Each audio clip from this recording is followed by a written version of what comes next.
Well, a good Saturday morning to you, Central Georgia. It has taken a little bit longer than we expected, but finally, snow is beginning to fall here in Central Georgia. Take a look at your downtown Macon sky cam, where you can see a couple of steady flurries and obviously the wind that continues to shake this sky camera.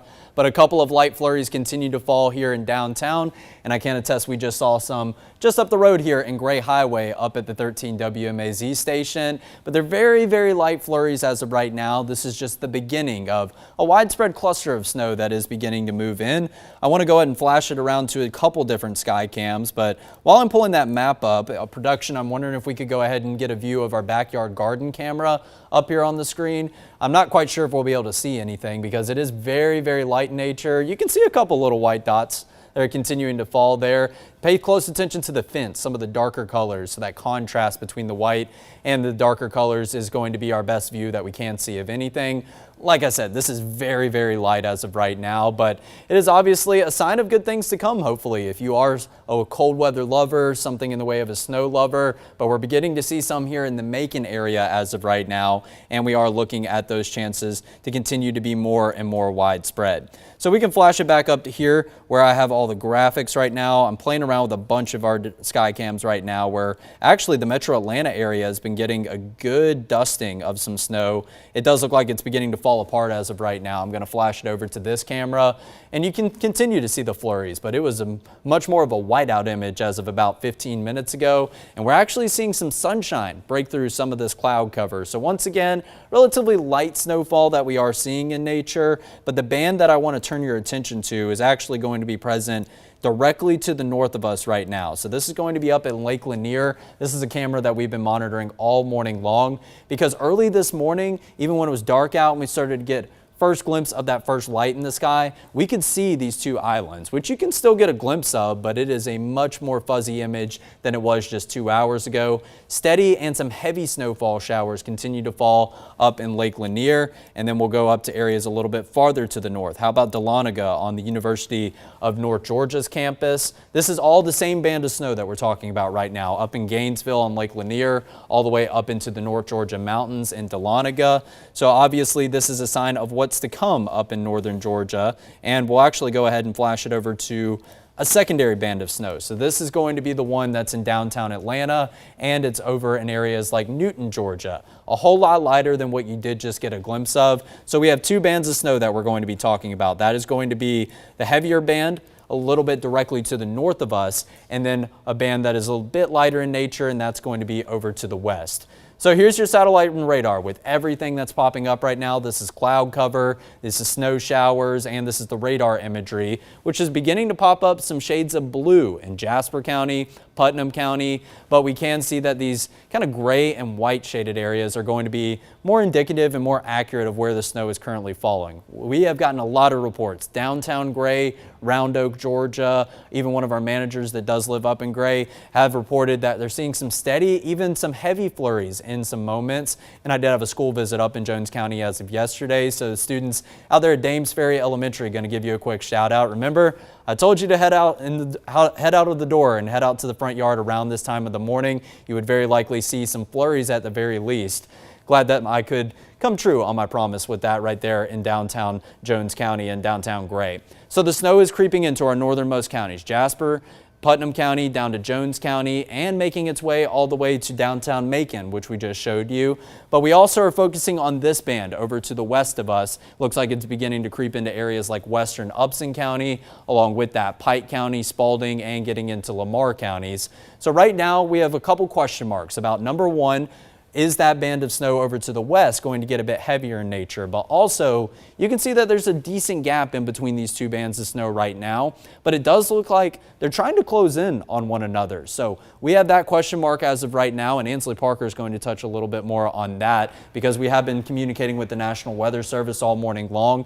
If that cluster is to connect together and become more widespread, then that's obviously going to have more widespread impacts farther downstream that these snow showers are continuing to move down. So right now, the bands of snow, I drew some arrows, rough sketch. Obviously, I wasn't very good in art class back in middle school, but this is going to indicate the general direction that these bands are moving. Remember, heavier band of snow over to the east and a bit lighter in nature over to the west. So this western cluster going to creep into our west and southwestern counties here in central Georgia, which actually goes hand in hand with our winter weather advisories, which we just got an expansion of here at the top of the hour. Then this heavier band of snow is going to move into areas like Baldwin County, Hancock County, and Washington counties here very shortly, where we do have reporters stationed as of right now in Milledgeville and close to the downtown Sandersville area over in Washington County. But we are beginning to see the signs of change with your forecast, which will take me over to Future View and to kind of time out what we are going to see over the next hour or so. So it does look like Future View is hinting at maybe some of these clusters of snow showers trying to merge together. That would have more widespread impacts, and it would send maybe some snow showers back over to the west, closer to the I-75 corridor, getting to downtown Macon and up into northern Houston County and Warner Robins. But where you will see the snow, these purple and white colors hold on the most for the longest duration of time, is northeastern and eastern central Georgia. This has been the forecast for the past 3 days. So those areas in eastern and northeastern central Georgia are going to see the most accumulation of snow. So that's going to be the most snow that does pile up on the ground. If you are just getting some light flurries back over to the west, areas like Macon and Warner Robins, you could see a little bit of snow stick to the ground, but we're really just looking at some light flurry showers at the most. And we're not even talking about an inch of accumulation, maybe an inch at the very, very most. So this snow will continue as we head into lunchtime and get a whole lot more widespread. Areas like Dublin beginning to join in on the fun, Wilkinson County, Johnson County, and Wrightsville. And we continue to see northeastern central Georgia. If you took I-75 and kind of continued a straight line path all the way through central Georgia instead of kind of jetting down to the south as it does when you go to south of Macon, really that line of I-75 and I-16 is a good guidance. Areas down to the south of I-16 might see a little bit of snow, but those highest totals going to be in this northeastern quadrant of central Georgia throughout the rest of today. And the farther over to the east that you live, as we go into the evening hours, you may still be holding on to some flurry showers before finally it begins to move out closer to around 8 to 9 o'clock later on tonight. And then eventually the cloud cover will clear, but the gusty winds that we have present throughout today, those are going to continue to be present as we go into tomorrow morning. That's going to have a very big implication for your feels-like temperatures, which is kind of the second impact, the phase 2 that we're looking at with your weather impact alert that we have issued. But also something I want to go ahead and flash back to is going to be your current conditions a little bit more. So let's talk about your temperatures as of right now. Where currently they sit mainly in the low to the mid 30s. We even have a few upper 30s, or actually just one upper 30 down in Vidalia. But this is the temperature I want you to pay close attention to. 30 degrees up in Monticello. Monticello, as of about 30 to 45 minutes ago, was hovering above freezing, and it dropped down to 31 degrees. Now it's down to 30 degrees. So as this snow is continuing to move in real time, it's dropping the temperatures. And we can see that a lot of the time with some winter weather. If you remember back 2 weeks ago, we were talking about when snow showers do begin to fall, sometimes it can pull a colder air mass that's a little bit higher up than surface level. It can pull that air mass down to the surface, and it can cool temperatures in real time. So your high temperature that you've been seeing on your phones, maybe you have been seeing on our forecast, we have very likely already hit that high temperature, or we are going to hit it really within the next hour or so. All of these temperatures are forecasted to drop throughout the day rather than warm up like we typically do see of them. So let's go ahead and talk about Future View once again, that we were just showing you the timing of everything, but this time zooming in and putting those temperatures on the board. So this is pretty accurate, I would say. Snow beginning to creep in, maybe not exactly where the snow is currently sitting, but this is just trying to kind of get on board with a rough timing about what we should expect throughout the rest of today. And we can see that the snow once again continues to get more widespread, especially east and northeast here in central Georgia as we go into lunchtime. But look at your temperatures. 30 in Macon now, 28 in Forsyth, 31 up in Eatonton, and it looks like we just actually got an update to some of these numbers here in real time. Upper 20s, low 30s, but below 32 degree marks, or 32 degrees for the most part. Yes, you are going to see some mid 30s that are slightly above freezing temperature where snow is falling. It may start out as a bit of a wintry mix variety, but in real time, it is going to cool those numbers down as it continues to fall. Like you see, Irwinton, Wrightsville, Dublin, finally getting on board with that temperature decrease, like areas farther to the north in central Georgia that are holding on to some mid 20s.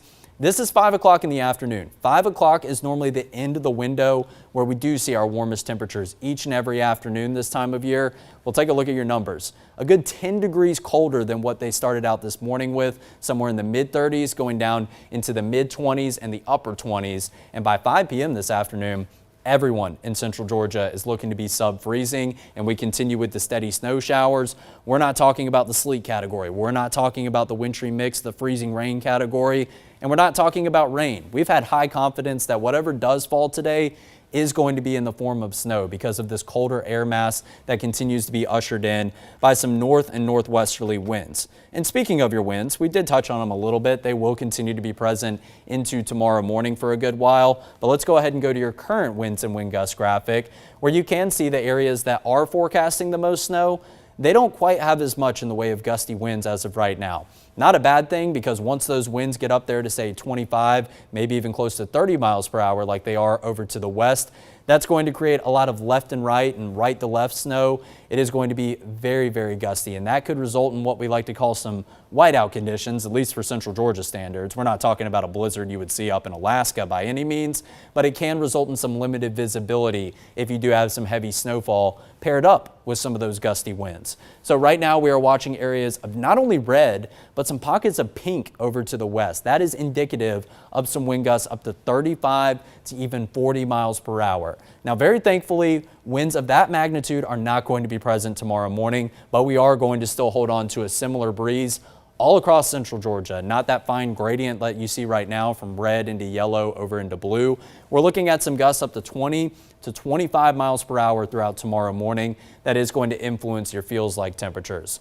But another note with this graphic, and Ansley Parker's done a great job of talking about it all morning long, we're kind of looking at where these winds do clash together, because right now we are right on the outside edges of a low pressure center. So what that is doing is creating some counterclockwise rotation. So hence why you see winds coming in from the northwest, or excuse me, the northeast in areas closer to the Augusta area, but they are beginning to come in from the northwest over in areas in western Georgia, back over into Alabama, and you can really see that real-time spin kind of following the direction that my hand is having as of right now. But eventually this yellow and these red shades will push farther and farther over to the east as our center of low pressure, which is currently off to the east, moves farther and farther away out of the picture.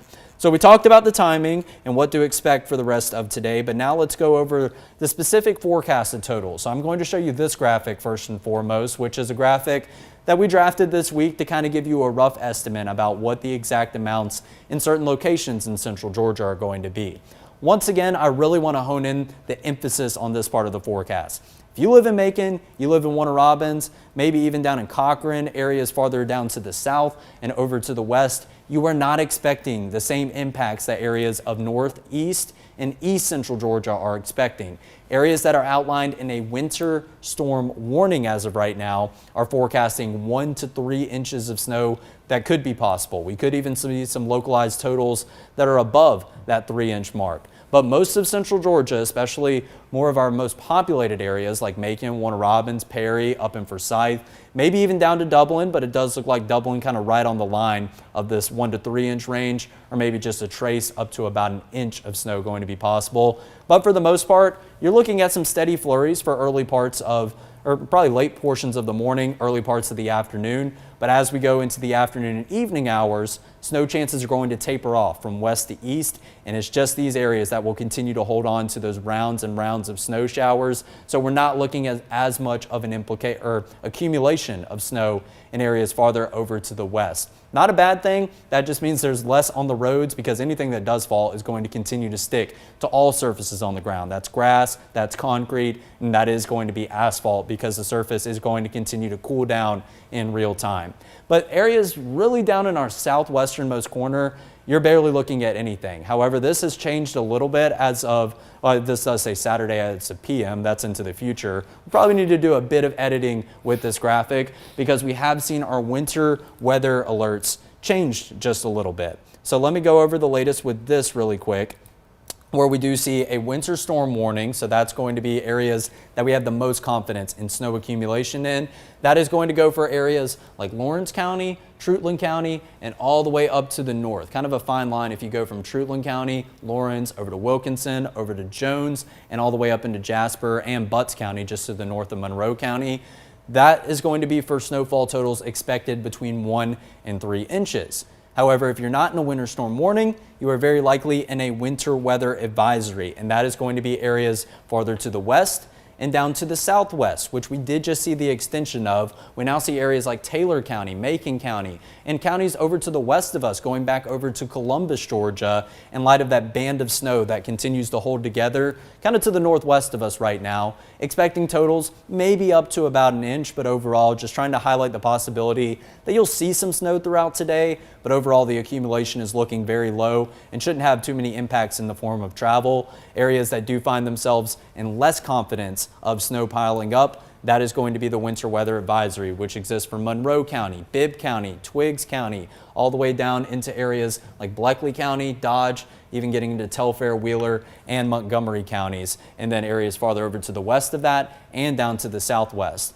However, if you live in Dooley County, Criss County, and Wilcox County, I'm not saying that you can't see some flurries throughout today, but you're looking at virtually no impacts whatsoever from this winter weather system. But hey, things can and will change even when we are having the onset of those potential impacts. So I wouldn't doubt that we maybe see the expansion of this winter weather advisory to include our last 3 odd ducks out right now in terms of the winter weather impacts. But hopefully everyone can see something in the way of winter weather. It's nice to just see a couple of flurries, but hopefully we're not looking at the widespread impacts that areas over to the east and the northeast are going to be dealing with in terms of that winter storm warning. But now I want to go over to our graph model, and this is just going to show you future view snow. I'll go ahead and drag it. This is really on par with what we did just see in terms of that kind of drawing graphic. You live in east and northeast central Georgia, your totals, once again, in that 1 to 3 inch range. I'd say that's pretty spot on. That's where you do see the totals right now, anywhere from 1 to 1.3, 1.6, maybe 2.2 or 2.9 inches of snow. So those areas going to see the most accumulation of snow. However, as you go back over to the west and the southwest, those totals really taper off just below an inch in areas like Irwinton down to Dublin. And once again, 2 areas that are included in that winter storm warning. So maybe not even getting up to around that inch mark of snow. Not a bad thing. That means you have less accumulation to melt as we go into tomorrow. And then we're only looking at maybe about 1/4 of an inch of accumulation in areas like Macon and Warner Robins. Now, this isn't spot on for what your totals exactly will be, but this is a really good depiction that you don't need to worry about, say, about an inch or 2 of snow piling up unless you live in areas like Milledgeville, maybe down to Irwinton, Wrightsville, Soperton, over to Vidalia. So some areas of central Georgia that you typically would think wouldn't see as much snow, but as of last year, we can't throw anything out of the realm of possibility. I mean, Cordele had 9 inches of snow with last year's event, something that I never thought I would see in my entire life. But obviously, the winter weather stretch has been very prolonged as of recently. This is our 3rd weekend in a row with that winter weather potential. And before I toss it back over to Ansley Parker, I want to leave you with one more current look at your satellite and radar. I imagine we're going to have a plethora of reports continuing to come in as this band of snow continues to come in real time. Our northernmost counties right now dealing with some steady, maybe even getting into a couple of pockets of heavy flurries. And then this band over here to the west, a whole lot lighter in nature, but that just means that you're not going to have as much implications in the way of some accumulation possible, the lighter and lighter snow that you do get. So that's where things currently stand just past the 10 a.m. hour. Like we've been talking about, we're going to be having coverage all throughout today, myself and Ansley Parker,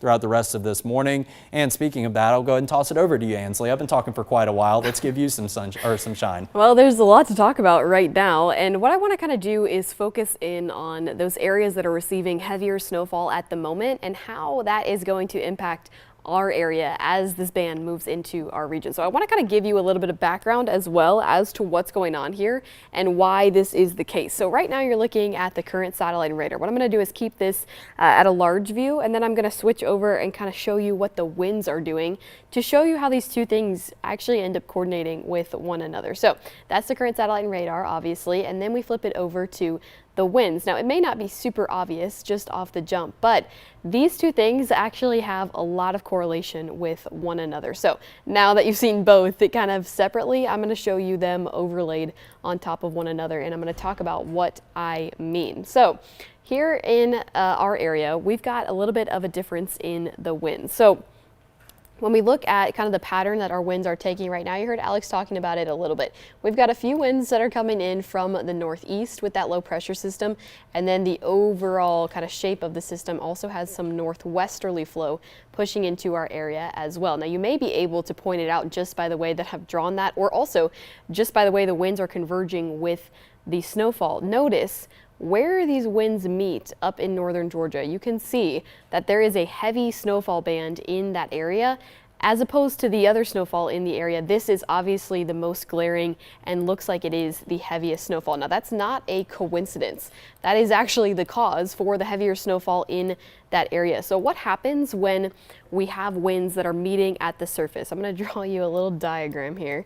Basically, imagine these are the winds that are converging here at the surface. Converging just means to come together. When these two winds meet one another, they actually cause the air to rise. So I know we talk about a lot in central Georgia, severe weather, we need a couple of ingredients, lift being one of those ingredients. So imagine when these winds are coming together and then rising up in the air, that's actually creating the lift that we need to have heavier bands of snowfall. So that's exactly what's happening here in this area as well. And it's creating a heavier band of snowfall where those winds are actually meeting. So this is the heavier band of snowfall being driven again by those winds actually coming together here in that area. And then you see we do have a secondary band that is a little bit smaller and it's a little bit lighter. So we still have some snowfall over in that area, but the winds are not meeting in that region. So the snowfall is a little bit lighter. So those will kind of be the two trends as we watch this push into our area. This heavier band of snowfall is going to push into our north and eastern counties. This lighter band of snowfall is going to push into our western counties. So that's why there's a distinction between who's going to see the heavier amounts of snowfall and who's going to see some lighter amounts, at least most immediately here in the area. Again, that heavier band of snowfall right now is pushing into places like Putnam, like Jasper, like Jones and Baldwin. We're getting some reports over in that area. Again, that's where that heavier band of snowfall is filtering into right now, whereas the flurries are pushing into places like, soon they will be at least, pushing into places like Monroe County, Upson, Bibb, Crawford, those areas. So that's kind of the distinction between the two. Not only that, but of course, the western counties are also just going to, or the eastern counties, excuse me, are going to just receive more snowfall throughout the day. As we see these flurries fade out here in our area, they will continue over in those eastern counties, and that is why they're expecting to see some higher totals overall. So again, that's what's happening here in our area. Certainly here at the moment, sorry, I'm trying to get my drawing tool back out. And you can see that this converging area is pushing that heavier snowfall band into these counties and will likely continue on this axis where you see these winds converging. So pretty good idea. I know I'm not the best drawer. It's really hard to draw good lines with this little tool here. But that is kind of the axis that heavier snowfall band will follow. Now you also notice there's also a little bit of a gap in the snowfall further up into North Georgia. So the other thing that winds coming together like that ends up doing is it actually creates a little bit of a gap next to where those winds are converging. So there has been a gap up there in North Georgia, but notice the heavier band of snowfall is kind of going to follow this axis here. So actually this gap, we're talking more about these flurries filling in the area here in central Georgia, so the gap may not be quite as big of a deal to us. That's at least my hope. I'm hoping that we can see some more snowfall here across the entire central Georgia area, as opposed to just that heavy snowfall band that is over in the north and eastern counties at the moment. But kind of interesting. I mean, it is very prevalent to what's going on the satellite and radar right now. This is kind of why we talk so much about what's going on currently and how it can have such an impact on the forecast, because current conditions and like how things are shaping up and meeting with one another can make a huge difference in terms of who sees heavier amounts of snowfall, who ends up seeing, that gap. That was actually my family back in Atlanta. They ended up in that gap, so they didn't end up seeing anything. And that could be possible for a county or two here in central Georgia if you are really, really, really close to the back end of this, what we call, I'm going to use a fancy term, but a convergent zone here where this snowfall is starting. So that's just a little bit of background as to what's going on, and that's kind of what you can expect heading into the rest of the day. Following this wind pathway is kind of how this snowfall band is going to continue into our area, and I just think that's so neat. That's one of the most fascinating things, is watching things like that unfold. But I also have to mention a couple of other things that we have going on in the area. You heard Alex talk a little bit about temperatures out there. Winds are important not only because of how they are impacting the actual amounts of snowfall we're seeing, but also because of how they're going to impact temperatures through the rest of the day today. So we are seeing really strong wind gusts out there, and like Alex mentioned, we will see strong wind gusts through the rest of the area as that low pressure system pushes out. So everybody in central Georgia is in an extreme cold warning heading into the rest of this evening and the overnight hours into Sunday afternoon. So like we said, the wind gusts are going to continue to kind of take over the rest of our area. You see that here on the future view winds, and then they will kind of stay pretty strong as we go through the rest of the day. Over 35-mile-an-hour wind gusts by this evening area wide. Heading into the overnight hours and the early morning hours tomorrow morning, yes, things will die down, but notice still very, very strong. We have wind gusts up to 25 miles an hour tomorrow morning and all the way through tomorrow afternoon as well. So what that means is, feels like temperatures are definitely going to be impacted. They're already being impacted right now. I mean, I'm sure you can feel how it feels out there. It is not pleasant, especially when you factor in the breeze. Things are just feeling really, really, really chilly. And it will feel like the teens for the rest of the day today. But, in grand scheme of things, we've done the teens over the last few weeks. It's not terrible compared to the temperatures that we're going to see by early tomorrow morning as you kick off Sunday. Now, this is kind of time that you'd be starting your Sunday. If you're heading to church on Sunday morning, this is something that you need to pay attention to. Temperatures will feel like the single digits as you kick off your Sunday morning. Now, yes, things will improve by Sunday afternoon. Our actual temperatures will be above freezing by Sunday afternoon, but the wind chill will still be with us, so the temperatures will still feel like they're below freezing through the rest of the day on Sunday until we eventually lose these winds as we head into the overnight hours and get ready to kick off early Monday morning. So temperatures are still a really important part. I know the winter weather is exciting, but even if you're getting outside to enjoy the winter weather, it's definitely something that you're going to want to factor in, because you're going to want to bundle up a little bit extra than you may even think that you need to as you step outside to see if you've got snowfall in your area, because again, it is just really, really, really chilly. So that is where things currently stand at the moment. Again, we will be watching this particular band of snowfall as we go through the next couple of hours, because like I said, this convergence zone is going to be the line that this ends up following, and these are the areas that are going to see the heaviest totals here in central Georgia. Flurries, like you see back here, are possible in the rest of the area, but that heaviest band of snowfall will continue pushing across our north and eastern counties here within the next hour, and that is going to be the area of kind of most impact. So you know the drill. We are going to continue to track that through the rest of this morning into this afternoon and really through most of the day. Every hour on the hour you can find us for the latest updates, and we will continue to track with you here for the rest of this hour after we take a quick break.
back here at 10:30 on this Saturday morning. Thank you so much for staying with us. Now, right now, that snow is starting to make its way into central Georgia. And of course, we have reporters spread out across the area updating us on those conditions outside. Yeah, I think we're going to go to Naomi Washington, who is in Baldwin County, if I'm correct. Naomi, good morning. What are you seeing out there? Connor, Carmen, I'm in downtown Milledgeville, and I hope you can see them around me. For all of our snow fans, we've got flurries now out here. There's still a lot of foot traffic out here, a lot of cars out here. We've met a lot of people who are just coming out to get something to eat, but these flurries are falling. Now, I would say it's still pretty windy, definitely still pretty cold, and these flurries are like very light and like fluffy. It's been really cool seeing people walk around, looking around, and just reacting to seeing the flurries. But of course, a few people did tell me they saw this a few weeks ago. So one person commented, I want to see more than we're seeing now. But so far, I can definitely tell you nothing is sticking to the ground.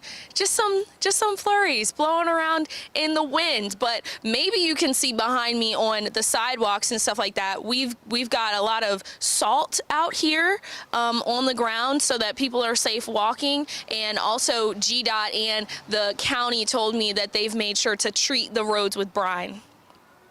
And yes, I will throw it back to you guys in the studio. I'm live in Milledgeville, Naomi Washington, 13 WMAZ News. All right, Naomi, thanks so much. Of course, we do appreciate that update, and it was really cool. Sorry, I'm turning like you can see Connor on my screen, but it's really cool to see those flurries come across and the wind push them around out there.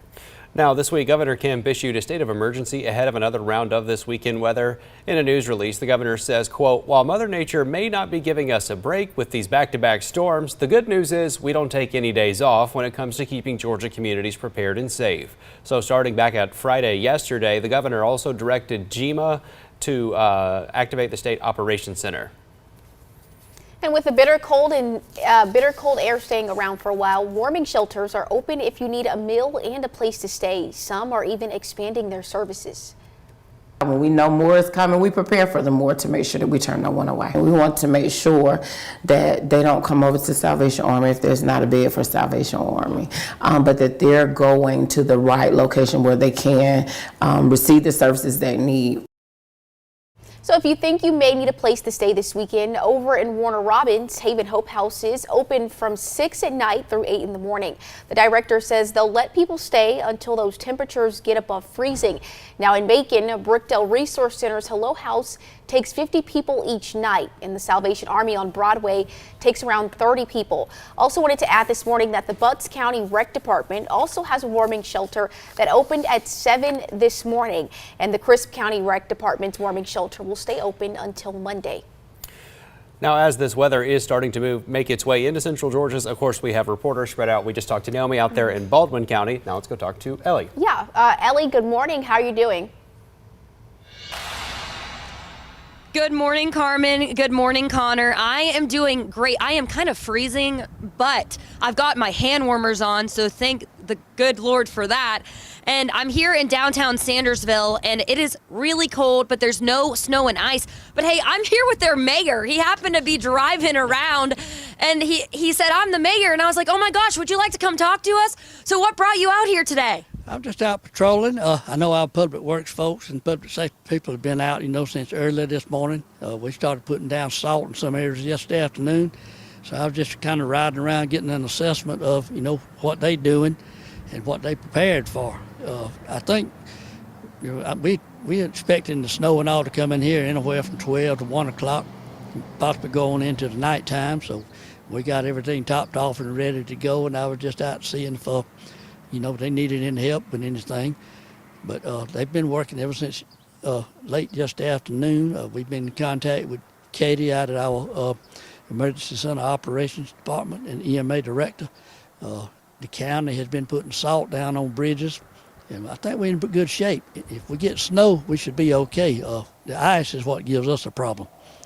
But I don't think we anticipating any ice, but if we get, 1 to 3 inches of snow this afternoon and tonight, and then it freezes over tomorrow, that might be a problem in the morning. So I would advise people to stay off the roads unless it's absolutely necessary that you get out. Just stay inside and hunker down.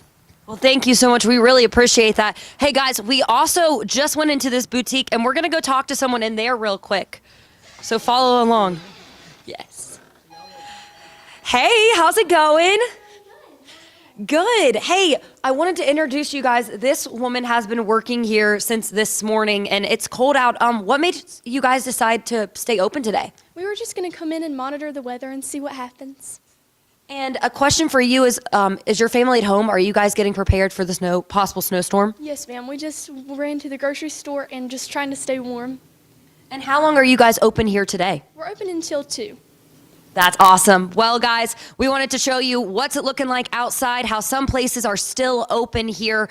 But like the mayor said, stay off the roads. If there's possible ice and snow, stay off the roads. We cannot stress that enough. We will keep you guys updated in the next few hours. Hopefully we'll get to see some snow because I love snow. Live in Sandersville, Ellie Milliken, 13 WMAZ News. Back to you. All right, Ellie, thanks so much. We appreciate your on-the-ground reporting there from Washington County, and we will check in with her later as things continue to develop, like she said. Now, whenever there's a threat of freezing temperatures, we of course talk about protecting the 4 Ps. That's people, pets, plants, and pipes. Make sure you let those faucets drip to prevent your pipes from freezing or bursting. You can also open up your cabinet doors to allow that warmer air to circulate around the pipes. Also, don't forget the outdoors too. Make sure to remove and store hoses that are used outdoors. Now, as far as your plants go, you can wrap them in blankets or sheets to keep them warm during freezing temperatures. And GDOT did brine roads around the state ahead of this weekend's wintry weather potential, but you are still urged to stay off the road in affected areas to help keep GDOT and emergency crews safe and, of course, yourself. Now, in the case you do have to travel, AAA recommends that you drive slowly and making sure you're not following other cars too closely. Also, remember, it takes longer to slow down on icy roads, so don't have on your cruise control. If you do hit an icy patch, take your foot off the gas and keep your steering wheel steady. Also, avoid slamming the brakes or overcorrecting. You can also keep your car stocked with emergency essentials. It's recommended by AAA. Things like cell phone chargers, flashlights, some water and snacks, extra gloves, coats, and blankets. Now, if you do have to travel, even though we don't want you to, and you encounter icy roads or downed trees or power lines, you should stay in your car. This is important, and then report it to Georgia 511. GDOT says these are the 5 things that you should tell the operator over the phone. First up, know where you're at and also look for a mile marker or an exit sign around you. Then describe your car to the phone operator. Also describe the roads or lanes that are affected and report any injuries. Now, of course, if you're seeing any snow or ice in your neck of the woods, well, we want to see it too. Go ahead and send us your winter pics to 478-752-1309. That phone number right there on your screen. And then we'll show them on our rolling coverage today all day long here on 13 WMAZ Plus. All right, folks, we're going to take a quick break, but stick with us here on the Plus app for the latest winter weather updates at the top of the hour.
Thanks so much for sticking with us here over on 13 WMAZ+. A lot of news to talk about and weather as well, finally starting to make it into our area this morning. Yeah, very true. And as we continue to track things here, we're going to pass things to our sister station in Atlanta for more on the weather. As you can see there, a lot of snow coming down in North Georgia. We're going to be back at the top of the hour to tell you about conditions here in Central Georgia. He said that you can tell that wind every once in a while. You know, you have to hold on to the steering wheel a little bit tighter there with some of these wind gusts that we're getting. And we can see how the snow is also blowing a little bit too. It's not just coming straight down like a pretty fluffy snow coming down. This is a good blowing snow that is moving through our area with those snowflakes. You can kind of tell that. As you can see, that snow is kind of blowing right into our windshield and right into our vehicle there, blowing a little bit. We're going to take advantage of that lane that the snowplow just plowed off for us to make it a little bit safer for us in this lane here. So yeah, still the wind is blowing. We can tell with those wind gusts, even in this big, four-wheel drive vehicle that we're in, it's still enough of a wind that we can tell that those winds are strong out there, and you kind of have to make sure you're holding on tight to that windshield, and you kind of feel it. Yeah. Okay, this is a snow. Oh, I'm going to use the roof camera here. Mm-hmm. Look at this, guys. This is right there. I'm trying to get to it. There you go. There's a snow pile that just came up on that other lane, just passing us right there. In the other lane, there's another vehicle coming up behind us that kind of helps keep other cars away from it, another Georgia DOT truck right there. So we just saw that snowplow come, and now that lane over on the right-hand side is better than the lane that we're in, and now these other cars are kind of taking advantage of that too. So yeah, live on air, on camera right now, as we're speaking with you, perfect timing as that snowplow kind of comes at us. Chesley, it's amazing how fast those snowplows go. Oh, yeah. And they get the work done, and they get it done fast, and it pushes that snow off. And really, as you can see, it didn't totally clear the lane, but it just scraped some of that snow off and pushed it up to the side. But there's still a little slush left behind here. There's an art to it because you don't want to tear up the road. So those guys, they know what they're doing. They know what they're doing out there. Chris, I want to ask you one more question. The volume. Now, every time we come to you and you show us that camera, it looks like there's a lot of people out on the roads. Is it a lot of volume? Because we did see, you showed us a spin out. You showed us a truck that spent out and hit the median in the middle. We did. Are you seeing a lot of cars? I'm surprised at how many people are out on the road, and I'm surprised at how many people are being bold. We're going slow, and people are passing us. Well, that's a Jeep that's coming by us right now, but I've been surprised how bold people have been. And that truck that we saw earlier, okay, do you see here on the road there, whenever you're driving down the road and you see that kind of wire and that barrier that's there? Right. Well, the truck that was on the other side of the road that spun out hit that barrier. And I was telling Stephen, I'm so thankful that barrier was there. If it wasn't, that truck most likely would have come into our lane on our side. Wow. So thank goodness for that barrier there. So I have been surprised at the number of people that have been on the roads, and not only just the number that's on there, but also, okay, here comes an 18-wheeler. They're a little bolder, they're heavier, and they feel like they can navigate that a little bit better there. They can spin out too. We're taking it slow, and they can. Yeah, and when they spin out, they do more than spin out. They jackknife too and block everything. Right. So, but again, they're professionals. They know what they're doing, and Stephen and I are just taking it a little bit more slowly, just wanting to be careful. We don't want to be one of those that spins out on the side of the road. There's another one coming by kind of fast. So again, that's my surprise. Yes, the volume of the people on the roads, and then the boldness that many of them have. You just don't want to get too overly confident, because then again, you never know when things are going to be slicker. Even, Chesley, how when you go down at the bottom of a hill, you get some cold air drainage there, and conditions can be worse at the bottom of a hill as the cold air is draining down, and it might be slicker at the bottom of that hill. And I've seen that happen a lot of times with fog and everything, and temperatures, with that cold air drainage. So you've got to be careful. Don't get overly confident here if you're going to be out and about, especially in these areas of Northeast Georgia. Well, all right, Chris, thanks a lot. Really appreciate it. Big shout out to GDOT, who's been out there treating those roads, knowing how some of us are. We're going to get out there. We're going to do what we do anyway. They've been begging us to stay off the road so they can do what they do. But and twice now, at least in Chris's shot, we saw 2 plow trucks out there, and they've been treating the road. So shout out to GDOT. All right, keeping us safe on the roads, or at least from some of this snow that has been coming down. And so we'll continue to monitor it as we go. Take a look up here. We've been seeing those bursts of snow here and there at least, and we got some up here to the north. Chris was actually in this one when it was up into Rabun County, and now that has pushed into South Carolina. We are seeing one also over into Gwinnett. You watch this little, I'm gonna let this loop go a little bit, and you'll see how it started out light and then boom, it starts to pick up right there, going through Gwinnett County now down towards Social Circle and headed down toward Eatonton. Right? That will continue to slide a little further down to the south. We're also seeing a little moderate burst right here over toward the west, right? See that starting to come down? All right, including the city of Atlanta. So we were looking at our Georgia Tech cam before it froze on us, and it was showing us those snow showers coming down at a pretty decent clip. And then there's areas right in between that aren't seeing anything at all. For example, you look over here toward Marietta, all right, North Fulton County, right in between two, where you're not seeing anything at all, right? Consider yourself fortunate. How about DeKalb County? Haven't called you out much either because we're just not seeing anything in those particular areas. Here is Georgia's Rome. We had some snow already. You can see it on the grassy surfaces right there. Still got that snow. But I wanted to show you this shot because of that. See that right there? Yeah. Cold air coming in, and this just adds to it, all right? That wind makes it feel much colder out there. It feels like the teens up there in Georgia's Rome. But cars are navigating pretty good, pretty decently, at least in the downtown area. You can see in some of the parking spots there where they have at least some snow there where cars have been parked. This, not long ago, I'm telling you, Nicole put this shot up for me of Decatur because it was coming down so good. And now look at this. All right, it started to wind down. And so that's what it's been. Scattered, at least here around the metro area. Chris has been further up there to the north and west, but it has been scattered around the metro area. And so that's what we've been watching for. In fact, we're going to zoom in and show you that we have some pretty decent snows still up into Rabun County toward, really between Clayton and Tallulah Falls, down toward Toccoa as well in Stevens County, over toward Mossy Creek now. Helen has been getting it, and now it's starting to shift a little bit further down into southern parts of White County, where Mossy Creek is now getting in on it. Not much in between, right? Sussex, probably not much, a flurry or two. And then you get into Dawson County, where since we came in this morning, it's been coming down at a pretty moderate to light clip. And that continues in Juneau and over into Silver Circle, over into northern parts of Forsyth County. Certainly Sugar Hill. We've been talking about the northern end of Gwinnett County, of course, and that's where it's been coming down at a pretty decent clip. But if you go down just to the south, down to Norcross, for example, you've been missing out on this band that's just to the north of you. And then it kind of took a little bit of a burst coming through Monroe and now down toward Madison and Godfrey. And then you get a break in eastern portions of DeKalb County, and then over toward the west, you got a little bit of light snow, and then into the city, you got some light snow coming down as well. Over into Douglas County as well, I had a friend text me and say, is it safe for me to go into the city? At the time, there was no snow out there. He's going to get me. He's going to get me now because it's snowing. So hopefully he'll be able to get back home. I'm going to have to text him and say, hey, stay downtown for a little while and then come back after the snow is gone. Paulding County, we got some reports. Nicole and I were looking at some of the reports coming in, and somebody said, hey, it's flurrying in Paulding County. And we didn't see anything at all. But now you got some light snow over there. Ackworth as well, into Kennesaw, going down into Marietta, just to the east of, or west now of I-75. This is making its way down to the south, but it's also moving eastward as well. And so it has that shift to the east just a little bit. All the way down into Peachtree City, even down to Barnesville now, we're starting to see some of that light snow. Even over into or headed toward Macon. Look at this.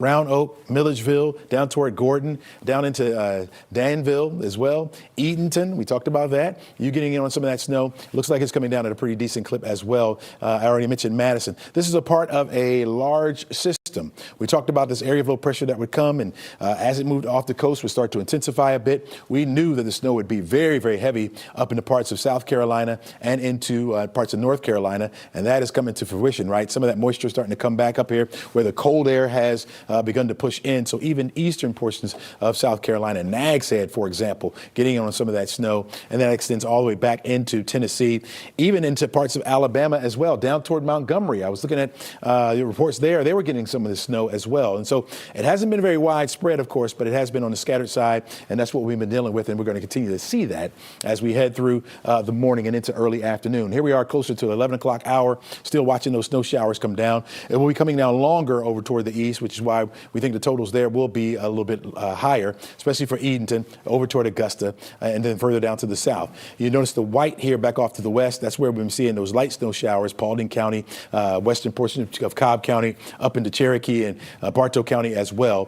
Further north you go, again, where Chris has been as far over as Fanning and Gilmer County, that's where you're going to have some higher totals, especially up there to the north. So today, or at least this weekend, what's going to last longer for us is not the snow, it's the cold air. And so we're really concerned about that. You're going to have to check out the 4 Ps, right? People, of course, want to make sure everybody's good, nice, everybody's safe. Pipes, we always talk about that. There's a high interest now in pipes freezing.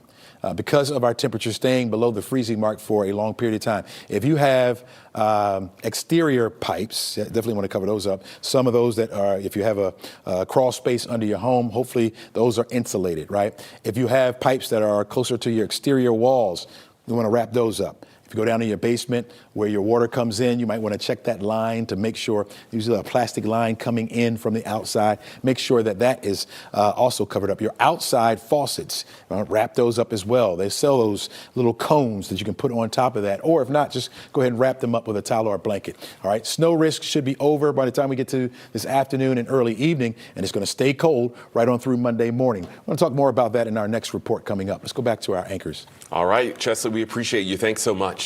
And with the cold weather this week, we want to highlight a growing need in our community. Hundreds of thousands of local families struggling to afford the basics like food and winter clothing. You can help, though, through Bundle Up for Good, a partnership between 11 Alive, Georgia Natural Gas, and United Way. So go ahead and scan that QR code there in the bottom left. Just a $25 donation makes a huge impact. It really does. And we will be covering everything you need to know about this latest round of winter weather. We're with you all day long. And if you're away from the TV or maybe your power goes out at some point, you can still stay connected with us by streaming live on 11 Alive Plus. We'll take a quick break and be right back. We have a winner.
And snowy morning in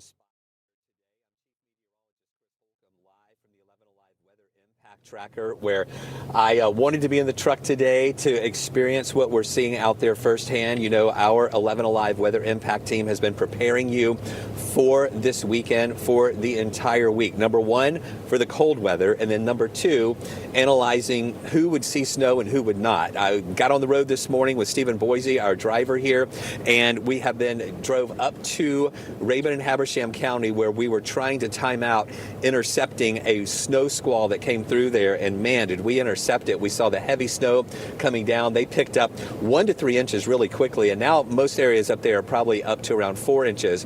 So after spending a couple of hours up in Rabun County and Habersham County showing you the conditions there earlier this morning, we're now driving southward and really seeing some improvements in the conditions. Now we're really between Lula and Gainesville right now on 985 and Highway 365 as we're getting closer to Gainesville right now. And notice the difference. If you've been watching us, the roads earlier were really covered with snow. That was heavier snow up to the north of us. These roads are actually looking better. And it's almost, Stephen and I think that these roads may have been a little more heavily treated. And we could see when we were driving northward earlier today that we could see some of those brine marks on the road that we could tell that they were treated. We didn't see as many of those up to the north of us. So I think these were treated a little bit more. We also had a snowplow that came by a little bit earlier that helped kind of push that away. So progressively coming from northeast Georgia, moving southward, yes, we still have some snow on the road. I know this camera's kind of hard to see up on the top there, but we have snow on the side of the road, but kind of more wet here on the road with some slush there. But the snow flurries that we still see are a little bit smaller, not as thick as they were. Could be tapering off a little bit more now as we're seeing the back edge of that's going to keep moving over to the east, but there is still snow there on the ground. Now, the thing that I'm really going to be watching for the rest of the afternoon, I'm talking about these roads being wet, but the thermometer here on our Weather Impact Tracker truck is showing 23 degrees. So how long will this be able to be just wet before that changes over to ice, where we know that tomorrow morning we're going to go down to 14, 15 degrees. So whatever any wind or anything doesn't get rid of out there today is going to still be slick for us tomorrow morning. So those are the things we're going to be checking on. We're about to get into Gainesville. And again, conditions still snowy there and still wet and still cold, but not as bad here as it was up in parts of northeast Georgia. As you can see there, a lot of snow coming down in North Georgia right now, and some of that is headed our way. Yeah, we're going to take another break. When we come back at the top of the hour, we'll have the latest updates right here in Central Georgia. Stay with us.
Thanks so much for staying with us here on 13 WMAZ Plus. We know Central Georgia has been dealing with winter weather for 3 weekends in a row now. We've been here nonstop to keep you informed. Now, as these flurries start to make their way into our eastern counties, we have reporters spread out across the region updating us on conditions outside. Yeah, we're going to go to Naomi Washington, who's out in Baldwin County this morning and is joining us live. Naomi, good morning. What are you seeing out there?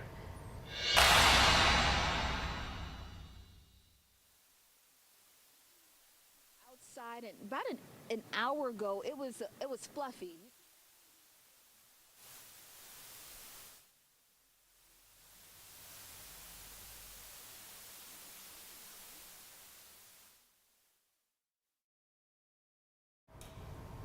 All right, as you can see there, I think Naomi's fingers and toes are probably frozen, and I guess her microphone's a little bit frozen too. We're going to check back in with her here in just a few minutes, but let's go ahead and send things over to meteorologist Alex Pry for a look at the latest conditions. I was about to say the very same thing. Maybe our microphone just froze because it is frigid out there. Ansley, Parker, and I took a step outside not too long ago, and those winds are really just adding extra insult to injury. What's already a very cold environment, and the temperatures and the winds are going, well, the winds are going to increase, but the temperatures are going to decrease as we go throughout the rest of today. So across our 4 sky cams, we can't see much going on, but you did just see what was behind Naomi and actually some snow that's beginning to stick to the ground there in downtown Milledgeville. Now, it's only a select few spots that are really seeing the impacts here in central Georgia, but we here at 13 WMAZ, we cover a wide array of counties here in central Georgia. So just because our 4 sky cams are quiet right now doesn't mean that some areas that we do cover are not seeing the impacts as of right now. Let's go ahead and look at your current conditions a little more in depth. Let's talk about your actual temperatures this morning. And right now, upper 20s are beginning to filter in from the north and the northwest. This is exactly what we were forecasting. Your numbers are going to start out this morning somewhere above freezing temperature and a high temperature somewhere maybe in the mid to the upper 30s farther down to the south and the southeast. Actually down in McRae, holding down to a near 40-degree temperature. But the high temperature that you have seen on your weather apps, that you have seen on our 7-day forecast, you are going to hit that in the morning hours. So obviously we have already hit that, and these numbers are going to drop throughout the day as opposed to warm up throughout the day.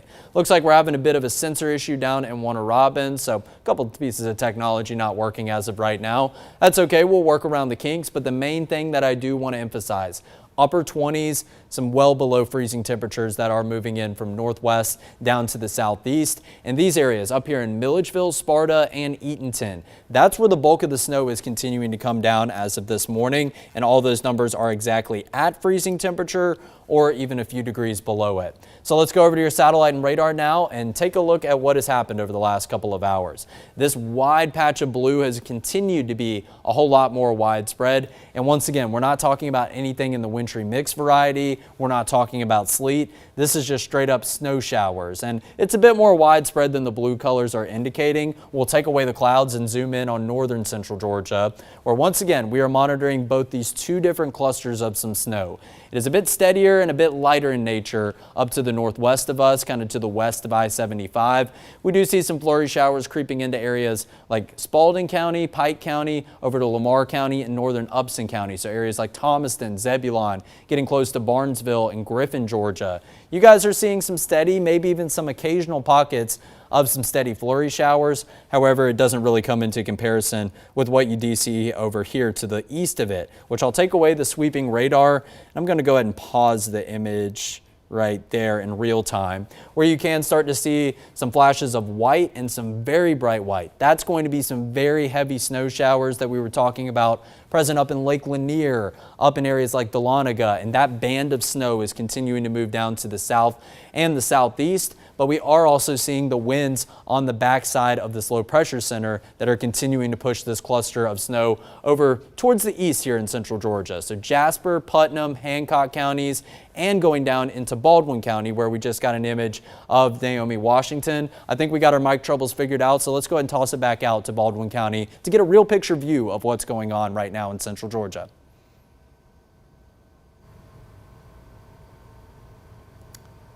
Or maybe Hey Alex, thanks for checking back in with us. I'm glad you guys did, because we still have these flurries out here going on, and I would say they've been coming down for about an hour now. I've met a lot of people who are walking around and they're super excited to see this weather out here. Now, when these flurries kind of fall on like your glove or your jacket, they actually look like perfect, like fluffy snowflakes, which has been really nice. Of course, right now, nothing is even close to really sticking on the ground, which is kind of good news, but it's very cold, it's very windy, and people are just out here enjoying the flurries. Now, as far as the road conditions, like I was telling you guys earlier, downtown here in Milledgeville, there's a lot of salt on the sidewalks so that people who are walking around are safe. And earlier I spoke to the EMA director. He said that they put brine on the roads through the county. That could be a problem. They did that starting at 3:30 in the morning so that they'd be ready for what we're seeing right now. And also someone from GDOT said they did the same with the state routes. Now, make sure that you're out here with a coat, because I'm seeing way too many people out here with no coat on, and it is as cold as Alex and Ansley have been talking about. I'm going to toss it back to you guys in the studio. I'm live in Milledgeville, in downtown Milledgeville. Naomi Washington, 13 WMAZ News. No coats out there in the snow? That is absolutely crazy, Naomi. Hopefully you have, your gloves, your hot hands, your headband on, or staying warm out there for us. Now, Naomi is seeing the snow out there, though I just went in the backyard garden and didn't see much. So for the latest, let's go ahead and send it on over to Alex Pry. Yes, we did have a few flurries reported here in downtown Macon from viewers and also ourselves. We took a step outside within the past hour. A couple of very light flurries, but not looking at near as much as what you did just see in Milledgeville with Naomi. But a good reminder right now, as we are starting to get these reports of some steady snowfall, it's going to be quite a while before we can kind of calculate the official totals from what we see today. Again, this is just the onset of these impacts in the form of these steady snow showers. We still have a ways to go, but we do have a reports graphic that we are looking to fill out right now, starting to see the reports of just some general flurry showers, maybe starting to stick a little bit in our northeasternmost counties. But when this is all done, as we go into the evening and the nighttime hours tonight, we would like to see some of your snowfall reports. Remember, you can get a ruler, you can go outside and stick it in a surface that does have a little bit of a pile of snow on top of it. We're not expecting much in the way of snowfall totals, especially when you want to compare it to what we had last year with our snow event, where we saw even 9 inches of snow down in Chris County, about 3 to 5 inches in Macon, and about 5 inches down in Houston County. But we are going to be filling this out as we go throughout the course of today.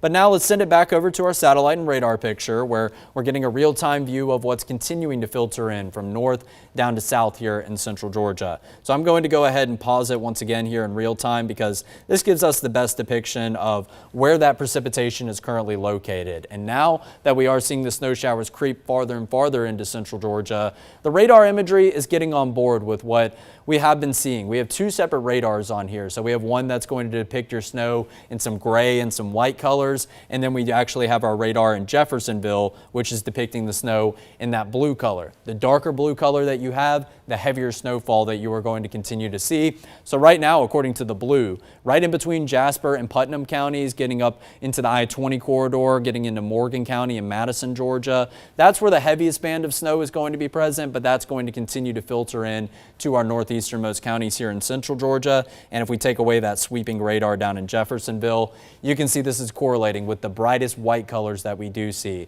So the EMA director in Putnam County and downtown Eatonton did report some flurries first about an hour ago in time. So I do imagine they're getting some steady and some heavy snowfall now around areas like downtown Eatonton. Lake Oconee also seeing its fair share of some steady showers. I imagine Lake Sinclair seeing a bit of a lighter snow in nature. And where Naomi was, this is still a relatively gray color here in Milledgeville, nowhere near as bright white as what you see up to the northwest. So once we start to get that band of some bright white built into Milledgeville, it's going to be pretty awesome to see the scene in downtown Milledgeville where Naomi is. But we also have crews out over in Washington County, over in Sandersville. That's where Ellie Milliken and Madison Ricks are going to be. And it looks like the snow is beginning to approach in western Washington County. So if you guys are listening to me in your earpiece, I'd give it about another 15 minutes before you start seeing some flurries over there in the Sandersville area in Washington County. But once again, this is going right according to forecasts.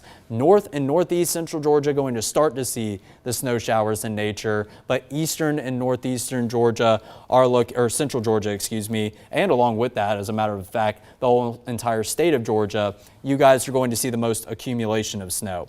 But let's go ahead and zoom this image out. Go ahead and take a mental snapshot with your head right here. So right now, this is where the snow is present, mainly to the east of Macon, just north of I-16. We do see a couple of lighter snow showers to the northwest of us. And let's go ahead and compare that to what FutureView has to say about the rest of today in the form of these snow chances.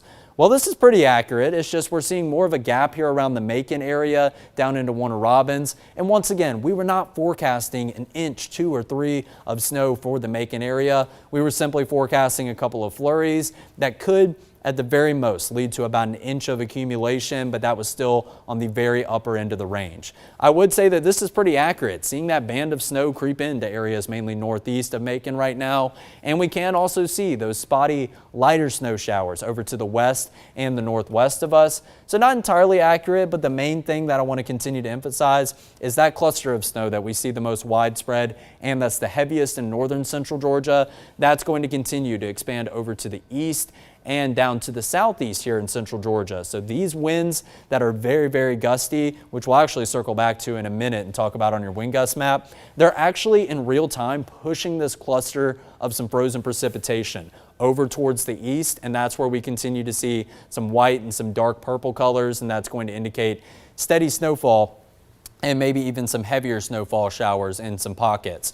Well, as we go into the afternoon, it may look like that cluster is getting close to moving out of central Georgia, but that rotation of the low pressure center continues to create round after round of snow, mainly in this northeastern quadrant. Once again, I will continue to emphasize that and hammer in that point all throughout the rest of today, because these areas of central Georgia are really the ones that are looking like they are going to see the most impacts, the most accumulation, and also in turn probably want to take it a little bit slower when being out and about on the roads today and getting into tomorrow morning. So this is where we'll start to see those darker colors, and then we'll hold on to areas over to the east as far and as late into the afternoon as we go into 6 p.m. and finally tapering off as we get closer to around 8 to 9 o'clock. Areas over to the west, you're going to have gustier winds all throughout today, and you'll actually see some moments of clearing in the cloud cover as you go later in the afternoon. But the earlier your cloud cover clears, the more your temperature is going to be allowed to drop a bit earlier than the rest of the bunch. But everyone is expecting clouds to clear as we go throughout the overnight into the early morning hours. And the winds aren't as gusty as they are this afternoon as we go into tomorrow morning, but they are going to still be gusty enough to result in some feels-like temperatures well below what the actual temperatures are sitting at. And I'll give you a bit of a spoiler alert, your actual temperatures are going to be cold enough. Your feels-like temperatures just adding extra insult to injury. But we're clear all throughout your Sunday afternoon. Your weather impact alert will come to a conclusion probably closer to the midday hour on Sunday when we finally get back above freezing temperature, and we will have plenty of sunshine to lead to the melting of anything that we do have accumulating at the surface. So following that exact model run of FutureView, let's go ahead and talk about this hand-drawn graphic. Now, right now, this isn't indicative of a model run whatsoever, but I just really want to emphasize that the main impacts that you will see in the form of snowfall piling up and sticking to the surface is going to be northeastern central Georgia. Now, this doesn't mean this is a fine cutoff line. The southern end of Wilkinson County only gets up to an inch of snow, while areas to the north are going to get maybe 1 to 3 inches of snow. This is a rough estimate, but it's really emphasizing what we have had in the forecast the last couple of days. Northeast central Georgia going to see the most implications, and they had the greatest likelihood of just seeing snow in general. Everyone else, for the most part, finds themselves in this trace to 1 inch category. Now that means you could, at the very upper end of the range, see about an inch of snow accumulation, but it's more likely than not that you will see more so just a couple of flurries, maybe not sticking to the ground too much, maybe some that only total about 1/4 of an inch in terms of accumulation. So if we go according to the latest graph model run, let's go ahead and drag it out where we can see totals up to 1 to 2, maybe even close to 3 inches in east and northeast central Georgia. As you move farther over to the west, those totals taper off a bit, and then we get over into areas like Macon, Warner Robins, Cochrane, maybe only about a quarter of an inch of accumulation at the most, and just some light flurries that aren't even sticking to the ground over to the west and down to the southwest. So this continues to line up with what we've seen as far as your winter weather alerts, where I don't know why I keep trying to drag it. I have a clicker right here in my hand. You will see these areas in the winter storm warning. That's where the most confidence has been with this forecast all throughout the last couple of days. And we've seen a little bit of an expansion with this. It actually started out as just Hancock and just Washington counties as of, I believe it was around Thursday afternoon, Thursday morning. We saw a winter storm watch for those areas, and that watch expanded farther to the west and the southwest. Well, we actually got another expansion of this as of this morning. The winter storm warning for the most part has remained mostly the same. Areas kind of highlighting this fuchsia, this hot pink color. That's where snowfall totals expected between, once again, 1 and 3 inches. May go a little bit down to the south of that drawing that I did make, but you can see that just general counties are outlined in this. I think the northern end of Lawrence County, just mainly to the north of downtown Dublin, you have the chance to maybe have some totals up to maybe 2 or 3 inches. But if you look farther down to the south, areas like Cadwell, getting closer to the Dodge County state line, you very likely are not going to see as much in the way of accumulation of snow. But some areas of Lawrence County will see that, hence why the entire county is highlighted in that fuchsia color. But going over to the winter weather advisory, that's a step down from the winter weather or winter storm warning. This advisory means that snow is still expected, at least some light flurries at the most. And we also could see those totals get up to around an inch. We did see some areas like Taylor County, Macon County, even areas like Schley County getting over into Muskogee, over closer to Columbus. They have now been outlined in this winter weather advisory because we have seen that cluster of some light snow showers build in to the northwest of us. That's kind of present right now in Pike, Lamar, getting into Upson counties. That could move farther down to the south and kind of clip areas like Taylor County and Macon County. Again, don't go putting too much stock into you're going to see multiple inches of snow in those areas, but we could see some light flurry showers and maybe a little bit of that snow trying to stick to the surface in areas down in southwest central Georgia, the far southwestern corner, Dooley, Crisp, and Wilcox counties. You guys are the only ones not included in any of these winter weather alerts, but I wouldn't put it past maybe seeing a couple flurries in the forecast, but that's going to be very likely all that you would see down in those areas. But I did mention the winds, and now we're going to transition into the second phase of this talk, which is going to be the very cold air mass that is going to continue to move in throughout today and especially into tomorrow morning. So your current wind gusts, at the most we see some gusts here in Macon up to 31 miles per hour. I don't doubt that for a minute because our downtown Macon Skycam is continuing to shake and bobble left to right and back and forth. But it does look like the winds are gustier the farther over to the west that you get. But you can see that these gustier winds over to the west are kind of clashing down here in northeast central Georgia, getting into eastern central Georgia. Where these winds are starting to clash is kind of a fine gradient for where they're really gusty and maybe not as gusty in nature.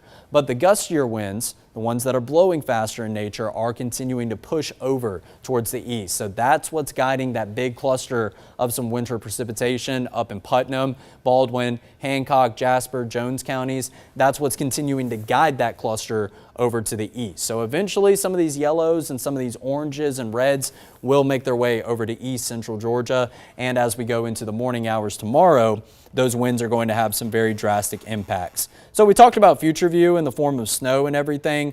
Let's go ahead and talk about future view with these winds and specifically your feels like temperatures, your wind chill values.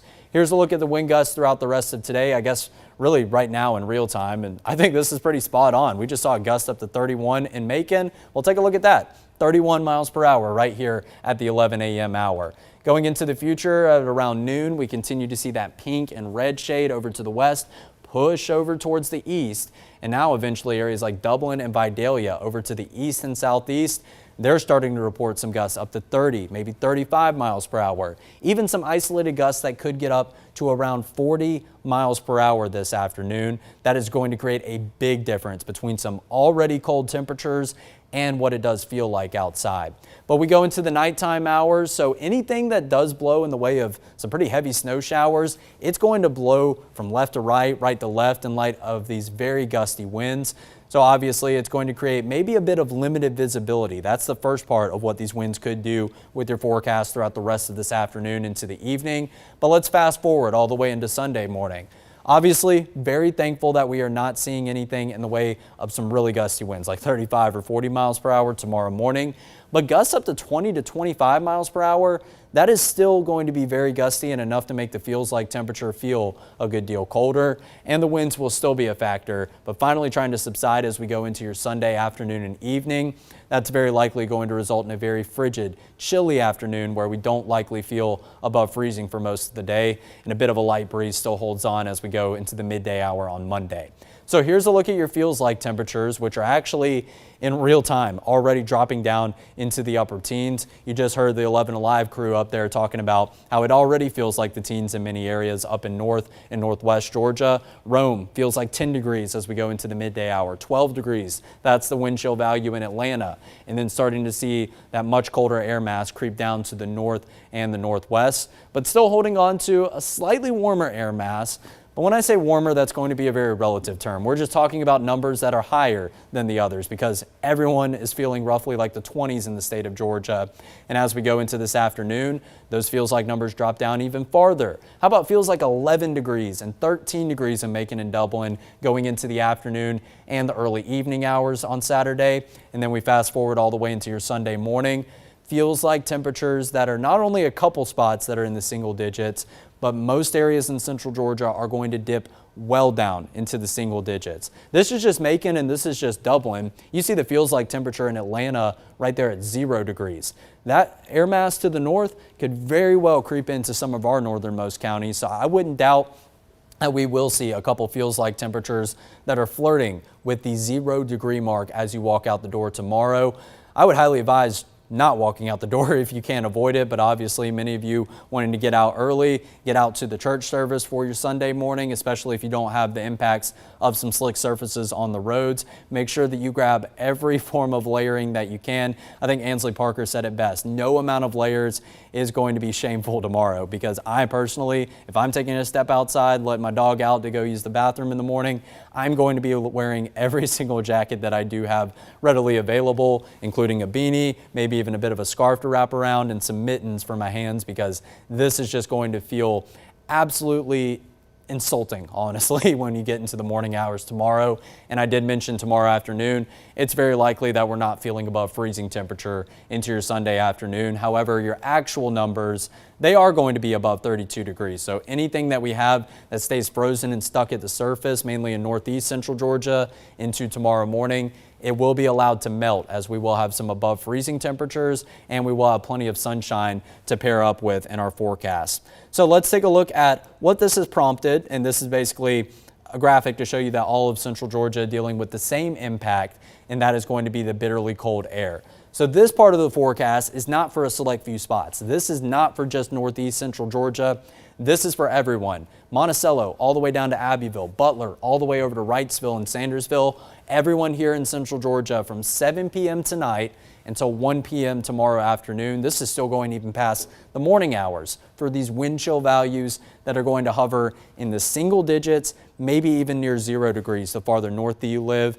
It's obviously not as cold as the threshold for the North Georgia mountains, maybe the metro Atlanta area, where they have the highlighted potential for some feels like numbers, maybe as low as -15 and -10 degrees. So it always could be worse, but this is a step above the cold weather alerts we were talking about as of early this week. We had 2 consecutive cold weather advisories issued for Monday and into Tuesday mornings. We saw some feels like temperatures that barely got down into the single digits. Well, now everyone's going to be dealing with that, and that has prompted an extreme cold warning. Again, a step above a cold weather advisory, which we did see earlier this week. So we were talking about air mass after a very eventful weekend last weekend. That was going to be the coldest air mass of the winter so far moving in. Now this air mass is going to take the cake, and those single digit feels like temperatures are obviously going to feel quite sweltering as you do walk outside. So right now, obviously, we are just now starting to get some reports from the field as far as snowfall goes. We're seeing some steady flurries. We're seeing some light flurries. So right now, this map does remain empty. We have to see some stuff sticking to the surface, which I do imagine is probably present in northern central Georgia right now.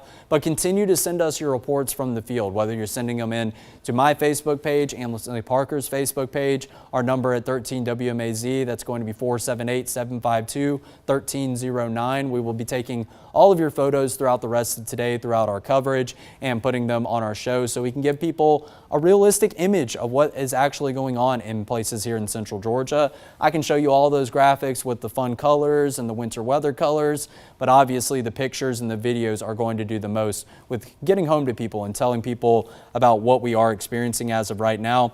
Haven't quite had a chance to maybe go and look in the Weather Network and things like that about what photos we are seeing as of right now. But again, we have not received too many reports as of right now, and we are continuing to really just now start to see some of those snow showers continue to creep in. So let's circle back to your satellite and radar image where we do see, once again, dark blue shades up in Putnam, down into Baldwin County, the corner of Jones County right there to the northeast of Gray. Once again, students at Dames Ferry Elementary, hopefully you saw some flurries. It does look like the heaviest snow going to be present to the east of Gray as of right now, but I did promise you guys some snow, so hopefully you saw some of that as of right now. And this isn't the end of it. We could very well see that wraparound circulation kind of push this cluster back over to the west just a little bit, but right now it does look like the bulk of anything in the way of wintry weather is found up in areas like Eatonton, Milledgeville, getting into the northern portion of Wilkinson County, now beginning to move into Washington County. So producers, anyone there behind the scenes right now,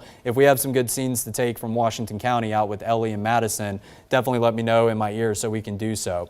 Up in Hancock County, once again, Hancock and Washington counties, the first two areas that we did get issued in any type of winter weather alert as of a couple of days ago. So that's where the confidence does remain the highest, that those two areas very likely going to see some of our higher snowfall totals when this is all said and done. And then back over to the west, don't want to forget about you guys over, maybe if you're watching just outside of our viewing area in Spalding, Pike County, Lamar County, over into Upson County, and maybe even creeping into Monroe County.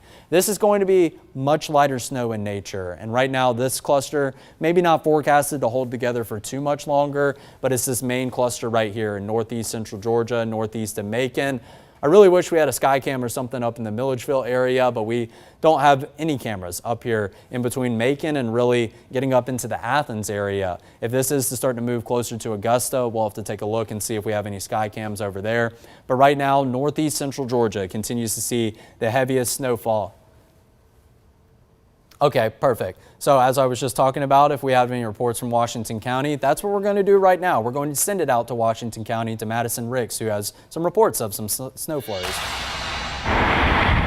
Yes, Alex, we've been talking about all morning. We've actually been here since 8 a.m. this morning, and we've been talking about how, we were waiting for snow. We haven't seen any snow. Well, I don't know if you can tell, the snow is kind of belting my face, and I got kind of like, remnants of snow all on me. But yeah, it is just started snowing here in Sandersville, and at first it was a little slow, but now it is picking up, and like I said, it's windy, it's snowing, it's kind of belting me in the face. But I actually have, Sheriff Joel Cochran here with me right now. Actually, we, ran into him, and so you have been kind of advising people to kind of stay off the roads, especially, as it continues to snow. So, what do you advise people to do? Well, as you can see, the snow is here. We are expecting roads and the conditions to deteriorate as the day goes on. So we're urging people, listen, you've had plenty of time to prepare. Take this time, spend time at home or wherever you're at with your family, enjoy the beautiful snow, just stay off the roads, stay warm and stay safe. And also, you were mentioning to Ellie earlier, or yesterday really, that you guys are kind of having some, things in place for people who are going to kind of experience this weather at the Chamber of Commerce. So can you just tell me a little bit about that? Yes, the community has come out and they've provided extra clothing, hoods, gloves, blankets, just something that if somebody is in need. It's at the Washington County Chamber of Commerce located in Sandersville, right across from the Inmark gas station. But if you know anybody that needs something or anything, please go by, take the stuff. It's free. You know, the main thing is we want everybody to get through this storm situation, stay warm, stay safe, and just enjoy the beautiful nature. All right, well, thank you so much, Sheriff. And like I said, it's going to continue to snow out here, and it's still windy, it's still cold, it's snowing right now, and we'll keep you updated on the snowy weather here in Washington County. But I'll send it back to the studio, reporting live in Sandersville, Madison Riggs 13 WMAZ News. All right, thank you so much for that report, Madison. Already just getting an image of what we were seeing out there. That's a good deal heavier than anything we've seen up here in the Macon area so far. And there's going to be pockets of heavier snow on the way down into Sandersville and areas of western Washington County right now. So Ellie and Madison, keep your eyes peeled. We'll probably be coming back to you very frequently, along with Naomi and Milledgeville, where that heavy band and that heavy pocket of snow is beginning to move into in real time. So most of what you're seeing, once again, located north of I-16 over to the east of I-75. But we also have some lighter flurries that are present west of I-75, maybe starting to clip areas like Upson, Lamar, and Monroe counties. And we do see some light flurries that are going down to the south of I-16. I imagine downtown Cochran, maybe some areas of Pulaski County, starting to see at least a couple of flurries like we did here in the Macon area. But then you can see that as you get to the north side of I-16, that's where the snow does continue to get heavier. And we still have a whole lot more where that came from. Again, this snow just started moving in about an hour and a half ago. And we see how widespread and heavy it is in nature as of now. And we can't wait to continue to show you images throughout the day of what to expect for the rest of the day and into the afternoon and evening here in central Georgia. So one last look at future view, where we will continue to see those bright colors, those whites, those purples, those blues up to the northeast here, but a couple of flurry showers occasionally in areas down to the south, maybe over to the southwest.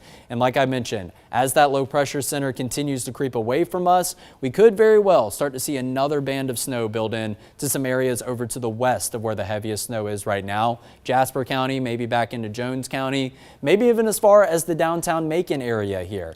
And then we will hold on to that snow into the evening hours as we go into our easternmost counties, and most of the frozen precipitation should begin to clear by around 8 to 9 o'clock. And then we will settle in to our very, very cold snap. It's already going to be very cold at this point of the evening in general, but then everyone in central Georgia. So you may dodge anything in the way of snow, no impacts with your travel or anything, but something that you are going to deal with as we go into as early as 7 p.m. tonight. So that's even before the snow clears out of our easternmost counties.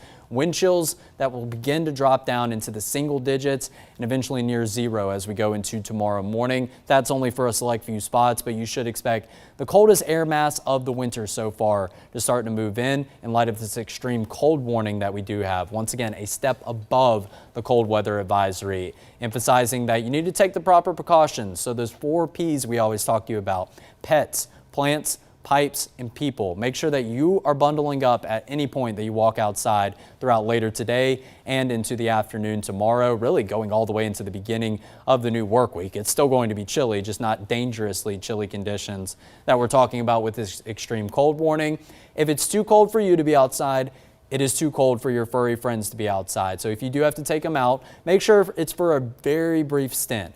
Obviously, let them do their business when you're taking them out to use the bathroom, and then bring them back inside. They're going to enjoy the warmth of that house, and their paws can get cold very, very quick. We had a great piece from the Critter Fixers that were giving us some tips on how to protect our pets in these frigid cold spells. But along with that, plants, obviously not really the growing season. It is the very end of January. It's already a colder time of the year. But if you do have some plants that are more sensitive to extreme cold, make sure that you bring those potted plants inside, or try to cover any of those plants that are vulnerable that are planted in the ground, and especially anything in the form of crops that you may have gotten a head start on beginning to plant as we do approach the spring season here very shortly. Obviously, this is going to be way, way too cold for anything in the way of conducive conditions for those crops. And the pipes, that's going to be the most probably important tip that we do have. Let those faucets drip throughout tonight. That keeps the water in the pipes continuing to move, and the more water is moving, the less likely it is to freeze over. And along with that, you can open up your cabinets to allow for the circulation of some of that heat in your house to start to get under the cabinets and start to hit the pipes and kind of warm up the surroundings of those pipes as well. And anything that you do have that is in an uninsulated part of the house. I'm talking about a garage possibly, maybe a storage room that's not necessarily well insulated, or those outside sprinkler spigots. Make sure that you are insulating those properly. Maybe taking a rag and wrapping it around with some tape. Those styrofoam cups, even a Whataburger cup, that's one of the tips that we have utilized, that you can start to insulate some of those outdoor spigots that freeze over in those conditions that they are interacting with a little bit more than areas that are inside your house that are not necessarily going to be dealing with anything in the way of those outside elements. So just a couple tips and tricks right there. We'll continue to bring you all those tips and tricks as we get closer and closer, or I guess, yeah, closer and closer to this cold spell and farther along into the afternoon. But snow continues to fall in northeast central Georgia. We'll have coverage all throughout the rest of this morning and well into the afternoon and evening, keeping you updated.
Thanks for staying with us here on the stream. Now, while we're all trying to stay warm in these temperatures, so are some unwelcome guests who are trying to find some heat. Yeah, Megan Bragg verifies how to protect your home against pests in the winter.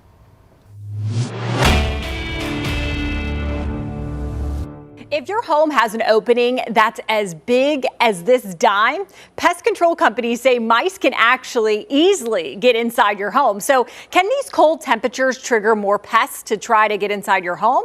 Let's verify. Our sources, Justin Bellett with Aruza Pest Control and the National Pest Management Association. Rats, mice, squirrels, and chipmunks, and some insects are all looking for ways to stay warm. And when you have a situation like we've recently had and upcoming with the weather, it's disrupting their entire population and their ecosystem. So they're looking for better shelter, warmer shelter, access to food, access to water. And so that pressure is going to come inside the home. Bellett says the way to keep them out, start looking around the perimeter of the home. Look for little gaps, whether it's through a door threshold or in your eaves. If you have a crawl space, Bellett says they can enter the house through the plumbing, so make sure that is secure as well. If they get inside the home, the National Pest Management Association explains they can contaminate food, spread disease, trigger allergies and asthma, and cause structural damage. They're always chewing on something. A lot of times that could be wiring, especially if they're in your attic. There's known fire risks that are created by rodents. They'll chew through ductwork, pipes, which in the end can cost you thousands of dollars.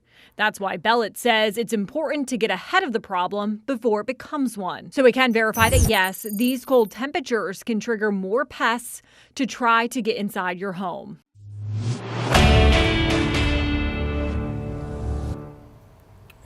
All right, we're going to go ahead and take a live look now over State Route 24 in Eatonton. As you can see there, some snow there starting to stick. You can see those flurries coming down. Not much traffic in the area right now. There is one car right there, and it looks like it's moving pretty normally. We're going to keep you updated on those road conditions throughout central Georgia as that snow starts to move in. And as we mentioned, we have our teams in our northeastern counties tracking the conditions as the morning goes on, including in Milledgeville. It looks like, here we go. It looks like there are some flurries that are starting to fall there in the last hour.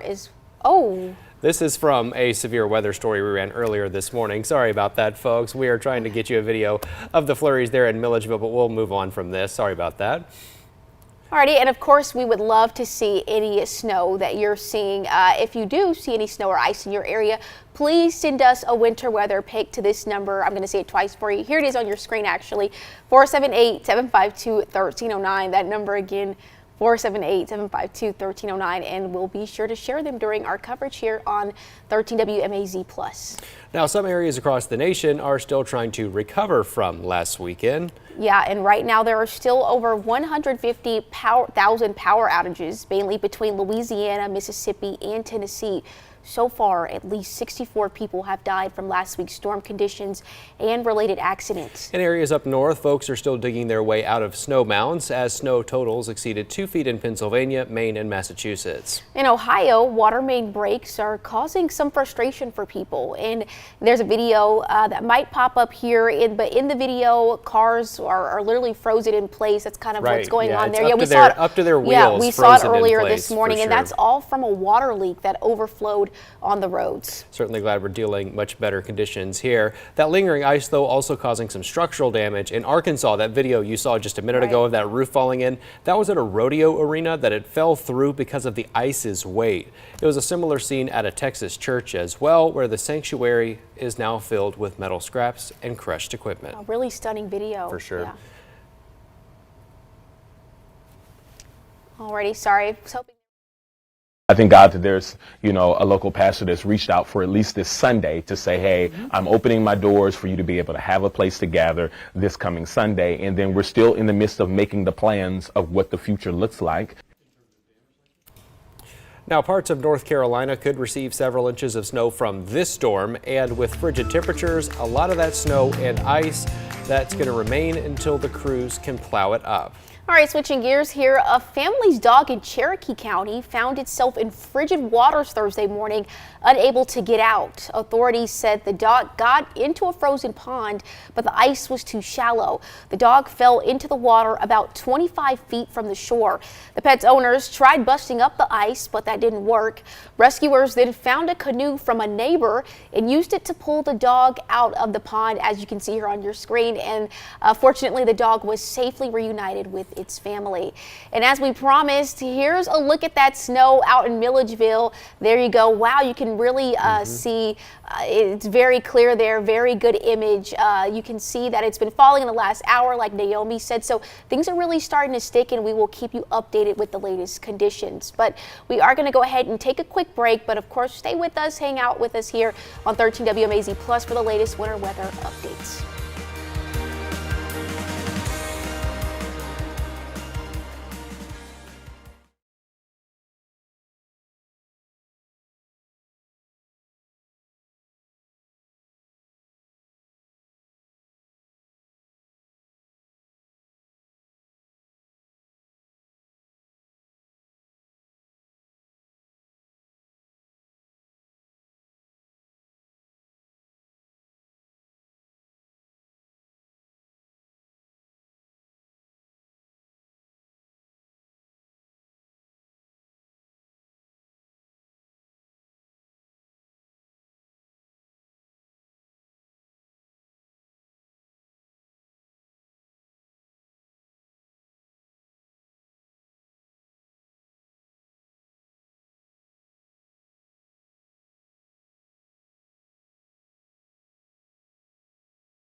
Welcome back to our live coverage here on 13 WMAZ Plus. Of course, we have reporters and photographers all out throughout northeast Georgia tracking the storm as it finally starts to make its way into central Georgia. Yeah, before we left to break, we saw that compelling video from Milledgeville kind of showing the snow starting to stick. But as we continue to track things here, we're going to pass things off to our sister station in Charlotte for a few minutes for more on the conditions there.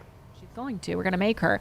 But the kiddos sledding out there, so really, you don't want to be driving in these conditions. It's just not safe. And like you saw those accidents around there. So taking one more look at our map, if we can pull that up really quickly, all of that red you see around Charlotte, especially on I-77 as you are heading up towards Huntersville, and just that I-45, that outer and inner loop around Charlotte, really starting to back up. And that's just because people are going very slow, which is good news. You really want to take it slow. We've been saying that all morning. It's important that you guys listen, and we're going to continue to show you conditions throughout Charlotte while we are here. We'll probably pull up more video for you, but you know what? We want to hear from you as well. We want to see your pictures. We want to see your videos. But we want you to stay safe. So if you want to, you can text those into us. That number is, let me get it on my sheet because I keep forgetting, 704-329-3600. So, oh, there it is right there. Text us your questions too. We're going to have Brad in soon, and he's going to answer some of your questions as well. So questions, pictures, videos, we love to see it all. And we'll be right back here on Live Impact News on WCNC Plus. We're going to take a quick break.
WCNC Plus. We are speaking with cats right now on the phone. We have Brett Baldeck. He's representing with cats. Good morning, Brett. How are you? Good morning. Good to see you guys or talk to you guys another second weekend in a row with a winter storm, but we're making it through. Oh, absolutely. Okay, let us know what is going on with cats right now. When we were driving earlier, we did see a cats bus to the side. Are they operating, or what should people know about this? So I'll be completely honest with you and everyone that's watching right now. Our services are being severely impacted by the current snow and winter weather that we're seeing. We have moved our buses off of the neighborhood streets and onto the main roads, but even the main roads are not in good condition right now because the snow is coming down at a pretty good clip. So what we're doing right now is we want to make our riders aware that, and our customers aware that our services will most likely be suspended early today But right now we're trying to come up with a plan of when that time will be. We're going to communicate that out as soon as we can. But there are a couple of factors that are playing into this decision. One is that there's a Hornets game at noon, and we know a lot of people took the blue line there and the bus is there. So what we don't want to do is suspend services and not give those people a chance to get home. So there's a lot of different factors that are going to go into this. So my best piece of advice is, if you're watching right now, please stay at home. Again, our services, we're trying our best, but our operators on the buses are saying that the roads are just not in good condition. It's really not safe for people to be out. So again, we're going to try and make the decision as soon as we can about when the services will be suspended early. But we have to make sure that if we suspend services, that we give people an opportunity to get home on the services that they got to their destination with. Brett, I mean, we've been seeing road conditions and it's been horrific, really. Have you heard of any incidents with your CATS buses or any of your CATS transit right now? So far, we've had no major incidents that have been reported to me. I know that they're trying to bring back buses that were on the side streets, bring them back to our main headquarters so they can stay there, because the last thing we want is the buses to be stranded out on the roads with people on them. So we're trying our best to, gauge the conditions. We're also working closely with CDOT and determining with them which routes they're plowing or which roads they're plowing, and trying to determine the best course of action from now. But again, I can't stress enough that compared to last weekend, I think this storm is a lot more impactful. So I really want people, if they can, to stay home. I know there's essential workers that maybe need to go out, but it's just, it's a mess right now. That's the only way I can describe the roads right now. Yeah, absolutely. All right, Brett. Well, we'll be checking in with you just to see when that suspension will start happening. So thank you so much for answering our questions, and we'll be sure to talk to you later. Thank you. Yes, and if people want to stay updated, we're gonna tell you guys at WCNC. But then our social media and our app will have all the updates available as well as our website. So we'll be in touch very soon. Great, Brett. Thank you so much. We really appreciate it. Thank you. All right, we're going to take a quick 2-minute break here on Live Impact News on WCNC Plus.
Thanks for watching Live Impact News on WCNC Plus. We're going to send it out to our guy, our number one guy, Richard Devane, out on these roadways showing you the conditions. Richard, it is Meg talking to you right now, just so you know. And Meg in the morning. I know who it is. Meg on a Saturday morning. Hi. Hey, how are you doing? Hi, Jeb. We're riding on this is, I think, the Plaza extension. I believe we're in the Plaza actually. And as you can see, let's get off of me and get on to the good stuff. You can see that it is slow going. As you've heard, that the visibility is not great. A lot of times with the snow blowing up, but the roads. Now, I'm going to be very honest, these roads are a lot better than the interstates that we've been on. 277, 77, 85 are a lot worse condition. I've seen a lot more wrecks there. It's slow going here, but this is in no way for us to say, hey, guys, come go out and drive. If you don't have to get out here, it's not fun. The walking is a little bit better. We've seen a number of people out walking, but the drive, not fun at all. As we drive, you can see the conditions. It's beautiful, but it is not beautiful to drive in. We've had a couple slips so far here in the Chevy Storm Tracker, but we were in good shape. Mason has got us under control and everything, and that's at low speeds, by the way, guys. If you hit a patch of ice that you can't see, and that's the issue, you can go sliding. So you have to be very careful about that. Like we've been saying, if you don't have to get on the roads, don't. Just stay home and watch us. There's no football today, so just watch us. Forget about that All-Star Pro Bowl game. It's all about Megs in the mornings on Saturday mornings. What a better way to spend my day than to be here at work with you guys. We've seen a couple accidents. They're moving them away. We're actually on our way to some other breaking news. Not getting off right now, but just letting you guys know. So that's why we're in driving this particular area. As you can see, just looking off to the sides, the snow accumulation continues to grow in cars. So people are going to have a lot of, dusting their driveways, pulling their stuff out. Even as I walked up my back stairs today, there's snow, but that snow is on top of ice. So that's something, if you haven't properly treated them, then that could be a situation for you in the morning. As we see, there's some sort of thing in there. What is that, a metal piece? Yep. There's a sign that's blown over in the middle of the road that we're avoiding. And that's another thing with the snow on the side of the roads. You might not see something like that could be covered in snow. So you have to be very careful. One of the things that go ahead, Max. Oh, I was going to ask you, how are you guys with the turning? I know, sometimes, see right there, you're about to turn. Okay. Let's see how you do. Yes, we're about to turn. They're watching you, Mason. Everyone out there in the world of streaming. See how you did a good job. Yeah. Very nice and slow. The Storm Track is great, and it's built for, these inclement, but I can tell this is ice right here, guys. This is slippery. As we're coming around, you'll see. And you see when we make that turn, you're going to see flashing lights because there is a situation ahead. Wow, you can definitely see a ton of snow up there in North Carolina. This storm really impacting a lot of the southeast. Lots of folks starting to see the effects of this third straight weekend of winter weather. Yeah, and we are going to take another break, and when we come back at the top of the hour, we'll have the latest updates here in Central Georgia. Stay with us.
Well, thank you so much for sticking with us here through this afternoon. We are continuing our live coverage of the snowfall as it continues to roll in here in central Georgia. So big picture view, this is what things still look like across the entire state. You can see we do still have some snowfall up there in North Georgia, but now majority of the heavier snowfall has actually moved well into our eastern counties. A few lighter flurries that are still up there hanging out in North Georgia. And the funny thing about this area of light flurries is it keeps looking like it's going to push further into our area, but it actually just keeps spawning more snowfall in the same spot instead of moving forward. So we'll talk a little bit more about that here in just a moment. But even bigger picture, I just want to kind of show you over in the Carolinas is where the bulk of the activity is right now. Remember, this is a big low pressure system. So the center of that low pressure is over there in the Carolinas, and that is where most of the heavier snowfall is at the moment. We've been checking in with live coverage with other stations throughout the morning. We just heard from WCNC in Charlotte, and they had a pretty crazy view as some of their team was driving around in their storm lab. So that is kind of what things look like big picture. Again, here in our area, we do still have some heavy snowfall over in these eastern counties. We watched it roll in from the north, starting with places like Jasper and Putnam counties. Now the bulk of it is kind of split pretty evenly between Wilkinson, Baldwin, Hancock, and Washington counties. We've got reporters out there who have also been showing us a live look at things throughout the morning, and it's a decent amount of snowfall that's coming down in that area. Now, we don't necessarily have true reports at the moment, so if you are in these counties and you want to send us a photo with a ruler down in the snow, you can send it into our newsroom, and we'll be able to get an idea of how much snow is actually on the ground at the moment. But generally, the bulk of that snowfall has been from that same little section throughout this entire morning, and now that we head into the afternoon. The reason earlier was due to the winds actually coming together in the northern portion of the state. We talked about this a little earlier if you've been watching with us all day. We've got this big low pressure system, obviously, so it's kind of spurring some counterclockwise motion our direction. So we're split between these northwesterly winds and these northeasterly winds, but both of these winds actually do come together here in North Georgia, and that actually does have an impact. When these winds come together like this, where they meet, we're able to actually get a little bit more lift in the atmosphere, and that creates heavier snow showers in that area. So that is why this specific region has been the heaviest in terms of snowfall totals, because there's just enough lift as these winds meet to create a little bit heavier snowfall over in that area. So that's kind of the main band that we've been watching all morning long. Obviously kind of converged up there in North Georgia, and now this wind has picked it up and carried it into central Georgia. So here in our area also, I kind of want to put this in motion because it's been taking a little bit of a different direction as we've gone into this early afternoon time frame.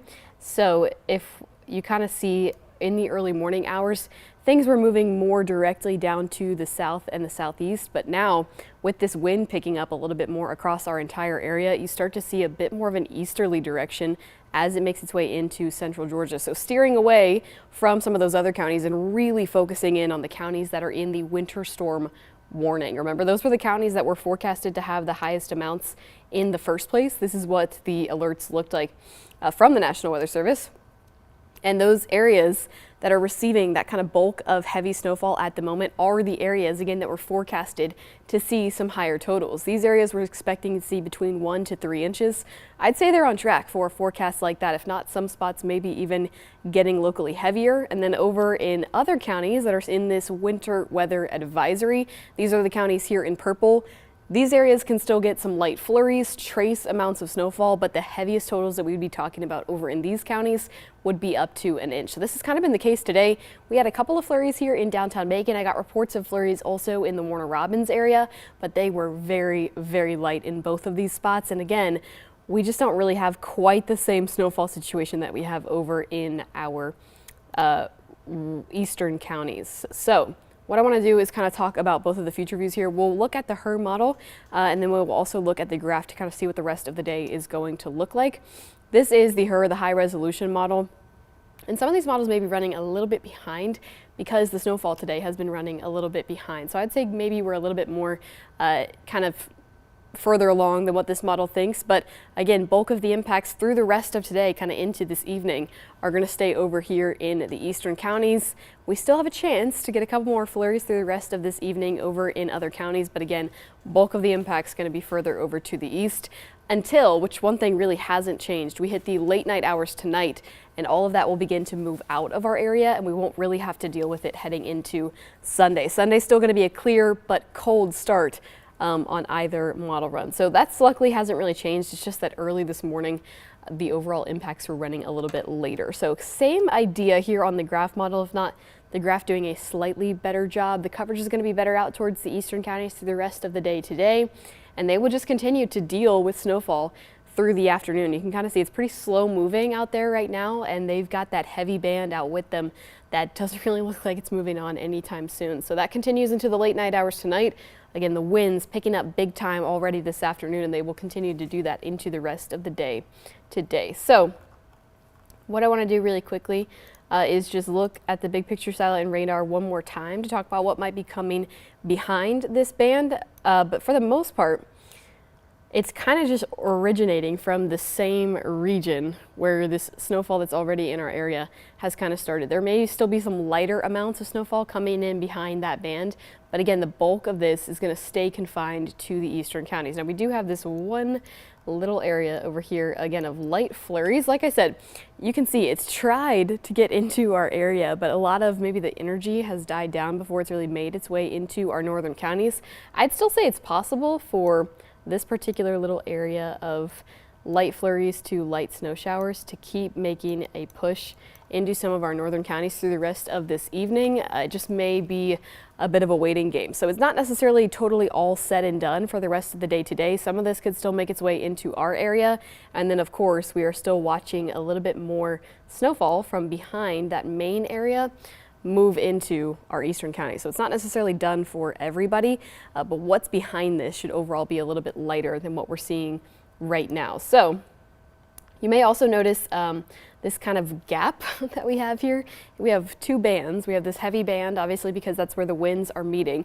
And then we just have this lighter band of basically different features in the atmosphere causing this secondary band. But we have this gap, and if you are in this gap, you did not see anything up in North Georgia. In fact, my family is in Atlanta, and they've been texting me all morning saying that they didn't see a single snowflake all day long. So if you're in this gap, there is a chance that you happen to see nothing through the rest of the day today. Now, I'll say it's a little more exaggerated for North Georgia, again, because of the way the winds are kind of converging, but overall, it is still possible that those areas, that gap could continue here into our area, and we don't see anything. I just lost myself in my ear. I just want to double check with production, or you guys, can you guys still hear me? Okay, it must be my IFB has died. That's okay.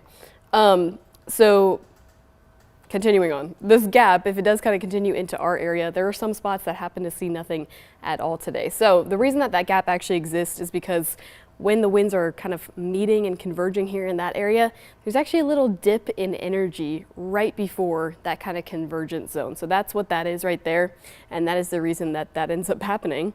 Luckily though, like I said, I'll try to show you this on the surface map here.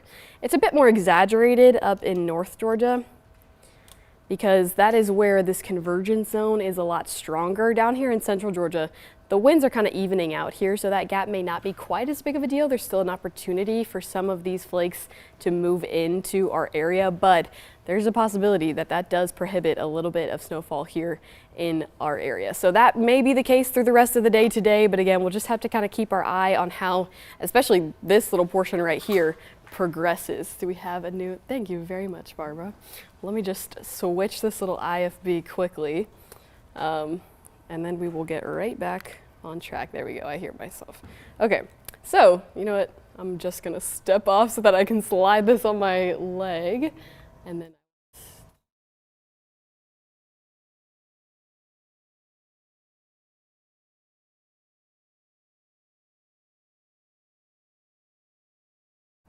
all right, thank you so much, Barbara. We just have been streaming all day, so sometimes things go out, equipment goes out, and we just have to do a little bit of a refresh, but we are back in business. So with that being said, that's kind of the situation obviously with snowfall right now. The bulk of the activity is over in our eastern counties. There is still some more moving into those areas, potentially some light flurries that could be moving into the rest of the counties. But if you find yourself in this gap, there's a situation where you may see a flurry or two or nothing at all. So that will be the snowfall situation through the rest of the day today. But of course, we also still have a situation of very, very cold temperatures. We are in an extreme cold warning. Now, I want to talk about this extreme cold warning. I know people might be a little bit sick of hearing about the temperatures, but extreme cold warnings, especially here in Georgia, are actually a little bit rare. They're not a very common issuance from the National Weather Service. For them to be this widespread is definitely a big deal. I mean, we are talking about low temperatures as we head into the rest of tonight and then into the early morning hours tomorrow. So this is for our entire area, and you can see it's not only us, it's areas that are receiving snowfall here in the Carolinas, basically the entire state of Florida, most of Alabama, and most of Mississippi as well. The way that the temperatures stand right now, they're definitely cold. We can see across the temperature map, we are sitting probably near or below freezing for most places. At the moment, we're in the upper 20s to low to mid 30s, upper 30s at the highest. So it is cold across the entire board. But once you factor in, again, those winds that we have out there right now, we just saw how strong they were on the wind gust map, but let's take a look at actual values. I mean, as we start to get this northwesterly flow taking over more and more of our area, the winds have just picked up more and more throughout the entire day. So we're talking about wind gusts over 30 miles an hour already over in Upson County. In the rest of the area, close to 30 miles an hour. And then in these eastern counties who haven't quite gotten in on the action just yet, but you see this line creeping closer and closer and closer. We're already seeing wind gusts up to 20 miles an hour. So I mean, it is gusty, it's breezy. I stepped outside earlier with Alex to kind of get a feel of how things actually were outside, and I couldn't stay outside for more than a few minutes. It is absolutely frigid out there. And again, when you factor in the actual wind that we have, the feels like numbers are just down into numbers that are already a bit uncomfortable. In our northern counties, we're talking about already sitting in the teens, the low teens at that. Monticello feeling like 12 degrees. Any snow that is falling reinforcing the cool air out there. So across the board, it's either feeling like the teens or it's feeling like the low 20s to 30s in the warmest places. So it's definitely bitterly cold out there.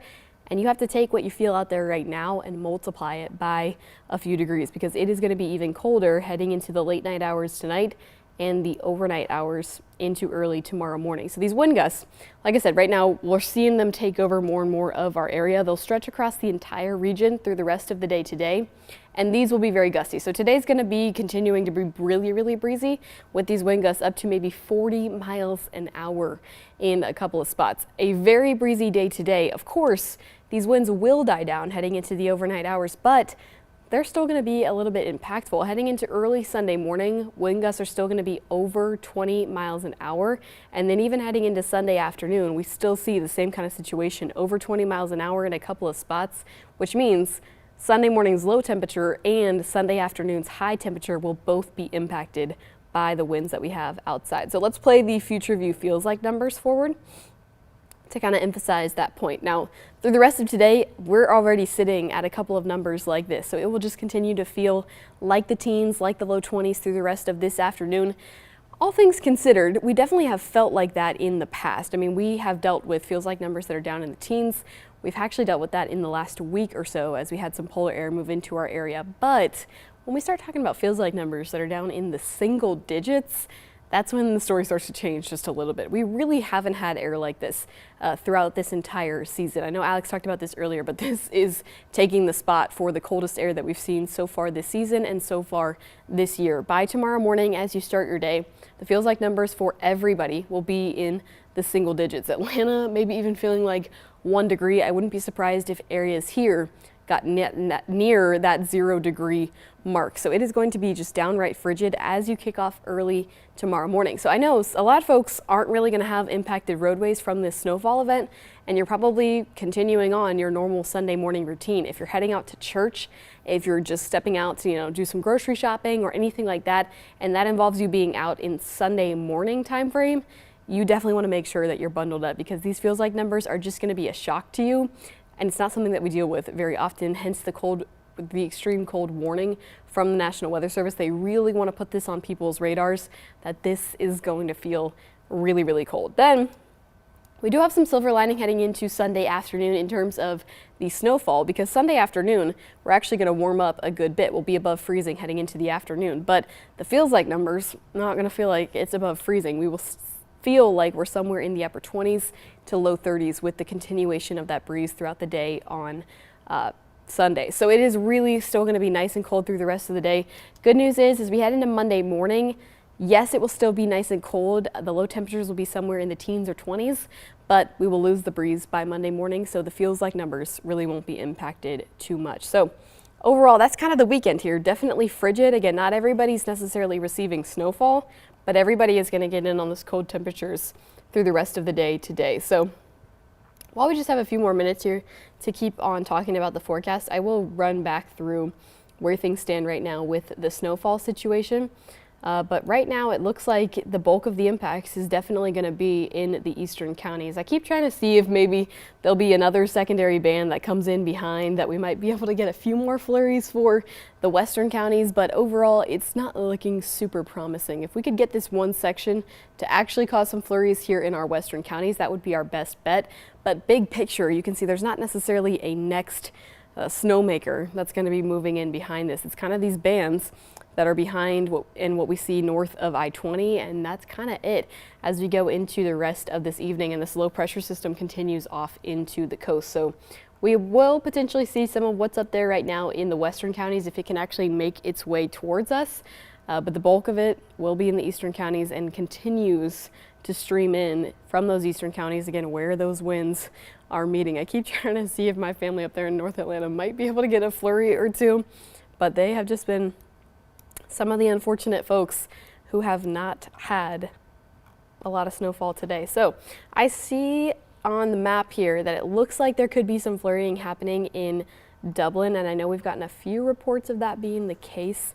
I think Alex has the Skycam pulled up, so I'm going to pull it up here and we will take a look. Oh yeah, there we go. We do have some flurries happening there in Dublin. So now Lawrence County getting in on the action a little bit.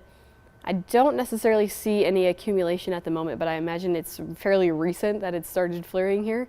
And they actually are, again, in that main band of heavier snowfall. So they will see some accumulation as we go into the next 30 minutes or hour or so. Here in Dublin, they will definitely see some. So that is pretty cool. Very interesting. I don't know if Alex, if we were able to see any on Warner Robins, or I know we got a few flurry reports there, yeah, but I don't know if that was necessarily visible. So other areas here, at least on the Skycams, the unfortunate thing is these areas that the snow is moving into, we really don't have good Skycam coverage of. Our eastern counties, there's just not a lot of good looks out there. So it's really Dublin.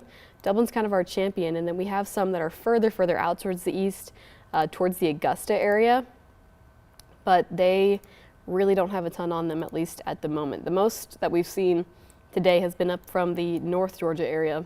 We can flip through a couple of those just for fun. We're looking right now at Athens, and they've actually got a good bit of accumulation over in Athens for another weekend.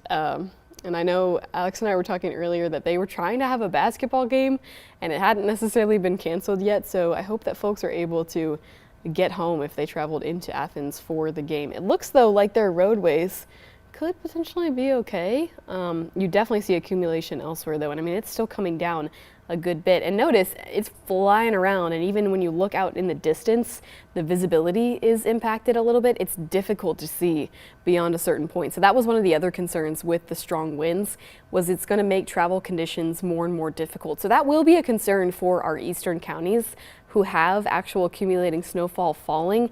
Once the breeze picks up in those eastern counties, not only will the actual accumulation be a concern for roadways, but also the impact to visibility. When you have snow blowing around like that, it's really difficult to see in front of you, especially for not super well-trained snow drivers like we are here in the south. And that will definitely be something that is a point of concern for the eastern counties as the winds pick up and they continue to have snow falling. So again, that is not a look at our area, that is a look at Athens. And we had a pretty cool one on Lake Lanier, which now it's hard to see out if this preview is what's actually happening. on the Lake Lanier cam. This is kind of exactly what I was saying.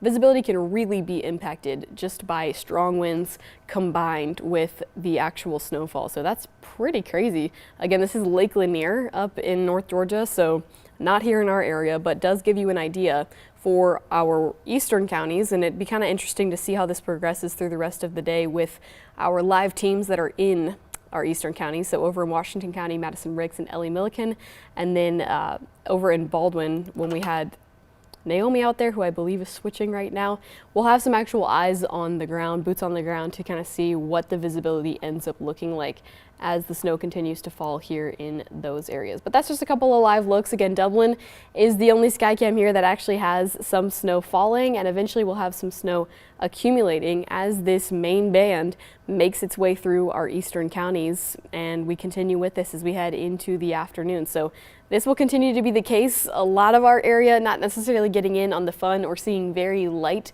flurries from time to time, and our eastern counties taking the bulk of the activity with actual accumulating amounts and, again, impacted visibility and potentially impacted roadways through the rest of the day today. So we'll keep on watching these bands roll into the eastern counties.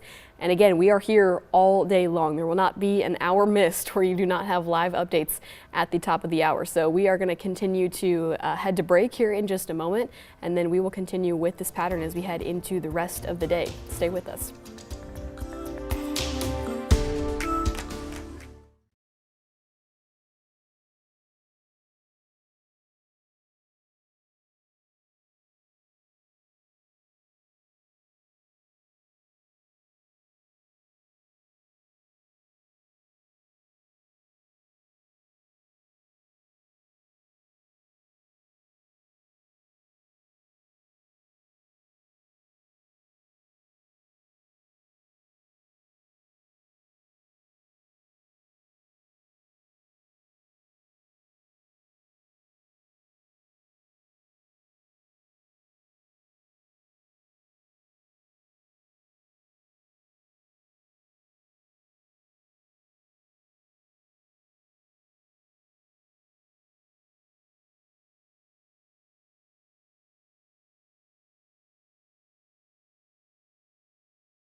Thanks for staying with us over here on 13 WMAZ Plus. We want to take a quick second and look at some of the photos that you guys have been sending in to us. Yeah, these first two are from Kimberly Johnson up in Lake Oconee. It looks like a lot is sticking up there. Wow. Definitely jealous of them. All right, this is Philip McDaniel out in Milledgeville. That's really nice there. You got two pictures sending in right there. Yeah. Pretty neat. Thanks for sending these in, folks. Alrighty, well, as you can see, we only have a couple of photos from y'all, so please, please, please keep sending them in because we would love to see more. You can text them to that number there on your screen. That's 478-752-1309, and then we'll share them during our coverage today on 13 WMAZ. Well, as we've told you throughout the day, we do have crews out in the field updating you on the conditions in our northern counties. Here's the latest from Milledgeville. Flurries started falling in the last hour. As you can see, things are starting to stick, so make sure you keep up to date with the latest conditions there. Come on now, you missed a chance to stick with us right there. All right, let's go ahead and take a live look now at State Route 24 in Eatonton, where, as you can see, the snow is quite sticking down there. Not too much traffic moving through right now. Folks seem to be taking that warning seriously to stay off the roads. But as you can see, of course, we'll keep you updated on those road conditions throughout the day today as the snow moves through. And GDOT did brine roads around the state ahead of this weekend's wintry weather potential, but you're still urged to stay off the roads in affected areas to help keep GDOT and emergency crews safe and, of course, yourself. Now, if you do have to travel, AAA recommends that you drive slowly and make sure you're not following other cars too closely. Also, remember, it does take longer to slow down on icy roads. If you hit an icy patch, take your foot off the gas and keep your steering wheel ready. Avoid slamming the brakes or overcorrecting. You can also keep your car stocked with emergency essentials. AAA recommends things like cell phone chargers, flashlights, some water and snacks, and extra gloves, coats, and blankets. Now, if you do have to travel and you encounter icy roads, down trees, or power lines, you should stay in your car and report it to Georgia 511. GDOT says there are 5 things that you should tell that phone operator. First up, know where you're at. Then look for a mile marker or an exit sign around you. Also describe what car you're in to the operator, and then describe the road or the lanes that are affected and any injuries that are reported. Now, as we head into the afternoon, some of our northern counties are finally starting to see the effects of this third straight weekend of winter weather, and we have reporters out across central Georgia keeping us updated. Yeah, our Ellie Milliken is live out in downtown Sandersville, where snow is starting to come down there. Ellie, good morning. Good morning, Carmen and Connor. Guys, it is snowing here like you were saying. I see it on my jacket. It is becoming such a beautiful white wonderland. If you look behind me right here, you're gonna see Citizens Bank. You see snow on their roof. It's looking so gorgeous. One thing is the snow is not sticking to the roads right now, but if you look right here in the grass, you can see that there's a little bit of snow, just like a dusting right now. It looks very powdery. And it's really cold, but super fun. We still see lots of cars out here. We're right near the Waffle House too, and people have been sitting down and eating and enjoying a meal. Some people are outside enjoying the snow too. Now, there's not a lot yet, but it just started around probably like 11 o'clock, and we've just been out here talking to different people and hearing about what they're hoping to do for the snowstorm. A lot of people told us they already got their groceries and they're ready to go. But like I've said in my last live shot, so you just want to make sure that you guys are careful on the road. No one should be driving on the roads if they are slippery or icy. And obviously we're still seeing people driving on the roads. That's what's really going on right now. I'm going to send it back to you guys in studio, live in Sandersville. Ellie Milliken, 13 WMAZ. Alrighty, thanks so much, Ellie. It's been very interesting to see the weather out there progress, and of course, we'll check back in with her as things continue to develop this afternoon. In the meantime, stay with us. We'll be back with more updates after this break.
Thanks for staying with us this morning here on the stream. It's just been great to see these snowflakes finally start to move into our area for the third weekend in a row. It's great to see those snowflakes finally falling out there in Sandersville where Ellie is. But we are going to take a quick break for here in just a second. We're going to take a second so our producers and our meteorologists can kind of take a little bit reset and get a little bit more things in our show and more updates for you. But we'll be back in just a few at the top of the hour. Yeah, we're actually going to send it over to our sister station in Atlanta for a look at how things are going on there.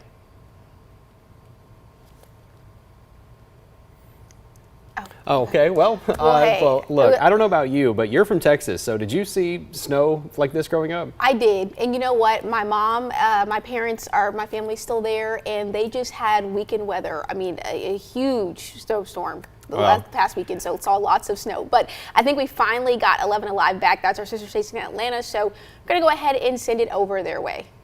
Whiteout conditions out here, so I think the cameras are just placed a little bit too far apart to have a good angle of that crash, but Chris showed it to us. It involved severely damaged vehicles, all of the northbound lanes shut down, and this camera here shows folks stranded on I-985 in the northbound direction, again because of that crash before Friendship Road. I see people out of their cars here, pulled over to the right. This is why we were telling people before this winter storm came, if you plan to drive, to make sure you're fueled up, that you have supplies in your car in case something like this happened. So I've reached out to both GDOT and Gwinnett County. GDOT didn't actually know about this crash until a couple of minutes ago. Again, Chris Holcomb was one of the first to find out about it and inform us and inform all of you. And then Gwinnett County was fairly cagey with information. They weren't willing to tell me much about injuries. They don't even know when they'll be able to reopen the road at this time. I do, however, see that left lane moving a little bit now. I'm wondering if folks don't know if it's shut, if they're just trying to get past, then they're going to have to come to a halt, or if they've reopened a lane. Again, we don't have a camera of that crash, but I would avoid driving in general, and then also you want to avoid I-985, of course, because of this crash. So I-85 is an alternate that you can take. Satellite Boulevard is another one. But again, I really don't want you out on the roads unless it's an emergency. So just want to show you here the conditions, and it's lighting up with colors in both directions on I-985. We've seen several crashes in this area near Gwinnett, Hall County. I saw a bad spin out on I-85 southbound just past Brazelton. A bad crash on Highway 316 near Lawrenceville as well, near Buford Drive, excuse me. So seen a lot of crashes in this area, and then also in Forsyth County, several crashes on Georgia 400 on Pilgrim Mill Road in Cumming and Dahlonega. So all this good reminders to just stay off the roadway this morning. Guys? All right, Rachel, thank you so much for taking a look there. As we know that we continue to monitor this storm, different areas, different spots. We just saw Chief Meteorologist Chris Holcomb with the crash there in Hall County. Earlier, a couple hours ago, when he was up north, I believe, was that Rabun County? We saw some trucks trying to get up a hill of snow. And we're talking about big 4x4 trucks, Suburbans trying to get up the snow, and they were still slipping and sliding. A couple of Jeeps as well, so it's important to make sure that you are off of those roads if you do not have to be out there. And with another winter storm moving into Metro Atlanta, crews across the region, they are out there, the men and women working very hard around the clock to make sure that you are safe. Yeah, we are so grateful for them, and we've already seen some snow falling across different parts of our state and our viewing area. Not as much here southward toward the city of Atlanta, but we have our Ariana Manise live in Sewanee, I believe. Ariana's still there, and that is one area that is getting snow. She's been in the Gwinnett area for most of the morning for us. So Ariana, a lot of flurries coming down, and even some sticking to the pavement. Yeah, it is. We have seen consistent snow here in Sewanee. Flurries, you know, they lighten up a little, then it's a heavier snow, but it's been consistently snowing here since we've been here this morning. And it's been sticking to the pavement right now. Where we're standing is more of like a light slush in a mix of a light powdery snow. So the pavement, you see that slush. The grass area is where you see more so of that dusty snow. You especially see it when the wind is blowing, and that's the biggest thing that we have felt more so. I'm not even going to act like it's fun being out here, here because this wind is definitely blowing. And you see a few people out there. These kids, they just been out here. We came to the Suwannee Town Center. We thought we would see a lot of people, but we really haven't. Seen a few people walk by here and there. But yeah, these kids are trying to do a snowball fight.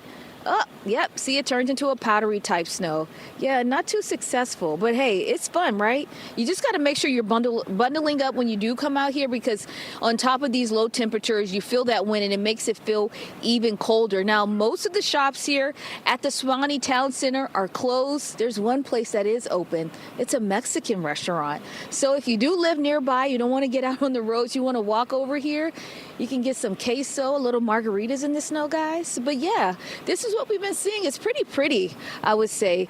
It's not too heavy, just a nice, consistent flurry action happening here in Gwinnett County. So, hey, just bundle up if you do decide to try to make a snowball. I don't think you'll be too successful with this powdery snow you're seeing out here in Gwinnett County. A lot of people trying to stay warm out there. Ariana, thank you so much. And whether that be with a cocktail or with a restaurant, making sure that you're staying inside safe and toasty. But while some people are enjoying the weather, we know that there are some serious conditions in other parts. Yes, let's get back out to our chief meteorologist, Chris Holcomb, following a multi-car crash right there on 985. So, Chris, what's the latest? Well, we just left that scene.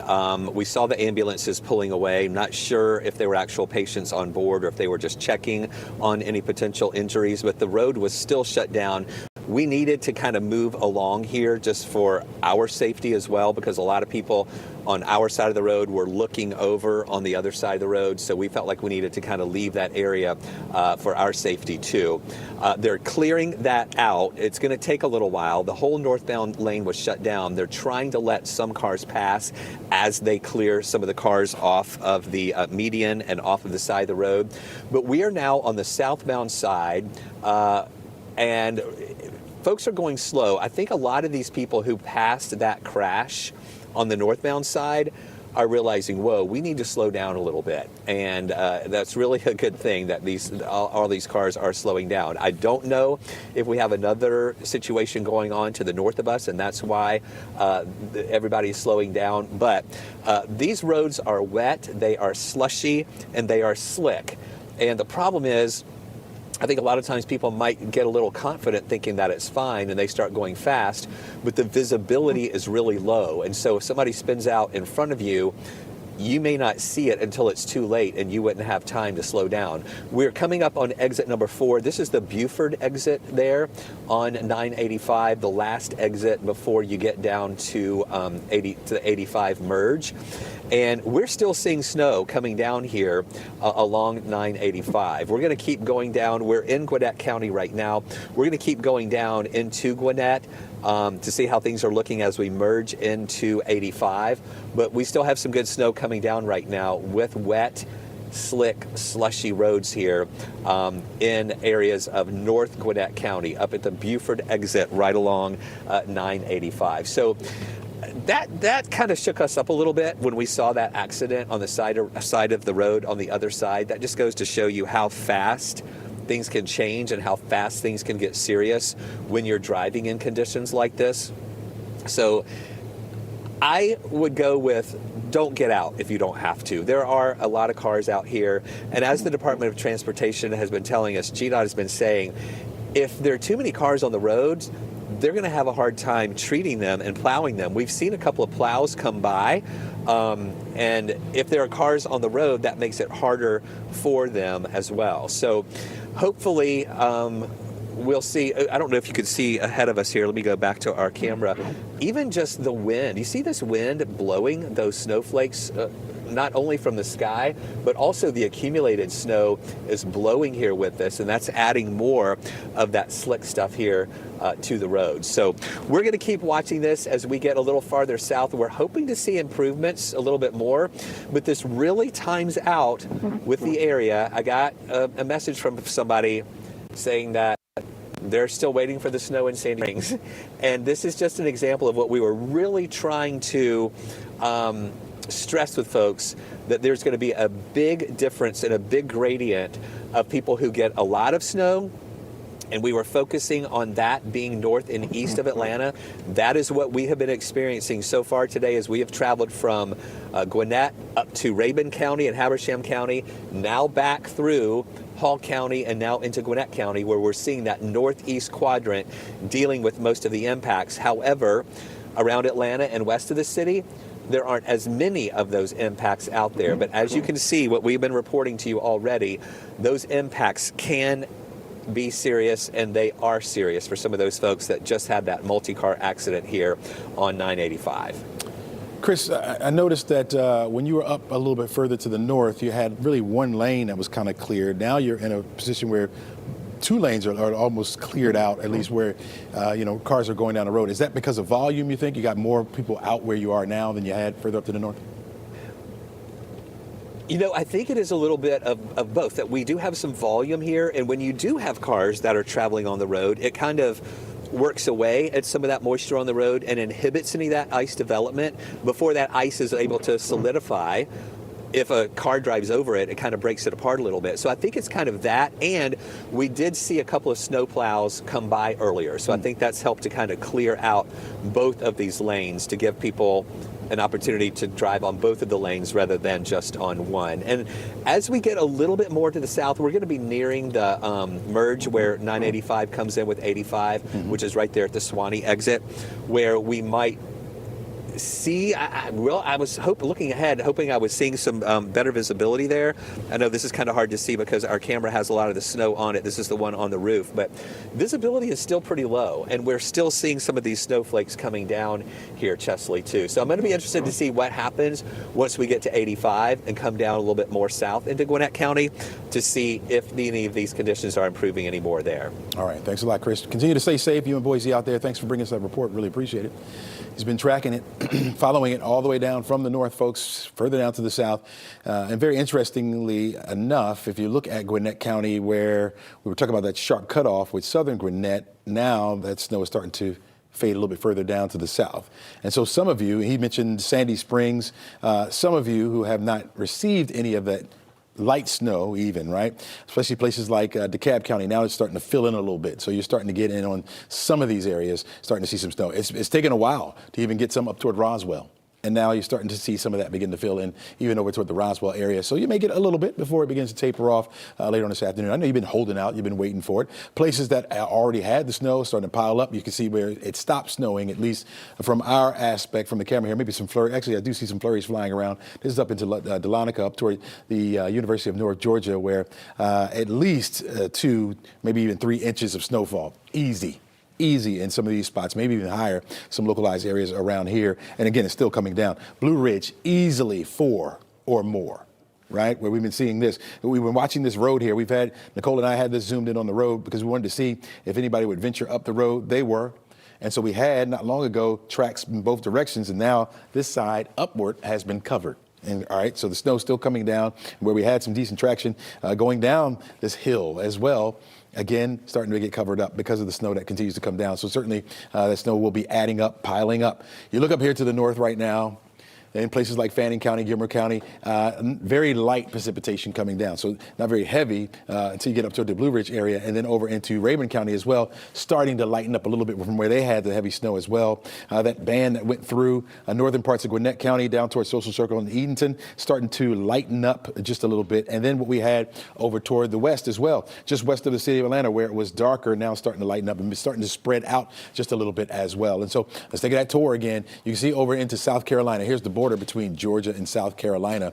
Once you get to Tallulah Falls, you jump across the border there, and it's heavier over into South Carolina. Helen finally starting to taper off a bit from some of that steady snow that was coming down. Mossy Creek as well. You jump down to Murrayville, down to Gainesville. Chris is here, right, coming down and about to hit this area right in here. Sugar Hill it's been snowing there for a little while. So I don't think his conditions, at least from his perspective, will change much because he's been in the snow already. And so once he gets here, it has been snowing, and we had some heavy bouts of this. We're talking about the Lawrenceville area, which is where he was headed just to take a look, and he's still going to be in the snow. In fact, as he heads all the way into the city, that snow is just going to stay with him. So it's like he carried it here, but that was already the case while he was up to the north. You make your way further down into into the city, and you still see a few of those light showers around. Where it's heaviest now is down toward Devereaux and Sandersville, just outside of our viewing area, down toward Milledgeville, continuing to be heavy over there. But then it gets a little bit more spotty once you make your way back toward the city. What is happening is more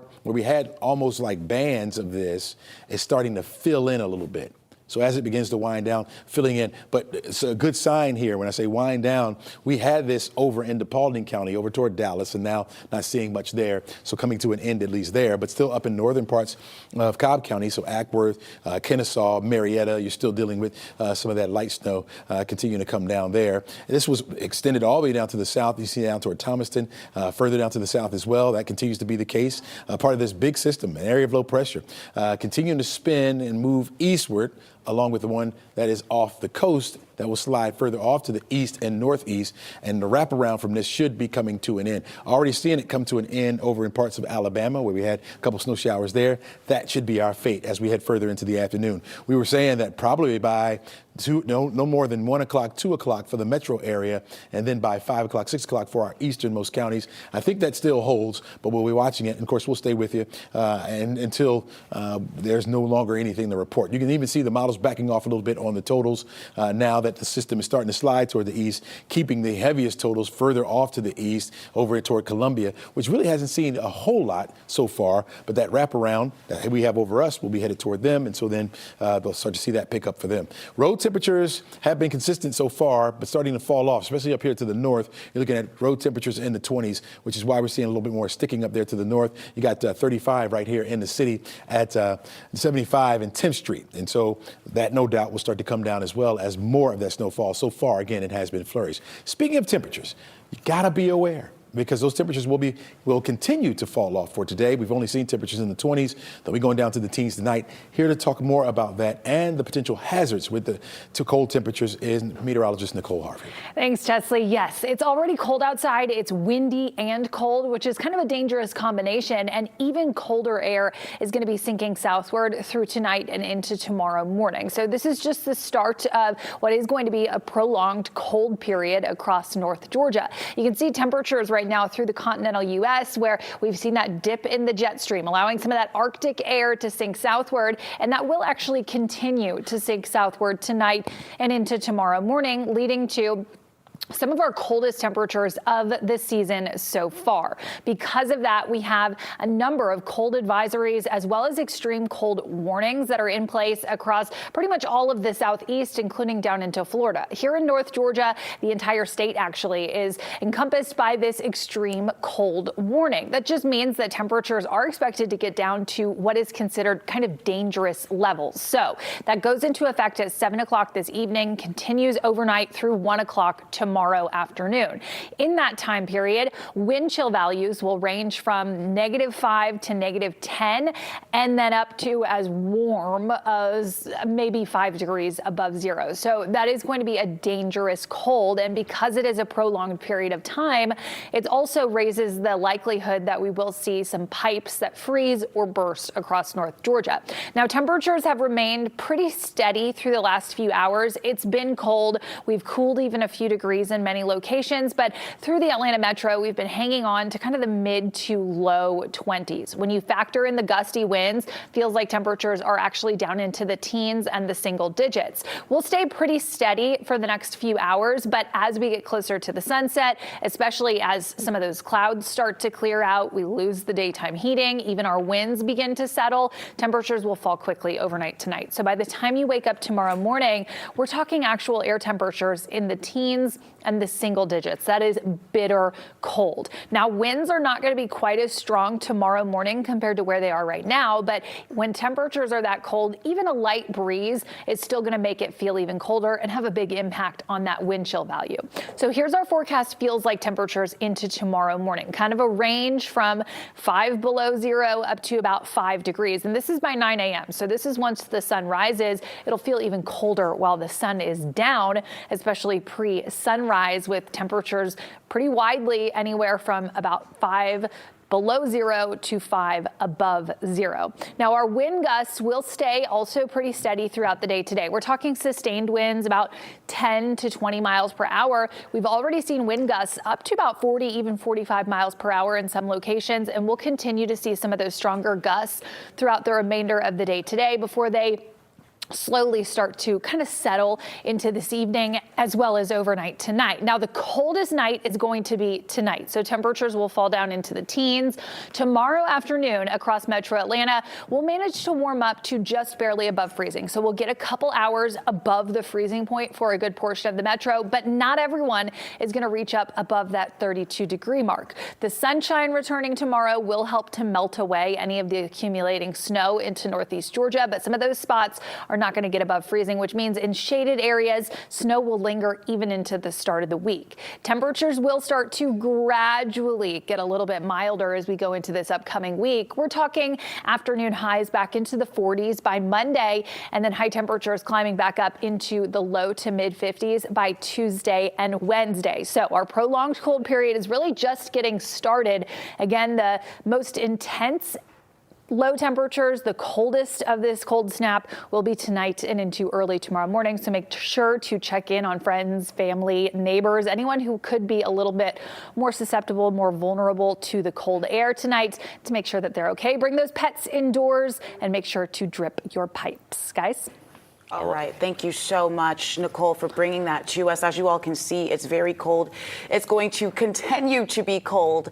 And we are getting some images here, Jonathan. Yeah, this is coming from Mountain City in Rabun County, where we've been earlier this morning. Our Chris Holcomb was there. Ken Law has measured 7.5 inches of snow outside his house. That is certainly what you call a good amount of accumulation. That is a lot of snow. We do have some photos out of North Carolina, an area that's dealing with plenty of snow.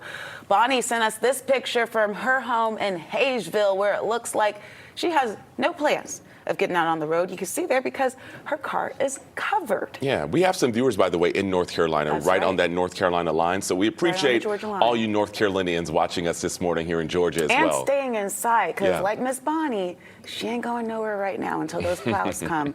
And hopefully you're nice and toasty hanging out with us. Yeah, so many of you have been sharing your pictures and your videos, including this one right here. This is from Grant in Blairsville. That is his dog, Max, out enjoying the snow. Does your dog like the snow? No, At okay. all. You know, Bella has her coat, 3 coats, and she's in Florida right now, so she's looking at us like, Yeah, so good thing she's, with the grandparents Look, right Max now. having a good old time, though. He does not need a coat. Hey, we've got one more. Jackie Malone sent us this video from her back deck in Buford, and you see that the snow has really come down. And it's good if you have a back deck like that. You can just go outside, check it out, without having to really go out into the elements. It looks like a lot of fun and a lot of snow there. We do know that the snow is not really packing in, which could be good if it heats up, but not really snowball snow or snowman snow, but it's still pretty for a picture to have a nice hot chocolate or something like that. And if you're here in the city, you know, maybe in Midtown or downtown, you're not going to see this. So enjoy these pictures, but still be careful because there are certainly some slick spots on the road. We're going to be right back with more news and more weather coverage. Our Jennifer Bellamy and Zach Merchant will be joining you in just a moment.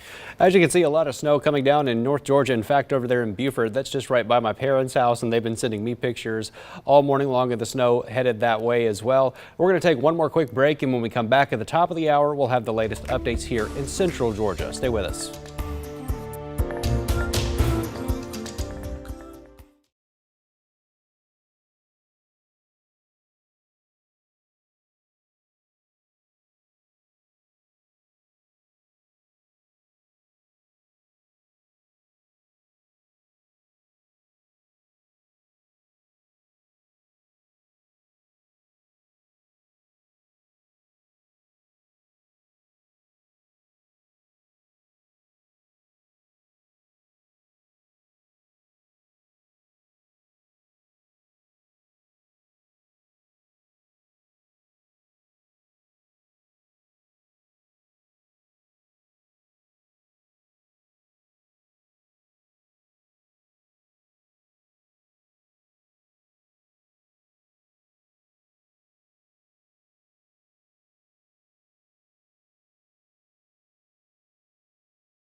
Well, thanks so much for staying with us here on 13 WMAZ Plus. It is the top of the hour, so let's bring you another update on our current snowfall that we continue to see in some areas here in central Georgia. And of our 4 sky cams that we do have on here, you can see that downtown Dublin is the one picking up on those steady flurry showers. Not so much the case in Macon, not the case down in Warner Robins, and also not the case down here at the Georgia National Fairgrounds. But we also have some very windy conditions that are going to be present in areas like Macon, where our sky camera continues to shake. And we also see the flags blowing at a good clip here at the west gate of the Georgia National Fairgrounds. So let's go ahead and take it over to the downtown Dublin sky cam, where we will take this image full screen right quick.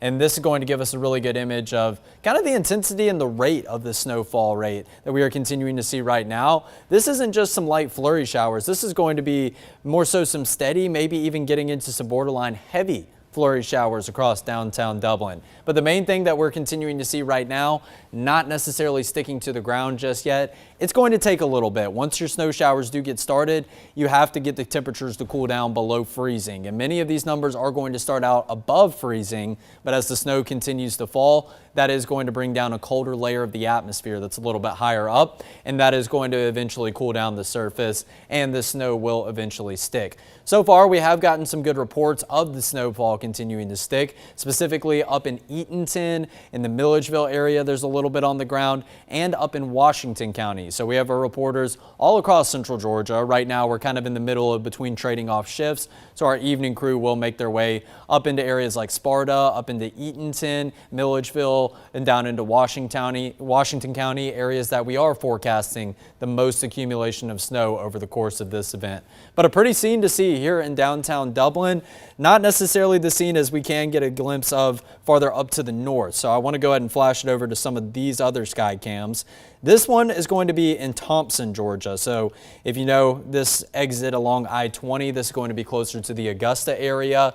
And right now this camera showing a pretty similar image to what we see in Dublin, except as you look out in the distance, your visibility gets limited a good bit. That is indicating that the snow is paired up with some very gusty winds. And obviously when you have the snow blowing at a good speed, it is going to limit your visibility as you look off in the distance. So that's something we'll continue to keep an eye out for. Let's flash it up to the downtown Atlanta corridor real quick, where we actually were getting a good image of the flurries for quite a while earlier this morning. This is a pretty cool sky cam. This has got a good image of, I believe, Mercedes-Benz Stadium right here, and we can continue to maybe see a few flurries. You got to look at some of these darker areas. Remember, you got to see the contrast between those white snowflakes and some of the darker areas on our sky cam. This is actually in Centennial Olympic Park. Now that I'm getting a big picture view of this, College Football Hall of Fame right here, getting over to the Omni, the CNN Center over there on the left side of your screen.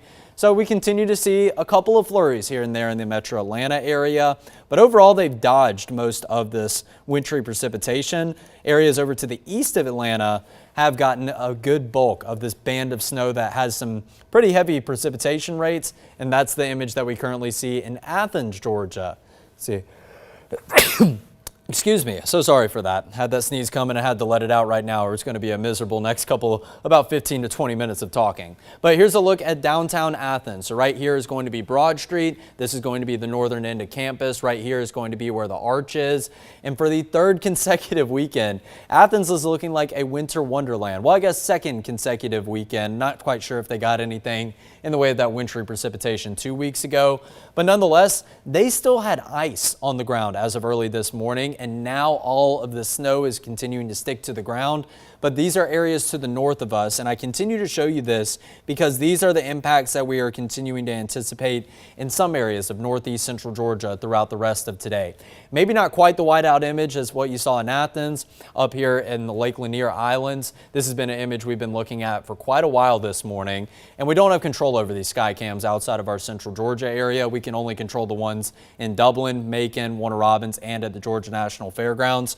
So we kind of have to work with what we got in terms of what those cameras currently sit at, but just wanted to give you a good depiction of what's going on to the north, because when we flash it over to your satellite and radar image, this is going to be very important. So here we go. You can see plenty of blue color on this satellite and radar imagery. The darker blue that you have, that is going to correlate to your heavier snowfall rates. But then we'll go ahead and take it over We'll take the sweeping radar off and we'll take the satellite away. So we'll take away the cloud cover. Now you can see eastern central Georgia is holding on to this band of not only some consistent, some steady flurries, but also some pockets of some heavy flurries indicated by the brighter white shades. It spans as far south as Telfair County, eastern Dodge County, Wheeler County, Montgomery County, all the way through eastern Lawrence, all the way through basically the entirety of Treutlen County, up through Johnson, eastern half of Wilkinson, all of Washington County, all of Hancock County, right now present in eastern Baldwin, and most of Putnam County. Maybe a few flurries that we're still getting a glimpse of up in Jasper County. And remember what we were talking about. There were 3 areas down in south and southwest central Georgia that were not included in anything in the way of these winter storm alerts, the winter storm warnings. Well, those were going to be Dooley, Crisp, and Wilcox counties. Well, wouldn't you believe it? We also have some flurries down there that are being reported, down near Cordele, over just south of Unadilla, close to Vienna, and getting pretty close to the Pitts, Rochelle areas in western Wilcox County. Hopefully those can move a little bit over to the east so Abbeville gets in on a little bit of the fun.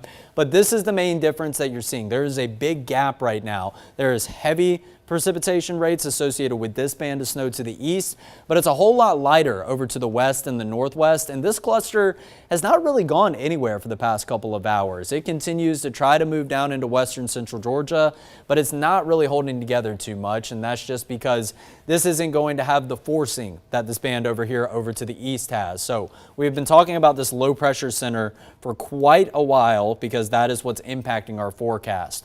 Well, taking a look at your winds and your wind gusts, the convergence zone is where we are looking at that heaviest band of snow to set up. And right now, that convergence zone where the winds are coming together courtesy of this rotation from the low pressure center, that is going to be in east central Georgia. It obviously is going to be a whole lot gustier over here to the west as of right now, but where these winds are kind of coming together from the north and the northeast in areas like North Carolina and South Carolina, or if you go back over to the west into northwest Georgia, getting into Alabama, that northwesterly breeze, there are obviously winds blowing at different locations, but where they come together, that is continuing to set up that band of some heaviest snow throughout central Georgia right now, which is mainly present to the east, not seeing as gusty of winds over here in east central Georgia, but back over to the west. How about some gusts up to 30, 31, 32, or 35 miles per hour? We once again have the potential for some gusts that could get up to 40 miles per hour throughout this afternoon and into the evening, which brings me to my next point. Whether or not you're getting some snow right now is obviously just a matter of location, but something that everyone is dealing with are some very cold temperatures. We've been talking about it over the last couple of hours. Your high temperature for today, set by your phone, set by our 7-day forecast, we have already hit that. Your high temperature got hit earlier this morning, and now that we are watching these very gusty winds usher in this colder air mass, the numbers are dropping as we're heading into the afternoon. So upper 20s farther up to the north and the northwest, transitioning into some low 30s, maybe just above freezing temperature farther down to the south and the southeast. But these numbers eventually will drop as we head farther and farther into the afternoon. And this is just your actual temperature. So obviously the main point that I want to make with this is a good amount of your values, especially up to the north, are below freezing as of right now. And take a look at your feels like temperatures. When you factor in those wind gusts that are up to 30, 35 miles per hour, we have plenty of feels like temperatures already down in the teens, as low as 14 degrees for a feels like temperature in Monticello, low 20s, maybe some areas that are closer to the 30-degree mark farther to the south. But these numbers will continue to drop lower and lower as your temperatures get colder and colder throughout the remainder of today. So this is going to be an impact in kind of phase 2 of our weather impact alert. Our weather impact alert that we did have as of last weekend, it was kind of broken down into 3 phases. The first was going to be that potential wintry mix and the possible ice accumulations we could have seen. We might have saw a light glaze in some areas, but very thankfully we dodged that bullet. Phase 2 were the possible severe storms that moved through, and even a tornado watch that got prompted 100 miles away from an ice storm warning. So obviously it was a tale of 2 completely different forecasts day by day last weekend. And then phase 3, we were talking about the potential refreezing of any standing bodies of water at the surface. Very thankfully, we had minimal to no impacts with that, but something that everyone with 100% certainty is going to be dealing with is a very frigid cool down as we go into tonight and into the early morning hours tomorrow. In fact, go ahead and continue that into tomorrow afternoon. Yes, our numbers will get above freezing temperature, but it's very likely not going to feel above freezing temperature into tomorrow afternoon. But first things first, let's go ahead and pop it back to your satellite and radar image, because I do want to go ahead and talk about what this current setup looks like compared to what our future view is going to say, because now we're going to start focusing on what's in store for the rest of this afternoon and into the evening hours. So your snow, the bulk of it is still present over to the east here in central Georgia, mainly west of I-70 or east of I-75, excuse me, but a few very light flurry showers that are over to the west, up I-75 north, maybe even some down here near the Cordele area. Would love to see some reports coming down from Chris County, because actually that gives me a good idea. Before we jump into future view, I did want to show you this, your winter weather alerts, because those three areas did get left out of any form of a winter weather alert so far. So we have the warning that is present farther up to the north and the northeast, expecting some higher snowfall totals in eastern and northeastern central Georgia. You probably heard us say that quite a lot as of recent days. Then the winter weather advisory, it actually got expanded into areas like Taylor and Macon counties as of sometime around 10 a.m. this morning. Well, obviously, those areas were probably getting ready to see some flurry showers, and very likely have seen some occasional flurries throughout today. But there wasn't much confidence in Dooley, Crisp, and Wilcox counties even seeing anything in the way of winter weather. Well, now we're just proving those warnings wrong as of right now. It looks like everyone in central Georgia has the potential to at least see some flurries. However, if you're in the winter weather advisory, we're not looking at many of those snow showers to really stick. If you do see anything, it's going to be a very light coating at the most, where you're looking at a couple inches of accumulation. That's going to be these counties that are outlined in that kind of fuchsia color. And obviously we talk about the counties that are issued in that, because there's a lot of different central Georgia cities and towns within each and every county, but we do have the city labels here. So when we say Baldwin County, that's going to be Milledgeville, but that's also other areas like Coopers, getting into the Lake Sinclair area up in Baldwin County. So it is very important to know what county that you do live in when we do have winter weather events, severe weather events, anything in general where we do have a warning or a watch or some form of an advisory to let you know about. But now let's plan out the rest of your afternoon. So if you are keeping your fingers crossed that you may see something more in the way of snow, maybe you're here in the Macon area, you saw a couple of those flurries over the past few hours, but you're anticipating some more. Well, just because the snow has ended in your select area does not mean that it is over completely. Let's go ahead and flash forward into 3 o'clock in the afternoon. And one of my pinpoint locations for that messaging has been Jones County. So you probably heard me talking about how I went on a school visit yesterday, went over to Dames Ferry Elementary. I told the kiddos to head out in the morning and see if you could see something in the way of snow. And we got flurries reported in Jones County, even some heavy flurries at times. Someone reported some of those at the Waffle House in downtown Gray. Well, we are looking at this band of some snow that maybe push back over to the west a little bit. So that's what I mean. Just because the snow has come to a conclusion as of right now doesn't mean that you couldn't still spot a couple of flurries as we go throughout the rest of this afternoon. Not very likely going to lead to much accumulation, which is not a bad thing. You don't want the snow to stick to the ground for longer than you need it to. That's going to create those slick conditions on the roads. But where you do continue to see heavy snow shower after heavy snow shower, some of these darker colors, it's going to be up in this northeastern corner of central Georgia. So mainly this northeastern quadrant, east of I-75, north of I-16. But then as we move into the late afternoon and evening hours, this snow is mainly confined to east central Georgia as that center of low pressure continues to move away from us out in the middle of the Atlantic Ocean. So the moisture associated with that center of low pressure, that's going to in turn creep away from us, start to taper off from west to east. So eventually you will just see some overcast skies to wrap up your Saturday over to the west, still holding on to a couple of snow showers in our easternmost counties. And then all of that moves out of the picture as we go into around 8 to 9 o'clock later tonight. And then eventually we get the clearing in this cloud cover. And that's going to allow for the numbers to continue to drop as we go into tomorrow morning. And we keep the breeze present. Not as gusty as this afternoon, but that will be very important for your feels like temperatures as you wake up tomorrow morning, make your way out the door, heading out to your church service, and then going all the way through the rest of your Sunday. We will get above freezing temperature. We will have plenty of sunshine. We'll have some clouds to try to build back in overnight into Monday morning, but not going to result in anything in the way of wintry weather chances. That comes to a conclusion as we go into tonight, sometime around 8 to 9 o'clock. So let's go ahead and talk about the hand-drawn impacts, which we continue to want to emphasize that this is not talking where we are not talking about a couple of inches of snow for everyone in central Georgia. That is something that I see so many people misinterpret whenever we talk about something in the way of winter weather chances. Read the posts that we're making. We are defining which areas have the best chance of seeing some snow sticking on the ground and some areas that are going to see maybe a couple inches of snow. We have not been forecasting 3 inches of snow or snow widespread for the Macon area, for the Warner Robins area. We have highlighted the potential for a couple of flurries, yes, and maybe even some totals up to 1 inch at the very, very most. But we have not been forecasting the heaviest impacts for areas like Bibb County, for areas like Houston County. This has mainly been confined to northeast central Georgia. And now looking at this graphic, I would probably drag this blue shaded area a little bit farther down to the south because it's really looking like our eastern half here in central Georgia could see some accumulation of at least an inch. Now, the very maximum that we're looking at, I think we're looking at around 3 inches, maybe even getting up into 4 inches of snow. But that would be the areas that do hold on to the snow consistently all throughout the afternoon and into the evening hours. And we're barely looking at any impacts farther down to the south and the southwest.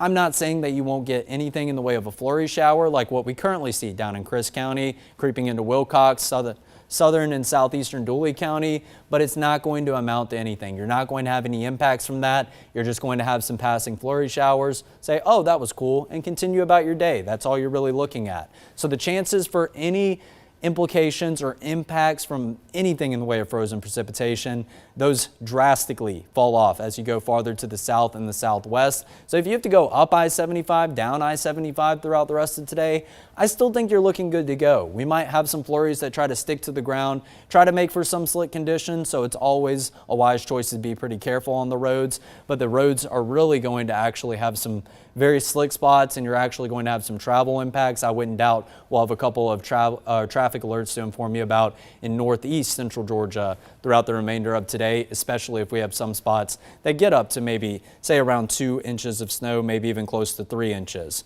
So speaking of those specific amounts, I know that's kind of a drawing, that's kind of a range. What about my specific area? Well, we can take a look at this latest model run of the graph, and it is still really kind of spot on with what we have continued to forecast. 1 to 2 inches, maybe some areas that get closer to 3 inches, but not seeing any of those pop up as of right now. That's mainly in northeast, eastern, and maybe even lingering into southeast central Georgia, but those totals drastically fall off as you go farther to the west. We're actually seeing the totals continue to decrease with each individual model run that we get in areas like Macon, Forsyth, down to Warner Robins, Perry, only about 1/4 of an inch of accumulation in areas like Cochran. So once again, we're not saying that you're going to see a whole bunch of snow in Macon and in Warner Robins when we give these forecasts. It's important to read what we are posting and important to listen to our messaging when it does come to this. So once again, to reiterate that one more time, winter storm warning, northeast and east central Georgia in that fuchsia looking color. If you're in the lighter blue shade, winter weather advisory where you could see a couple of flurries at the least or maybe some accumulation up to 1 inch at the most, but I think that chance continues to get less and less likely. But then let's go ahead and talk about what's in store after the snow moves out of the picture.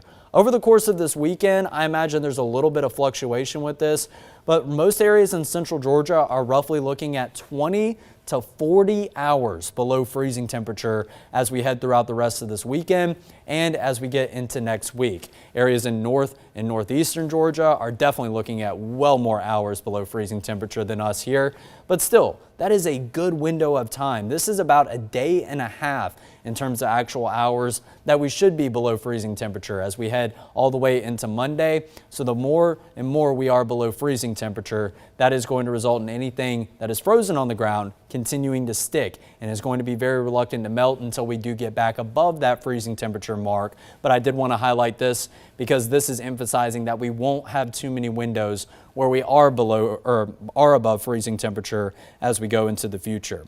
Sorry, just saw my phone popping up a couple notifications, just reading some of the messages from the National Weather Service here.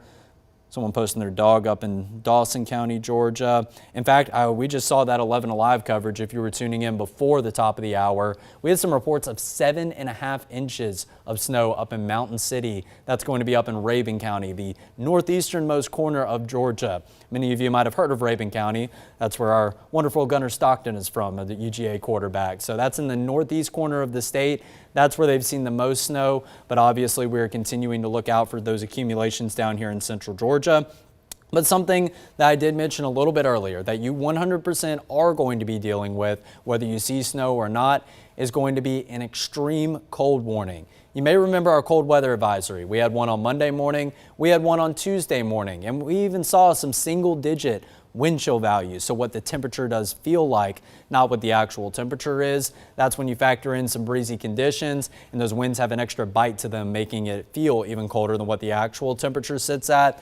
But those single-digit feels like temperatures, they only prompted this cold weather advisory because they weren't widespread. It was more so for just areas in northern central Georgia. But we even saw Eatonton and Monticello get down to 2 and 3 degrees for what it actually felt like. Well, this is going to take it a step farther, hence why we have an extreme cold warning as opposed to a cold weather advisory. This goes for all of central Georgia because all of central Georgia is forecasting some feels like numbers down into the single digits. I wouldn't doubt that areas farther to the north and the northwest, that direction that those winds are continuing to come in from, they will start to flirt with the 0 degree mark. So it is going to be bitterly and insultingly cold as we go into tomorrow morning, but not even just into tomorrow morning. This actually starts at 7 p.m. tonight. So this is already getting started as the numbers continue to get colder and colder and colder as we head into the late afternoon and the early evening. And then we get into 1 o'clock tomorrow afternoon. And I think that's going to finally be the window where at least our actual temperatures are getting above freezing. However, it is not going to feel above freezing as we go into tomorrow morning. So take a look at your feels like temperatures. This is pretty accurate as of right now. This obviously starts at 2 o'clock in the afternoon, but 18 degrees. We already saw some upper teens for feels like temperatures up in northwest central Georgia, holding on to some 20s farther down to the south and the southeast. 5 o'clock in the afternoon. Those numbers continue to go down. We are flirting with 10 degrees for a feels like temperature in Macon and already in the single digits up in Atlanta. And as we go farther and farther into the overnight and into the early morning hours tomorrow, how about 6 degrees for a feels like number in Macon and in Dublin? You see that number in Atlanta at 0 degrees. I wouldn't doubt that some of these brighter colors that are starting to be a very light pink or maybe even some shades of white up here in the North Georgia mountains. Some of that air mass could filter in to areas like Lamar, Monroe, maybe Jasper County, getting up into Butts County, or even over in Upson County. Upson County is typically one of our colder areas that we do see here in central Georgia. So that is going to be what we have to deal with as we go into tomorrow morning. Make sure that you are bundling up if you do have to head outdoors. I would definitely not recommend staying inside as you go into tomorrow morning, but obviously many of you have errands to run. Many of you want to go out and get out to the church service, especially if the roads aren't very hazardous or slick. Just make sure that you are grabbing every layer that you can for that time that you have to be outside, and take care of your pets. We continue to emphasize that if it's too cold for you to be outside, do not let your pets stay outside overnight into tomorrow morning. Make sure that you're bringing them inside. Only let them outside to maybe go do their business. And then after that, you can bring them back inside. Make sure you dry off their paws if you do have anything, maybe in the way of snow that's still sticking on the ground. But nonetheless, yourself and pets, want you to take care of those first and foremost, but also some plants. Obviously, many of you are probably not growing too many crops or any vegetable gardens right now this time of year, but if you do have some plants that are more sensitive to extreme cold, you'll want to cover up those potted plants or maybe just bring them inside into a more well-insulated area. And speaking of your insulation, my last P, protect your pipes. During extended stretches below freezing temperature, pipes can be very vulnerable to freezing over. So what you're going to want to do is drip those faucets as we go into the overnight hours tonight. I know obviously many of you might hear the dripping of your faucet in your bathroom, make it a little bit hard to fall asleep. It will be worth your while. When you drip that faucet, it keeps the water moving, and as the water continues to move, it doesn't allow it to freeze over as quickly as it would if it was, say, standing still within the pipe. And if you do want your pipes to stay warm, maybe just opening up the cabinets, allowing for some of that warm air from your heater to circulate under the cabinets and right there around those pipes. That's going to be a good tip.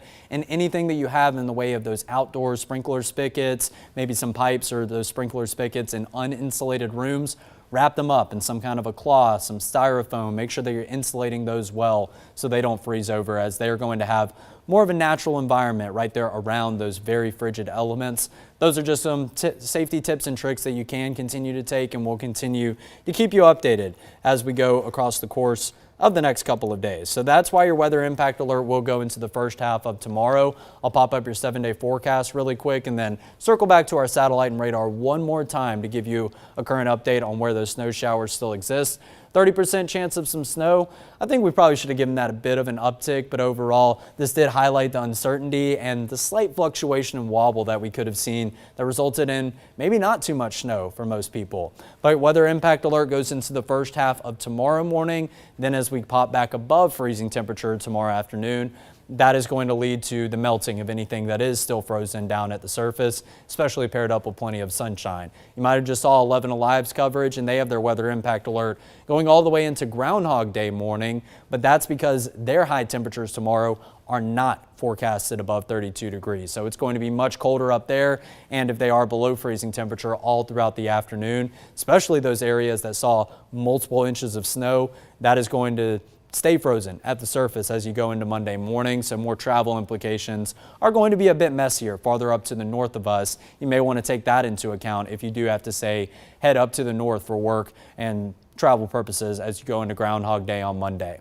But then we'll get into Monday. I'm going to toss that baton right over to the groundhog, and hopefully he can put an end to this very cold stretch of weather, which actually looks to do for the first day on Tuesday, maybe bring us a bit of an early spring. But classifying 60 degrees as warm, that just shows you how cold of a stretch of weather it has been recently. We will have a frontal boundary that comes through on Wednesday for our next rainmaker, and that's going to have some well above freezing numbers. So we're not worrying about anything in the way of wintry precipitation with this next frontal boundary, but it will try to cool us down very briefly as we go into Thursday, but then we'll warm back up as we go into next weekend. And I do anticipate a good stretch of some highs in the 60s as we get kind of around Super Bowl time, maybe getting into the couple days after the Super Bowl as we go into next Sunday. But your weather impact alert still for all those snow showers we continue to see. And again, this is not present all over central Georgia right now.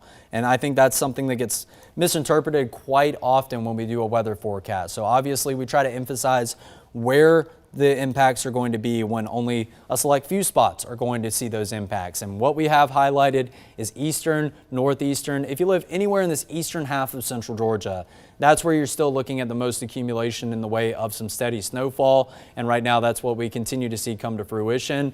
But just to the north of us, I'm going to go ahead and drag it up here, we can start to see some clusters of snow clumping together, even around the metro Atlanta area. This band, I do expect it to start to creep into central Georgia. So like I mentioned, Jasper County, Jones County, maybe even up here in Bibb County and areas like Twiggs County, Wilkinson County. Just because the snow has stopped for a brief moment doesn't mean that it can't build back in. We still have a whole lot more of that wintry precipitation that we're eyeing just to the north of us.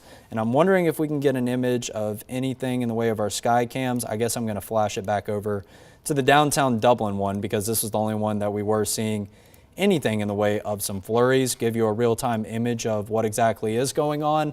And here's a look at Dublin right now, where it actually looks like the flurries have come to a conclusion, but very likely not done for the rest of today. As we go into the late afternoon and the evening hours, we could look at some more snow showers to build back in.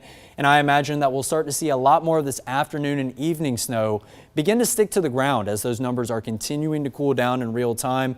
One more look at the current temperatures. I know I keep saying one more this, one more that. I appreciate for staying tuned, just trying to give you all the information that is readily available. And if you miss it, you're just now tuning in, I'll be back at the top of the 2 p.m. hour to give you the latest breakdown on things as well. Current temperatures, mid and upper 20s farther to the north. Those will eventually make their way down to the east and the southeast, where we're starting to see numbers make their way down to freezing temperature, and eventually will pop down below that freezing temperature mark. So still a whole ways to go. This is far from over in terms of some snow showers. So keep your fingers crossed that you can continue to see a couple of flurries here and there. But right now, East Central Georgia, still trying to get those totals in. Please send your reports in to us here at 13 WMAZ, my Facebook page, our weather network. Those are all tools that we can grab your photos and your videos and continue to pop them up for our stream to let people know what's going on in real time, because real-time photos and real-time videos are a whole lot better than all these graphics that I continue to show you with numbers and white shades and purple shades. We definitely want to continue to see all your reports throughout the rest of today, but make sure that you are continuing to be cautious if you do have to be out on the roads here in Central Georgia today, and we'll continue to keep you posted at every hour throughout the rest of this afternoon into the evening hours, and then make sure that you are ready for this bitter cold snap tomorrow morning. Thanks for tuning in. We'll see you at the top of the 2 p.m. hour.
Thanks so much for staying with us here on 13 WMAZ Plus as we do this rolling coverage throughout the day of the snow moving through the area.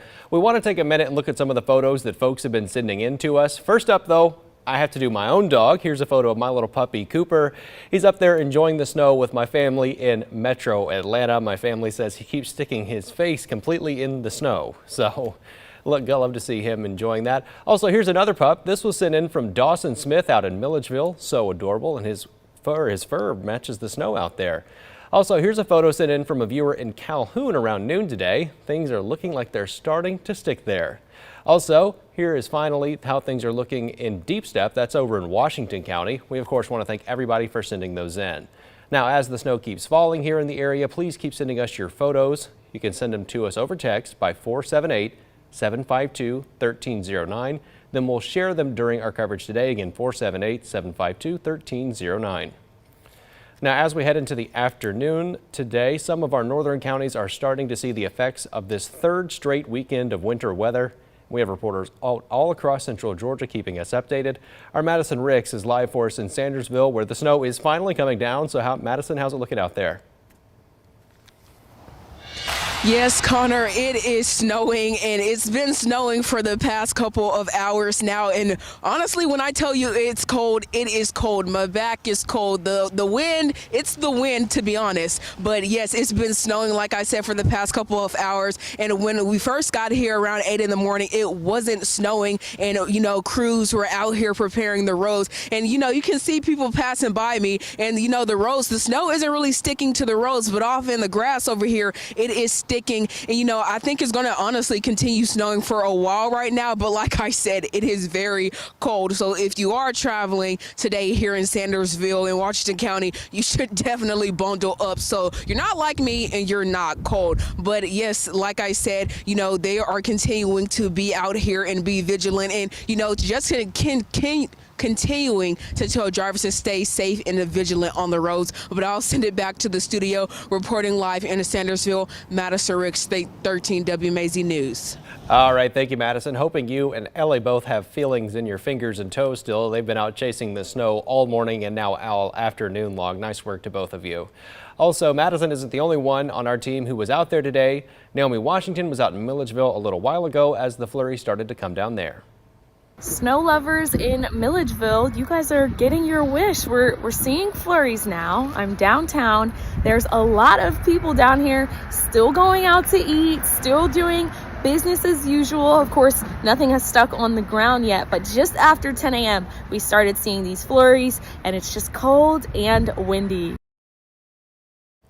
Definitely. You can kind of see those flurries coming down there in these videos here from Naomi, though the best images were coming through during her live shots when those flurries were just coming right in front of her face down there. Looks like a really great time out there in Milledgeville. Also, let's go ahead and take a live look around some of the streets around there now. First up, here's a live look at Wayne Street. That's in downtown Milledgeville.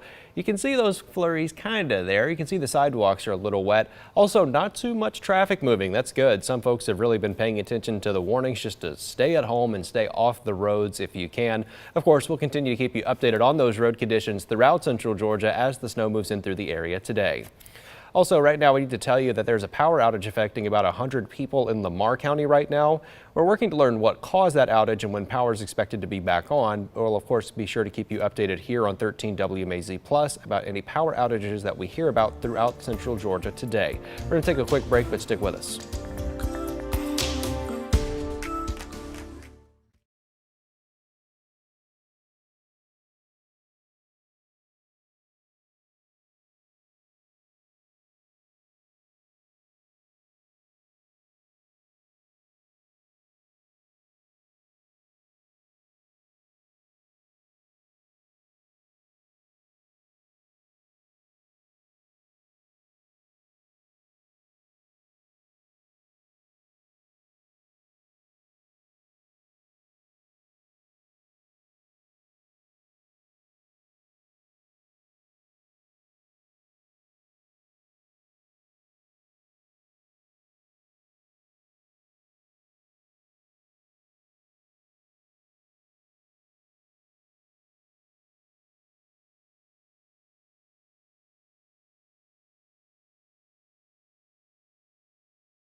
Welcome back. As we continue to track things here in our area, we're going to pass things off to our sister station WXIA in Atlanta to see how the snow is really coming down there in Metro Atlanta. We'll be back at the top of the hour.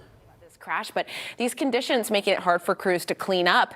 And I will say this isn't the only crash in the area. I was speaking with meteorologist Danielle Moss in the break. Georgia 400 has seen a lot of issues this morning and afternoon, as well as snow has accumulated there. Forsyth County, they use an app to alert people about road closures and traffic incidents. And I've gotten a slur of incidents from them all afternoon and all morning about different road closures. Pilgrim Mill, east of Georgia Georgia 400 has seen a lot of trouble up and coming.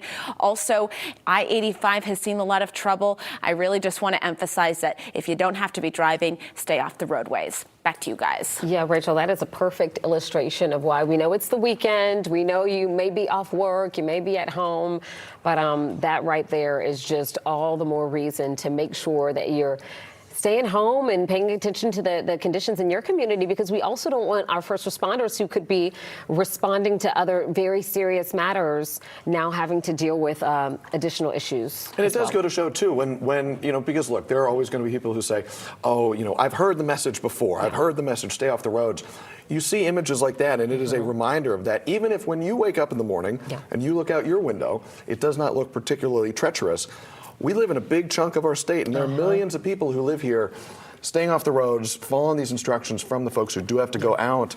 It's a part of being in a community, and you can help hopefully avoid more situations like that. Those are pictures we do not want to see as the day goes on. And as our chief meteorologist, Chris Holcomb, mentioned, everybody thinks they know how to drive. I wouldn't even put myself in that category for snow conditions, at least. But everybody thinks, oh, I'm okay. I know what I'm doing. Maybe you're from somewhere else. You've had experience. Well, what about the other eye?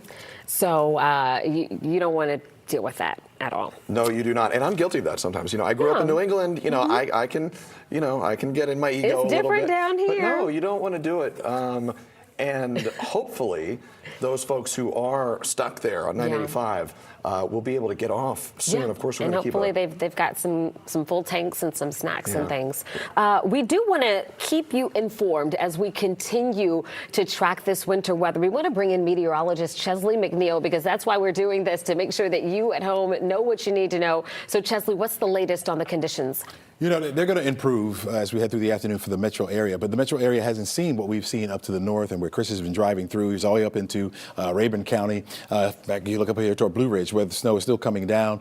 Roadways getting a little bit better. Not bad. And this restaurant, by the way, is open. It's been a steady stream of people coming in to this restaurant, and cars have been getting around. Now, you have the snow up here to the north. Meanwhile, down here toward the Cloverleaf, this is where I-75 and 285 meet, and you can see the wind blowing that camera around, but there's not a lot of snow on the roads here on the grassy surfaces because it has been on the light side. You can see the flurries coming down, and that's pretty much what we've been seeing around the metro area. There have been some spots that have gotten some heavier snow and then some just flurries around. And so you may be in the case of the haves and the have-nots. Expect this batch to be with us at least through the next hour, maybe hour and a half, maybe even 2 hours before things begin to taper off. It has been up here to the northeast and over toward the east where it has been coming down at a pretty decent clip, and that snow is starting to pile up. We've gotten some early reports, at least from some of our viewers, as much as 4 inches, 5 inches in some spots on back patios. That's been coming in as well. Toccoa now over towards Stevens County, down to Royston, Comer. We're looking at nice little steady, heavy rain, heavy snow that's coming down. You get a little bit further down to the south. Look at Athens right here. Now that appears to be not much coming down, but if you look outside in Athens, or those of you who are watching us from Athens, know that you have a pretty decent clip of some snow coming down. Over toward Monroe and Lawrenceville, this has been steady, especially in northern parts of Gwinnett County, down toward Monroe, further down toward Madison and Godfrey. Still got that snow coming down. Expect that to be with you a little while. And in fact, in these areas here, I wouldn't be surprised if they received more than 2 inches of snowfall. All right. They, too, are in the warning area. Down toward Devereaux now, this was that heavier snow that ran through that area, now further down to the south over toward Sandersville. Back into the city now, we can see where we have some moderate pockets here and there. Not very widespread, of course, like we're seeing over toward the east. We had Douglasville covered, and now starting to see that taper off, also into Paulding County. So some improvement here in the city as far as the precipitation goes. And as we've been saying pretty much all morning long, once we get to the afternoon, we're expecting that to taper off. The area of low pressure that has been bringing this particular system is now pulling away, or starting to pull away from the coastline. That will continue to pull further off toward the east, northeast, and that will bring this wraparound flow to an end. You can already start to see it ending. Parts of Alabama where we had some of that snow ending there. That will be the trend for us. What you see up here in northern parts of South Carolina, if you follow that, notice how it's moving ever so slightly to the east. And so central South Carolina and eastern South Carolina really hasn't seen much yet. But this is headed in that direction because, again, of that wraparound. You look over here toward Nags Head. Look at that. Cold air already in place. That moisture still out there. And so that's being fed in. And so you have the Outer Banks receiving some snowfall. Look at that. Isn't that something? After this winds down, what's going to happen is colder air will begin to move in. Of course, we'll lose whatever radiation we're receiving from the sun. That temperature is going to fall off tonight. And so whatever we have on the roads, even here in the metro area, will begin to refreeze. The kind of powder that we have out there as far as the snowfall goes isn't the type that hits the ground and melt. It's not a moisture-rich kind of snow. It's very dry. And so once it hits the ground, all that wind is going to do is just blow that around. All right. And so where it settles, because it's not going to melt, but where it settles, it's just going to freeze. That could be pockets of ice on the roads by tomorrow. Here to break that down even more, talking about those temperatures, is meteorologist Danielle Moss.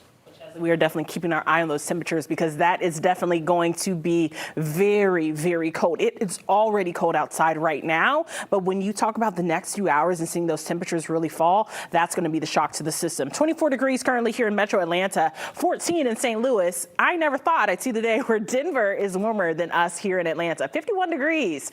Man, I kind of wish I was in Denver right now because at least it is moderate there. As you take a look at our road temperatures, this is what Chesley was talking about. When our temperatures begin to fall, that wind continues to blow, we're going to see these road temperatures drop as well, and that's going to create a secondary concern because like Chesley was saying, those pockets of ice, that's going to be a main problem for any kind of travel within the next 24 hours or so. We're going to warm back up tomorrow, slightly above that freezing mark of 32 degrees, but it is still going to feel very cold. Here's a look at our temperatures across the board. In fact, in Blairsville right now, it's 15 degrees, 23 in Athens, and around 28 degrees in Eatonton. As you take a look at the next 12 hours, we're going to continue to fall into the teens overnight. That's your actual temperature. That's not factoring in the wind chill. So I know there's people that work third shift and there's people that have to go to work, but you need to make sure that you are driving very slow and stay at home if you can, because not only are we talking about treacherous roads, we're already talking about really cold weather as well. There is an extreme cold warning in effect for almost the entire state of Georgia, and that's because it's going to feel like 5 to 15 degrees outside. So that's another reason why we have this weather impact alert going throughout Monday. Slippery roads, make sure you bundle up. That's going to continue to be the weather story.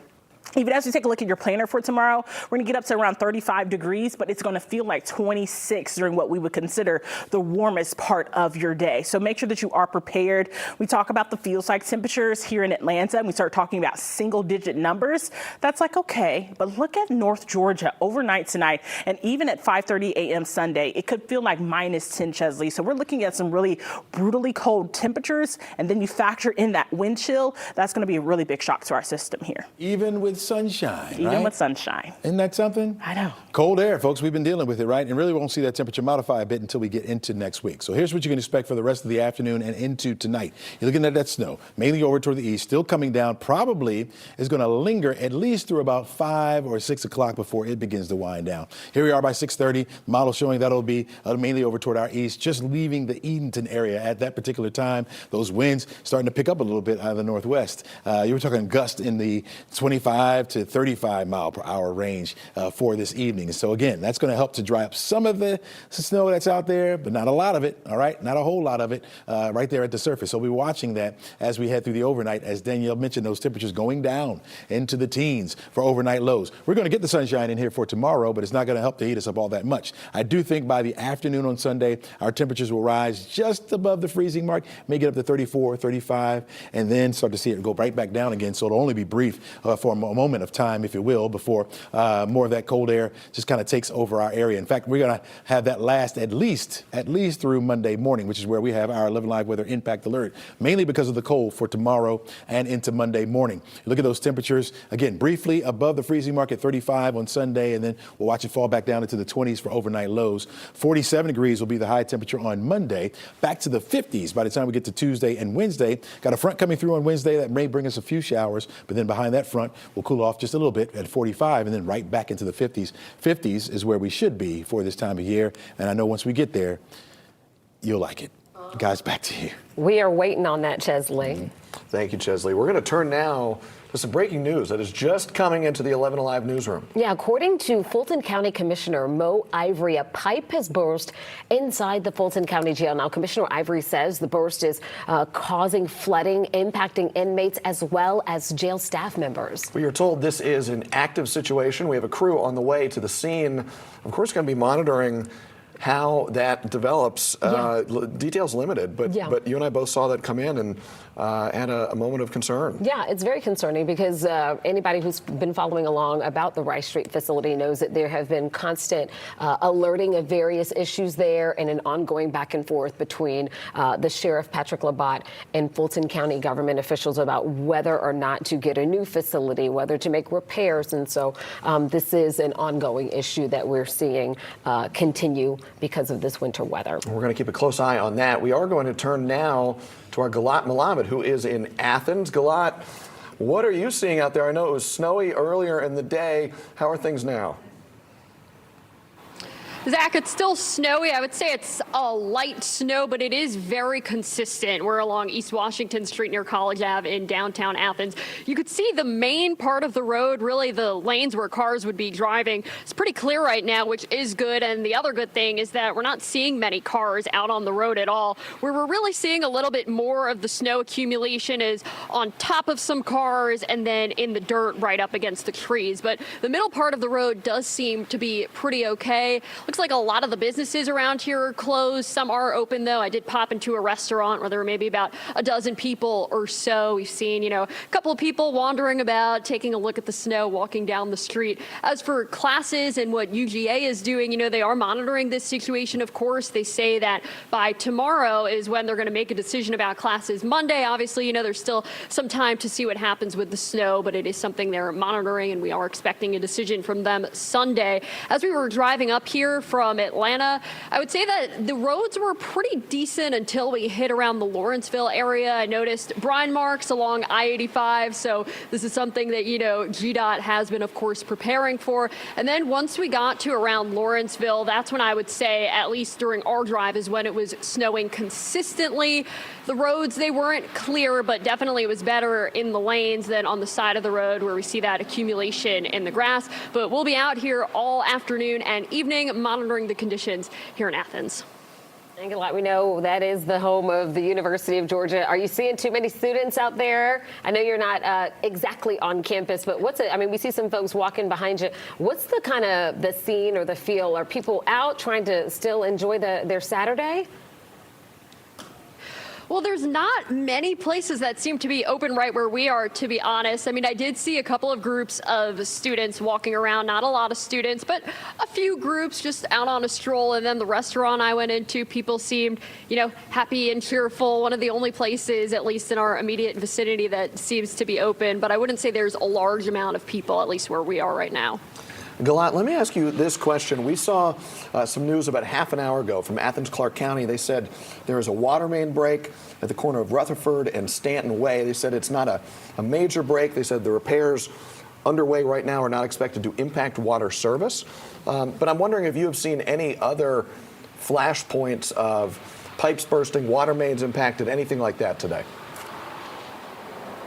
No, we haven't seen any issues. We are aware of that one, but I haven't seen any issues where we were driving. I did see, this was all the way back in Lawrenceville, that Gwinnett County police officers were blocking off one of the exits. It appeared there was a lot of snow on it, but it was hard to tell whether they were just blocking it because of snow or if there was a little bit of an issue further up ahead. But aside from that one incident, I have not seen any crews or responses on our drive end here in Athens.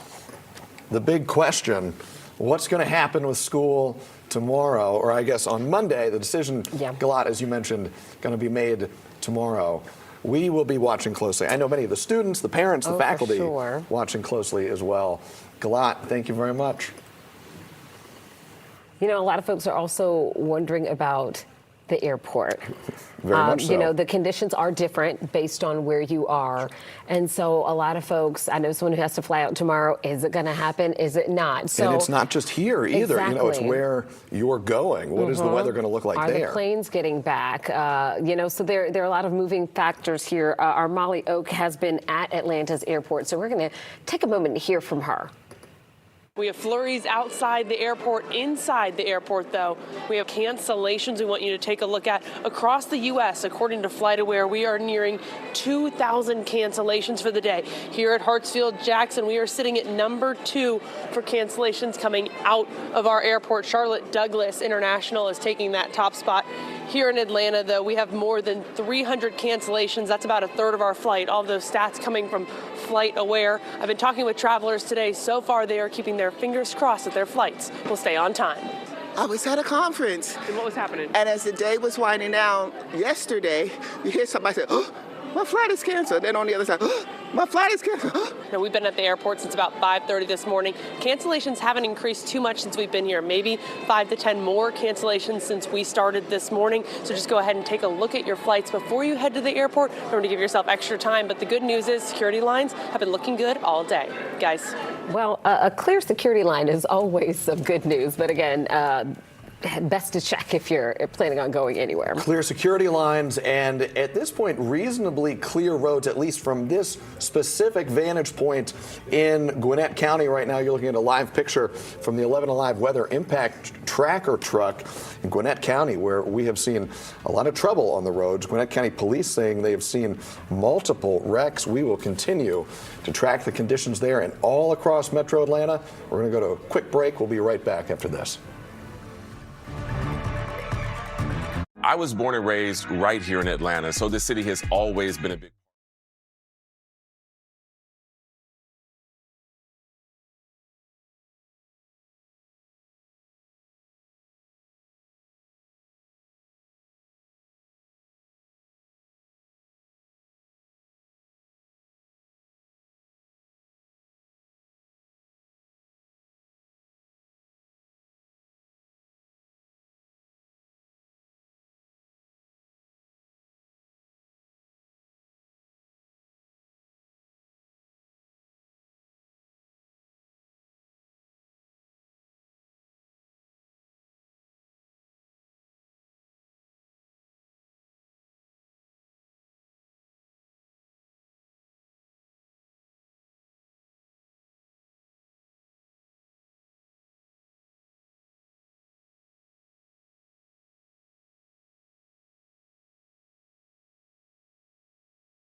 Oh, well, we're going to kick it off right here and take a current look at your satellite and radar image. Snow continues to fall here in central Georgia. It is present right now, mainly in our easternmost counties, but what I do want to turn your attention to is going to be up to the north of us, where we are seeing those two kind of bands of snow, one that was farther to the west of Atlanta and one that was over to the east of Atlanta, closer to the Athens area as of this morning.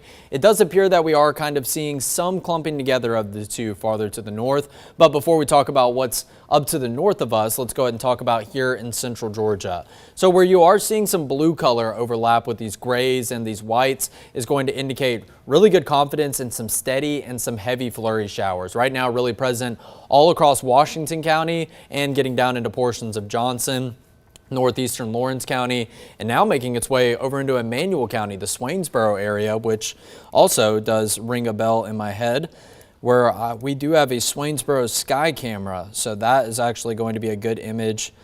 Actually, maybe we don't anymore. Okay, I remember a while back that we did actually have a Swainsboro sky cam, but now it doesn't look like it's on our map. So wish I could give you a current idea about what it looks like over there in Emmanuel County.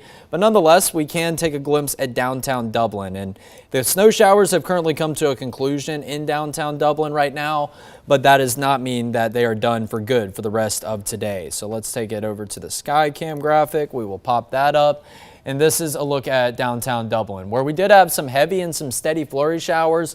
Not the case anymore, and none of that did stick to the ground. But I do imagine that did a good job of at least cooling the surface temperature in downtown Dublin a little bit earlier. So right now, your current number sitting at 33 degrees, but we can continue to see these mid and upper 20s to the north and the northwest.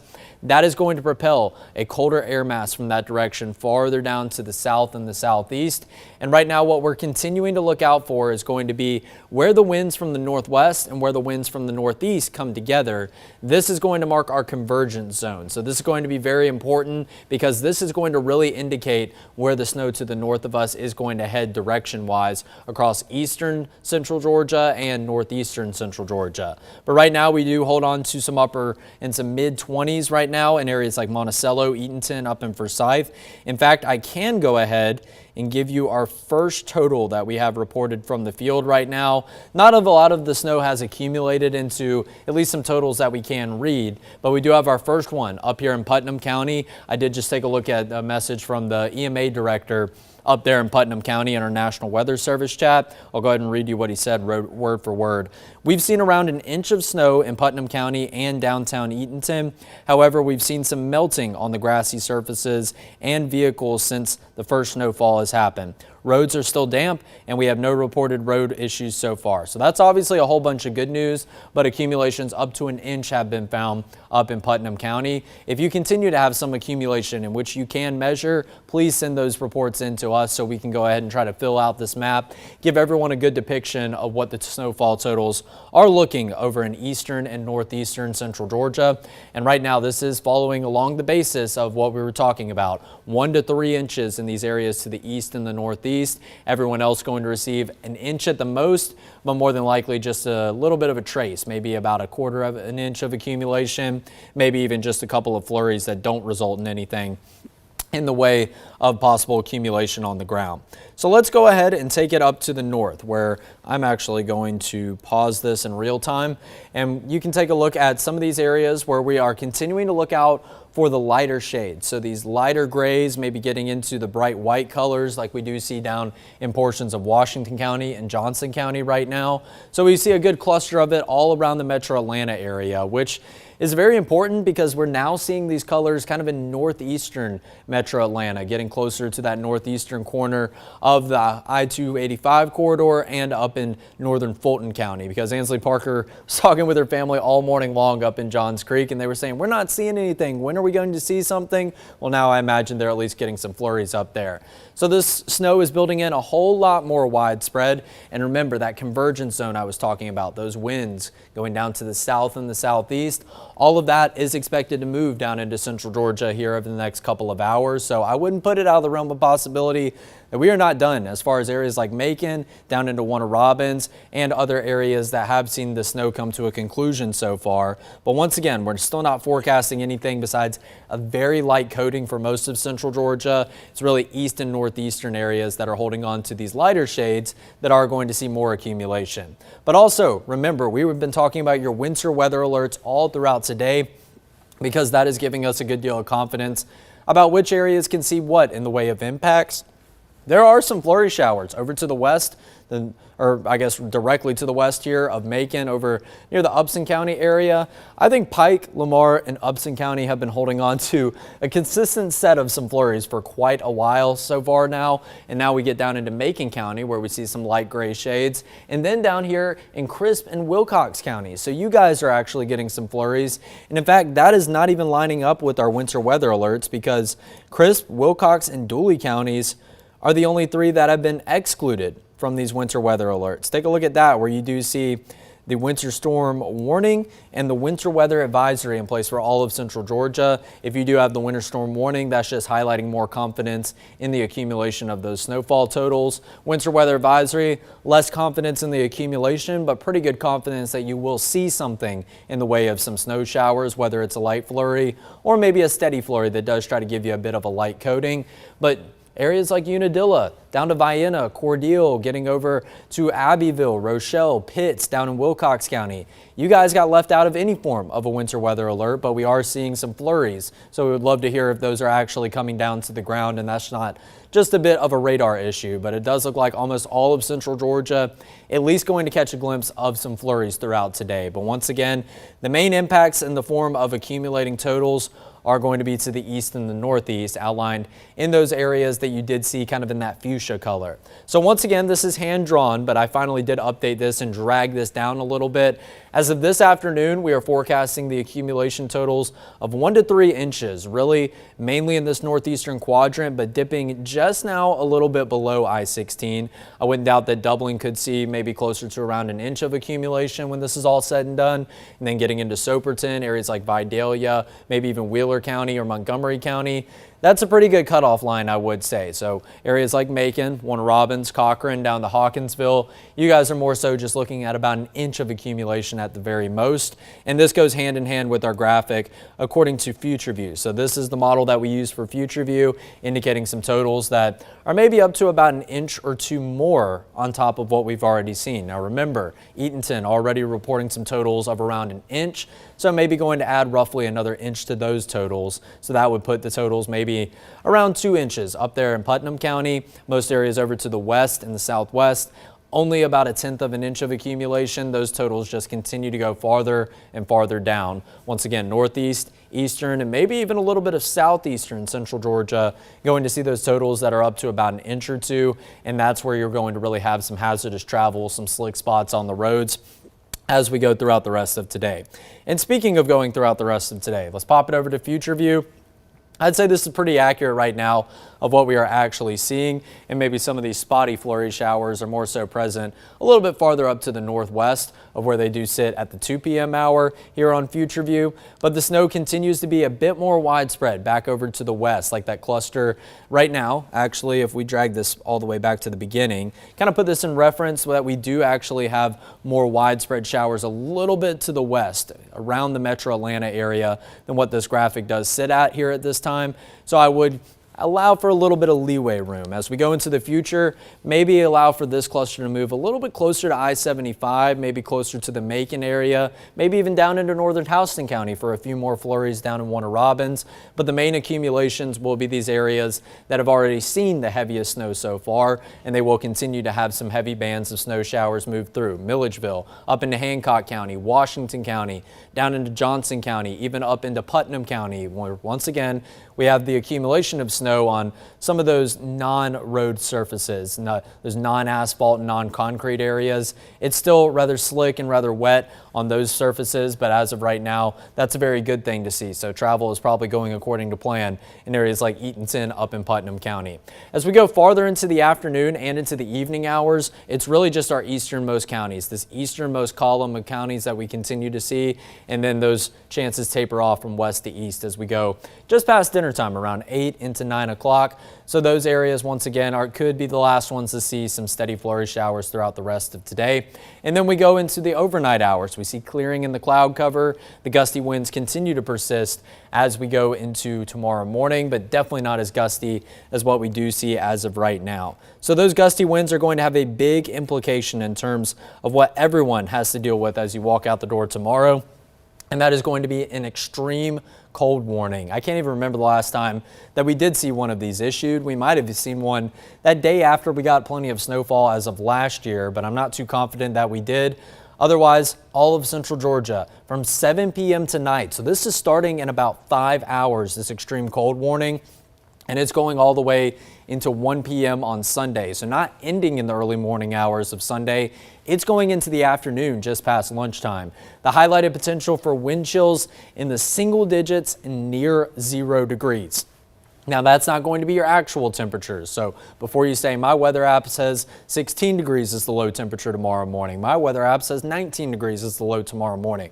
This is when you factor in the winds. When you have very, very cold temperatures paired up with some very gusty winds, the feels like temperature is well below what the actual temperature is. And on mornings like these, we don't really pay too much attention to the actual temperature other than the fact that is it going to be below 32 degrees, which obviously these numbers are going to be well below 32 degrees. So everything that does remain at the surface into tomorrow morning in the way of some snow showers, maybe even some wet surfaces, is going to freeze over very likely. So as you walk out the door tomorrow, make sure that you're being cautious on some of those slick spots that could be present on a few of the roads. But nonetheless, your feels like temperature is going to be well down in the single digits, near 0 degrees. And this is looking very similar to what we had as of Tuesday morning. We had plenty of widespread single digit feels like temperature values. However, we didn't necessarily start to flirt with 0 degrees except for up in Jasper County and up in Putnam counties. Now it looks like widespread single digits are going to be the case. Some areas didn't feel below 10 degrees farther to the south and the southeast on Tuesday. They are looking to do so as we go into tomorrow morning. And it's still going to be very cold in the afternoon, not wanting to take away from the fact of that. Very thankfully, our actual temperatures are going to crawl above freezing temperature tomorrow afternoon, and we'll have plenty of sunshine, so that will allow for the melting of anything that is frozen at the surface. And that's going to be why your weather impact alert does end as we go throughout the morning hours. Really, when that extreme cold warning does expire, I think we'll finally let the weather impact alert go. But feels like numbers already in the upper teens throughout the next hour or so. We'll take a current look at those numbers and how they compare in just a moment. But right now, going into the next 3 hours, 5 o'clock, this is when our temperatures are supposed to be hitting their afternoon highs and maybe warming up as we get all the way into 4 and 5 o'clock. Well, they actually just continue to go down. 11 and 13 degrees for feels like numbers at 5 p.m. later today. And as we go into Sunday morning, feels like numbers of 6 degrees in central Georgia. You see that 0 degree mark up in Atlanta. I wouldn't doubt that that cold air mass does creep into our northwesternmost counties, just like we did see as of last time. Maybe a Jasper or a Putnam County could pop up a 0 degree mark as of tomorrow morning for what it feels like. And tomorrow afternoon, we are going to be out of that cold weather alert criteria, but it is still going to be downright frigid. We're talking about feels like temperatures that are getting down below freezing temperature and not going to get above freezing temperature throughout the afternoon. And then we go into Monday morning. Groundhog Day is going to be off to a cold start as well, but very thankfully we're not seeing some single digits like we are for your Sunday morning. So that's something that's going to be the second part of your weather impact alert. And just in case you were curious, what's in store as we go into the beginning of the work week, as we go into next week. Got a lot of notifications popping up on my phone. Going to turn on Do Not Disturb so that doesn't distract me anymore. We go into Monday, and Monday's going to be a nice sunny afternoon. Tuesday looking rather dry, but here comes our next rainmaker as we go into Wednesday next week. This is just simply looking to send us a few scattered showers. It doesn't look like anything in the way of severe weather, nothing in the way of wintry weather by any means. Then we go all the way into Thursday, where this front will pass through, and it'll slightly cool us down as we go into the end of the work week. Maybe a few minuscule rain chances that hold on into Thursday, but then next Friday and Saturday, finally looking like a nice forecast. And hopefully this continues into Sunday, which right now I would bet that it is going to do. Finally, a weekend that we can put an end to the streak of consistent weekends with a winter weather chance. So your weather impact alert, once again, a double whammy for impacts. Snow showers that will continue throughout the rest of this afternoon into the evening. Then as we get into this evening, all the way into the first part of your Monday, or I guess the 7 days moved now. Okay, that makes a lot of sense. I was about to say, this is supposed to be Sunday right there. So 2/12 right now, or getting into 2/13. At 2 o'clock every day, our days shift on the 7-day forecast. So we have to go in and we have to enter all the values again. But think of Monday as Sunday. So think of Sunday still as today. The rest of today still seeing those snow showers. Then Groundhog Day, of course, will be on Monday. But we will have the weather impact alert go for the first half of Monday. Rain chances around the midway portion of the week. Just a brief cool down, but then we'll warm back up. Mid-50s and eventually some low 60s as we go into the end of next week and go into your Super Bowl weekend. So I wanted to give you a quick glimpse of what's ahead, but as far as the immediate concern and obviously the immediate impacts, we are still tracking this and this widespread cluster of some snow showers. It's actually kind of crazy how far this band of snow continues to stretch. It does look like it's trying to interact with some warmer temperatures farther down closer to the Statesboro area. That's actually going to be pretty cool. If we can see some snow showers, folks down at Georgia Southern, please feel free to send those in. I know obviously Statesboro, not in our viewing area, but it would be cool to get a picture of what's going on there down at Georgia Southern. And then you can see it's starting to clash with the warmer, more humid air mass, it looks like, that is farther down to the east and the southeast, where you start to see some of those pink colors. Maybe a brief moment where it turns into a wintry mix, but everything here in central Georgia, it continues to be straight snow, even some pockets of heavy snow across Johnson and across Washington counties. We see that stretching all the way down through Lawrence County, Treutlen County, and all the way as far north as areas like Hancock County, Baldwin County, and up into Jasper and Putnam counties. Everything that you see to the west or down to the south here in central Georgia, those are going to be a couple of light flurry showers that are scattered about, but they're not going to really have any implication in terms of your forecast or accumulating whatsoever. But up here in northern central Georgia, take a look at what's happening. This widespread cluster of some snow showers, it's creeping back in. So remember, Jasper County is one of the first areas to get going in the form of that wintry weather earlier today. Well, it looks like that had come to a conclusion for a couple of hours. Now it's building back into the forecast, and we actually continue to see some pretty steady snowfall all across Putnam County, where we have reported totals of about an inch, and we are very likely looking at those to go up. Gray, Jones County, maybe even down here into the Macon area.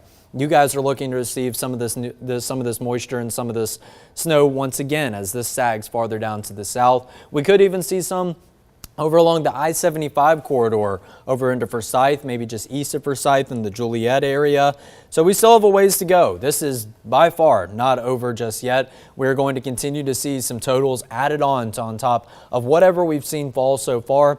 But again, all you are going to see really farther over to the west of kind of this quadrant. So north of I-16, east of I-75 are just going to be some flurries. They might be steady, they might be heavy in some pockets on occasion, and at the most you might see a little bit of a light glaze of snow on some of the frozen surfaces, but overall you're really just looking at a couple of flurries here and there over to the west, down to the south and the southwest, and areas to the east and northeast here in central Georgia are still holding on to the heaviest band of snow, and they are continuing to hold on to what will be the highest accumulation of some snow. And again, we'll take a look at our reports from the field. We only have one area on this map right now, but that is Putnam County. Again, I'll read you the statement from someone with the Putnam County EMS, Thomas Hughes. He said, "We've seen around an inch of snow in Putnam County and downtown Eatonton. However, we've seen some melting on the grassy surfaces in vehicles since the first snowfall has happened. Roads are still damp, and no reported road issues so far." So it seems like a lot of good news that is coming out of Putnam County as of right now. But again, I did just show you steady snow showers continue to come down in Putnam County, and that temperature just continues to get colder and colder. So the colder that number gets, that's going to allow for some colder air at the surface down there in Eatonton and Putnam County. And we can take a big picture view here on this satellite and radar. I think I still have some drawings on here from very earlier today, so obviously we need to take those off, and I will go ahead and get the drag icon. We're not alone in receiving all this snowfall. In fact, the bulk of it has continued to be up in north and northeastern Georgia, where Rabun County, that is the total that we saw, up to 7.5 inches in Mountain City, Georgia. We've seen a lot in eastern Tennessee early this morning. I was flashing up the Gatlinburg sky cam where there must have been almost a foot of snow on top of a lot of surfaces up there. Then you get into western North Carolina, areas of central North Carolina, getting over into eastern North Carolina and all the way up close to the Norfolk and the Virginia Beach areas. That's where you're starting to see areas closer to that center of low pressure, and that's where we're seeing the transition of some snow into just some rain showers out in the Atlantic Ocean. But it does look like the main axis and the main cluster of all of this snow, it was present farther over to the west. In fact, that just gives me an idea right here. How about I just go back 3 hours into the future? Maybe a little bit more than 3 hours. Let's go last 6 hours. Why not? So this is going to be back way earlier today, 8:15. Honestly, let's go a little bit farther. Let's just go the last 12 hours and talk about where that snow was. So areas over here in southern Tennessee, just east of Nashville, around Knoxville, Gatlinburg, and take a look at where that has gone. That has continued to move over towards the east, closer to where the center of low pressure is. So that is going to be the direction that your snow chances down here in central Georgia eventually taper off from. But we are continuing to see that cluster of some snow just to the north of us that is very widespread. This is a bit of a hard thing to look at. Let's take away the radar imagery real quick. So all these shades of gray, the light gray, even the pockets of white that you see as far west as Douglasville, west of the metro Atlanta area, now moving down into areas like Henry County, Butts County. That's going to continue to make its way down to the southeast here in north central Georgia. So more areas are going to continue to see some more widespread flurries throughout the next couple of hours as we head into the afternoon.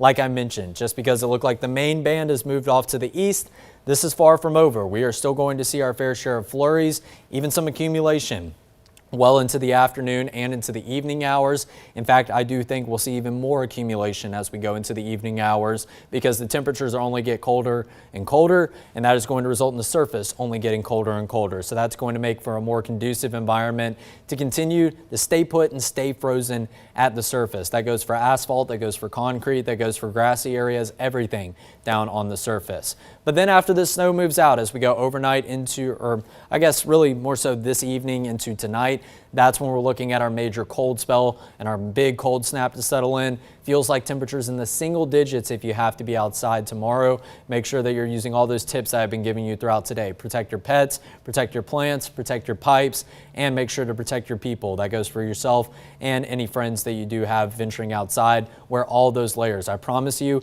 if you're wearing 4 layers, 2 different puffer coats, 2 different beanies, some gloves, you are not going to be shamed for it. It is going to be blistering cold. Some of the coldest feels like temperatures I think I've ever seen. We may even have the possibility for a feels like or a wind chill value that pops down below 0 tomorrow morning. So obviously that's a forecast that we only see maybe once or twice throughout the winter season.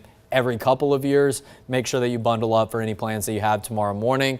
And then hopefully we'll finally get into a stretch of some warmer weather. Next week does look to put an end to the streak of potential winter weather here in central Georgia, but obviously had to go out with a bang in the month of January. It's been a very eventful one. Now January 31st is today. We'll cross over into February and hopefully the groundhog brings us an early spring as we go into the second day of February on Monday morning. So that's going to do it for your latest update. Not much has changed, but northern areas in central Georgia, get ready for some more widespread snow flurries over the next couple of hours as we head into the late afternoon and eventually the evening time frame.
Thanks so much for staying with us today. We're going to take a quick second and take a look at some of the photos that you guys have sent in. First up, let's go ahead and take a look. This is my little puppy, Cooper. He's enjoying his very first snow. He's up there with my family up in Metro Atlanta. Also, here's another pup. This was sent in from Dawson Smith out in Milledgeville. Look how cute. And his coat matches the snow there, too. Also, here's another photo sent in from a viewer in Calhoun around noon today. Looks like things are really sticking out there. And finally, here's how things are looking in Deep Step. That's over in Washington County. Thank you so much to everyone for sending those in. Of course, as the snow keeps falling in central Georgia, please keep sending us those photos and videos. Send them over to our phone number 478-752-1309. Again, 752-1309. Then we'll share them during our coverage today.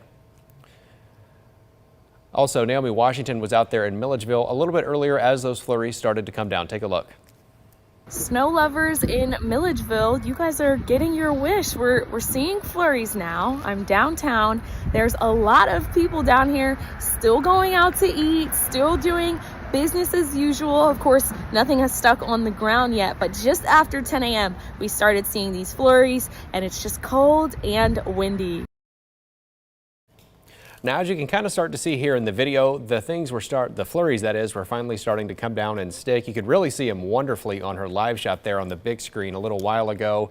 Let's go ahead and take a live look at the streets there now in Milledgeville. Here's a live look at Wayne Street. That's in downtown Milledgeville. As you can see here, pretty quiet there downtown. Most folks taking the advice to stay off the roads if they can. You can kind of see the roads are a little bit wet too. Not too many flurries though staying down there right now. Of course, we'll keep you updated on all of those road conditions throughout central Georgia as the snow continues to move through our area. Also this afternoon, we're learning that the city of McRae-Helena has issued a boil water advisory that applies to the Helena side of the water system. That's according to city manager Lance Jones. He says it's because of a water main break that caused a loss of pressure.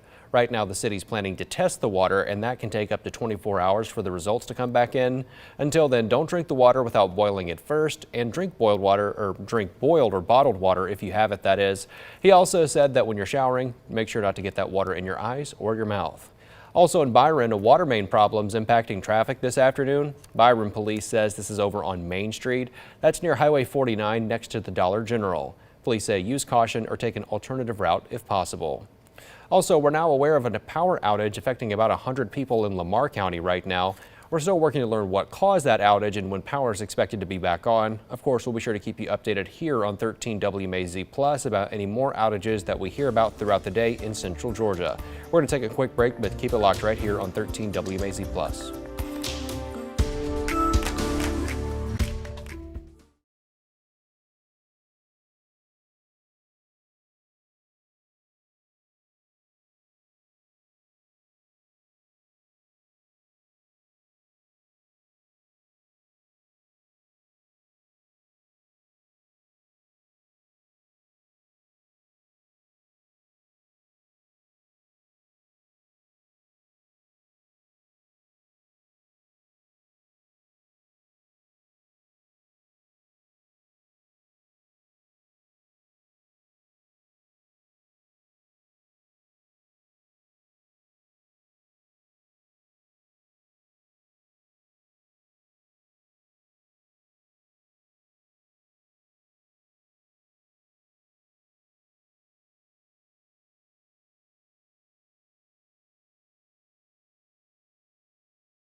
Welcome back. Just during the break there, I was talking to meteorologist Alex Pry, and he tells me that the snow is still coming down in Sandersville and parts east of Dublin.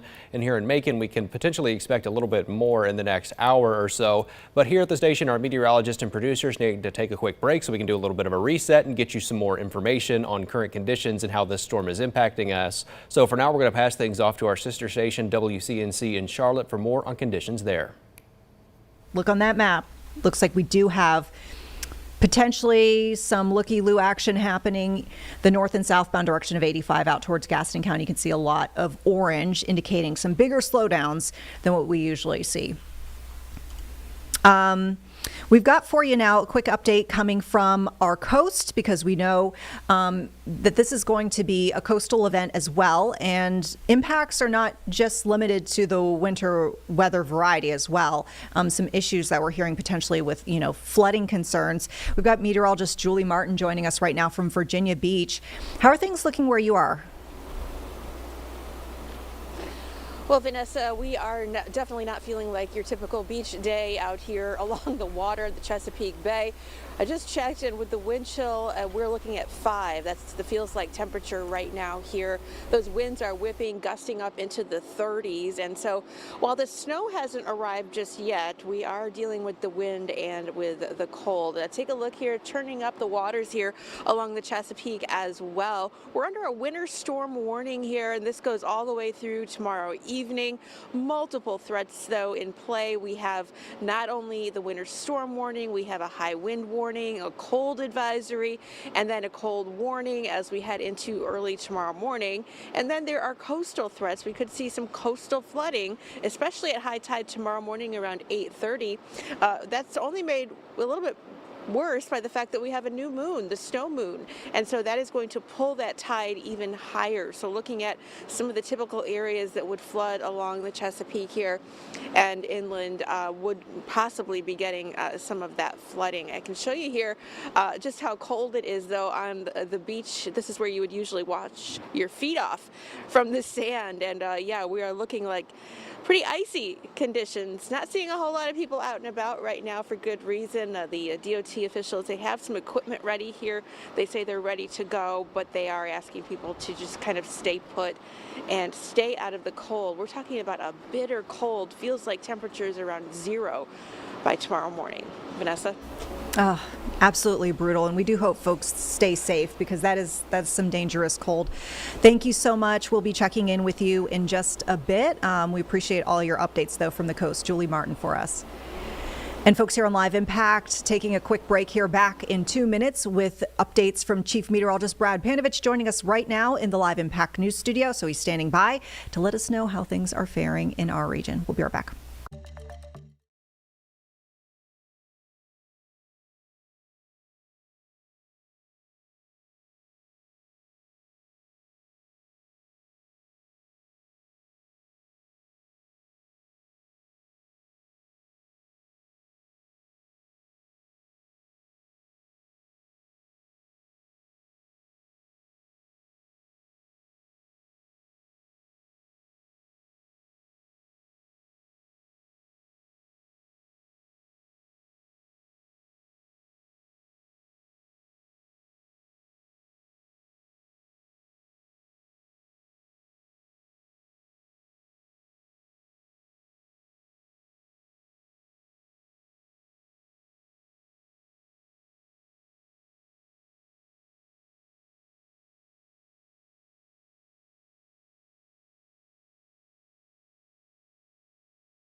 Impact News, we continue to get looks from around the Charlotte area of how the snow day is going for folks. Kelly from Statesville sending this to us. Thank you so much, Kelly. Snowboarding in Statesville is what Kelly says.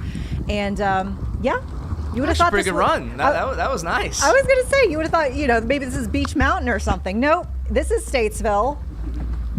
Oh, you were joking about that earlier today, taking the dogs out for a walk and going down some of those hills. We're like, oh, it'd be great to have some skis. But nevertheless, folks trying all sorts of different ways to enjoy the winter weather. Chief Meteorologist Brad Panovich joining us right now in the Live Impact News studio. So we've gotten a lot of snow, and we're going to get a lot more snow. Yeah, it's still coming down. We're at least at 5 inches, and it's crazy to think. I was doing we talked a lot about this last couple days, the liquid to snowfall ratio and how weird it is to see such powdery snow here in the Carolinas. I calculated last hour based on what's fallen and what I measured. We're at about 17 to 1. So if you take the 0.29, that's it. Think about rainfall. Less than a third of an inch of liquid has fallen, but it's accounted for 5 inches of snow so far in Charlotte. And look at our cameras. This is our WCNC tower cam. We have it aimed at Billy Graham Parkway. Yes, that is a double divided road there. You can't see it. And look at the flakes. Wow. I mean, huge snowflakes. In meteorology, we call snowflakes dendrites. And this is an incredible dendritic growth area in the atmosphere where it's super cold, super moist. All the things, like if you were to have a textbook example of how to produce really good snowfall, this would be what's over us right now. It is absolutely coming down out there. And it's, in some rates, it's been like an inch an hour. And so it's not taking long. Even in Kannapolis, you can see the camera. When you can see the flakes that clearly on these cameras, it's big. And the bigger the flakes, the easier it accumulates because there's so much air. That's why snow fluffs up. If you think about it, it's like a bunch of, star shapes. And when they all stack up, it leaves a lot of gaps between them. They don't stack flat. They stack in odd shapes. So the temperatures, this is why the roads are horrible. It's not just the snow. The temperatures are like 19, 20 degrees. So nothing's melting. Nothing's really working. Even salt. Salt loses its effectiveness below about 22, 23 degrees. When you're in the teens, calcium chloride is one of those things that would help, but it's certainly creating a lot of problems because the road crews are going to have to scrape the roads first, which is plow them, and then apply salt. You can't really do the salt and then scrape it because you're just going to push it all off the road. So right now, what I've seen from a lot of DOT trucks, I've been watching the cameras and on my drive-in, there is some plowing, and it's impressive plowing because I don't normally see plow trucks here where there's actually a big plume of snow shooting off to the side. That's like something you see out of the Midwest. Feel like readings were only in the single digits. The snow, it's still continuing. There's a big gap between us and the coast where there's another big plume of moisture. That's the coastal low. Now, what I do think is going to happen as we get later this evening, the snowfall rates right now are about as high as they've been all day because you can actually see kind of this band. I'm actually going to pause it here and telestrate on here, but you see this blue band right here. This is pivoting through right now, and so that's why we're seeing this really, really heavy snowfall moving through currently. Now, the back edge isn't too far away, but it's going to take a while to get here. As the snow begins to slowly taper off and get lighter and lighter into tonight, the winds will pick up. So even though the snowfall rates will go down, the fact that the wind's going to be blowing the snow that's on the side of the road back into the road, that's going to create issues and whiteout conditions at times. We often think about, hey, it's slippery out there, I can't get traction. You've got a big visibility component to this as well. It's really hard to see in front of you, and it's hard to see the road because it's completely covered in snow. I know when I was coming in, I couldn't tell what lane I was in. I was just trying to keep it between the curbs. And you don't know if you're in the turn lane, the left lane, the right lane. So that's going to be an ongoing issue this evening. So hour by hour forecast. These are the temperatures in white. The blue are the wind chills. And look at the snow. Above 80 to 90% snowfall through 8 p.m., which then shows us the future cast and kind of shows you, well, when's the snow going to end? Well, probably for areas around Charlotte South, it might not be till after midnight. So if there's one change, it's fluffed up the snow rates are heavier, and if it lasts longer, I think we could get double-digit snow out of this, Vanessa. I think 10 inches plus in some areas, certainly possible. I already know we're going to have the biggest snowstorm since 2004, which is really remarkable. 11.6 inches back at the end of February. I remember that storm vividly. It was a 2-day storm. We actually got a couple more inches the following day. I think the storm total was like 14 or 15 inches.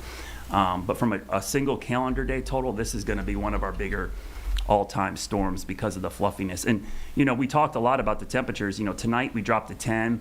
I don't think we'll get above freezing tomorrow. Snowpack on the ground, going to be hard to do. And then Monday morning, that's a 6, okay? If you can't see that on your screen, 6 degrees. Oh, one of the brutal. things about snowpack, and we're going to have at least 5 to 10 inches at night when the sky's clear, you get really cold temperatures because during the day, the sun reflects about 90% of the sunlight back up. If you've ever heard of snow blindness, that's why it's so bright. You wear sunglasses, so there's no heating, and at night that creates really cold temperatures. So I would expect we're going to have a record-breaking snowstorm. The snowfall record for day was only 0.9 of an inch, by the way, so we shattered that. And we're probably going to have record-breaking temperatures. And so this is going to be a combination we haven't seen a lot of in the last 2 decades around here. So a lot of folks that are new, probably not familiar with this. We've had a week of cold temperatures already. I'm really concerned about pipes and that type of thing, water mains, as we get into early next week because of how cold it's going to be. There's one nice thing about snow. It's a great insulator. So now that snow is on the ground, it can insulate the ground from the really brutal cold, but not your house. And I'm thinking about as well, we were talking about this morning, Brad, in our house, how we've done ski trips before. Yeah. And, we've gone to Maine and we've gone to Vermont. And, one time we went to Maine, we were there during a nor'easter. Yeah. And had to shovel the car out and all that. And we were kind of getting that type of vibe. Yeah. And I feel like sometimes in the South, when we're like, oh, we're going to have a snow day, the rest of the country laughs at us because it's like an inch and we shut down. But I'm like, this is a legit snowstorm. Yeah, I've seen the comments on my Facebook, from Northerners like, oh, what's the big deal? This is a big deal anywhere, okay? Yeah. You get this type of snowfall rates on the road surface, it doesn't matter. Salt doesn't work at certain temperatures, whether it's in Charlotte, North Carolina, or Chicago, Illinois, okay? It's like the physics and chemistry of this don't change because of your latitude, right? It's the same thing, and your car traction doesn't matter. It doesn't matter if you're from north or south. It is not going to get traction, especially on hills, because the comments I was getting was on the Independence Boulevard hill. Once you stop, which is like the dreaded thing, if you've ever lived up north, you don't want to lose your momentum going up a hill. Yep. Because once you stop, there's no way you're getting up the hill. And so what happens when cars in front of you slow down, it's not even your fault. They slow down, you've got to stop, and now you can't get traction to go uphill. I've been skiing in Colorado. You go through the Eisenhower Tunnel there on 70 west of Denver. Same thing happens there. They'll get cars have chains in four-wheel drive, but if a car stops in front of them and it's snowing heavily, the cars have trouble getting going again because of that. So just slowing down. That's why sometimes it's not even how great a driver you are, what kind of car you have. It's if other traffic slows down, then that has big issues on you. So I've seen every local police department I follow on X and Instagram. They're all saying the same thing. Stay at home. Do not go out. They are having so many calls for people, and it's so cold out there, Vanessa. If you get stuck outside right now, you got to be ready for below zero wind chills and temperatures around 19. So I don't think many people have that kind of supplies in their car. I joked earlier, you got to plan like you're not going to the grocery store. You got to plan like you're going on like an 8-hour trip. Like you got to pack all the stuff in your car because you don't know. If you get stuck somewhere, you might be there a while. Well, and the other thing I'll point out too, as a Southerner, I learned this actually from somebody who grew up in Ohio. Just now that we're dealing with the type of snowfall that we are, make sure that your tailpipe is clear. Yes. If you're stuck there and your car is on, you don't want that exhaust backing up inside your vehicle. Yeah, that carbon monoxide poisoning, that's like when we get, this would happen up north, as you mentioned, you get stuck in like the snow belts. There would be these bands come in and the traffic would be standstill. And people would be sitting in their car running it. They'd have to get out every hour and clear out the tailpipe to make sure you don't get, and sometimes even leaving the window cracked in the car so there's some airflow. Yeah. And I would also say in your home, if you have a crawl space with a furnace, you're going to see pipes that come out that are the intake for air for the combustion of a gas furnace and then the exhaling. Make sure those are not clogged with snow either. They're usually pretty high off the ground, but those can get clogged with snow or ice. And so make sure even at home, you're practicing safe things, because when it gets cold like this, people are looking for different ways to stay warm. They might be using an extra heater, a space heater, kerosene heater. Please be careful. Fires and carbon monoxide issues become a big problem when we get winter storms like this, because people are trying to stay warm. Yeah. Now, at the risk of making this sound like a sports report, I want to mention the Hornets won, by the way. They had a game today. The Hornets pulled it out. It was a great game. 111 to 106. The reason I'm bringing this up, they moved the game earlier. San Antonio Spurs play a game tomorrow in San Antonio. They go. I think it's against Orlando, right? Yes, Okay. but it's in. I think it's in, back home. Okay. Yeah, it's back home for them. There's a ground stop right now at Charlotte Douglas. The misery map, by the way, Jeb, I put that up on Scan PC. If you want to see the misery map, Charlotte is at the top for airlines or airports by origin and destination flight. You could see cancellations and delays. Yeah. Are they getting out? Are the Spurs leaving?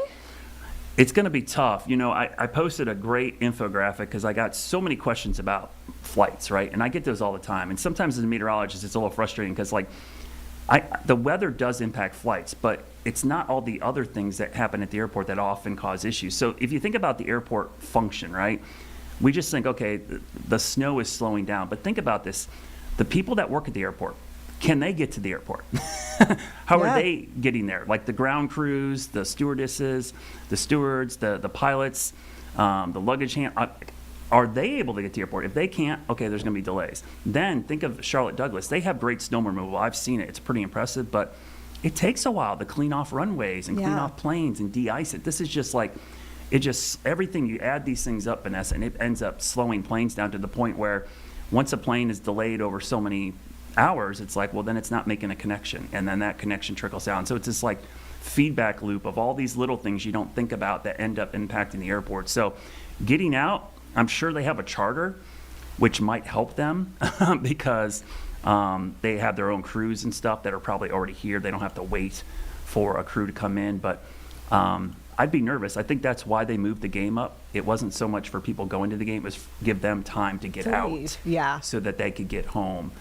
Because let's be honest, the roads are just as bad now as they were when the game started, so it really wasn't about that. And CATS has suspended service, so that throws a whole nother loop for people that are trying to use that service to get to the game or home from the game now. Yeah, we were talking about that in our household. We always get interested about, the sporting events and how sometimes they try to navigate around, unexpected weather, and we're like, why did they move the game sooner? But yeah, to your point, I think it is so that San Antonio can get out back to San Antonio. Yeah, basketball is one of those things I feel like they continuously try to have games because usually the teams stay in the downtown, uptown area and they can get there. It's really the fans are the ones that are kind of left out because they're the ones that struggle to get in and out of games. But the players are usually like pretty nearby. I don't even know where the Spurs stayed, but they could have walked over to the Spectrum Center if they really had to today. All right. Well, Brad, we know you're going to be here for the next several hours, so stop on by when you wish. I know you have you have another report right at 3. Yeah, we'll be at the top of the hours. We're doing updates, and right now it's just like we love to get totals. So I posted earlier about the way to do it. Try to measure in 3 spots in your yard that are undetectable or undisturbed and average them out. It's the best way. So I'm enjoying getting the totals because it really gives us a sense of how much is falling where. And Vanessa, it seems like north of Charlotte, like the Cornelius, Davidson, Huntersville, Salisbury, Concord, up in that area is approaching like 8 or 9 inches right now. Well, I know because you asked for it. I try to deliver. Jeb, Play Deck 2, I just put in a picture from Concord. This comes from Boyd and Tammy Grayson, literally within the last, I'd say half hour they sent this. What is that, 7 inches? Looks like it. I'm looking because they literally put the ruler, they put the tape measure in the snow, just like you said. 7, and it looks like they've got 7 there. So that's impressive. Yeah.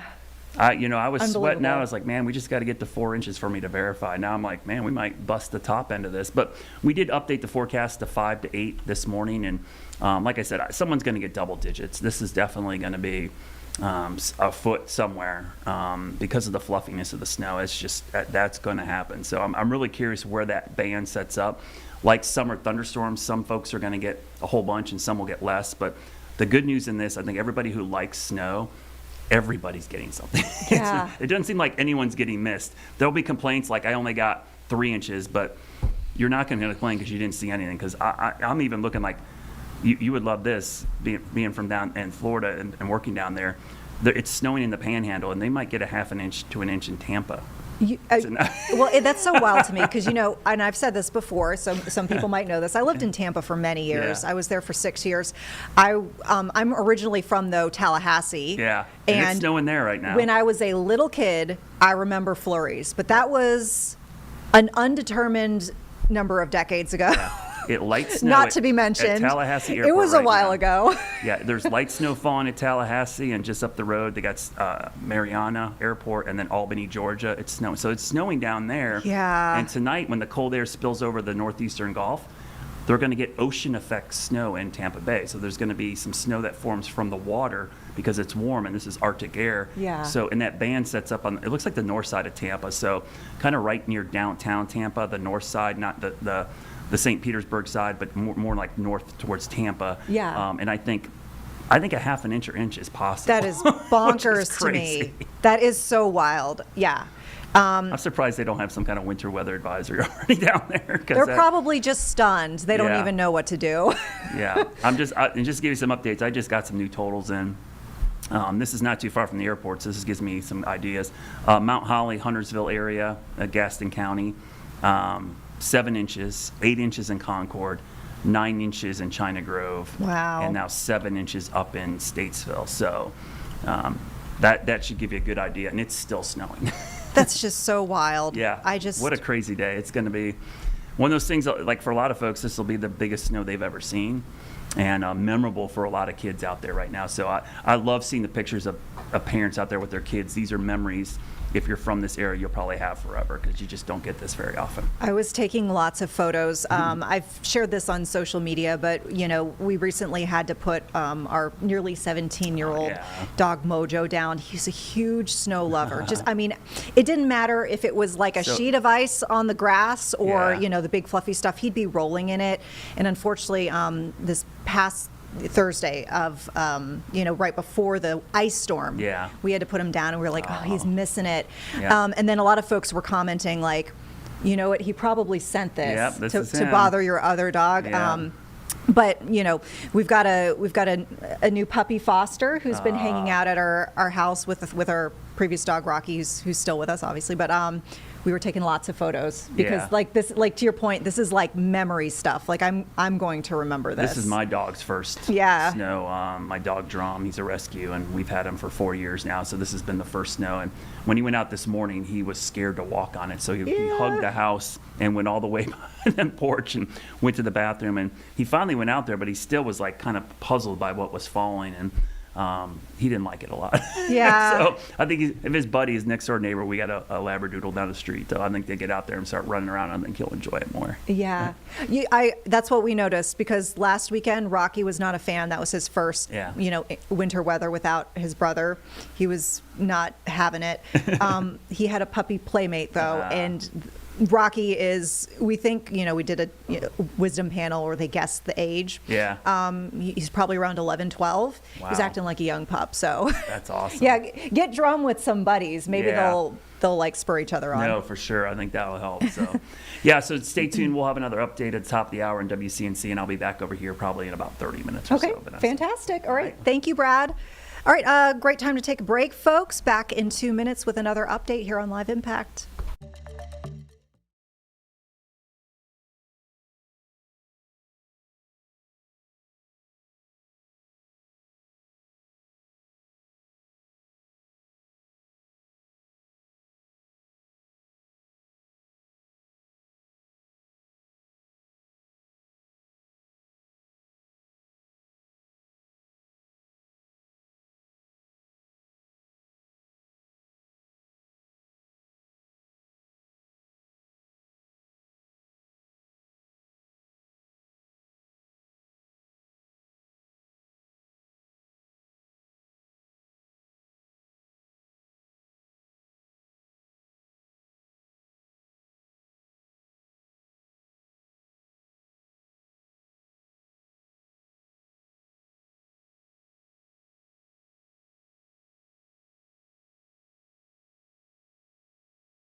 Vanessa Rufus here. We continue to keep you updated on the impacts from this snowstorm hitting the Charlotte area and beyond.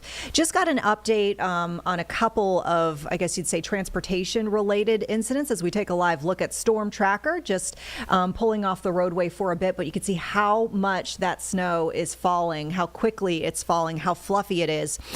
First point here, North Carolina, State Highway Patrol just telling us now that they've been responding to since looks like midnight, 340 calls for service. They've had no fatalities reported, which is some good news, but it just kind of goes to show how busy the roadways have been, even despite the warnings about the inclement weather and the warnings to stay off the roadway. The other point, we're seeing Charlotte Douglas in a ground stop. That ground stop has been extended to 5 p.m. With that, we want to turn to Union County, and we know folks there have been hunkering down, and hopefully folks there have been staying safe. But we've got Liz Cooper joining us from Union County government to talk about what they're seeing in Union. Any sort of recommendations for folks as they're trying to navigate this winter storm. Liz, thanks so much for joining us. Thank you for having me. Well, let's go ahead and I guess talk about how your crews are faring right now. I imagine y'all are pretty busy trying to keep the roadways clear. Yes, yeah, we're seeing a significant increase in cars stranded throughout the county, accidents reported. Our 911 center has received approximately 50 weather-related 911 calls in just the last few hours, which is a significant amount. And so really what we want to make sure people know is please stay home and stay off the roads. Even if they look passable, visibility is low, conditions can change, it's windy, it's still snowing, and so in some areas it's difficult to see the lines on the road. And really, we just want people to stay off the roads so that our first responders can respond to true emergencies rather than just a significant increase in vehicles stranded. Yeah, I mean, I feel like and it's tough. You don't want to speculate too much, but we did have that ice storm last weekend, followed by the snowstorm this weekend. And I don't know if maybe folks feel like last weekend they fared pretty well with the impacts, and they're feeling bold to go out because it's fluffy and light snow. But I'm just kind of curious between the two weekends, because now we've had winter weather, 2 weekends in a row. How are your crews doing as far as supplies and being able to manage things? I imagine they probably worked around the clock. See lots of impacts from this storm throughout the southeast. Thankfully, nothing too crazy down here. We're going to take a quick break, but Chief Meteorologist Ben Jones is in the house to break down how the storm is impacting us in central Georgia. Stay with us.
All righty, good afternoon, everybody. Here we are on weekend 3 of winter weather stuff, and hopefully this is a pattern that ends after this weekend. A full month of it would not be very much fun. So the snow event is fully underway, and it is pretty much going to plan. It's mainly in the Carolinas, parts of north and eastern Georgia, right on the Georgia-South Carolina line.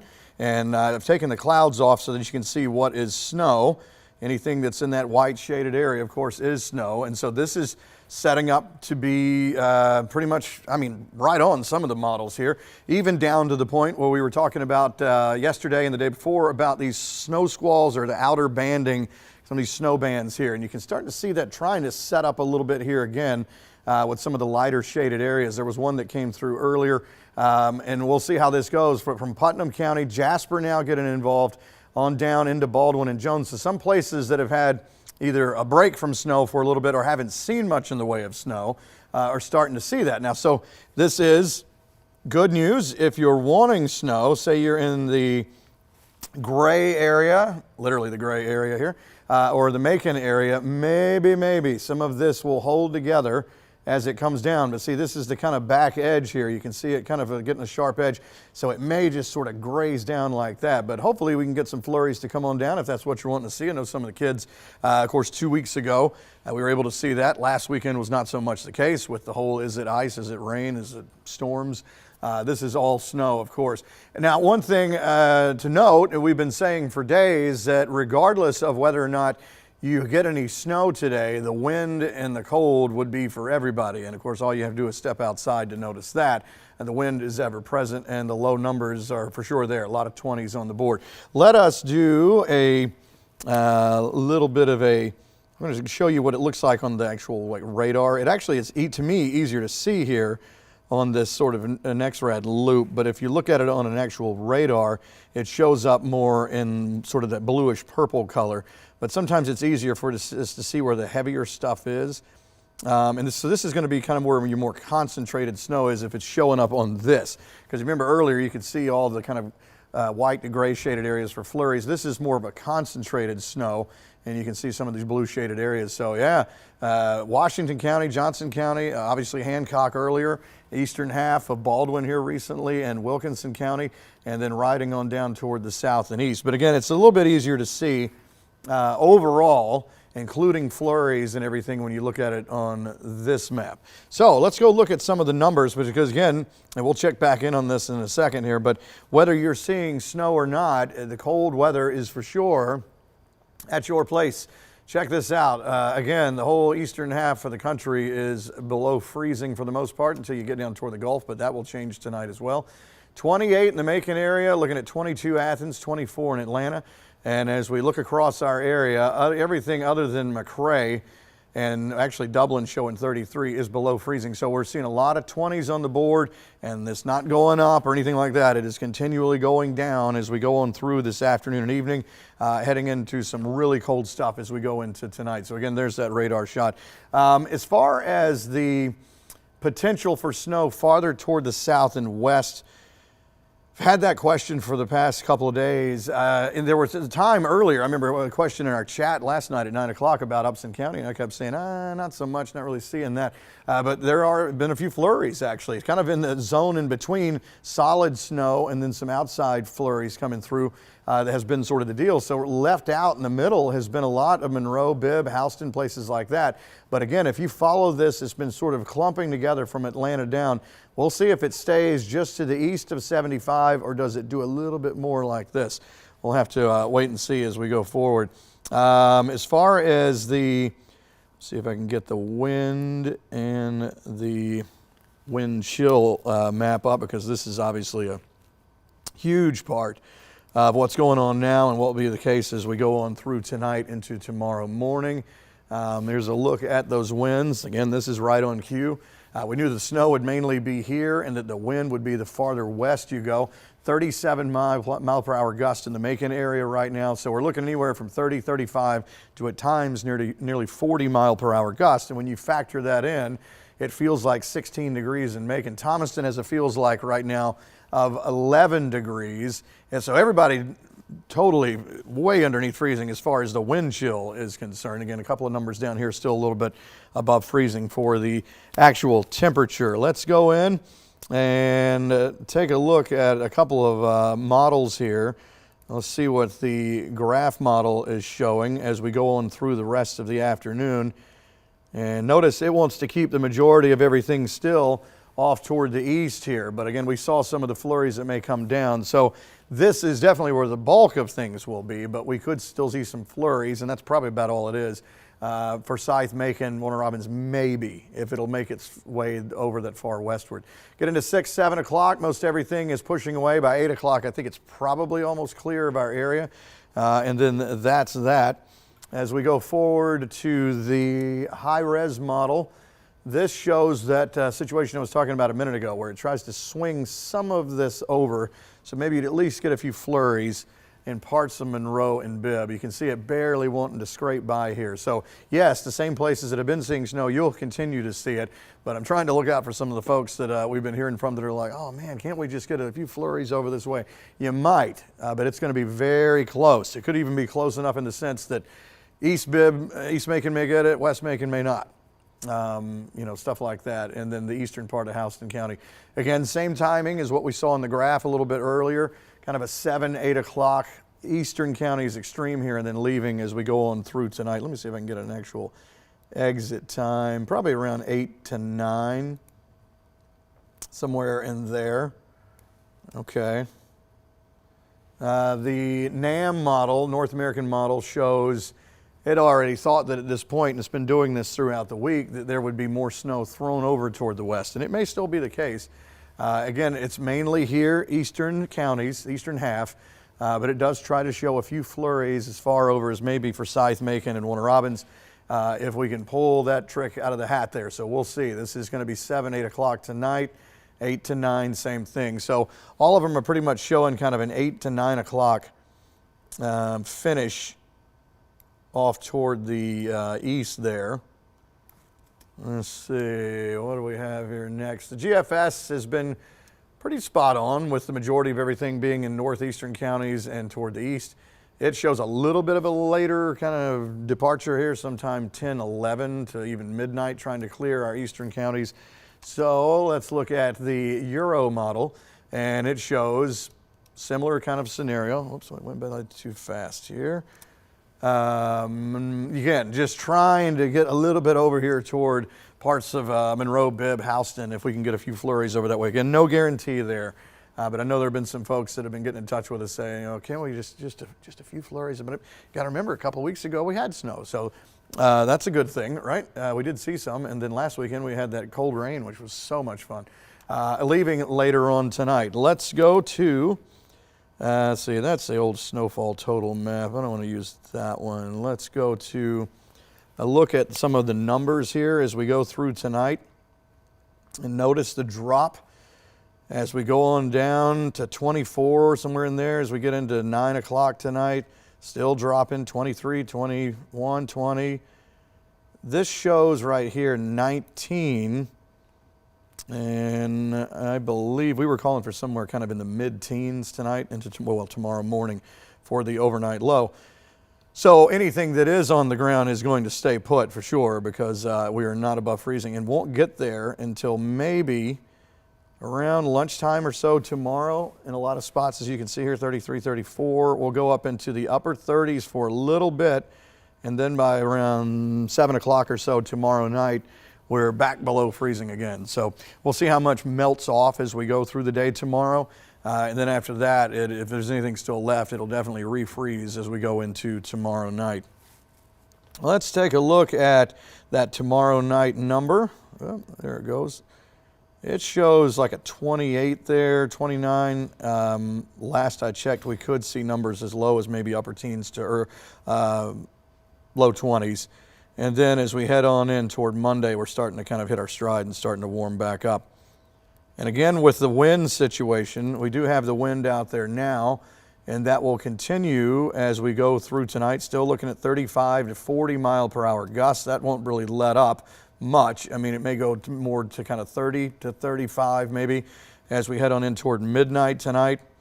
And then as we go through the overnight somewhere in the 20-something mile-an-hour range, but it's enough to keep a pretty serious wind chill. And then you can see as we go through the day tomorrow, this is 3, 4 in the afternoon, still 22, something like that, mile-per-hour gusts, and then kind of backing off a little bit as we head into tomorrow night. So this is what it does to the feels like number or the wind chill. You can see as we head in toward tomorrow morning, looks like it goes to around a 5 there. I've seen numbers as low as 2, 3 degrees. You can see 0 in Atlanta. Some of the lighter shaded areas will be in the negative as we head toward tomorrow morning. And again, tomorrow, even though we go above freezing for 6 or 7 hours, it is still going to feel like upper 20s to around 30 as we go through the day.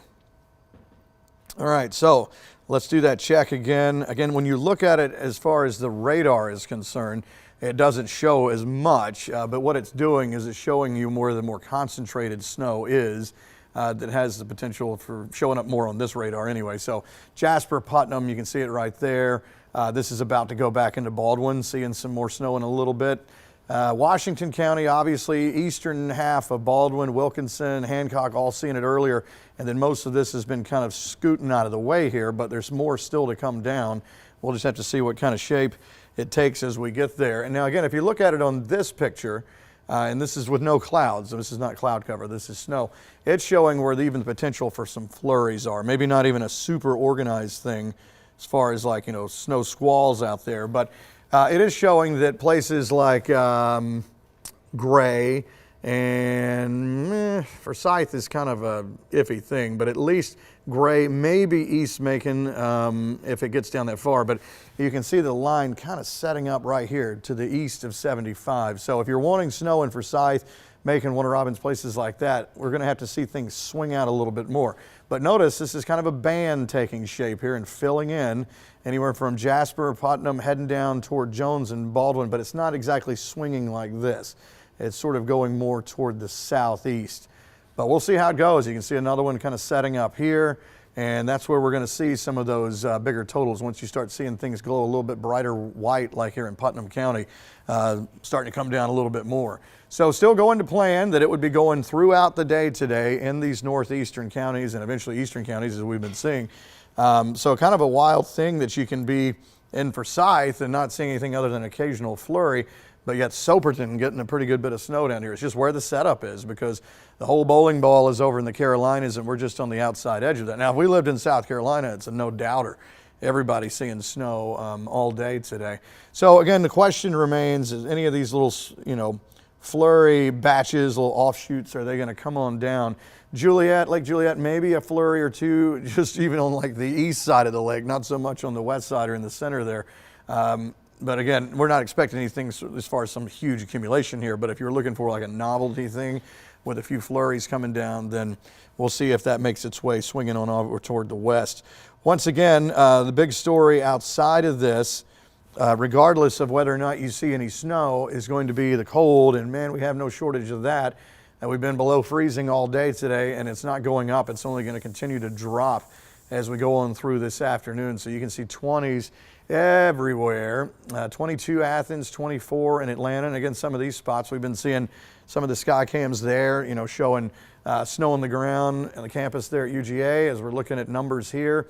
Mid-20s, these are actual numbers, all right? So 25, 26, Monticello and Eatonton. Just above freezing for Rochelle, McRae, and Dublin. Eastman sitting right at 32, but a lot of upper 20s for the most part on the board. And again, when you factor in the wind, and you can see, again, no shortage of that, it definitely gets gustier as you get on away from the snow. So the snow is still breezy, but a little windier when you get right outside of that. So again, a wind gust here recently in the Macon area of 37 miles per hour. So if you're in any of these areas where it is snowing, with that wind, it really lowers visibility. So it's kind of hard to see probably more than about a quarter of a mile or so, depending on how thick the snow is. Thicker snow and the wind blowing, obviously you're not going to be able to see as far.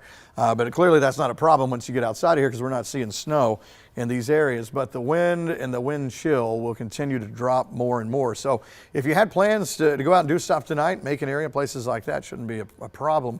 But just know you want to really layer up because it is only going colder as we go on through the rest of the day. So it feels like numbers now Thomaston feels like 11, 12 in Monticello. Looking at a 16 for Macon and Warner Robins. Roberta feels like 14, so some pretty serious numbers out there. And again, these numbers will continue to drop as we go on through tonight. Let's see, I don't even know what Skycam has pulled up. What do we have here?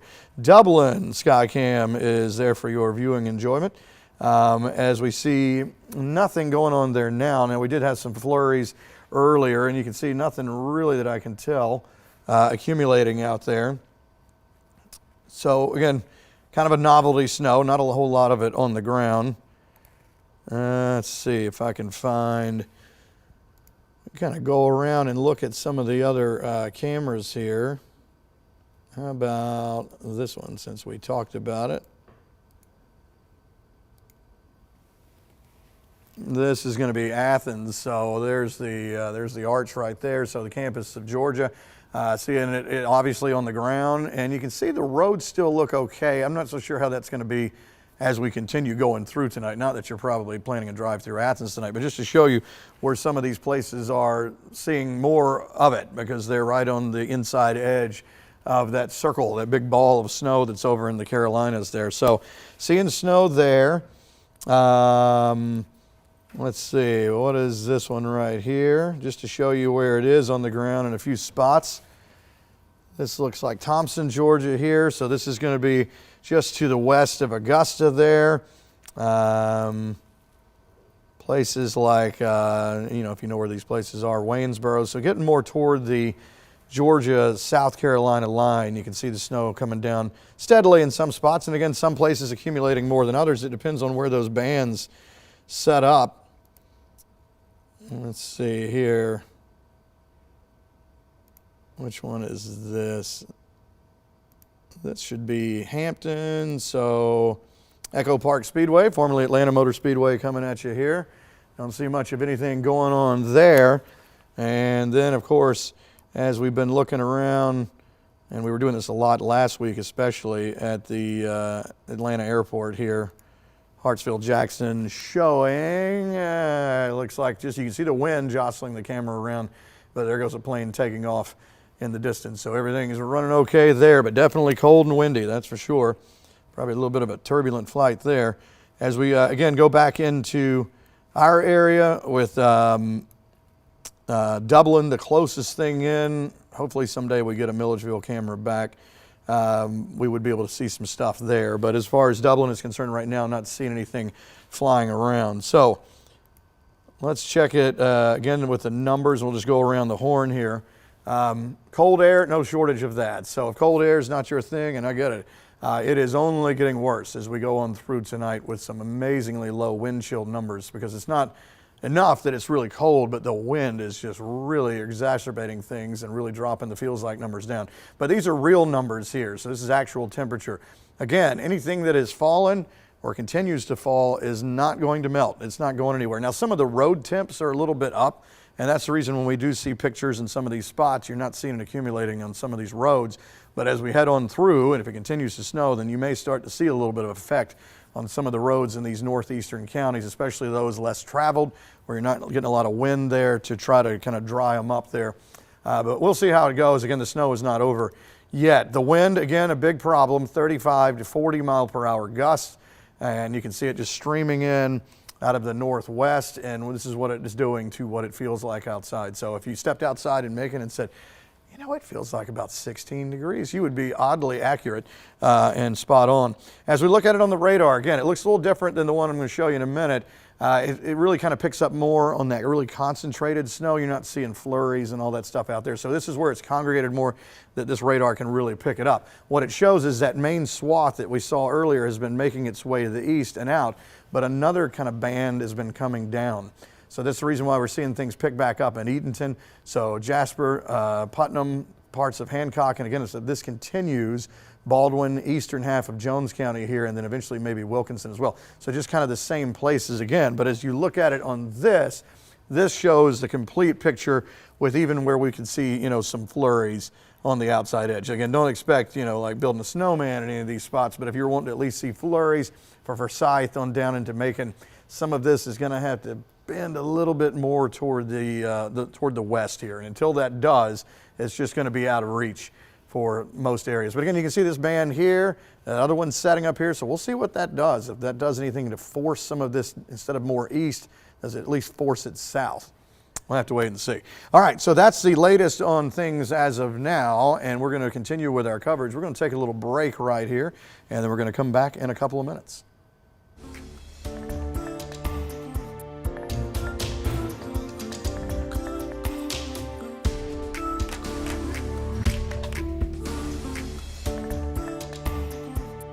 Right now as we continue to see the snowfall in the Charlotte area, several inches, and Chief Meteorologist Brad Panovich is telling us that this could potentially be an historic snowfall for Charlotte. We are seeing, unfortunately, some hiccups around the area, and a lot of it does have to do with transportation, if you will. Some crashes out there. We've got a ground stop underway until 5 o'clock at Charlotte Douglas, and sadly, we've got this semi-truck crash where a semi was hit by a train in Gastonia. The good news is there's no injuries reported, but we shared some images with you earlier. Let me see if I can cue those up. Let's go ahead and Sean now in the director's seat here. I put that in play deck too. Perfect. This is what the scene is according to Gastonia police.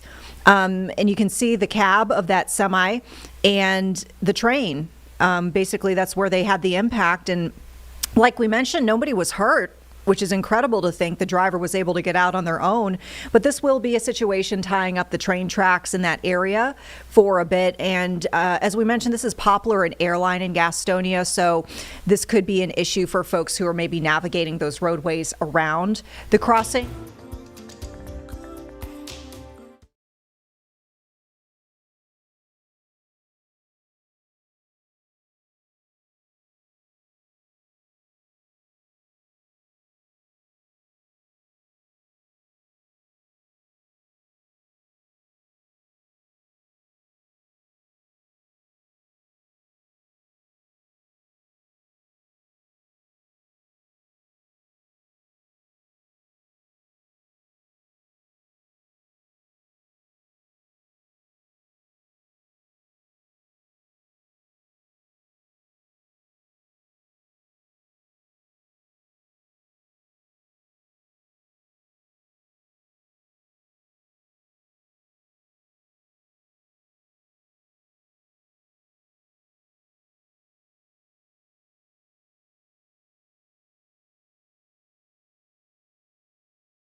Thanks a lot for staying with us. We know Central Georgia, we have been dealing with winter weather. This is going to make the third weekend in a row.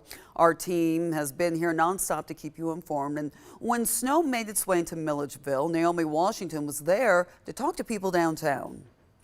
We started out with just a cold and windy morning here in downtown Milledgeville, but starting at around 10 a.m., we started getting the flurries that you see around me right now. These flurries are light and fluffy when they land on like your jacket or your gloves, and they actually look like a perfect snowflake. Now, as far as downtown Milledgeville, people have still been walking around, going to get things to eat, parking their cars, driving around, just as they normally would. And we got to meet some people who were pretty excited about the snowfall. People, in fact, who came all the way from Florida to see what snow looked like for the first time. I didn't really expect it to actually be like a snowflake, but like they actually do look like like flakes. Over at Blackbird Coffee, they still saw a steady flow of business, even though people knew snow was coming later in the day. I think it's really awesome how the Milledgeville community always still comes out and supports businesses during even the weather. I think it's a really comforting place to come when it is cold, and so I think it makes it all the more special to warm up with some hot coffee. While we were out here in downtown Milledgeville, we also saw people out here to salt the sidewalks, even though we started the morning with some salt on it so that people who are walking are safe. Tell me, have you ever seen snow before, and what did you do when you saw it? Do a snowball fight. Now make sure you're wearing a coat or some layers if you go outside to observe these flurries, but something that officials told us was that they made sure to put brine, and that's that sand and gravel mixture, on both the county-owned roads and the state routes. I'm in Milledgeville, Naomi Washington, 13 WMAZ News. And we would love to see your pictures of the snow. Send us your weather pictures as well as where you're located to 478-752-1309. We'll share them during our coverage tonight and tomorrow on 13 WMAZ. So let's take a moment to check out some of the other photos you have sent in. Folks love their dogs, especially in the snow. This is Cooper enjoying the snow with his family in the metro Atlanta area. Hey there, Cooper. And this, another little pup. This is sent in from Dawson Smith in Milledgeville, where we just saw Naomi Washington. Too cute. And a photo from a viewer in Calhoun around noon today. Looks like the snow's starting to kind of stick a little bit there. Finally, this is how things are looking in Deep Step in Washington County.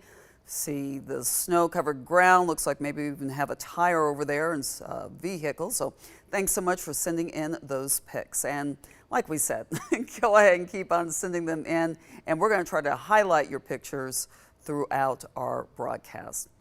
And as we've been tracking conditions here in eastern central Georgia, one of those places we're keeping an eye on, Cochran. Our producer, Joe Copshow, shows us a look at the whipping winds from the home of the Middle Georgia Knights. Central Georgia here in Cochran, there's been some flurries, some light flurries. Right now it's kind of stopped a bit. Nothing is sticking to the ground, but every once in a while you'll see one fly by. It's really cold, really wind gusty, and in Cochran, the home of the Middle Georgia State Knights, that might make this just a little bit awkward. I'm at the baseball field here. The Middle Georgia State Knights are taking on Union University from Tennessee. It is opening weekend, and we are getting baseball and potential snow here in Cochran. Again, we've seen some flurries, nothing sticking to the ground, but stuff whipping by. You can already see my jacket, my hair flying, wind gusts. We might see some 400-foot home runs, but here in Cochran, Georgia,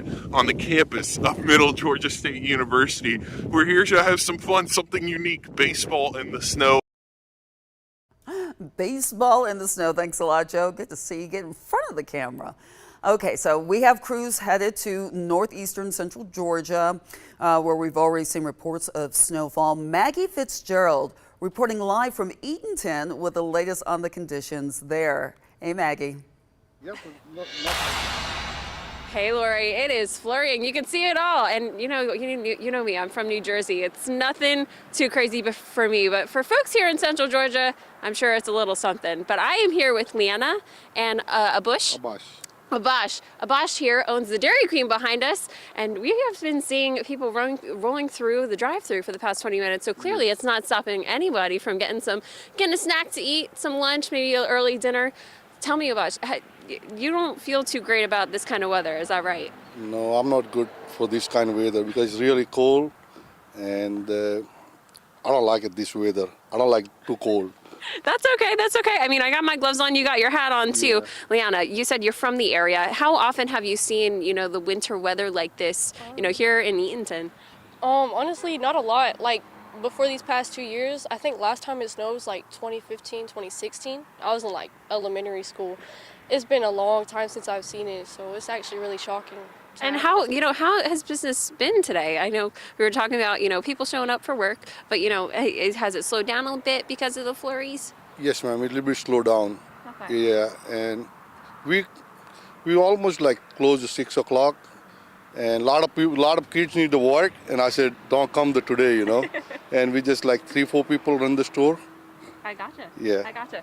Do you think you're going to close the restaurant down early ahead of, the snow, I guess, picking up here? Yes, ma'am. We close early. Gotcha. We close around 6 o'clock or 5 o'clock, something like that.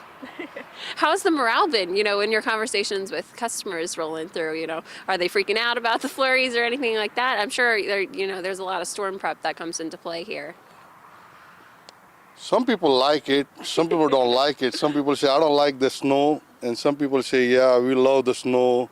My kids like it. Some people completely say, oh, I don't want a cold weather. And some people say, thanks for you open, because a lot of places closed. So they say they really appreciate for us we open, Right, absolutely. Do you think we're going to be open tomorrow? Do you think, we're going to keep the doors open? I don't know, but depend on the weather, Nighttime, heavy snow, Sure. we probably close tomorrow. I understand. Yeah. I know we've been seeing some early cancellations, postpones, events postponing around the area. But that's okay. I mean, you guys are open for now. We love to see you out here. I appreciate you guys chatting with us. Any takeaways from what we're seeing right now? Do you think we're gonna? I think it's coming on our. The wind is very much blowing in our faces here. Do you think you guys are gonna head home early tonight, or bundle up? I'm going straight home. I gotcha. Might get me a cup of hot cocoa or something, That's the best way to do it. I like a nice cup of hot cocoa too. Well, thank you guys. Anything else I didn't ask you that you wanted to put out there to folks here in Eatonton? Thank you, ma'am. Yeah. Well, I might get a snack from the Dairy Queen here, keeping it warm. But thank you guys so much. We're live here in Eatonton. I'll bring you over here, guys. We're seeing the flurries, out and about here. So we're in this major intersection over here. Corey, if you zoom in over here, you can see the flag blowing, kind of demonstrating the direction in which the flurries were blowing earlier. A little bit in our faces, but that's okay. It's very, very chilly here. I got my gloves on. I got my scarf on. I got my earmuffs on. It's all the essentials that you want to bring out with you before heading out. But for the most part, in terms of traffic, it's been a little bit on the slower side. Pretty busy four-way intersection here. We've been seeing a lot of cars come through on the other end. Corey, if you want to come down here, maybe you can zoom in a little bit on the gas station, the Marathon gas station. We see a lot of big trucks and some cars coming through there, filling up before the snow picks up even more. But for the most part, we're feeling a really, really cold breeze. I just had to take out my phone. I had to take off my glove to see my phone real quick, but I'm already regretting it. But for now, we're live in Eatonton. Lots of flurries, and we're staying warm. Corey, I hope you're doing okay too. We're hanging in there. We're gonna be with you for the rest of the night. Obviously, I'm no meteorologist, not a part of the weather team, but we know that the flurries are here. This is expected to be picking up later into tonight. Now it's coming from this direction. My goodness. But for now, we're gonna wrap this up here. Send it back to you, Lori. We're live in Eatonton. Maggie Fitzgerald, 13, WMEZ News. Thanks a lot, Maggie. You guys do stay warm. We're going to be catching up with her a little later on. Let's take a look at the road conditions. This is a live look at State Route 15 in Sparta. It's vacant right now, as we can see there.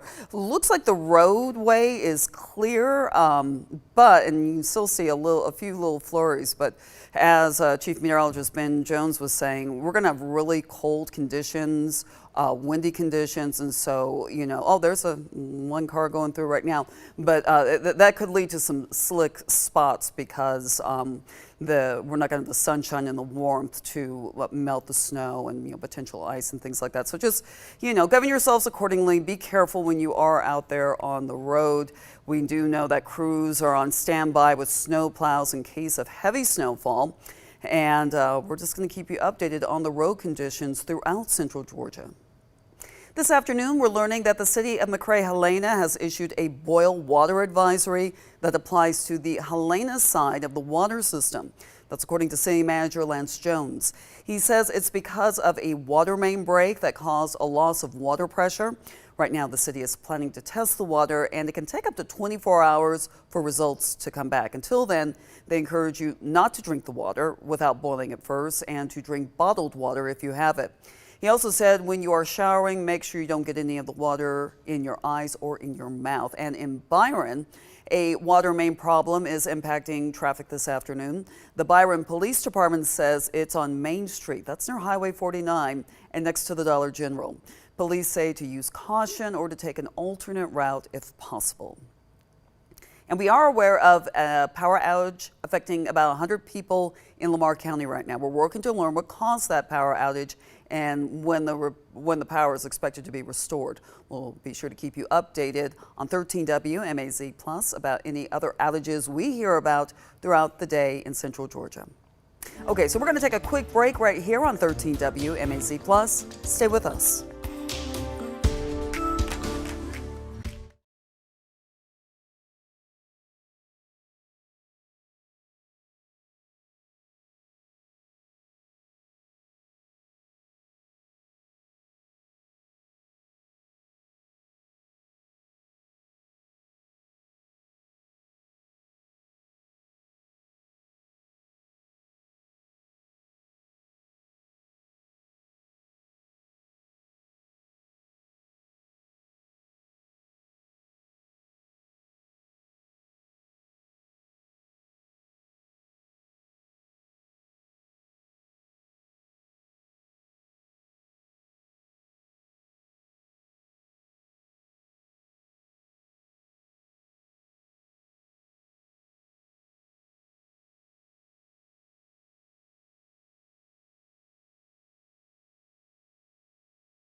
Thanks for staying with us. As we continue to track things here, we're going to pass things off to our sister station, WXIA in Atlanta, for more on the conditions there.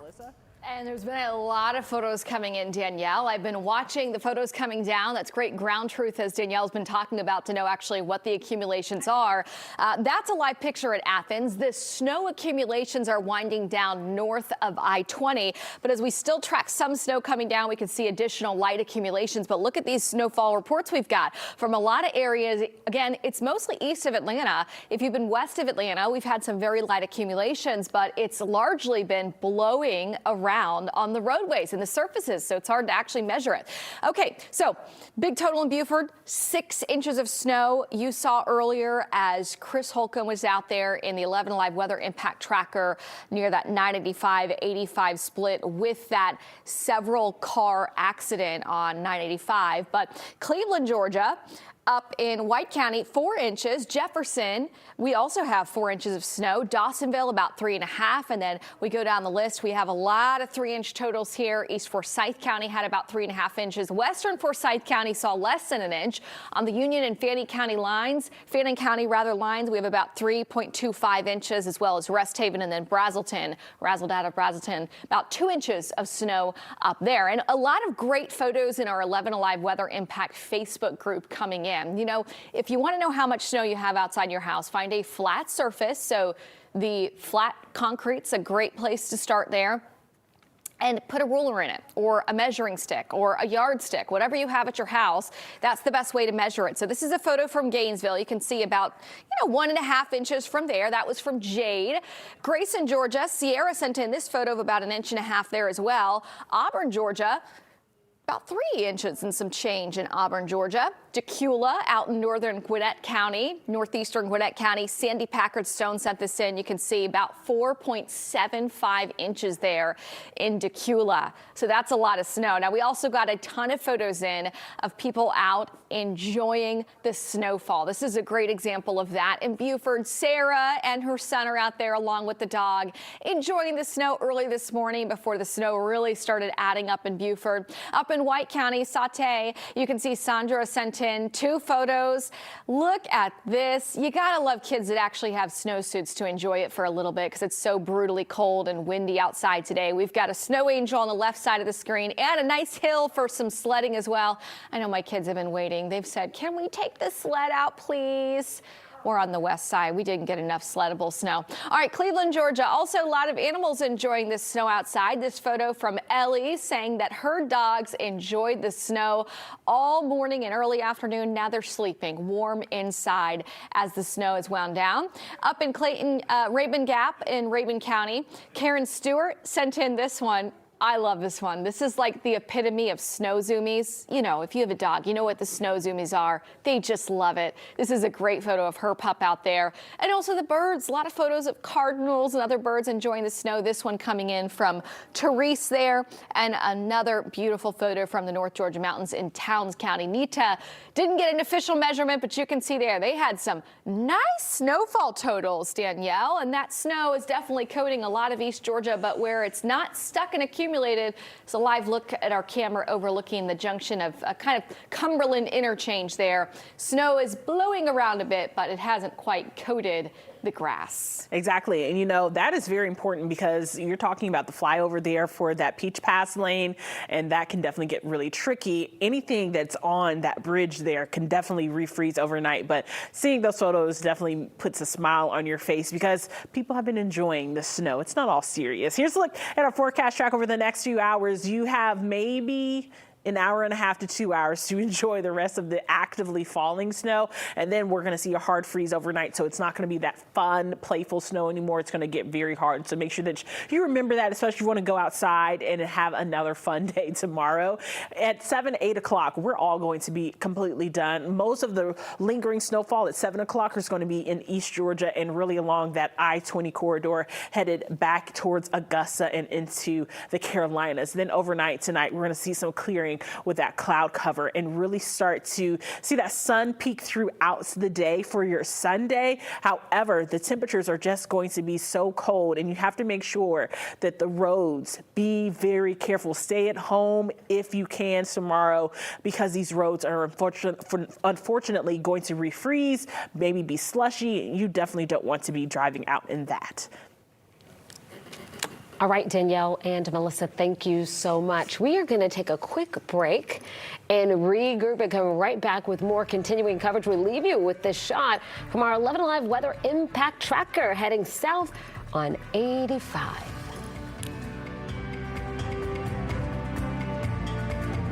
I do not have guns at home. I feel really safe and secure having a gun in the house. Judge, my opponent is completely disregarding almost half of my arguments which I responded to. Communities must step up Laws and alone protest cannot against this stop a normalization. bullet.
Winter storm that continues to work its way through metro Atlanta.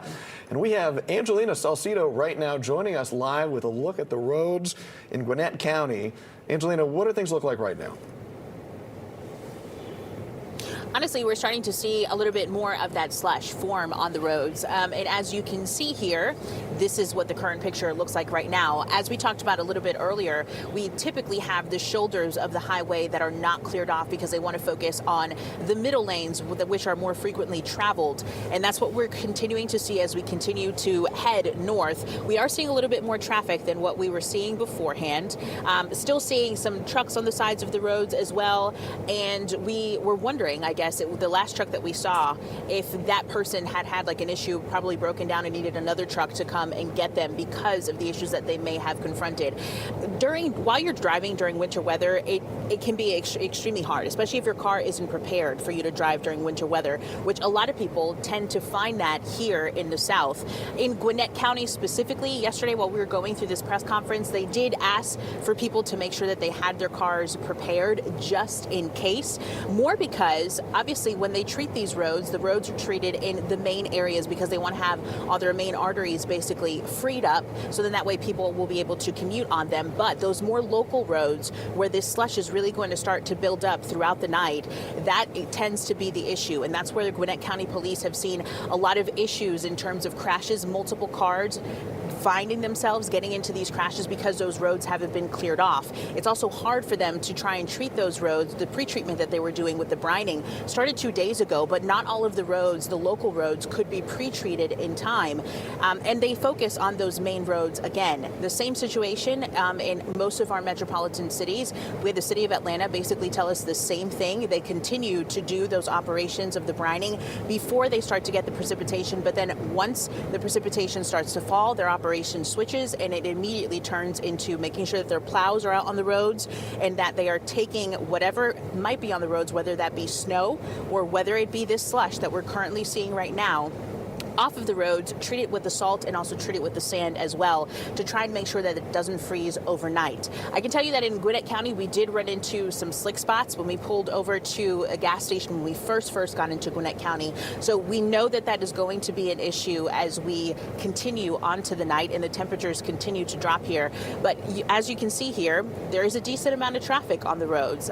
There are some people that are driving pretty fast, probably faster than I would if the conditions, were like this or even weren't like this. But they do just want people to heed the warning of if you are going to be on the roads right now, you do just need to make sure that you are safe. If you see, by the way, a plow, either from GDOT or a local plow as well, try not to be close to that plow and try to put yourself in another lane because they obviously need to make sure that they're treating these roads in a timely manner. Sometimes traffic can impede what they're trying to do. That's one message that they ended up giving us yesterday while we were at this press conference because they're working these 12-hour shifts, sending their crews out there to try and make sure that these roads are cleared off. As we continue to go throughout the day, we see Georgia State Patrol actually on the south side right now driving to try and monitor the roads, but also probably get to somebody. And you can see that traffic is starting to slow down where we're located right now. The reason why it's slowing down is actually because they are treating the roads right ahead.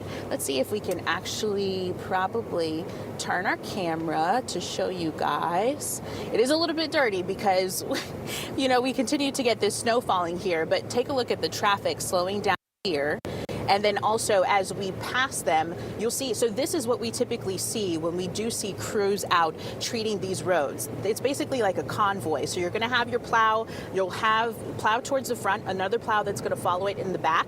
The second plow is actually the plow that ends up having the sand in order to make sure that the road is treated. So the first one will typically remove whatever slush or anything that's on the ground. The second plow will then go with the treatment process after that. And then they do have two other trucks that are behind them in case they run into any issues where they actually need to pull over, maybe set up some cones and work on something. But they also make sure that they all have their lights on so that way people know, okay, we're a crew, we're actively working on this area right now. So you need to make sure that you're careful while you're either following us behind. As you can see, the traffic was moving pretty slow once we passed them right now. But also if you happen to be on the highway and not getting off at the exit like these people were, that you move yourself from one lane to another so that they can do their job and just make sure that all of these roads are treated, you guys. Angelina, would you say it's fair to say that at this point the conditions on the highway are kind of different, where you maybe see more of the slush and then you see a little bit more of it being cleared out? I would say that they have changed for sure. I think that it also depends in what area you're on and if people have traveled on the highway. As people continue to travel on the highway and they travel towards the side, they create that slush buildup that's on our shoulder. Obviously, the shoulders aren't necessarily, clean per se. And Anthony is going to make sure that he comes over to the side so that you guys can get a picture of the shoulder here. So the shoulders here are what tend to be the problem, and that's why we see so much of the inner parts of the highway being a little bit more cleared off, because I think that people know if I drive on the shoulder, I run the risk of possibly spinning out. And we did see a few cars that were left behind because people did end up spinning out here. As you take your exits, I would say that the exits are another area that may not be as treated or as cleared off as you think that they are, and that's why we see people taking the exits very slow, especially if you have a windy exit that you need to come off of as you come off of the highway. That makes it a little bit difficult for people because the buildup of the slush is really where that ends up happening. So GDOT will try to treat those as best as they can. Obviously, their main focus is going to be the highways. And the reason why they do that is because they want emergency services to have a clear path of getting more specifically to the hospital. That's something that Gwinnett County talked about. In situations like this, it makes it really, really difficult for ambulances to try to get to the hospital. One, because they may be dealing with people who are trying to drive through traffic and maybe do not know how to drive through these conditions, but also because it makes it hazardous for them as well, but they still have to do their job. So as they continue to treat the roads today, we'll let you guys know what it looks like. Definitely up north, as we continue to travel north, that's where we tend to see most of our problems here, you guys. Angelina Salcido in our 11 Live Weather Impact Tracker. Thank you so much. We'll check back with you shortly. Our Weather Impact team has been tracking all of this winter weather all week long. And look, this is what 11 Alive does, staying with our community through it all on air and on streaming with real-time updates. Chief Meteorologist Chris Holcomb was in Rabun County this morning as the snow was coming down. We have been traveling inside the truck here up into northeast Georgia. We wanted to stop and show you a live shot of the snow that's actually coming down. And these are some pretty good flakes that are coming down right now. And this is coming down at a pretty good clip. I want to get some of this snow for you. It's really hard to measure on the surface how much snow we have. It looks like about 3 inches. But if you'll remember, we've been telling you about this snow that it's really going to be more of a drier, fluffy type snow. This is kind of, you can't really make a good snowball out of it. It really just kind of crumbles up there because it's a drier snow and not a wet snow. But that is still enough to cause some problems that we have on the roadway. And you can see how the ground is covered. We've just been parked here really just for a few minutes to get the camera out of the car, and we're already seeing some accumulations here coming up on the truck. You can see how it's piling up on here too. I want to take you over here. There are a couple of trailers over here. As I mentioned, it's always hard to measure the amount of snow that we actually have on the ground because there's grass, there are leaves up under there, and that kind of elevates it a little bit. But this is a great way to measure how much snow has fallen. This is what's collecting on the side of this trailer right here. And this is about, from finger to finger, I would say between 2 and 3 inches of snow that is coming down right now. We are in Rabun County, just south of Clayton, where we still see this heavy snow that's coming down. And as we were driving up from Atlanta earlier this morning, it was my goal in our weather impact tracker to get to the area that would see these bursts of heavy snow coming in first. And we were seeing that coming into Rabun County. We were able to come up here and intercept it as it was coming down. And we still have heavy snow coming down right now in northeast Georgia. And this is what we have been tracking for you all week long and preparing for you to see here in parts of Georgia. We've also been explaining how not everybody is going to see this. This is what's happening in Rabun County right now. But this is part of the system that's spreading down into the metro Atlanta area, where we are seeing some spots in metro Atlanta get some of this lighter snow that's coming down right now. I don't think Atlanta is going to see quite like what we're seeing here. And of course, we've also been stressing how all week long that not everybody is going to see the same thing. We're in an area now that's getting the worst of it, the heaviest of it. Cars are still able to make it a little bit going slowly on the main roads, but we've also seen when people pull off on roads like this, okay, here comes a four-wheel drive vehicle now coming down and they're going really slow here. But it's these side roads that are a little more tricky. We saw some folks earlier in our live shot that had a car that had spun out going out on one of those side roads there. Yeah, that's a good four-wheel drive helping out. And again, this is much different than what we saw last week when we were dealing with ice.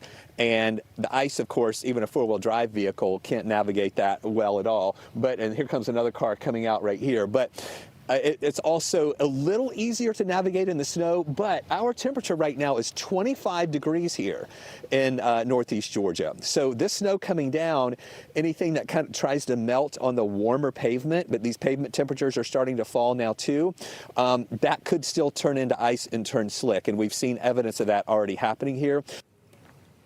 Our chief meteorologist, Chris Holcomb, out of the studio. In the field. In the field. and really, I saw that this morning live. It was really a wonderful explanation, a visual of what people were seeing. Exactly. And, you know, during that time, it was snowing really heavy there in Raymond. And you think, oh, my goodness, when is this going to stop? Because, you know, as an adult, you're thinking, okay, yes, snow is fun. But it's like, you know, you have to start thinking, okay, the roads. Because it took me a second to be like, wow, he's really on the road there. And once that freezes over tonight, that's going to be very bad, especially in the mountainous community like in Raven. And that was from earlier today, we should point out, Danielle, things right now up in our north and northeastern parts of our viewing area, are they still feeling that impact? Not as bad, but we've seen the snow slowly but surely kind of shifting eastward. We're seeing it kind of moving further south, going towards Augusta right now. In fact, here's a look at our current satellite and radar. We're seeing things kind of winding down, which is great news. The people who got that really heavy snowfall earlier this morning where Chris was, they're not seeing that anymore. Maybe a few flurries, but even in Athens where we were seeing that heavy snowfall, maybe an hour, they are now in the clear. And this I-20 corridor moving towards like Lake Oconee. You can see Madison, Crawfordsville, Thompson, Augusta. Those are the areas that we're seeing that heavier pockets. The white, that is that heavy snow. Here in Metro Atlanta, we're almost done, which is great news for us, but we really have to get through the next hour or so before we say all of us are completely done with that snowfall. All right, we know you will continue to track it for us. We are still dealing with this. You know, it's not just about the snow coming down, it's also about the refreezing portion. We, again, will continue our coverage. If you are streaming. As you see, lots of areas around our state seeing the effects of this third straight weekend of winter weather. This is what 13 WMAZ is here for, staying with you on air and streaming with updates you need in real time. We're going to go ahead, take another break, and when we return at the top of the hour, we're going to have the latest updates in Central Georgia. Stay with us.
Hello, thanks a lot for staying with us. Central Georgia, I know we have been dealing with this winter weather for 3 weekends in a row, but this is what we are here for. 13 WMAZ, our whole team have been here nonstop to keep you informed. And as we track the winter storm that's making its way through the southeast, we want to take a look at some of the areas around Central Georgia that are seeing some snow.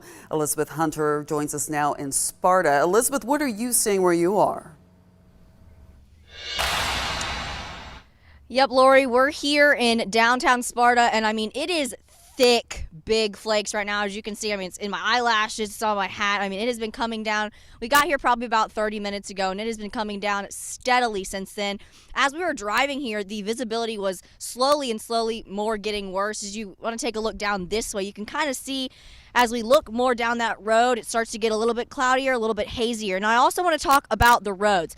As we were driving here, the snow wasn't quite sticking to the roads yet. It was just sticking to the grass. But as you can see, it's now starting to stick to the side of the roads. It's starting to get on the sidewalk. And as the temperatures drop, those puddles on the road are going to start to turn to ice. So make sure that if you're in this area, you're being really cautious and only going out if you really need to. Now, I do have this measuring stick on me. I'm going to stick it down and see what we're looking at snow-wise on the ground. So, looks like we're about 2 centimeters on the ground right now. That is under an inch, but as I said, it is slowly coming down more and more. We'll be here live in Hancock County. Elizabeth Hunter, 13 WMAZ News. Thanks a lot, Elizabeth. We will be checking back in with you soon. Make sure you stay safe out there with those reduced visibilities. Okay, let's go ahead, turn our attention now to Johnson County EMA Director Sean Wombles. He's joining us live on the phone. Sean, thanks so much for taking some time to talk to us. Yes, ma'am. Thank you as well, and thank you for what y'all doing to cover the storm. Hey, absolutely. That is what we are here for. Sir, can you tell me, what are the conditions like in Johnson County? Well, we actually started receiving some snowflakes around 12:30 in a good portion of our county. And we started accumulating some on the grassy areas and some of the vehicles. And we went through a period probably about an hour long that we didn't receive anything, which the snow started to melt, especially on the roadways and on our parking pads and other areas. Right now, we're starting to see more snowflakes begin to fall again as the second portion of the storm comes through. We're seeing a lot of gusty winds and very, very cold temperatures right now. Okay, yeah, that sounds about right. That's what meteorologist Ben Jones has been talking about. You know, not everyone's seeing the snow. It sounds like Johnson County is seeing some snow, but what's affecting everyone is the strong winds and these bitterly cold temperatures, right? Yes, ma'am. National Weather Service and of course Ben as well has predicted our wind chills will be down 4 or 5 degrees tonight, and we're definitely concerned about that. We do have a woman center that has been open down in Kite at the Lighthouse Ministry. They've opened that woman center up and will be open through tomorrow morning, and then they will reevaluate if they need to continue to keep it open. Okay. Oh, that's really good that you do have that warming center, because I wanted to ask you, are there any particular parts of the county that you're especially concerned about? Any vulnerable people out there that you want to make sure you get some information out to? Well, actually, we just want to make sure that all of our people are prepared. We've been pushing out information through social media and through all of our public contacts, trying to prepare everyone for this event. We're hoping that we do not have any power outages, but in the event we do, we're put out generator safety. We put out heating tips and just really trying to get everybody prepared before the storm. And we actually, the good thing about us going into this third week of this is we've had a couple of times ahead of time to push information out. Right. So a lot of our citizens have been preparing and they're heeding the warnings, and we're just hoping they'll all stay off the roadway unless it's some type of an emergency tonight. Oh, yeah, that's absolutely great advice. I don't know if you can compare to what we're dealing with now to the last 2 weekends, because you're right. We've been dealing with this. We're kind of becoming pros at dealing with this wintry weather. Absolutely, and last week we really didn't get a lot last week. We were prepared for it, but it actually went right around us, so we were blessed on that part. We are seeing, like I said, snowflakes today, and our road department, our public works crews, they've been working since yesterday, putting out salt and M10 on the bridges, getting everything ready, and prepping our public safety agencies where they can be able to respond. A lot of hard work's been done in the last probably 3 or 4 days here in Johnson County. Well, my hat goes off to you and all of your crews for working just around the clock to keep everyone safe. Can I get the name of that warming center one more time and where it's located? So it is the Lighthouse Ministry. It's a part of the Kite First Baptist Church in Kite, which is on the eastern side of our county. It's located at 633 Kite Street, and that's Kight Street. If you might remember during Hurricane Helene, that group fed over 16,000 meals. Oh, yes. Started off as a coffee shop, or not really a coffee shop, but some of the members getting together and going to have coffee the morning after Helene, and then it led into the over 16,000 meals being served. Oh, yeah, I remember that. And it continued for days afterwards. And that just shows you that Central Georgia spirit and taking care of, the folks here in town. So sounds like they're ready to do it again. What a great ministry. So that is really good. Absolutely. And we have several other churches that are looking at opening up as well. Some of the pastors have reached out to us, and if we get any more that open up, I'll pass that along so you can help us push that out if you would. Absolutely. I really appreciate it. Anything else you need for us to get out for you before I let you go? Just tell everyone to be careful and, stay at home, and if hopefully they'll be able to make some snowmen and take some pictures and enjoy the snow, but stay off the roadway. Be very careful with all type of heating sources that they may have using tonight or what have you. But mainly stay in and stay warm, and if they have to go out, bundle up tight, multiple layers, because Central Georgia is not used to this type of weather. That is so true. Sean Wombles, EMA Director for Johnson County, really appreciate your time, and we'll look forward to possibly talking to you later on. But thank you so much for passing along that great information. You stay safe. Yes, ma'am. Thank you. Well, as snow keeps on falling in Central Georgia, please keep on sending us your photos. We'd love to see your winter weather pics. Go ahead and text those numbers to 478-752-1309. We're going to share them during our coverage this weekend. Okay, and I believe now, are we going to be heading to Ben or are we heading to Maggie Fitzgerald? Maggie now. Okay, time to take a look at the conditions in Eatonton. We just checked in with Maggie not too long ago. Let's get an update from her now. Hi, Maggie. Hey, Lori, we're still here live in Eatonton. We haven't checked in with you, as you mentioned, not too long ago, but things have changed here. The snow and the breeze has picked up a little bit. The visibility is the biggest thing that has changed over here. How about we go over here, Corey? Corey's behind the camera here with me out here in Eatonton. We're going to check up this hill a little bit just to give you a glimpse of some of this visibility as the flurries have picked up over here. Visibility is changing in terms of the roadways here. I know the EMA director that you just heard from out in Johnson County, he's warning drivers to stay alert, be careful on those roadways, stay home if you can. Because if you take a look back here, Corey, can you zoom in back there? You can't really see past some of the road signs there. There's a speed limit of 45, that's a speed limit road sign. But beyond that, I can't even read the billboard that is, maybe a quarter mile away, maybe less than that. So it's very much changing here.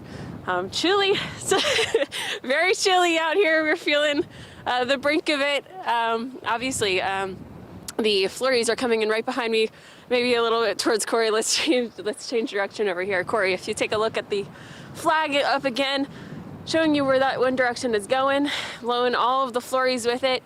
Again, we're seeing some cars come through, pretty slowly here throughout the day, throughout the early evening hours here, getting gas, filling up the tanks ahead of, I guess, the major pickup and the storm expected later tonight here in Eatonton, across our northernmost areas of Central Georgia.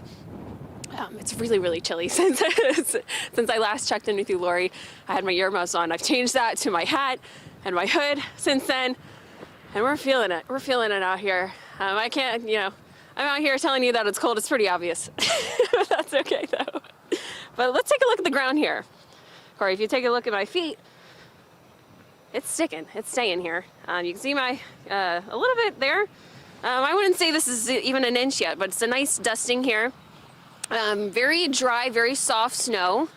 We're seeing a little bit of puddles there, but they haven't frozen over just yet under the gas station, under the overhang there.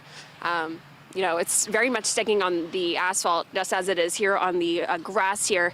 But I don't know, maybe, is it good enough for a snow angel? We'll see. Let's see. Let's try. Is it working, Corey? No, we'll have to wait a little bit. We'll have to wait a little bit. We'll check in with the snow angels, maybe a little bit warm later. Let's go right here. Let's check the visibility this way. Maybe you see some snow on my back. I'm not sure. That's okay though. Visibility this way. Same kind of deal as what I was explaining to you earlier. Can't see much farther than, I guess maybe like less than a quarter mile away, I would say. There's a billboard back there. Cannot even tell you what's on the billboard, let alone I'm able to read it. I can't read it, but that's okay. We got some folks out and about here. Again, we're still on the other side now of this four-way intersection here. Hey there! Some people out and about, some friendly faces with us, but again, not much traffic for the most part. We see over here, Corey, we have some bigger sized vehicles here, trucks. We'll probably try to check in with their drivers in a little bit to see why they are parked over here. It could be because of the weather. They're carrying some big loads over here. One is carrying some lumber. Another one, I'm not so sure. It's a transportation vehicle, as you can see it. But we might be checking in with them, see how they're feeling about this weather. For the most part, it's sticking. It's sticking here on the asphalt. It's sticking here on the grass. And we're feeling it on our faces too. And that's okay. What else here? We're just seeing some big trucks come on through. The breeze is pretty strong out here in Eatonton, so if you can stay home, please stay home. And again, as the Johnson EMA director mentioned earlier, just a few minutes ago before we took it live here, stay off the roads, be safe, be very aware and pay attention to where you are. But more importantly, stay warm and probably stay at home. We're live here in Eatonton. Maggie Fitzgerald, 13, WMAZ News. Thanks a lot, Maggie. Okay, now it's time to talk to the chief. Chief Meteorologist Ben Jones is with me now. And Ben, this weather, we're actually starting to see a few snowflakes in Macon. Is that correct? That's right. So we've been showing you all the areas where we've had snow, where it continues to snow and still will before it all wraps up. But how about the folks that haven't seen it, have been waiting on something? Well, that includes the Macon area. Flurries are finally starting to come in. Windy flurries, I might add that. I'm going to show you there's two different radar looks right here. Okay, first, this one pretty much shows you where the really concentrated snow is. If it's thick enough that you can see it on this radar here, you're seeing batches. It's a different color table, so we're not seeing it in white. You're seeing it more blue and purple here, and obviously the darker colors, heavier stuff. We've been talking about Eatonton over towards Sparta and Milledgeville, eventually again here, places like that, Washington, Johnson County. But it's been this side here where there have been some folks probably going, man, we're getting dissed on this whole thing. These are more than just flurries. If it's showing up like this, then it's a little bit steadier, and we're seeing that now in places like Monroe County, down into Jones County, here into parts of Macon. I know I saw it out in the parking lot a minute ago. It's not like it was 2 weeks ago, not yet anyway. We'll see if that changes. But it is starting to come down there. Now we're on the outside edge. This is a different color table, and this is not clouds or this satellite thing. This is looking at snow, but it's taking into account everything, like all the flurries and everything. What we're seeing here is this secondary push, probably the last one for the day, coming down here, and it's kind of forcing things toward the south. We're on the outside of that. Things are steadying up a little bit. So I had mentioned earlier that if you're in places like Monroe, Bibb County, if you're lucky, maybe on the outside edge, this will extend far enough west to come on down, and it may even split Monroe and Bibb County, I even said, and so far that's what it's doing. Now, but if you look up here, you can see it kind of bulging out a little bit. So this may come on down like this and fill in. But the point is we're starting to see some brighter shade colors in here. So yeah, I mean, it is snowing. It's not some weekend in Aspen or anything like that. But as you look on the sky cam, if you look up in some of the dark shaded areas is usually where you have to kind of get. You can see like where the trees are. You can see a few flurries there, and it's like Forrest Gump snow.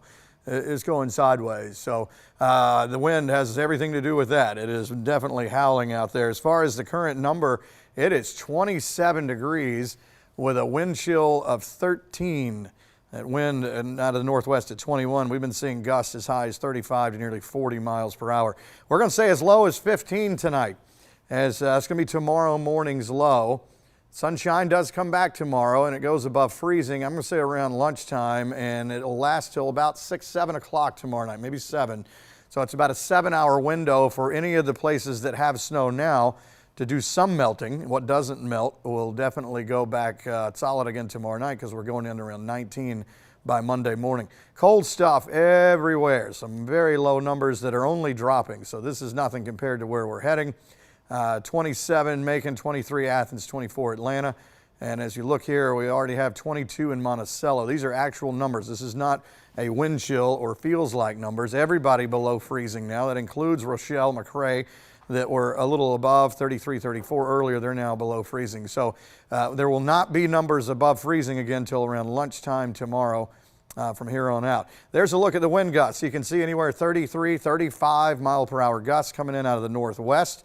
And then this is what it makes it feel like. So it feels like 8 in Monticello, 13 Macon, Roberta, Forsyth, Thomaston, and some other numbers similar to that, 11 Milledgeville, 12 Eatonton, very low numbers. So once again, that concentrated snow, not just a flurry, is going to show up a little bit better on this color table here. If it's enough that it's thick enough, it's picking it up.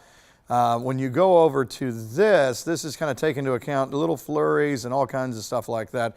But where you start to see that lighter shaded area, this is where we're starting to kind of see things pick up a little bit more solidly. Not as much as what they're seeing in Hancock County, but we'll see how it goes. Again, there's that sort of a push coming down from the north. All right, so sort of keep your eye in here. And what we're seeing is that wind coming down and sort of forcing this. So watch when I put the loop on there, and you can see it kind of bunching up in that area. So what it would do for our area on the outside edge is it may start to kind of force a little bit of a line right in here that may come down for some folks. Again, I'm not saying, you're going to have Frosty the Snowman in the yard tonight or anything, but if you're wanting to at least see some flurries and something neat like that, this does improve the chances that it could clip parts of Forsyth and Macon. Gray getting more in the act now as well. As far as Warner Robins, again, it's going to be close. We'll have to wait and see if it'll continue with that. I mean, if you look right here, you can see it kind of wanting to jump over a little bit more towards 75. It's like it doesn't want to quite cross I-75, but again, that's encouraging if you're wanting to see something out of this. I mean, you're stuck at home, it's cold and windy, you may as well see a little bit of snow, right? Again, the steadier stuff obviously is over here in our northeastern counties. Snow from earlier today, and now that second round starting to come on down, which will be the final one, I do think, as we go through the evening here, because the models were showing that we'd start to wrap it up from west to east as we go towards 7, 8 o'clock tonight. But, here it is 4:19 and still snowing. If you look at it on the big picture, you can see things starting to kind of shrink down here, and there's really nothing coming in behind this. So this would be the last chance if anybody were going to see any snow, other than some of this wrapping around later still in our northeastern counties. But as far as farther west, more toward the core of central Georgia, this is the shot. All right, let's see how the high-res model treats it, and it's going kind of to plan. You'll see how it, let's see if we can get it to, in this area here, it was kind of, bulging out a little bit, trying to give a little bit more snow toward Monroe and Bibb. As we go forward on into 7 o'clock or so tonight, all of this is moving east and out. The graph model showing a similar scenario. It's showing where the core of everything is, where the super steady snow is, and that's what we're seeing it in that color. It's not picking up as much on these little flurries that we're seeing in Monroe and Bibb right now in parts of Jones. But again, 7, 8 o'clock, everything kind of moving off toward the east, and then that will do it. Lanam has been, again, a little more generous, trying to spread snow more toward the west, and it's kind of doing a pretty good job because we are seeing flurries and will in some of these areas, your darker shaded areas over here, and it still has that same kind of plan. As we get towards 7, 8 o'clock, everything kind of vanishes off toward the east. Here's a look at the numbers as we go through tonight. Whether you see snow or not, this is, as I say, an all skate, everybody's included on this. This shows 20, but we have it as low as 15 in the morning for the starting temp. As we go into tomorrow afternoon, upper 30s. Again, this is key for things melting or then refreezing. Notice how I'm going backward now forward. This is like lunchtime tomorrow, starting to see numbers above freezing. We go through the afternoon. You can see we get into the upper 30s, and then right about 7 o'clock we drop back down, and then this shows like 30, but we have us as low as 19. Again, well, it shows 28 right there, but again, sometimes the graph shows one number, but if you look at the blend of other models, it goes as low about 19, 20 degrees for Monday morning. Again, the wind is a factor now and will continue to be, 35 to 40 mile per hour winds. Backing off a little bit tonight, maybe more like 25 to 30 as we head toward midnight, but still definitely recognizable. The wind chill will be ever present. There is tomorrow morning still 25 miles per hour and still keeping 20 plus as we go through the day tomorrow. So again, this is what it does to the feels like numbers. By midnight tonight, Macon could feel like about 9 degrees. This shows 6 for wind chill in the morning. I've seen numbers as low as 2 or 3. North Georgia will have 0, 1, -1, stuff like that. And then I did make a new 7-day a minute ago. So the weather impact alert, obviously right now we're in it for Saturday, but this 7-day begins tomorrow. And it includes that early morning low of say around 15 with a wind chill in the single digits. And then we get out of the red and kind of back to a normal, I say a normal day. I mean, a normal day this time of year would be closer to that high on Tuesday with a high around 60. And we'll see if the groundhog even decides to show up Monday morning. The next precip chance will be rain, and that would be next Wednesday. And looking ahead mercifully to next Saturday, 58 sounds awesome. So I don't see a winter storm as we get into next week. Let's go back to that sky cam again, because I know the flurries have been trying to come in a little bit more. Again, hold on before you get the skis out of the closet. It's not that, but you do see it picking up a little bit more, especially if you look in a dark shaded area. And I know we've been showing all the places where it has been snowing. I'm trying to give hope to the folks that were wanting to see some of this. It's going to be this cold and windy. You may as well be able to see something out of it. And again, the numbers are low and dropping, 27. That feels like 13 in the Macon area now. Again, windy and cool. Now, again, this is the headline thing tomorrow. Sunshine does come back tomorrow. This snow thing is not going all night. It'll go for another few hours before finally pushing away. And then I told you all about the numbers there as we go through tomorrow and into tomorrow night. So you can see plenty of 20s on the board. Again, everybody down now below freezing. A lot of places have been below freezing since early this morning or even last night, and have not budged above that. That wind is, again, such a big factor out there. When you have a 35 to 40 mile per hour breeze, it really drops the numbers down in a hurry. Let's check in on the radar again, because things are changing. And we are seeing things trying to sort of solidify a little bit here and a little bit of a batch. Again, this is nothing like what they're seeing in the Carolinas and places. We're just trying to find little bits and pieces, right? Just see if we can find something that looks like it's holding together maybe for the kiddos or adults. And you can see that is in spots. You can see like this. All right, so just outside of Forsyth, you may be getting some flurries with the steadier stuff around Juliet. And as that rolls south, that may come into Macon in a minute, but you can also kind of see things a little better here on the big picture. The color table instead of blue is white here. And it does pick up on some of the flurries and everything here that we're seeing in the Macon area. But man, I was talking earlier about this could split Monroe and Bibb in half, and that's kind of what it's doing so far. It's like it's obeying I-75 for some reason here. So don't know if it's going to get over that line, but the farther east you are in these counties, at least you are seeing some flurries. There have been some flurries at times, Upson, Crawford, places like that, but this is a little bit steadier. Coming down again in this sort of corridor right here. So don't give up. If you're wanting to see some snow, you still might. The big picture again, you can see that sort of last push through here. Notice how it's almost like it's getting a nudge and getting forced down. So this will be the last band that would eventually take some time to get on through. And there may still be some flurries or bits and pieces later, but as far as I can tell, this will be one of the last pushes as we go through the day. So this is your chance from Forsyth to Gray over toward Macon. Okay. All right, let's go to the cameras again.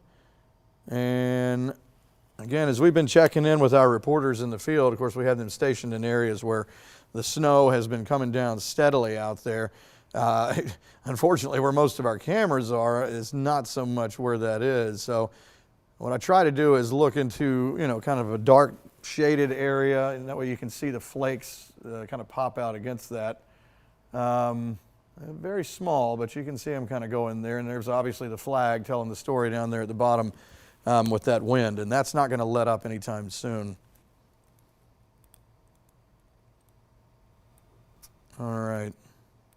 So again, the concentrated snow on this radar showing up in that bluish purple. So if you're in Washington County and you're like, oh man, we had some good snow earlier and then it kind of tapered off. Well, hold on, the last batch is about to come through. And this one should put down some similar rates of snowfall that you saw earlier for places like Sandersville. And I'm going to be interested to see if this does anything different this time as far as roads are concerned. These road temps were above freezing earlier today when this was starting. Well, now there's been some snow to land. The numbers are cooling down even more. So it'd be interested to see if any of this does start to cause any problem on the roads. Maybe it doesn't. I don't anticipate any of those problems over here toward the Macon area. I think it's just flurries and cold and windy. But again, kind of a novelty thing to be able to see something. So again, that's showing more of the concentrated stuff. If you go to this look, it's kind of all snow, including flurries. And it is wild. It is sort of obeying that I-75 line in Monroe County. But like we showed you downtown here in Macon just a little bit ago, you can see a few flurries on the sky cam there. And Jones County, a little bit steadier there. And again, some of these areas, these are the areas that we knew would at least have a better chance than maybe the Macon area of seeing things the farther east and northeast you go. Obviously, these brighter colors here coming in out of Hancock County into eastern parts of Baldwin County, these are where the snowfall rates are higher. Of course, we've had our reporters there and in Eatonton checking in on that. Washington County right now seeing the lion's share of the snow now, which means, though, Johnson County, hang on in a little bit, because that's starting to come down. It'll be another round of snow coming through there. Dublin area had some flurries earlier today, and you can see how it almost just kind of was on the east side of town for the most part. But there are some more flurries nearby, and as this comes southward later, if it holds together, this may come down into your area again in the next maybe an hour or two, something like that, because this is the last big push of snow band right here. And notice I said snow band, not snowman, talking to you in Macon. So it is a band of light snow flurries, just something kind of neat to see coming down.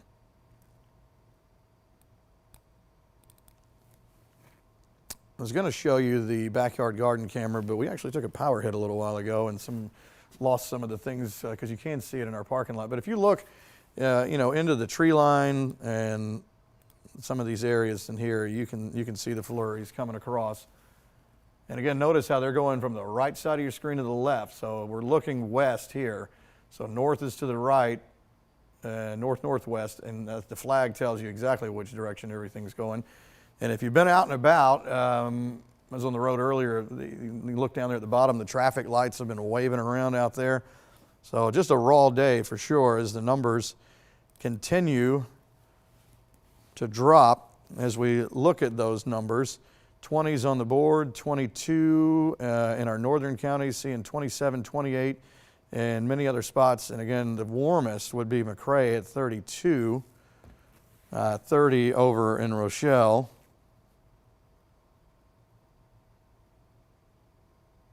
And again, these numbers are going to keep dropping as we go through tonight, heading down to maybe as low as 15 for tomorrow morning. And again, that wind is a big part of the story. The number in white is always kind of a sustained wind, sort of a steady, but then the yellow are occasionally recorded wind gusts. That's why it stands out in yellow. So the wind and wind gusts. So for the most part, we're doing 15, 20 to 25 mile per hour winds, but occasional gusts of 30 to 35. I haven't seen a 40 yet show up on the board, but again, you can see what it's doing. Look at Monticello and Edenton. Wasn't Maggie in Edenton earlier? I think that was, yeah, so she was, how cold it is there. You can see 7 is it feels like where she's standing. Milledgeville and Sparta already down to 9 degrees for the feels like number. And even in McRae, where it is 32 right now, it feels like 20. So everything going to plan, not only with the temperature and the wind speed and the wind chill, but also where the snow is. It had always looked all week like it was mainly going to be, kind of in this area, and that's where most of it has been. But we've been waiting to see if it would spread out a little bit more just outside of that boundary, and finally it is starting to do that a little. Again, it's not a lot, but something kind of neat to see. 2 weeks ago we had more than neat, but if we're going to have 3 weekends of this, let's at least see something this time around. Last week was rain with ice to the north and severe weather to the south. Nothing like that with any of this. No ice, no severe weather. This is all snow if it holds together. So again, you can see some of the steady, as we go back a little bit, notice how it's kind of broken and it's trying to sort of bunch up in Monroe and parts of Jones County. So for folks in Macon, Bolingbroke maybe go back, forward, you can see it trying to kind of get its act together. And as we look on this, same kind of thing. Let's zoom in. So again, I know it's been snowing in all these other places and we've covered that a ton and we'll continue to. But for the places that haven't seen anything yet, I mean, you're as close to the edge of this whole situation as you can get. A big storm that covers the Carolinas and everything, but this is right on the edge of it. So Forsyth, should be seeing some flurries. Bolingbroke, same thing.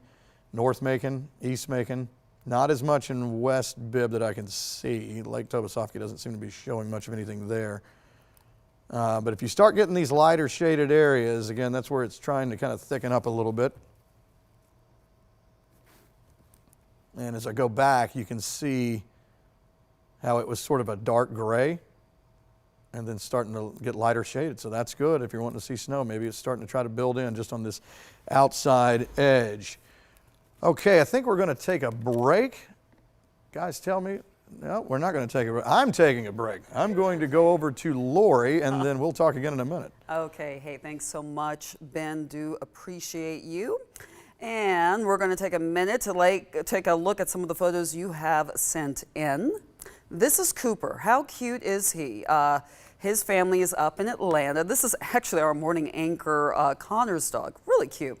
Here's another pup. This one was sent from Dawson Smith in Milledgeville. So cute, same color as the snow. Got a photo here from a viewer in Calhoun. This was around noon today. Looks like things are starting to stick there. And finally, a look in Deep Step. Snow sticking to the ground, a little bit on the pavement. Not too bad though. So I think, are we going to go ahead and head to break now? Thanks so much for staying with us. We know Central Georgia's been dealing with the winter weather for a while. We're going to stay on top of it because that is what we do. We are here for you. Stay with us. We're back after this.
staying with us. Winter storm coverage, take 3. Our team has been on the road all day long working to keep you informed.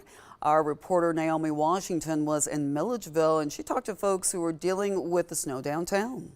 We started out with just a cold and windy morning here in downtown Milledgeville, but starting at around 10 a.m., we started getting the flurries that you see around me right now. These flurries are light and fluffy when they land on like your jacket or your gloves, and they actually look like a perfect snowflake. Now, as far as downtown Milledgeville, people have still been walking around, going to get things to eat, parking their cars, driving around, just as they normally would. And we got to meet some people who were pretty excited about the snowfall. People, in fact, who came all the way from Florida to see what snow looked like for the first time. I didn't really expect it to actually be like a snowflake, but like they actually do look like flakes. Over at Blackbird Coffee, they still saw a steady flow of business, even though people knew snow was coming later in the day. I think it's really awesome how the Milledgeville community always still comes out and supports businesses during even the weather. I think it's a really comforting place to come when it is cold,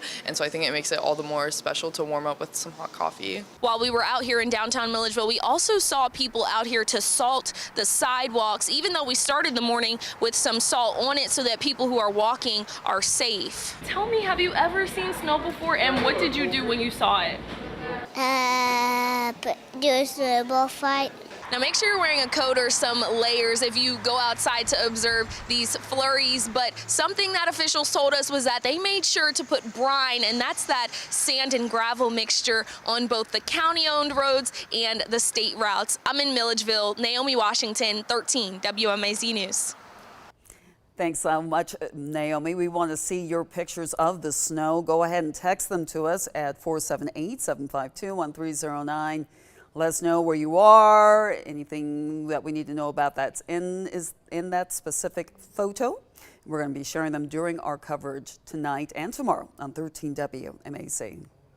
So as you know, we've been tracking conditions in the eastern central part of Georgia. One place we're keeping an eye on is Cochran. Our producer, Joe Copcho, shows us a look at the whipping winds from the home of the Mill Georgia Knights. Central Georgia here in Cochran, there's been some flurries, some light flurries. Right now it's kind of stopped a bit. Nothing is sticking to the ground, but every once in a while you'll see one fly by. It's really cold, really wind gusty, and in Cochran, the home of the Middle Georgia State Knights, that might make this just a little bit awkward. I'm at the baseball field here. The Middle Georgia State Knights are taking on Union University from Tennessee. It is opening weekend, and we are getting baseball and potential snow here in Cochran. Again, we've seen some flurries, nothing sticking to the ground, but stuff whipping by. You can already see my jacket, my hair flying, wind gusts. We might see some 400-foot home runs, but here in Cochran, Georgia, on the campus of Middle Georgia State University, we're here to have some fun, something unique, baseball in the snow. Thanks a lot, Joe. As you see, wind, a really big story today. The wind, the colder temperatures, that's really impacting everyone. Let's take a live look at State Route 24 in Eatonton. There we go. Folks heeding the warning to stay off the roads. We just have that one car right there. The roads of 2 cars. The roads look pretty good. We see the snow on the lawns and so forth, but the roads looking pretty clear. But, don't let that fool you. As Ben said, we have the winds, the cold temperatures, and that could potentially lead to some slick conditions. So just make sure that you take it easy if you are going to be out on the roads. GDOT was out all day yesterday, and folks are out today too, brining the interstates and the state routes.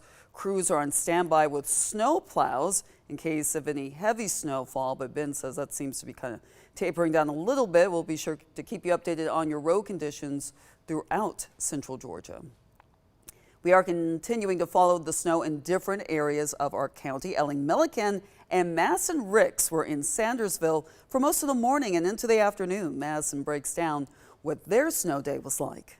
I'm here in Sandersville right now, and as you can see, it is snowing. I am covered head to toe in snow, and it's pretty cold. But now earlier this morning, we talked to some county workers and some people around town to see how they are preparing for the snow.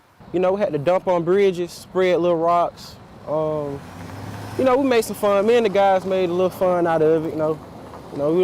We'll do snowball fights and stuff after we get done with all our work. But, you know, yeah, I love it, though. I really do love it over here. Road crews were out early this morning. They were at the hospital preparing the area for emergency services. They used rakes, backhoes, and other supplies to make sure the roads were safe. Jamari Gills has worked for the department for around 6 months, and it's his first snowstorm to work, and he says he just wants to help people stay safe. But he's not the only one out in the snow. We also went downtown where we met Gabby McDaniels at Lisa Bills, who says they are open and ready for shoppers even in the snow. The shop just opened around 4 months ago, and she loves working there. It's been totally different. Like, we never have snow, like, ever, so it's been really fun. We just came in and just wanted to monitor the weather and see what happens. We ran to the grocery store and just trying to stay warm at home. Now, if you are outside and you are cold like me because of the snow, the Chamber of Commerce has some items you can pick up so you can stay warm. You can get hats, you can get gloves, you can get coats, and you can get it for free. But I'm reporting in Sandersville, Madison Ricks, 13 WMAZ News. Thank you, Madison. Snow also in Washington County. The sheriff says to stay off the roads if you can, but if you do choose to travel, be safe and be vigilant on the roads. This afternoon, we are learning that the city of McRae-Helena issued a boil water advisory that applies to the Helena side of the water system. That's according to the city manager, Lance Jones. He says it's because of a water main break that caused a loss of water pressure. Right now, the city is planning to test the water, and it can take up to 24 hours to get those results back. Until then, do not drink the water without boiling it. Try to drink bottled water, and he said when you're showering, make sure water doesn't get into your eyes or your mouth. Also in Byron, a water main problem impacting traffic this afternoon. The Byron Police Department says it's on Main Street, that's near Highway 49, next to the Dollar General. Police say to use caution or to take an alternate route if possible. We are aware of a power outage in Lamar County, only affecting about 100 folks right now. We're working to learn what caused the outage and when power is expected to be restored. We'll be sure to keep you updated here on 13 WMAZ Plus about any outages we hear about throughout the day in Central Georgia. We're going to take a quick break here on 13 WMAZ Plus. Stay with us.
Thanks so much for staying with us. Just kind of recapping our weather situation. Today is our third week of winter weather across central Georgia. We are seeing some snow flurries. Not everyone's seeing them. We're starting to get a few into the Macon area. Really seeing like a dividing line along I-75. So not everyone's going to see the snow today. They're really seeing it more in our upper central eastern counties. We got Edentons and so forth, that area. But what everyone is going to be dealing with are the cold conditions. We're talking about weather conditions and temperatures that are low. But what makes them feel even worse is the wind chill factor. So it may say, 15, 16 degrees on your phone or if you're looking at a weather map, but it's really going to feel a lot colder than that because of the strong winds. So because of that, we're encouraging folks to stay inside, stay on 13 WMAZ. Plus, we, of course, will have the very latest information for you.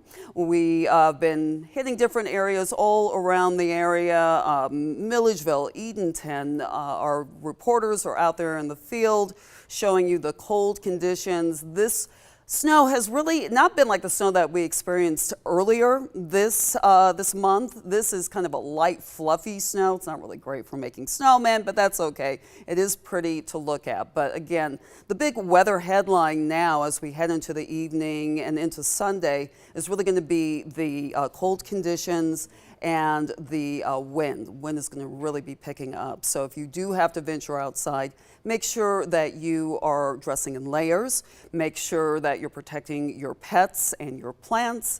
Just not really wanting to spend a whole bunch of time outside. I had the pleasure of talking to Sean Wombles earlier today. He is with the Johnson County EMA director there, and he was talking about what they're doing there in that county. They saw some snow coming in like around noon, 12:30. It stopped and then it picked back up again.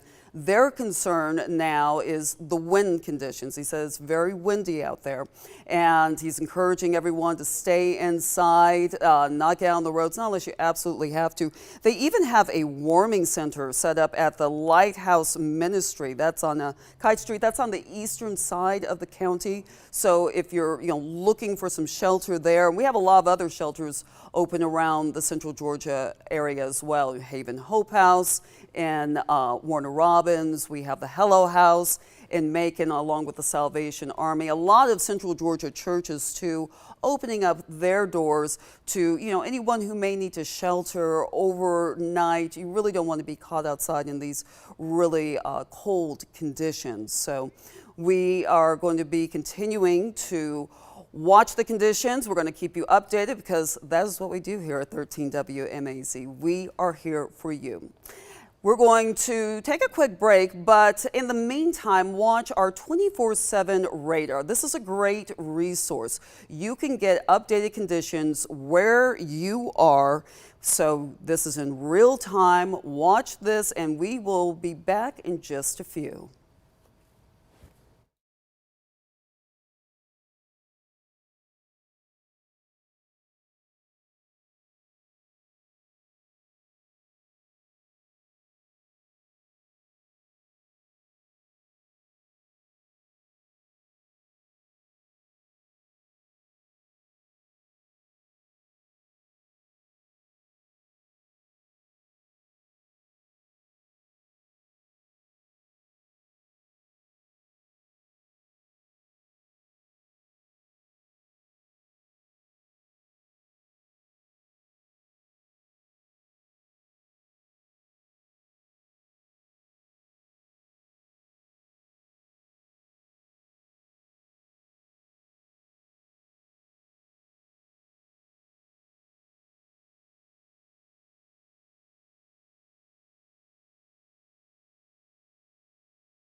All righty, we've been covering snow in all the spots where obviously it has been snowing, but then recently we've been trying to find spots where it hasn't been snowing, but now it is.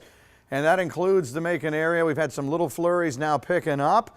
You can see the flag down here obviously showing you the wind is going from northwest to southeast, kind of north to south. So we're finally starting to see more snow here in the Macon area. It's not going to last very long. It's going to be kind of a quick punch of this that may last a handful of minutes. But here is a look at what the numbers are doing, and we'll show you the radar in just a second. 26 at 5 in the afternoon is 26 degrees. It feels like 14 thanks to the wind. I'm going to say as low as around 15 by tomorrow morning. And then sunshine does come back tomorrow, and we do go above freezing. Looks like around noon to about 7. We would be above freezing for a little bit for anything to kind of melt off in these places where we've been seeing snow accumulate. There's a look at all the numbers, and it's just cold everywhere. 23 Athens, 24 Atlanta, 26 in Macon. As we zoom in, you can see 20s everywhere, low 20s already in our northern counties, so everybody below freezing. A lot of folks have been there all day, and it's not going to go back above freezing until about lunchtime tomorrow. There's a look at the wind speed. This has been a big part of the equation. The number in white is the occasional, or that's the wind, the kind of sustained wind, and then wind gust is in yellow, if this looks kind of funny. So we're basically doing 15 to 20 to 25, but occasionally we'll record gusts 35, 37 miles an hour. So this is what it does to the feels like number. Feels like 7 in Monticello, 8 in Eatonton, and you can see not far from some single digits in other spots out there. Now, a couple of radar shots right here. So if anybody was doing a snow dance and had their fingers crossed in parts of Monroe and Bibb and Jones counties, it seems to have worked because this has been the area where the snow has mainly been throughout the day. The secondary last push coming down through these areas. But now, on this farthest western extent where it was just flurries, it's all kind of gathered together in a little bit of a bunch right here. And we're going to get to all these spots in just a second. But I wanted to show you for places that have not been seeing the snow. Again, this is kind of picking up on where the really steady stuff is. I'll show you in white in a minute where it picks up flurries and everything out there. This is actually starting to congregate. But I mentioned earlier as this was coming down, you know, this could be something that kind of splits Monroe and Bibb County, where the other side of I-75, you know, may not see much of anything. And that's kind of what it's doing. If you're in West Macon, you may have a few flurries, but the steady stuff is kind of running down 75 right to us here in downtown. Let's look at it on this. Now this is not in the blue color table, and this is not cloud cover.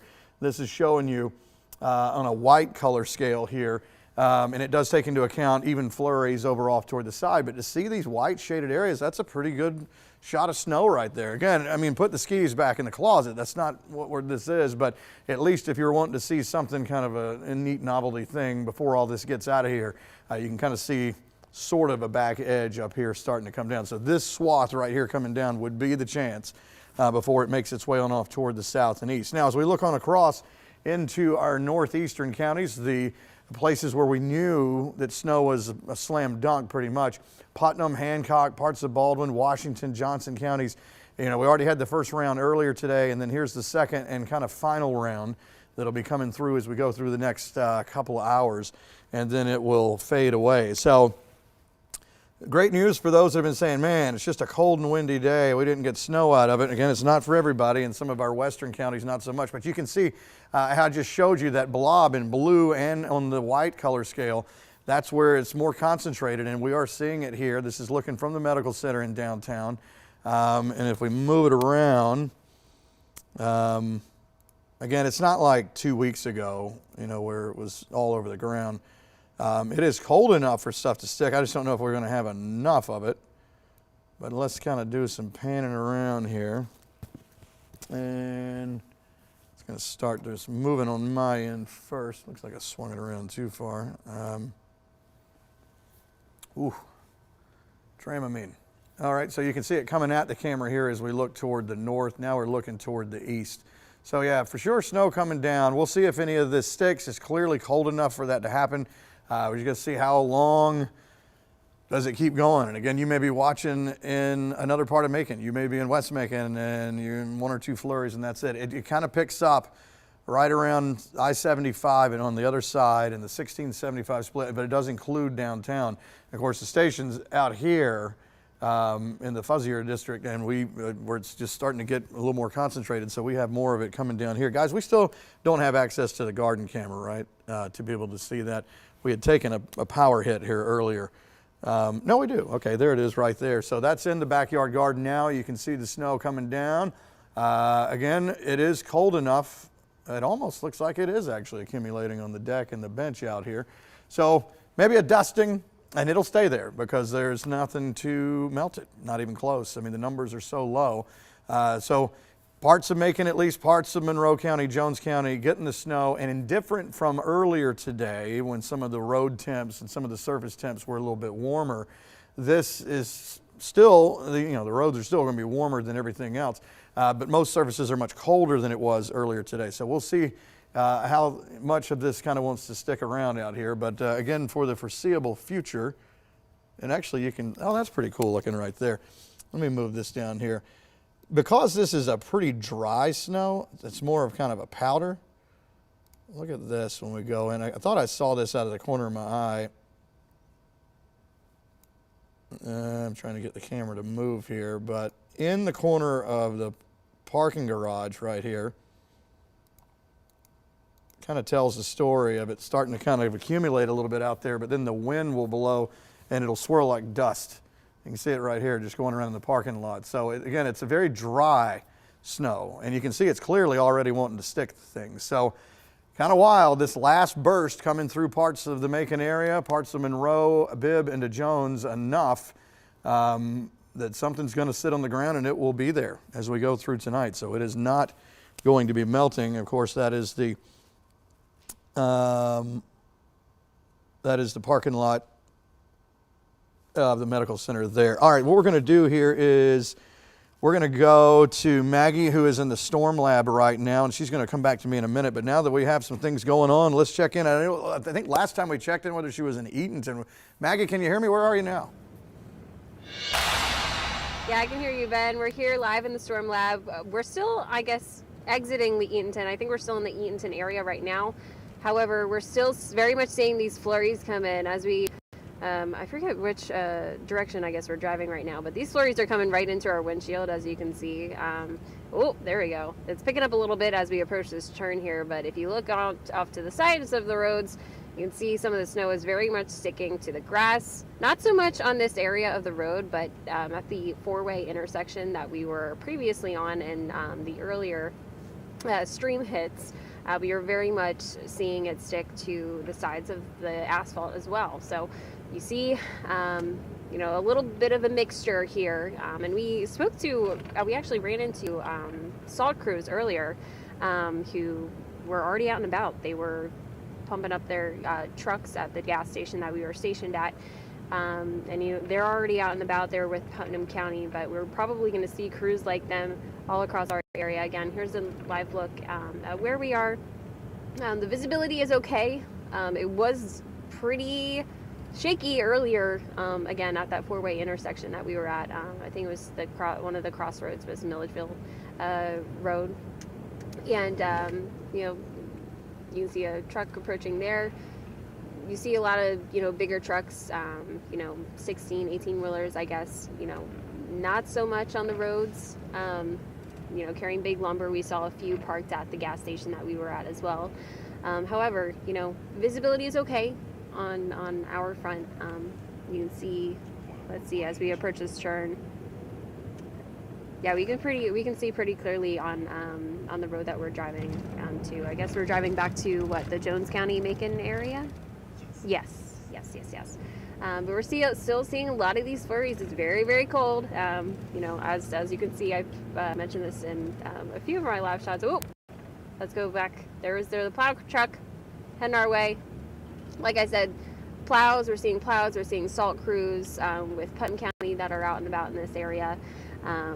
Just prepping, making sure these roads are as prepped as they can be, so they can be as safe as they can be for drivers in our area. And obviously, this is the third weekend that we're seeing some of these more extreme winter conditions. It's not I guess in the norm for folks down here, but the prep is underway, especially in the northernmost areas of central Georgia. We spoke to some of those salt crews that were pretty optimistic in keeping the roads prepped and safe for drivers who do have to be out and about on the roads. Maybe they have work tomorrow. You know, you have to run errands for whatever reason. But we're keeping our eye on the roads out here for the most part. Again, taking a last look here, it's clear. But for now, we're going to send it back to Chief Meteorologist Ben Jones. All right, thanks, Maggie. Yeah, as you can see on our sky cams here downtown, it is coming down now pretty good. As a matter of fact, in the parking lot here at the station, of course, we're back there. Yeah, you can see it already starting to stick to stuff out there on the cars. Again, this is, you know, some places in our northeastern counties have seen a whole lot more than this. But the fact that we finally did, this last little westernmost extent did jut out enough to catch the Macon area, at least in the eastern parts here. So this is downtown, heading over here into East Macon where we are. This is going into the backyard garden here. It's one of our lovely trees, and then you can see the, of course, recognizable bench and the sign and all that. As we go on over, you can start to see even on the deck over there, things starting to accumulate too. So yeah, finally coming down out there. How long it lasts, we'll have to wait and see. But as I mentioned a moment ago, it is sort of it's a dry, sort of fluffy snow. And so what's wild is if you look down again in the parking garage here, you can kind of see where it's trying to pile up a little bit, accumulate, and you can see the streaks in it where the wind will get a hold of it and sort of just swirl it around. So it's not just a wet snow, it's just kind of clumping down right there. I mean, it's a powder. So it is so cold out there to really support this. So whatever falls now is going to be there through the overnight. There will be, as long as this goes, there will be accumulation, even if it's just a dusting out there, but you'll have stuff on some cars and things like that. Let me show you the radar. And again, two different shots. One is kind of like showing you where the concentrated snow is. It's a color table that doesn't look like there's a whole lot going on, but you can see kind of a blue bullseye right here. Well, the station is right here. So we're kind of right in it, and downtown right here. So that's what is clipping by. If you're over here in just over toward 475, you may have a couple of flurries, but not like this. It is piling up in East Macon on the Jones-Bibb line right here, running down toward Dry Branch. Everything else spreads on over. Baldwin into Wilkinson, Washington toward Johnson County. Looks like it's wrapping up for Putnam into Hancock here. Swiftly moving down, but this is one that just kind of catches my eye because it was just flurries at best. You know, is anything going to even happen there? And then all of a sudden, boom, a bullseye just landed in that one spot. Again, anything toward the west of there, not so much. It's almost like we willed this thing to happen. There we are right there. So yeah, the majority of it coming down right over where we are. Okay, so that's in that color scale. Let's go to the one that shows it in white. It's going to kind of pick up on even the flurries and all that. And we do see, let me get this to, all right, get it to stop moving. Okay, so you do see it, instead of the blue this time, you see it in this white bullseye right here. So obviously you're starting to get into some steadier stuff in that lighter shaded area. Now it does still in the Macon area, do see kind of some dark gray as you get on over, but there is a cutoff. All of a sudden, it's just like you may see a couple of flurries, that's it, but it's like downtown and then on over toward gray here. So for days we've been looking at the models saying, you know, it might just barely sort of graze parts of the Macon area. Not sure about Warner Robins, and if this holds, it may be close. You may get a couple of flurries there. Definitely Twiggs County will get some of this if it holds together. But it's weird that all this is over here. There's a little bit of a gap here, and then on the outside edge, this one bullseye that started to show up here over the last handful of minutes. Behind all of this, let me get this to loop.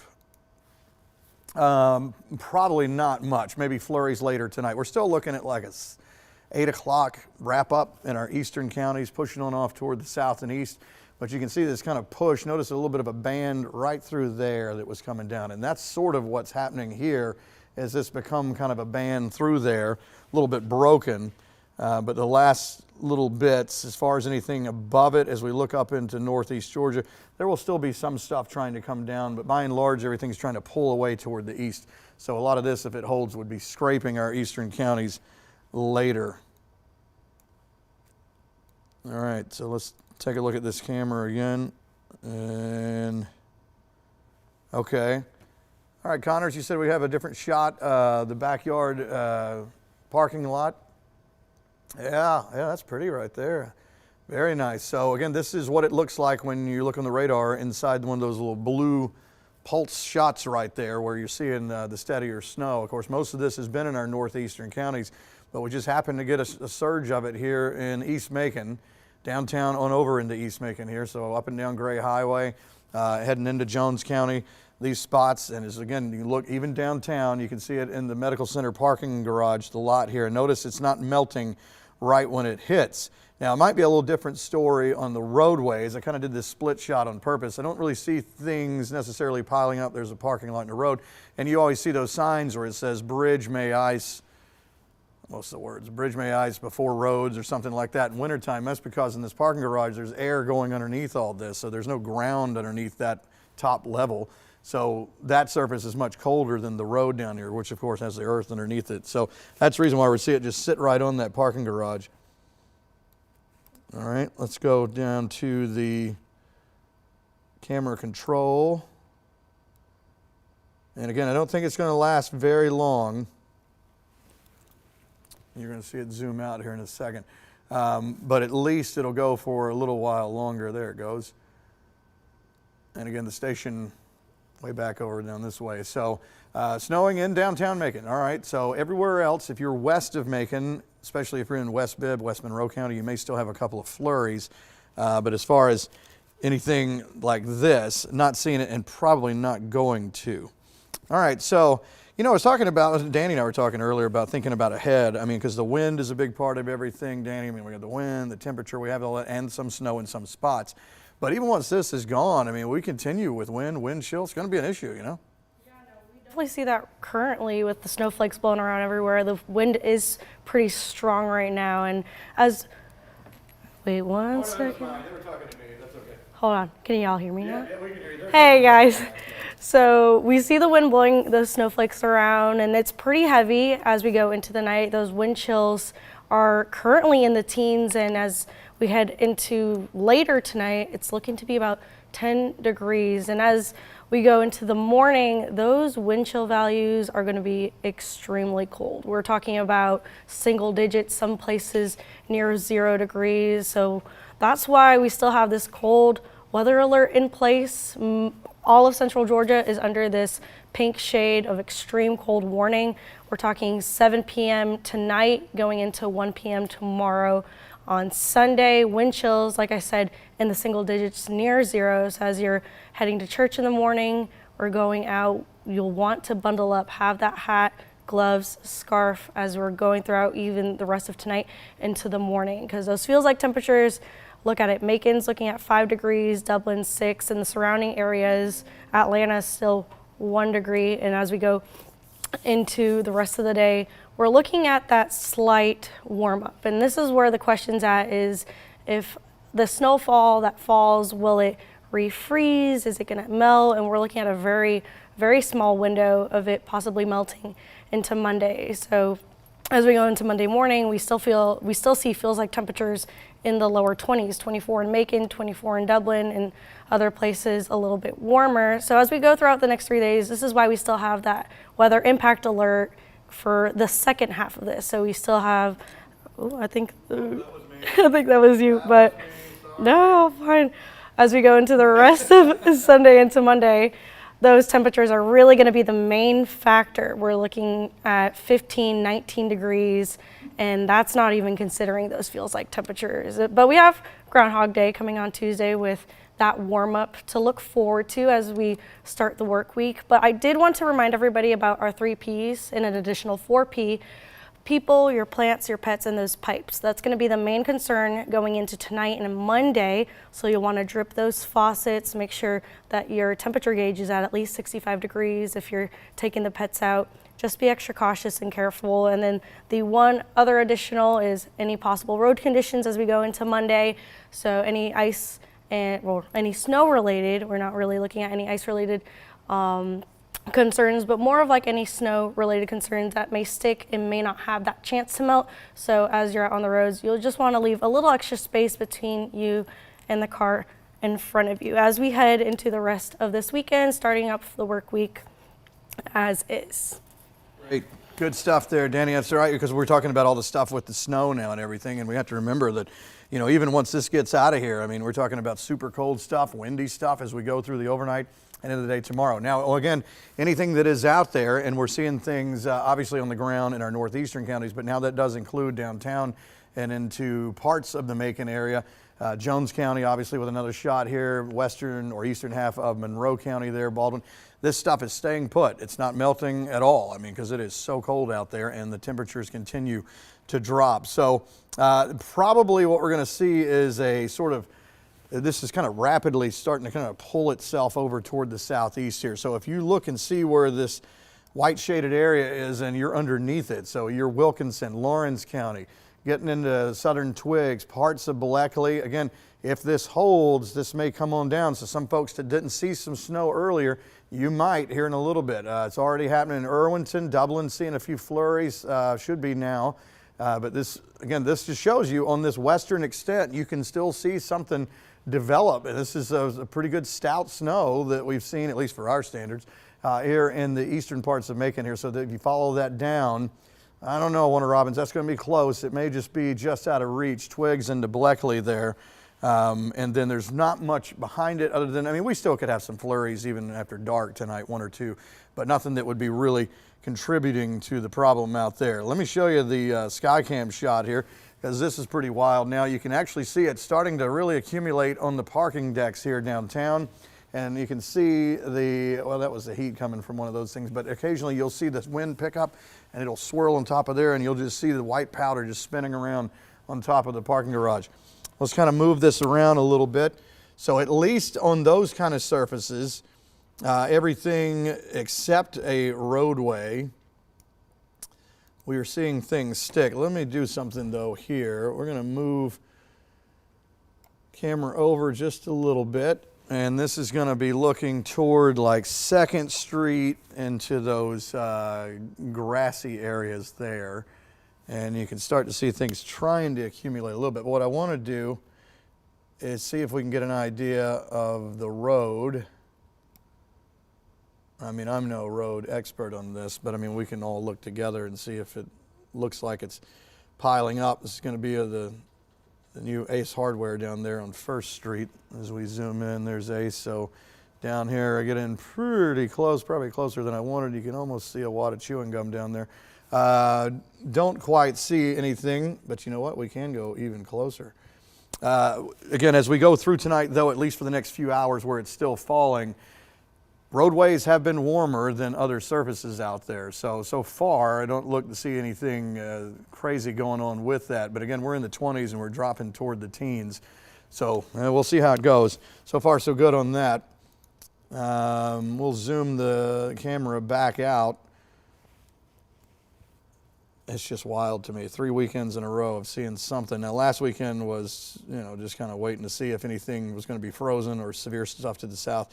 3 weekends, we started with snow, and we're buttoning this trend up with snow once again. And there, the shot that's going to spin around. There's a little bit of a delay there, but you can see the parking garage is there, St. Joe in the back there. So, yeah, starting to kind of lay down at least a little bit of a dusting out there. Now, it may not be going for much longer. As a matter of fact, I should see, and it probably has already started to kind of lighten up a little bit, because when you look at the radar, that big blue blob has already kind of made its way out of East Macon, more into northern Twiggs. So now if you're in Twiggs County, from Dry Branch to Jeffersonville there, running up and down I-16 here shortly, or actually on I-16 if you're coming into downtown Macon here. But this is the part, you know, there's downtown and the part that came by the station. So Dry Branch here, so Jeffersonville, the radar right there. So this is going to be going over that. And so you can see some dark blues in there. So some areas that haven't seen snow or not much of anything, maybe a couple of flurries, continuing to stay stout here as it comes on down. So you at least get a dusting on there. So you'll have something pretty to look at as we go on through tonight. And it'll still be there tomorrow morning when you get up, because the stuff is, again, not going to melt. It is entirely too cold for that. So if you're going to have all that cold and wind, as I say, you may as well have some snow with it. There's the big picture, just so you can see again the swirling going on all over in the Carolinas here, and that kind of outer bands coming through, and somewhere at some point there should be kind of an ending. We have seen things wrap up in the Atlanta, Athens area still with a couple of flurries, but this is that main last shot, and it was just going to be a question of, well, how long does this arm hang out here? And boy, just barely grazing Monroe and Bibb counties here. So sorry if you were on the other side of I-75 and you only had a few flurries, but at least you can see all these images that we have here at downtown and everything. Pretty cool to see. And again, it's going to be on the ground now. It's not going anywhere. And I can show you why with this. These numbers, again, usually you look at this kind of stuff and this would be an impressive overnight low. But with this winter we've had, I mean, this is overnight lows in the mid-teens. You know, this is nothing here, but this during the daytime to have 22, 23 degrees, obviously none of this is going to melt. There's that wind again in the yellow number. Those are some of the occasional wind gusts, and we're still seeing them 25, 30, 35 miles per hour or higher. So this is what it feels like outside right now. 9 in Milledgeville, feels like 7 in Monticello. So definitely no shortage of cold air and wind that makes the cold air feel even colder. Okay, we're going to go moving around now. Again, one of the places, let me set it up with this, where you can see that obviously these northeastern counties, the slam dunk counties, where we knew we were going to be getting snow, it was just going to be a question of how much. And you can see up here, one of those places being Sparta. It looks like just a few flurries for right now, but another big round came through a little while ago. Let's check in with Elizabeth Hunter. She's there now, I think.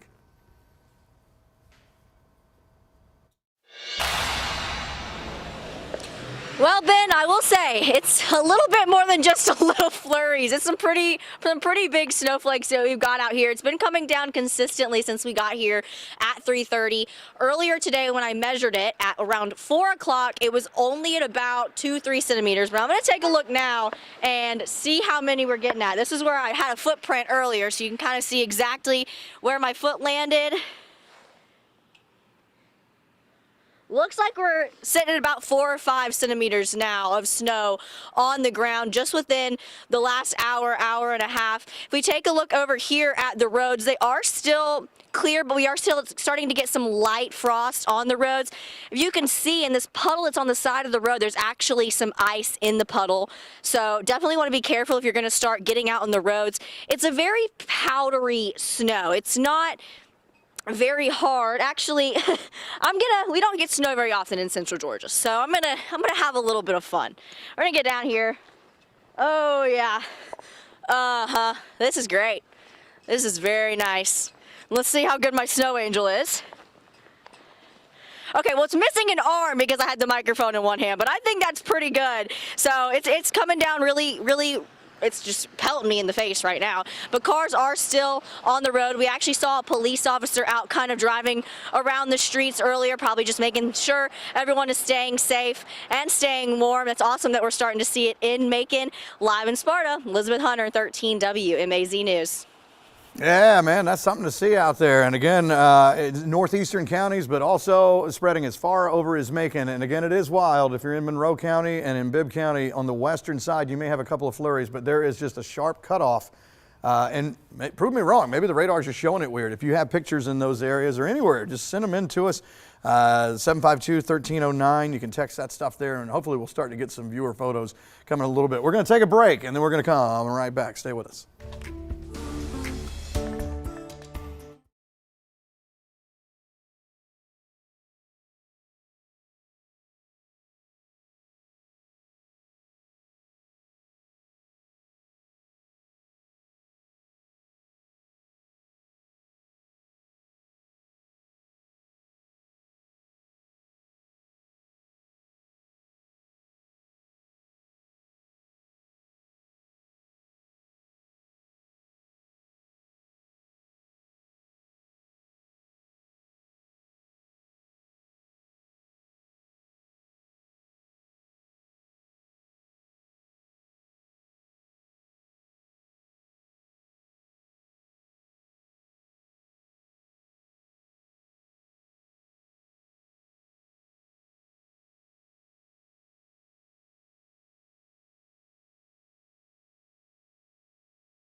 All right, wild stuff as snow continues to come down in the eastern half of central Georgia, and you can see what it has done to downtown Macon in a short flash. You don't see as many flurries, so this is probably it. This was what it did. So the canvas, this is the painting, and it will stick around there now. So I don't think you can build much more than maybe something like snowman like that. Plus, this is very dry powder too, so I'm not so sure how well it packs together. But a very cold, dry snow.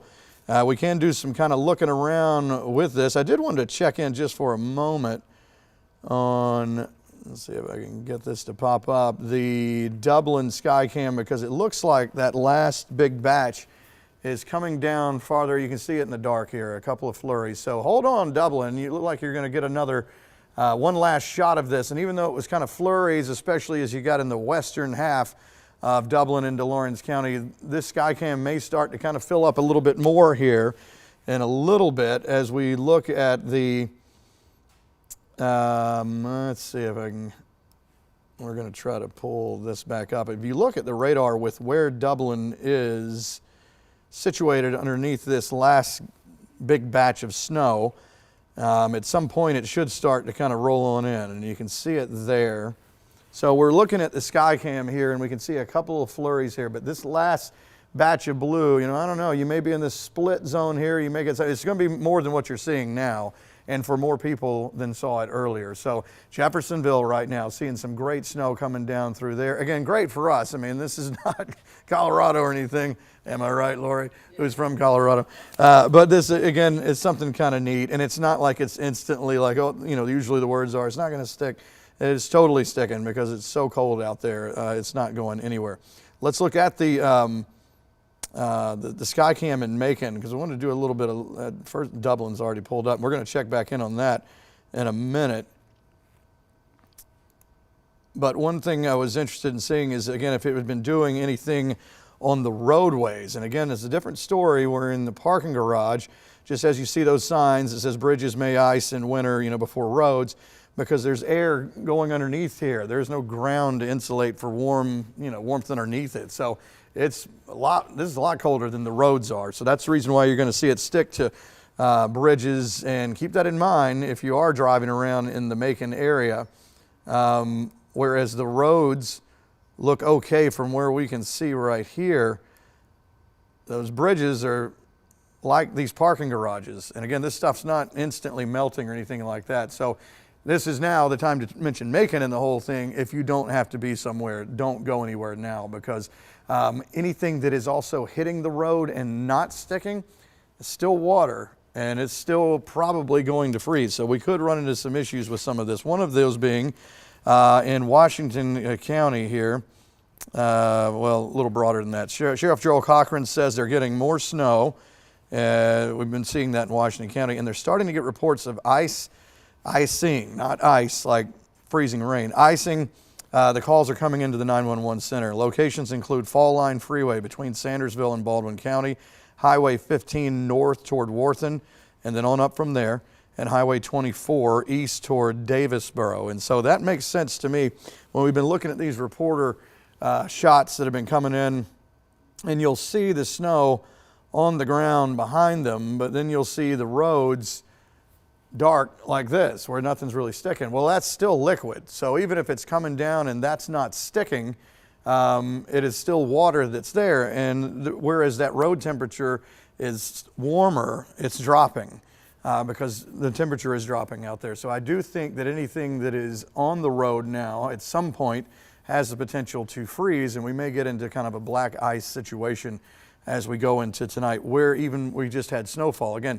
dry, cold snow, but the surface temperature of the road, what does it do when it hits? Does it change over to water? And then with numbers as cold as they are, it may not have stayed snow, but it may just glaze and turn into ice, and especially on bridges and overpasses like that. So keep that in mind. You can see parking garages right here. This tells the story. Obviously, none of this has melted since it's hit.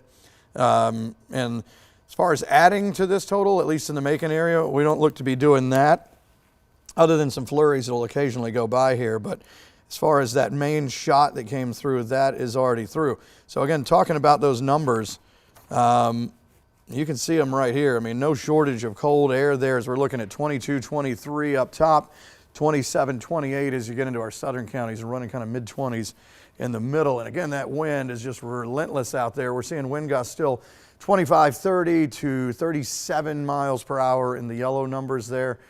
So again, this is what it feels like. Very, very cold stuff. Let's take a look at those batches. Again, two different shots of radar here. And if you're from up north and you're looking at this, you're probably just chuckling and looking at us going all crazy about this little batch of stuff here. But again, I was going to say it's very rare for us, but no, actually, we're seasoned veterans. This is our third straight weekend, as a matter of fact. Two of them with snow. Last weekend, we were stuck between an ice storm and severe weather. We just had a cold rain. But to see this and to pick out these colors, especially since it just came by the TV station in downtown, I know what that looks like coming in. So Twiggs County has a pretty good bit going on there. Wilkinson going into the now western parts of Johnson County into Lawrence County. A couple of little outshoots of flurries there. And we'll see if any of this holds together enough for Dublin as it comes down. But if you're in Cochrane, this is going to be close. It may be a little bit too far out of reach off towards your north and east there. And if you look at it there, it looks like, oh, there's only these couple of spots. But this bigger picture, which does take into account all the flurries and everything, shows it a little bit more kind of widespread. But you can definitely see this thing just running down like it just did not want to go on the other side of I-75. And it's kind of run along in the 16 right here, but you know, it is going underneath it a little bit. So East Bibb getting into Twiggs there with a pretty good shot of snow. And where is the back edge? I keep thinking I'm going to see this is the back edge, and then there's more getting kind of produced up here around I-20. So there's still new stuff trying to get going, very light, just flurries. I mean, this is all the steady stuff. And still the models show that most of this should swing on through as we go through the next 2 hours or more, you know, something like that. Eventually starting to clear as we head toward 8 o'clock. So we'll see how that goes. Underneath all that, as we go into our southern counties, we haven't been talking about those much here recently. You've had a few flurries in a couple of spots, but hang on. If you're down here in the southeast corner, especially more this way for Lawrence County, maybe Trutland, Wheeler into some of this, this is going to try to pull on down. So if you're wanting to see some snow there, fingers crossed that that will hold together and continue that southeast movement there. If you're looking farther on off toward the west, if you're Warner Robins, maybe you have a few flurries, but getting Perry and these places over here, it's getting a lot less likely, other than maybe one or two stray little flurries. So kind of wild to see that it did go as far west as Macon. The models were pretty much spot on once again. A question here, how much longer is it going to snow? I think that depends on where you are. If you're in the Macon area, how much longer is it going to snow? Probably it's just flurries now anyway, but probably going for, I don't know, it's going to take some time. I'd hate to say, because that back edge, I mean, it's still coming down here. So flurries for another 45 minutes, an hour, maybe something like that. At least in the East Bibb, Jones, Twiggs area. Snow overall for central Georgia. Again, the models still try to show that it leaves by around 8 o'clock or so. So let me go back down and look and see if we had a new high-res model to come in. These come in a lot more often here. So this is now, it tries to show things as we go through 6 to 7 quickly, pulling toward the east and then kind of leaving toward 8 o'clock there. So we'll see if that happens that way. I'm not sure how old this graph model is. It also thought that it would be snowing heavily in Dublin right now, so that we're waiting on a new one of that. But it's the same kind of thing, that it quickly tries to get out 7 something to 8 o'clock.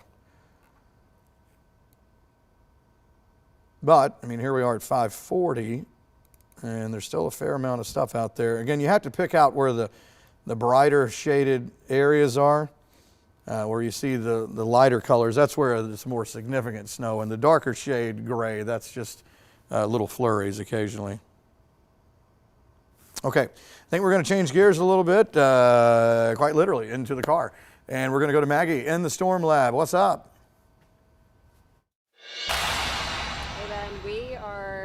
Now just entering Macon Bibb here. You can see that sign right there. Last time we checked in with you, we were leaving Eatonton, where we were seeing all these flurries. We're seeing these same flurries here around the Macon area, as you were just, describing here in the area. We're seeing some of the snow, as you can see, stick to Gray Highway. We're here driving on Gray Highway towards Macon, towards East Macon. Maybe you don't see as much on the center, I guess, portion of the roads, but it's very much sticking on the other direction with the cars heading towards us. You're seeing lots of cars out here with their hazards on, taking it slow here on the highway. Closer back to Eatonton, where we were coming from, we were experiencing some icy conditions ourselves. We were taking it slow here in the storm lab and, taking every precaution to stay safe and, stay on the road, stay right to where we're going here. As I mentioned, we're going towards Macon to check out the conditions over there. A lot of the same kind of flurries that we were seeing back in Eatonton and the northern, northeastern parts of central Georgia. And we're gonna keep you updated on these conditions. As you can see, lots of these cars taking it much slower. The speed limit is 50 here, but we're taking it a little bit on the slower side just to make sure we're staying safe. You can see some in this right-hand turn lane. You can see some more snow sticking to that part of the road. Again, more and more cars, checking into gas stations, filling up before the weather picks up into the later evening hours and the early morning hours as well. You can see very much of a breeze coming in, that breeze going directly into our windshield as well. We're seeing that same kind of gust, that same kind of breeze blowing the flurries, depending on what direction we were facing, but it's pretty strong, kind of gust, bringing in those flurries into the ground, into your face, onto the road as well. And just like Ben mentioned, I would be sure to look out for, ice out on the roads. You may not be able to see it, and for these flurries, they're dry when they hit the grass. We were feeling a little bit of them earlier, but it could absolutely ice out these roads as we get into the later evening hours. And we're watching that. We're approaching the Waffle House, very much the East Macon area now, and we're going to probably be driving around downtown a little bit, monitoring some of these conditions around our area. A lot less flurries, I guess, are seen to be sticking on the road over here. We're now at the Shirling and Gray Highway intersection here. You see a little bit of flurries sticking to the outer edge of the grass that approaches the roadways, but for the most part, you just see a lot of moisture out on the roads. You can see the car to the right, right side of your screen.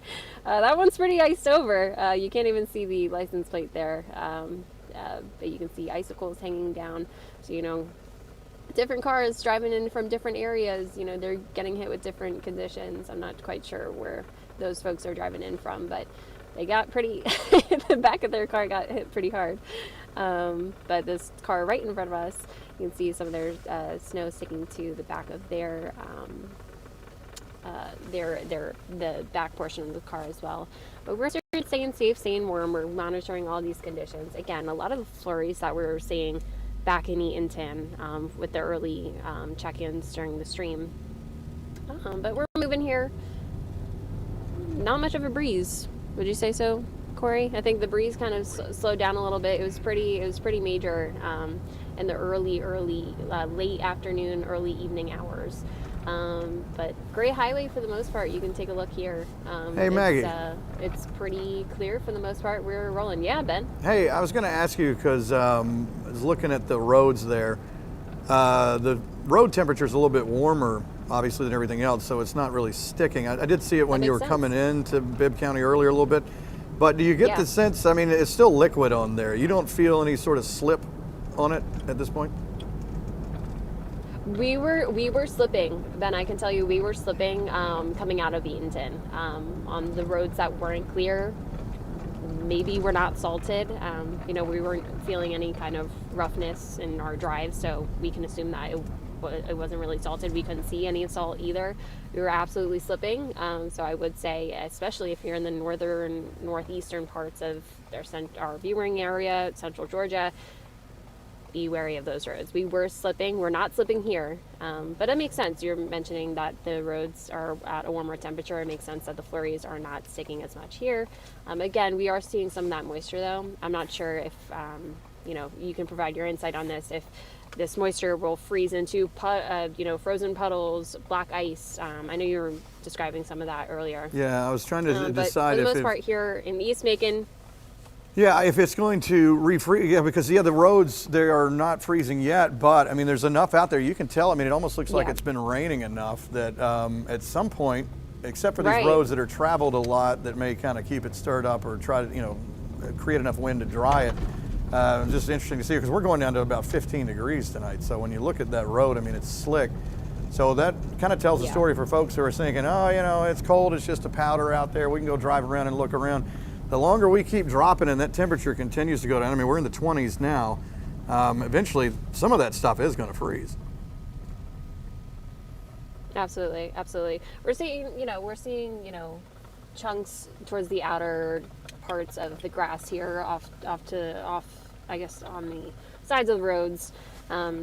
Slower traffic, I guess, for an early Saturday night, much less traffic out here, less and less folks out because of the weather, but still we're moving. We're headed towards downtown now. We got off of Gray Highway. We're on 2nd Street heading towards downtown and the 2nd Street Bridge. I know you're looking at those bridges, Ben, and kind of monitoring those conditions there as well.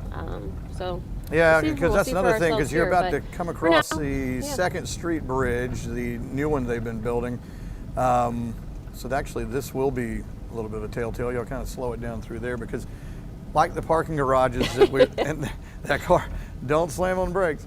Heading into downtown. We have a deputy about 3 cars in front of us, so he's taking it slow, and so are we. Oh, he's the pace car then. He's keeping everybody slow going over this bridge right here. Yeah. So 2nd Street Bridge, if we were going to see icing problems, and it's totally possible you could see that now. I mean, we're in the mid-20s.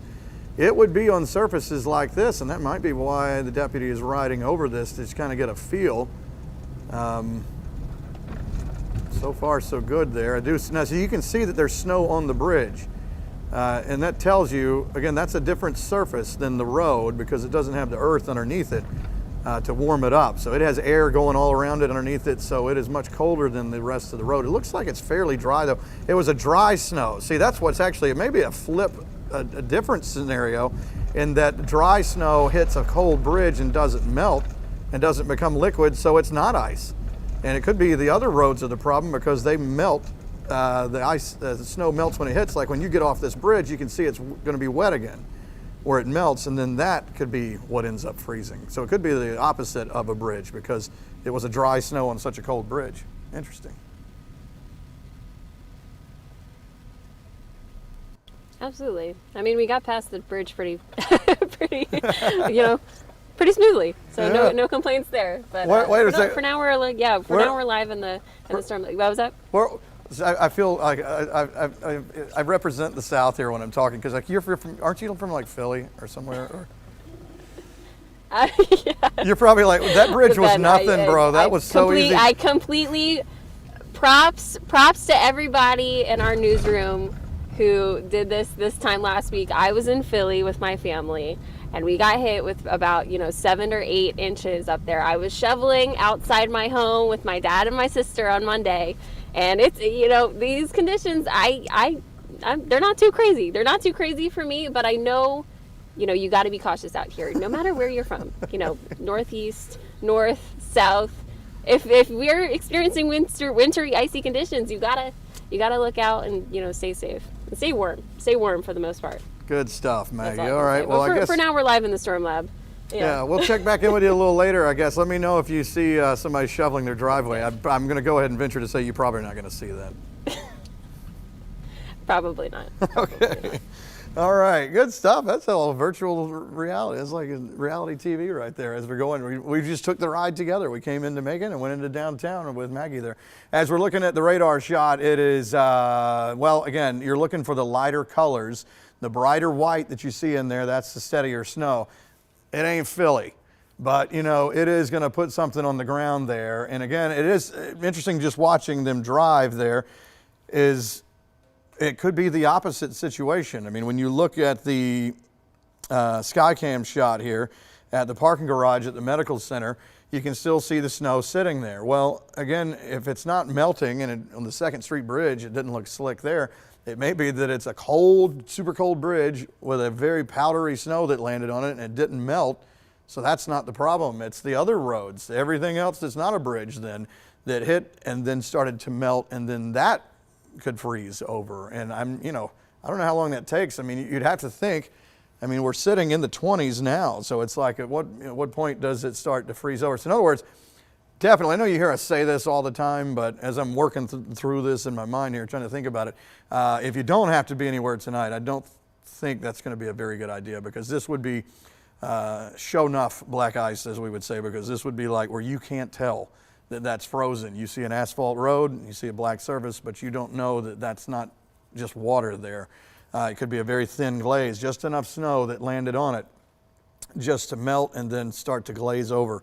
So maybe not, hopefully not, but that's the possibility for that. Let's go and check in on Dublin now, because I do think some of that snow was making its way closer to the area.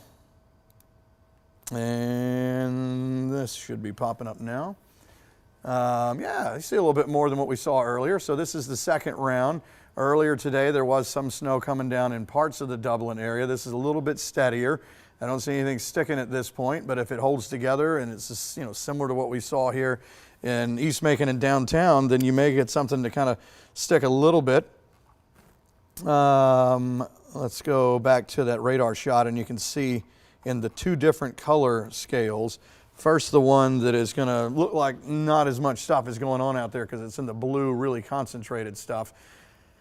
Yeah, and it looks like the main swath of all this western extent did not go any farther than halfway through Twiggs County and halfway through Bleckley. So, but if it holds together, and there are pieces of it trying to hold together here for Dublin, but it's kind of splintering apart, it may be this time more western parts of Dublin than eastern part. I mean, you're still going to get snow in town no matter where, but it's these blue bullseyes. That's what you're looking for right there.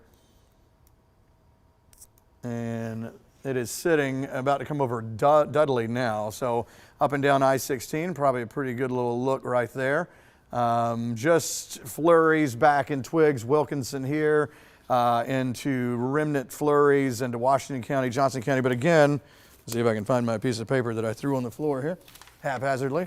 But again, this is from Sheriff Joel Cochran, and we probably could get reports like this from other spots. Of course, Sheriff Cochran in Washington County, they've been getting more snow, and they're starting to get reports of icing, not ice as in ice storm, freezing, coming into the 911 centers. So this was as of 30 minutes ago. Locations include Fall Line Freeway between Sandersville and Baldwin County, Highway 15 north toward Worthen and on up from there, and Highway 24 east toward Davisboro. Now, again, those are the conditions here, but there's a similarity in all these. Now, they've had more snow and it's been going on longer, but these places like in East Macon, getting on over into Twiggs and Wilkinson, these places, the same atmosphere is still there, incredibly cold. So anything that's there is going to stay. Anything that, again, hits the roadways, and it sounds like it's that similar problem, says Joel Cochran here, is that road is warmer and it probably melted a little bit, but then it's melting, but the air around it's still in the 20s. So that makes sense that we could have where ice is starting to form on some of these roads. If we had had a super cold atmosphere that had been going for 3 or 4 days and the roads were already, the equilibrium with everything else, and they were just as cold as bridges and everything, then it'd probably just fly off to the sides like powder, like we're seeing in these parking garages or even on the 2nd Street Bridge earlier. But because it was near 60 degrees yesterday, and it traps the heat on those asphalt roads, and so it is melting on contact basically, but it's still has air around it to freeze it. Does that make any sense? So that might be the concern as we go through tonight. Let's take a look in this picture here that shows it again in white. So it takes into account even flurries. You actually see a couple more trying to get going south of Atlanta. So hold on, if you're in Upson County, Monroe County, you may get a couple of flurries still to go here. So it's not shutting off yet. The models continue to show that this main thing should pull over here toward the east as we head toward 8 o'clock or so tonight, which is still a couple more hours. So it's still going to take some time. to get this stuff on down and over. I don't see it wanting to pull east at this point. If anything, it's going southeast. And you can see it's really on this, if you look at it, Dublin has a pretty good thing going on if you're wanting to see some snow here. It's almost kind of splitting town. There's one white blurb there. There's the other over Danville heading toward Dudley. So we'll see if all this comes together. But if you're in the eastern part, northeastern part of Bleckley County, Cochrane, this is just out of reach, it looks like. I mean, you may get a couple of flurries, but it's kind of from like Cary over and then on down Dudley, Dexter, Cadwell, Plainfield. Places like that it'll go on down, and you can see Johnson County, Trutland County, same thing. Not usual suspects when you're talking about snow to see it in these spots. So enjoy it again while it lasts. It's been a wild January, that's for sure. As we open the map up a little wider just to show you our northeastern counties where it has been expected that these would be the main spots, it'll look like that's kind of the end.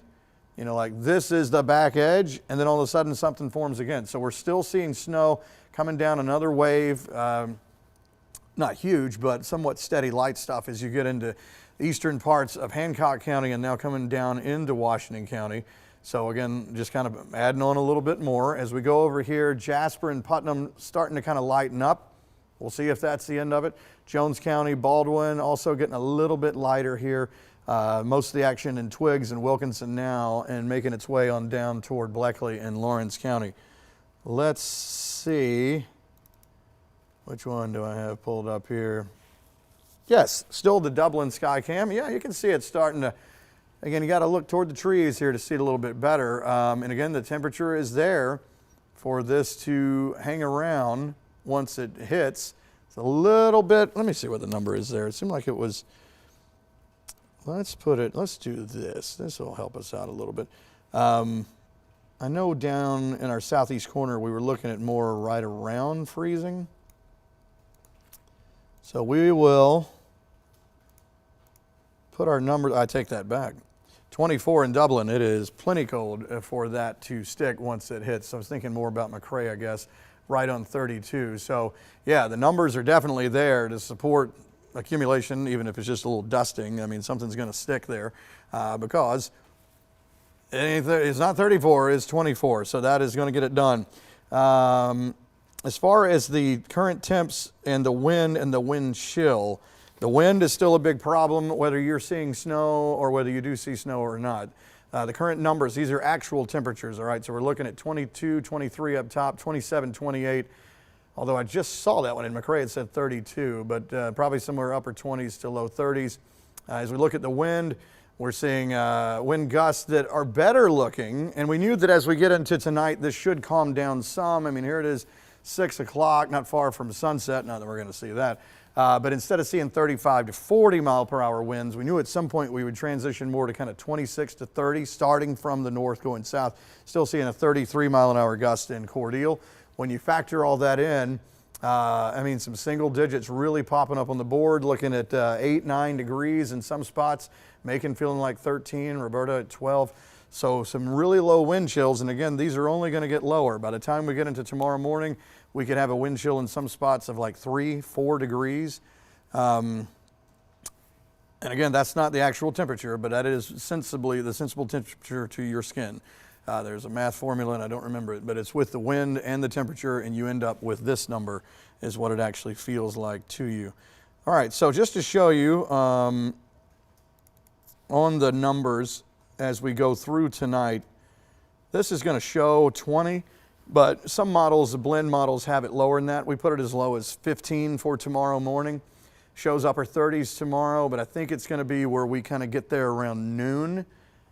And we go above freezing probably around noon, lunchtime, and then by 7 o'clock or so tomorrow night, we're back below freezing again.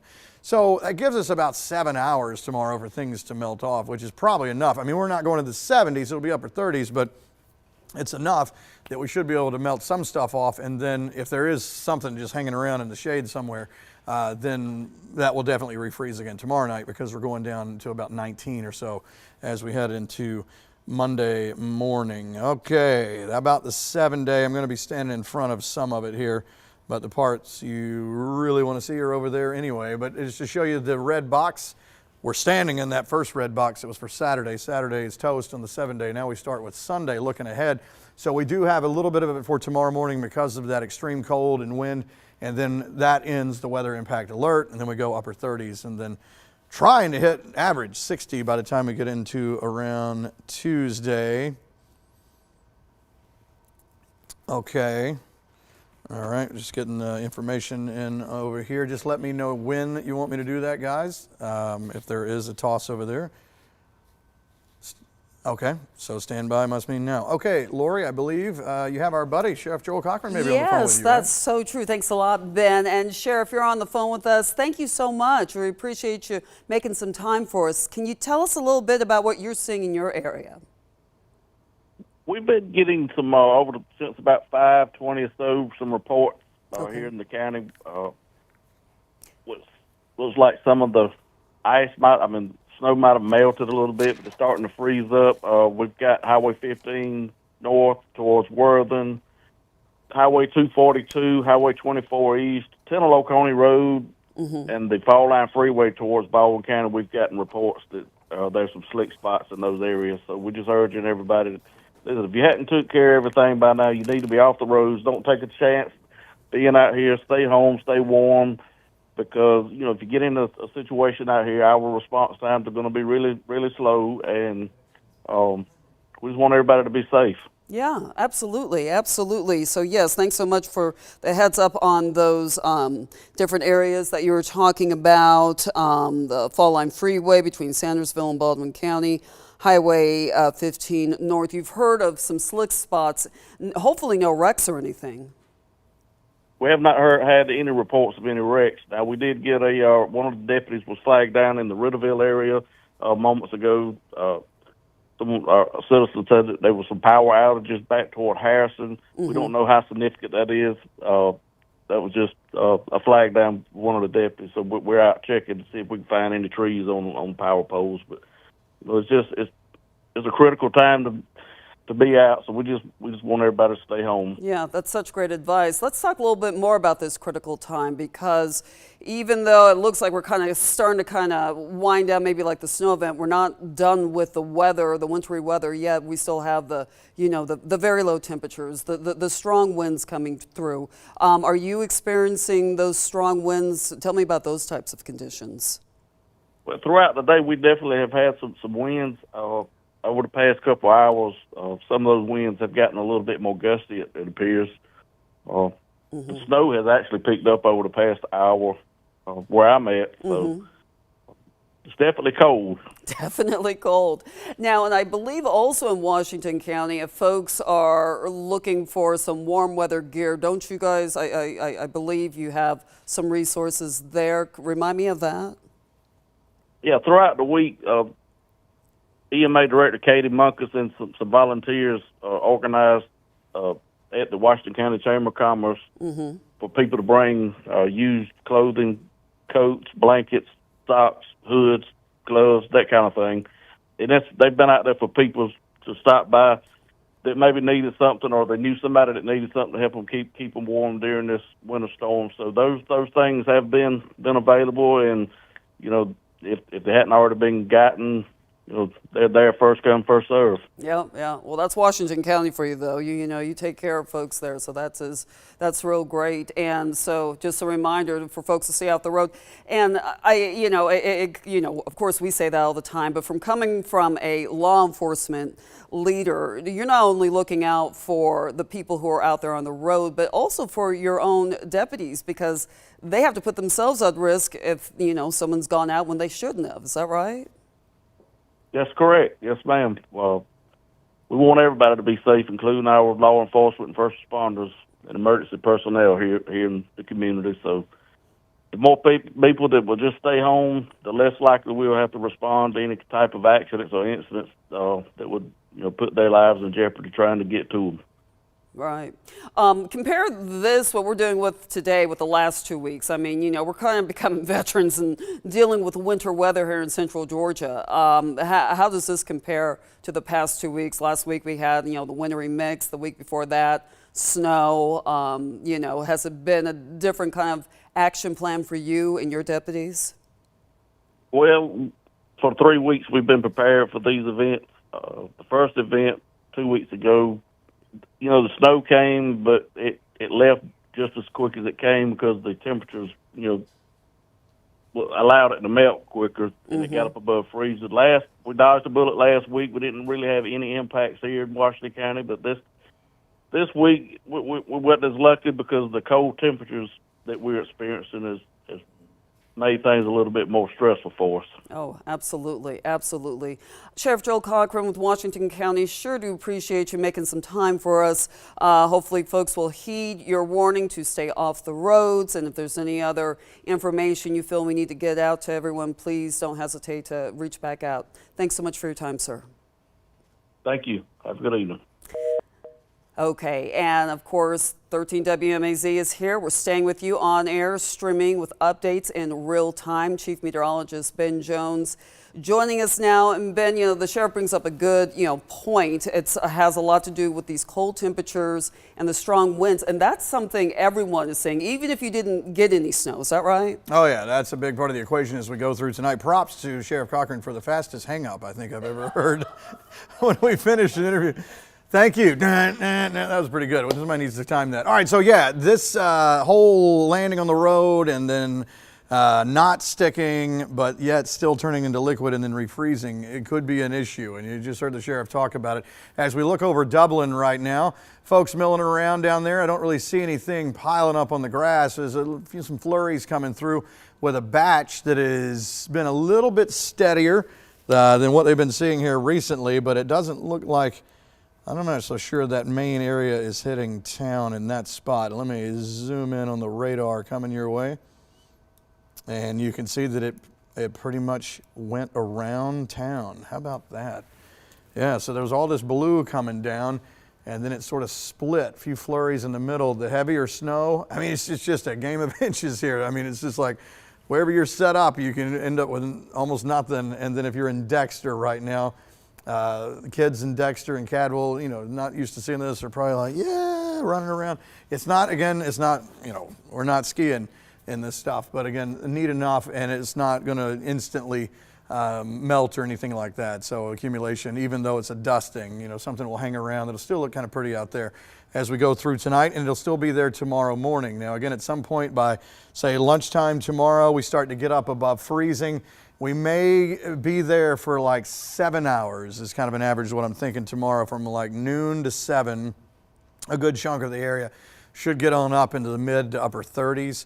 But then once we get past 7, we start to come back down below freezing again. So there's not a ton of snow out there in most spots, so that should be enough to get the job done to probably get a lot of that out of there, except for some shady areas. But in some of these northeastern counties, especially again where the sun may have a hard time getting to, in little valley kind of areas, that'll definitely still be there tomorrow night into Monday morning. Overnight lows tonight as low as, at least in the Macon area, we're thinking somewhere around 15. And then tomorrow night into Monday morning around 19, maybe some low 20s, something like that. But again, regardless of whether or not you've had snow, getting snow, will get snow, it is all about wind and temperature as we go on through tonight. But again, we're not even done with the snow yet. The brighter shaded areas, as you especially see some of the white little blobs that are out there, that's going to be where it's more like if you were in downtown Macon or in East Macon just a little while ago, twigs, what they're seeing probably in Dexter right now, that it's more of a steady. It's not, I can't see my hand in front of my face, but you can tell that it's coming down and you can start to see it kind of accumulating on cars and decks and stuff like that. So again, temperature profiles are there for this to not go away.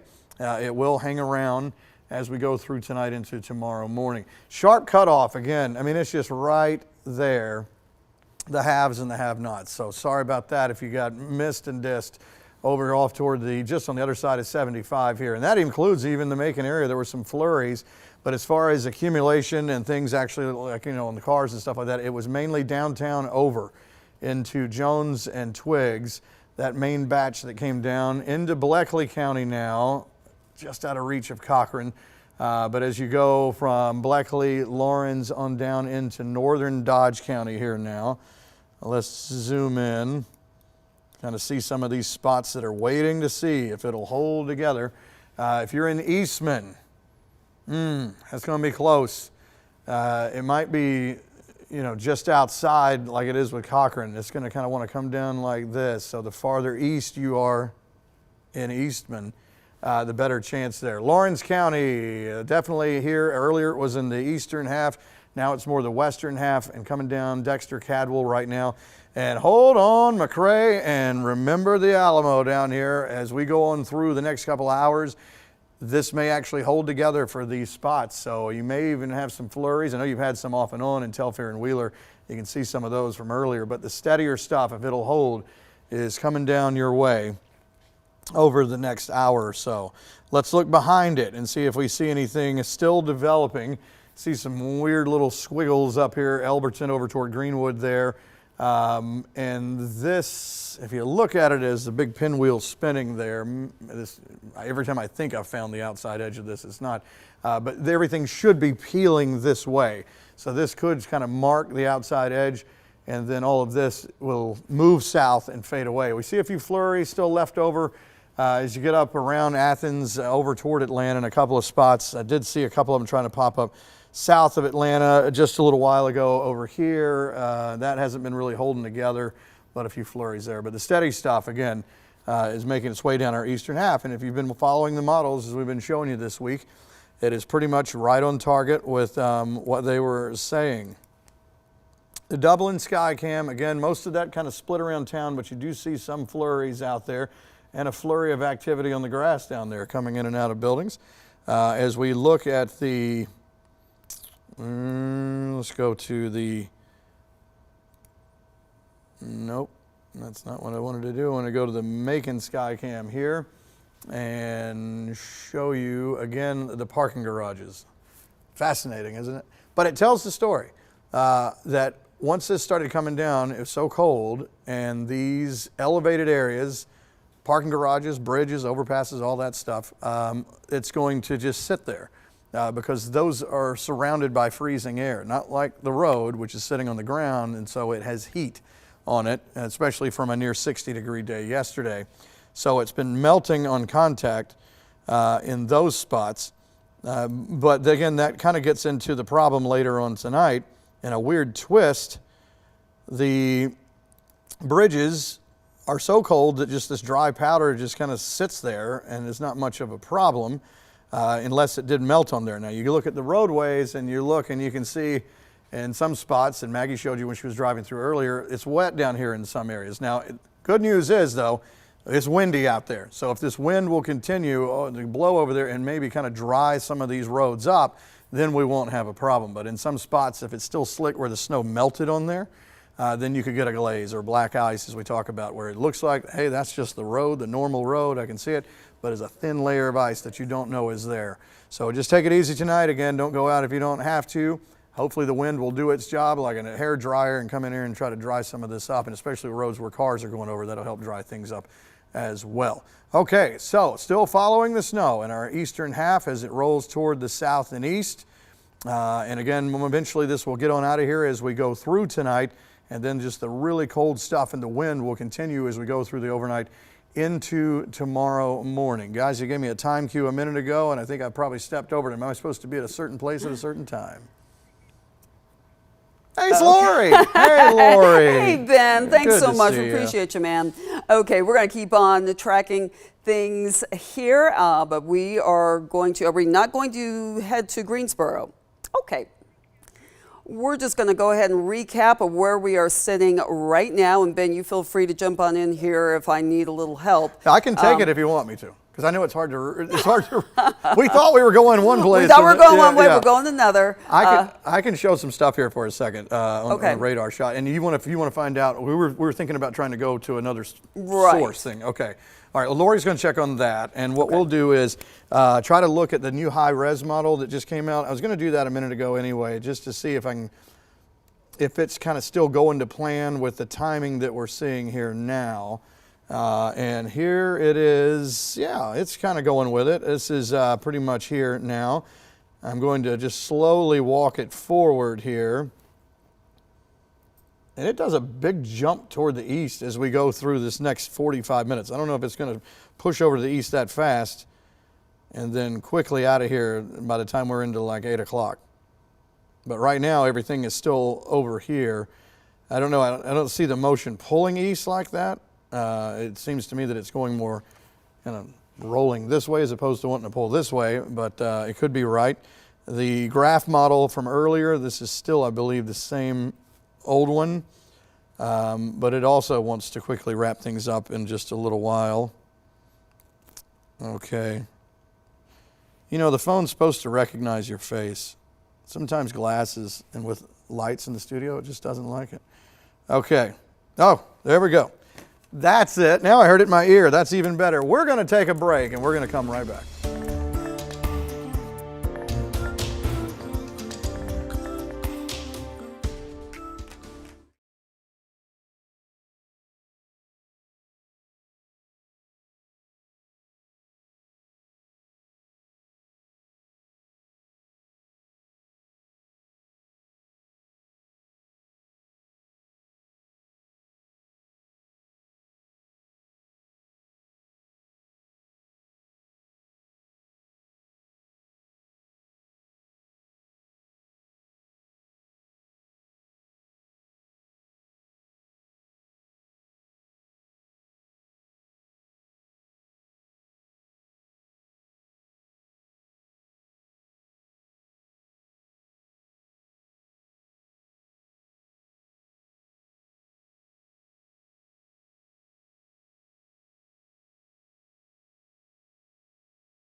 Thanks so much for staying with us. We are going to continue tracking our weather conditions throughout the evening. We have crews out across central Georgia. We're going to touch base with all of our reporters who have been out all day gathering information on conditions for you. We're also going to take a look at some of the pictures that you have been sending in about the winter weather and the snow that you're seeing in your area. But for now, we're going to have you check out our 24/7 radar. Here you can check on up-to-date conditions in your area in real time, and we will be back at 6:30 on 13 WMAZ Plus and on 13 WMAZ News.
13 WMAZ News at 6 starts now. Hello and thanks for joining us. I'm Lori Johnson, and as we join you this evening, we have been tracking snow all day across central Georgia. From Sparta and Edenton to Milledgeville and Macon, we've seen snow spreading across central Georgia throughout the afternoon and evening. We're continuing our coverage of the winter weather this evening. So, to get us started, Chief Meteorologist Ben Jones, you've been tracking the weather all day, Ben, and we're not quite out of the woods yet. No, not quite. We still have some snow to go in some of our eastern half, which is of course where we thought all this was going to be, was mainly in our eastern counties. The question was going to be, is there a westernmost extent that may throw some snow into an area that maybe the models weren't picking up on? Some were, and that is downtown Macon and in East Macon. It made it that far out toward the east. You can see it a little bit on the ground down here as we look towards 2nd Street here. So. And it's on the ground. Anything that is on the ground in any of our areas is going to stay put now because it is definitely cold enough out there for it. The current number in Macon, 25. As we look at tonight, we're going to drop down and we're going to say as low as 15 tomorrow morning. Sun comes out tomorrow. We go above freezing by about noon. And then about 7 o'clock tomorrow night, we go back to really cold stuff again. So there's about a 7-hour window tomorrow to lose some of the anything that's out there. 20s everywhere. Let's see, 22s. We have some 27s. No shortage of cold stuff. No shortage of wind.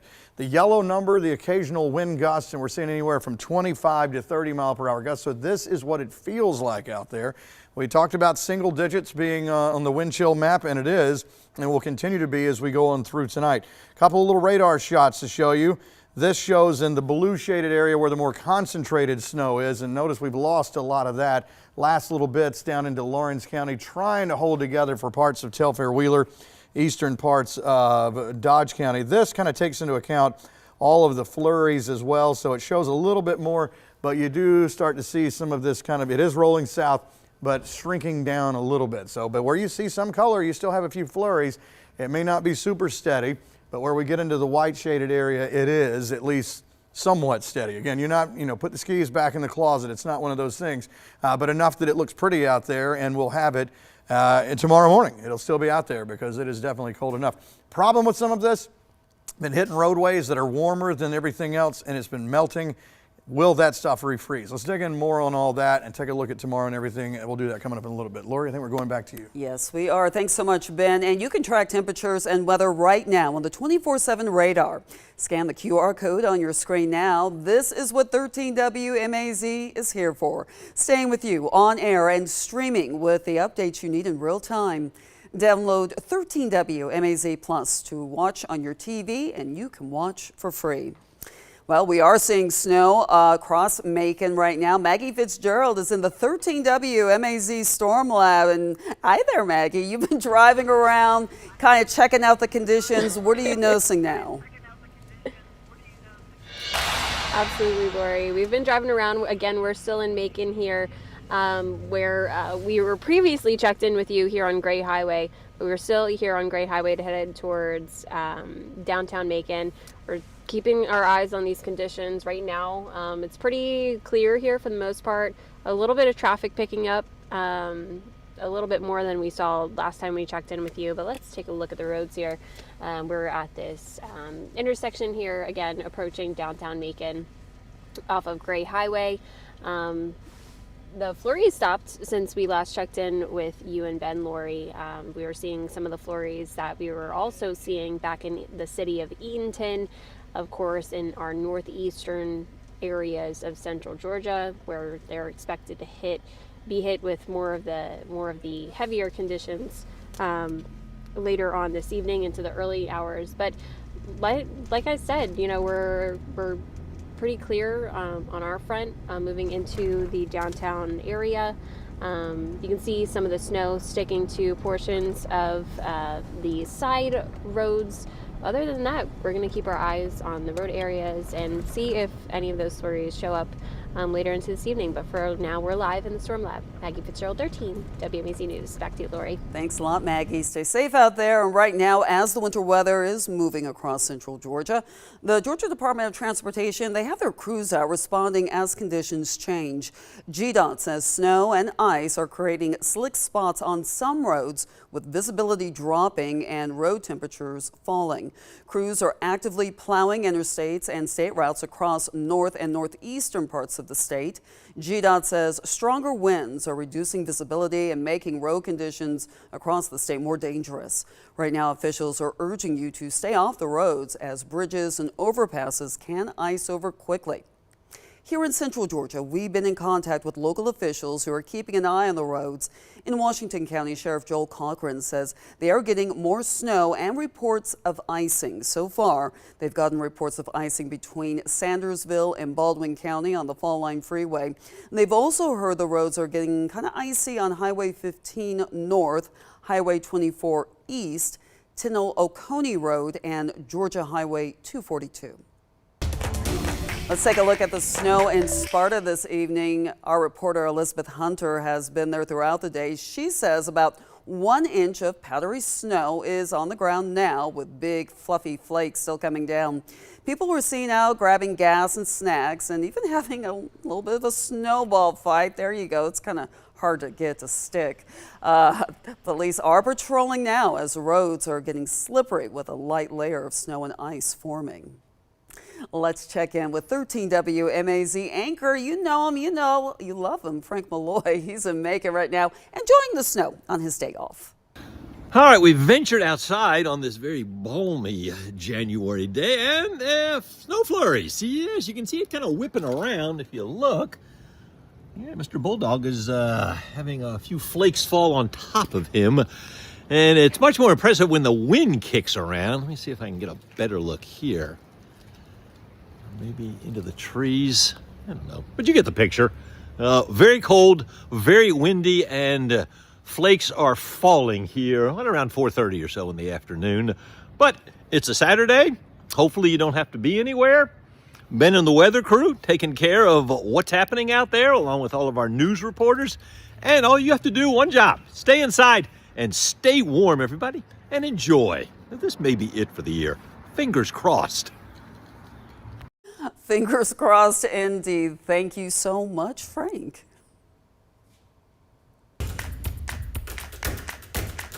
What started as just a cold and windy morning here in Milledgeville turned into a snow flurry wonderland. We caught up with some people around town who were excited to see these flurries, and even some people who traveled from out of town. And as we go to break, let's take a minute and look at some of the photos you've sent in, starting in Kite, Georgia. A viewer sent in photos from their yard, the snow taking over. That's kind of a pretty sight, though. Taking a look at some snow in downtown Macon. I was down there earlier. Flurries coming down right now, side of the Social Duck. And a look at the Wilkinson family in Sandersville. Oh, you guys had some fun today, all bundled up for the cold weather.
Welcome back. I know Central Georgia, we've been dealing with winter weather for 3 weekends in a row, and our team, we have been here nonstop to keep you informed. When snow made its way into Milledgeville, Naomi Washington was there to talk to people downtown. We started out with just a cold and windy morning here in downtown Milledgeville, but starting at around 10 a.m., we started getting the flurries that you see around me right now. These flurries are light and fluffy when they land on like your jacket or your gloves, and they actually look like a perfect snowflake. Now, as far as downtown Milledgeville, people have still been walking around, going to get things to eat, parking their cars, driving around, just as they normally would. And we got to meet some people who were pretty excited about the snowfall. People, in fact, who came all the way from Florida to see what snow looked like for the first time. I didn't really expect it to actually be like a snowflake, but like they actually do look like flakes. Over at Blackbird Coffee, they still saw a steady flow of business, even though people knew snow was coming later in the day. I think it's really awesome how the Milledgeville community always still comes out and supports businesses during even the weather. I think it's a really comforting place to come when it is cold, and so I think it makes it all the more special to warm up with some hot coffee. While we were out here in downtown Milledgeville, we also saw people out here to salt the sidewalks, even though we started the morning with some salt on it so that people who are walking are safe. Tell me, have you ever seen snow before, and what did you do when you saw it? Do a snowball fight. Now make sure you're wearing a coat or some layers if you go outside to observe these flurries, but something that officials told us was that they made sure to put brine, and that's that sand and gravel mixture, on both the county-owned roads and the state routes. I'm in Milledgeville. Naomi Washington, 13 WMAZ News. And we still want to see your pictures of the snow. Send us your winter weather pics, as well as where you're located, to 478-752-1309. We're going to share them during our coverage tonight and tomorrow on 13 WMAZ. Still snowing, at least a little bit in a few spots. If you're in our western half, it didn't quite shake out for you this time, other than a few flurries, but still coming down, rolling toward the south and east. When does this wrap up, and then how much colder is it going to get? Have you stepped outside? It's brutal out there.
Fancy seeing you here, Ben. What are the odds? I know. Pretty good, apparently. 3 weekends in a row. That's pretty amazing for Central Georgia. And I guess, we're talking about snow, but really, and not everyone is seeing snow, really it's the wind and the cold temperatures that everyone's dealing with. Yeah, everybody has that. Regardless of snow, no snow, the wind and I was just telling y'all, I walked outside a minute ago and I was like, I quickly turned around and went back in. It almost hurts to stand out there. Very cold and windy and snow in some spots. What you're looking at here, parking garage downtown Macon, the medical center, and that is snow on here. And this is about the farthest west it went. This was the extent. So the outside edge of this entire low that goes through the Carolinas out into the Atlantic Ocean, the edge of it stopped right here in downtown Macon, which is kind of wild. You go a little bit west, you had some flurries, but this is where the majority of stuff has been. The numbers are impressive. 25 that feels like 13. So not just snow here in this shot. Let's see, Sherrod, do we have it? We have our backyard garden camera. It was a quick shot. It was probably only like 15, 20 minutes of the steadier stuff out here at the station, but it did a number out there, and that's probably caked on there pretty good. So just to show you how cold it is, normally we see it get on there and then it kind of sags down the windshield. Nope, it's on there and it's not going anywhere. So back we go to a look at tonight. I'm going to say as low as 15 for tomorrow morning. Windy and cold, windy and cold. And sunshine comes out tomorrow. It's going to be about a 7-hour window from about noon to 7. Where we'll be above freezing. I mean, it'll be mid to upper 30s, but it'll be up there that we should, handle some of the stuff getting it melted off if there isn't any problem areas out there. Shady, low spots, probably hang around, and it'll definitely refreeze again tomorrow night, whatever's still there. 20 in Athens, 22 Atlanta, 25 Macon. We have 22 to 27 in our area from the lowest to the highest, and the wind speed still there. Now, we're not seeing 35 to 40 everywhere. We're seeing 25, 30, 31 on the wind gust, but this is what's causing another part of the problem here is it's already so cold. You factor that wind in. Monticello feels like 6. It feels like 8 in Gordon, 9 in Dublin, and everybody going down pretty much to single digits as we go through the overnight. So it's only getting colder as we go through tonight. There's a look at the radar. Now, a couple of shots of the radar. This one we've been showing throughout the day. Shows the blue shaded area or the more concentrated snow. It's not really taking into account all the little flurries. I'll show you that in a minute. But you can see where it has been heavier. And even earlier today, the second round actually came through Hancock and Washington County. That's that part that came down through eastern parts of Monroe, Bibb, Jones, Twiggs. And it was just like a cutoff right there. So if you're in West Macon, western parts of Monroe, you might have had a few flurries. But there was a cutoff at a certain point, and that was it. There's a look at the big picture. Anything in white is going to be snow steady. The grayer areas going to be more like flurries. Now, a lot of this has been landing on the road, and it's very cold on most surfaces, and it's a dry snow, no problem. But on the roadways where it's warmer with the actual heat of the earth there, it's been melting.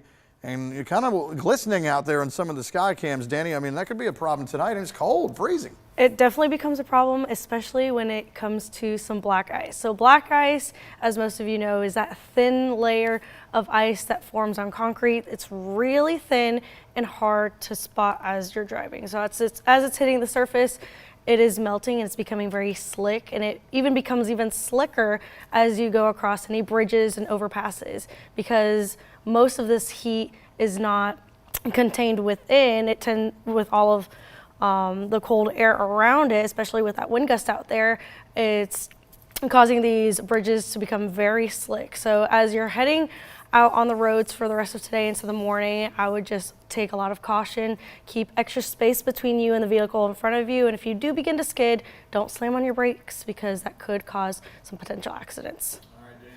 Very good advice right there. And of course, the bigger thing, if you don't have to be out, don't be out also. But if you have to be out, and a lot of people still have to go somewhere, take that into consideration. Hopefully we won't have a problem with that, but I do know that some of this snow has melted on roadways. And then obviously the numbers are crazy already low. So freezing will definitely happen, I think, in some spots. All right, as we go through tonight, we're going to continue with the snow leaving toward the east. I can show you here on the high-res model. It kind of just starts pulling things on across as we go 7, 8 o'clock, and that should be it. The graph model pretty much kind of agreeing with that same scenario of everything eventually fading toward the south and east and toward the east. And Sherrod, I'm going to pop up the 7-day, and we can take it full so I'm not standing in front of it. Just make me disappear maybe. We're looking at a weather impact alert that'll be ending. There we go. tomorrow morning. We're in the middle of that big red box that was on there for Saturday. Tomorrow morning, because we're going to be around 15 with a wind chill of maybe 3 degrees in some spots, that'll end as we go through the day, and we'll try to melt some stuff off. Groundhog, I don't even know if he wants to show up at this point, but I hope he can offer something that says an early spring. I think a lot of folks would appreciate that. Average high this time of year is 60, and we look to try to hit that as we get on into Tuesday. So a few flurries still left out there in our eastern half. After that, it's just all cold and windy as we go on through tonight. Lori. Thank you, Ben. I think we do deserve an early spring. Yes. Okay, let's take a look at some of the photos you've been sending in on this snowy day. This is Hazel. Hey, Hazel from Gray, having a great time playing in the snow. Sarah Drawhorn out with her gear, making donuts in the yard. That looks like fun. And finally, we can see just how much snow is coming down in Hancock County. Some of the snow piling up on cars and trucks. Hey, thanks so much to everyone for sending those pics in. And as the snow keeps falling down, or even if it stops, we'd love to see those photos. Send your winter weather pics to 478-752-1309. We're going to share them during our coverage. It is cold and snowing here in Washington County. How some road crews and people we talk to around town is preparing for the snow.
We saw snow in different central Georgia counties today. Ellie Milliken and Madison Briggs were in Sandersville most of the morning and into the afternoon.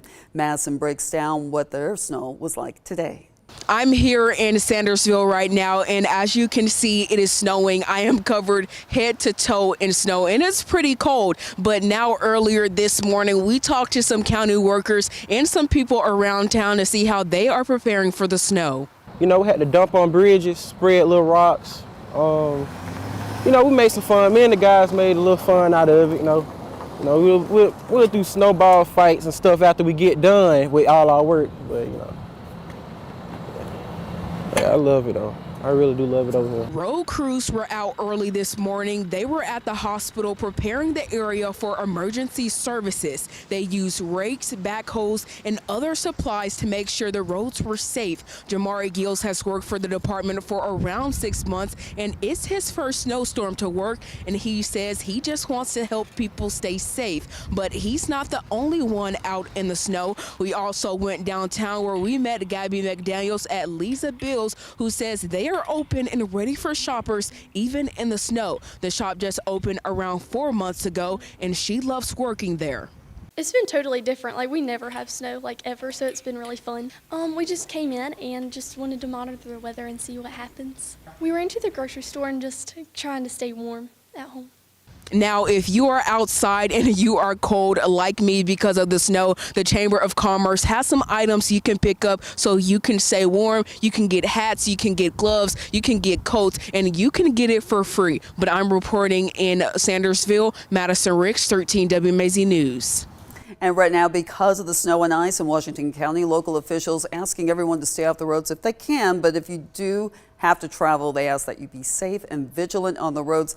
Ben, I think that's good advice for really anyone in Central Georgia. Yeah, especially, where the snow has been and landing on the roads and then, melting and then refreezing and all that. So better if you don't have to be out. Just to show you, though, once again, on top of the parking garages downtown, we've had some accumulation and over here where we are in East Macon and in some of the yards out there and everything. But I want to show you, we've been talking about Washington County. That's just one spot, but surrounding areas could see this same thing. This was in the weather chat room just a little bit ago.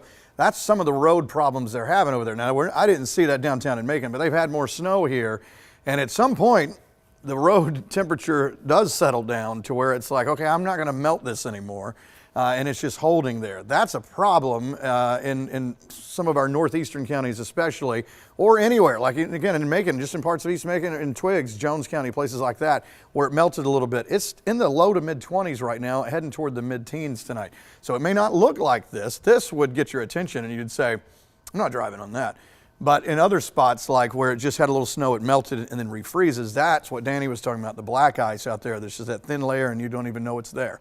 So really careful tonight, guys. I know you hear us say these things, but it is a possible thing as we go on through tonight. Coming up in a little bit on 13 WMAZ Plus, where we have been with you now for a few weeks.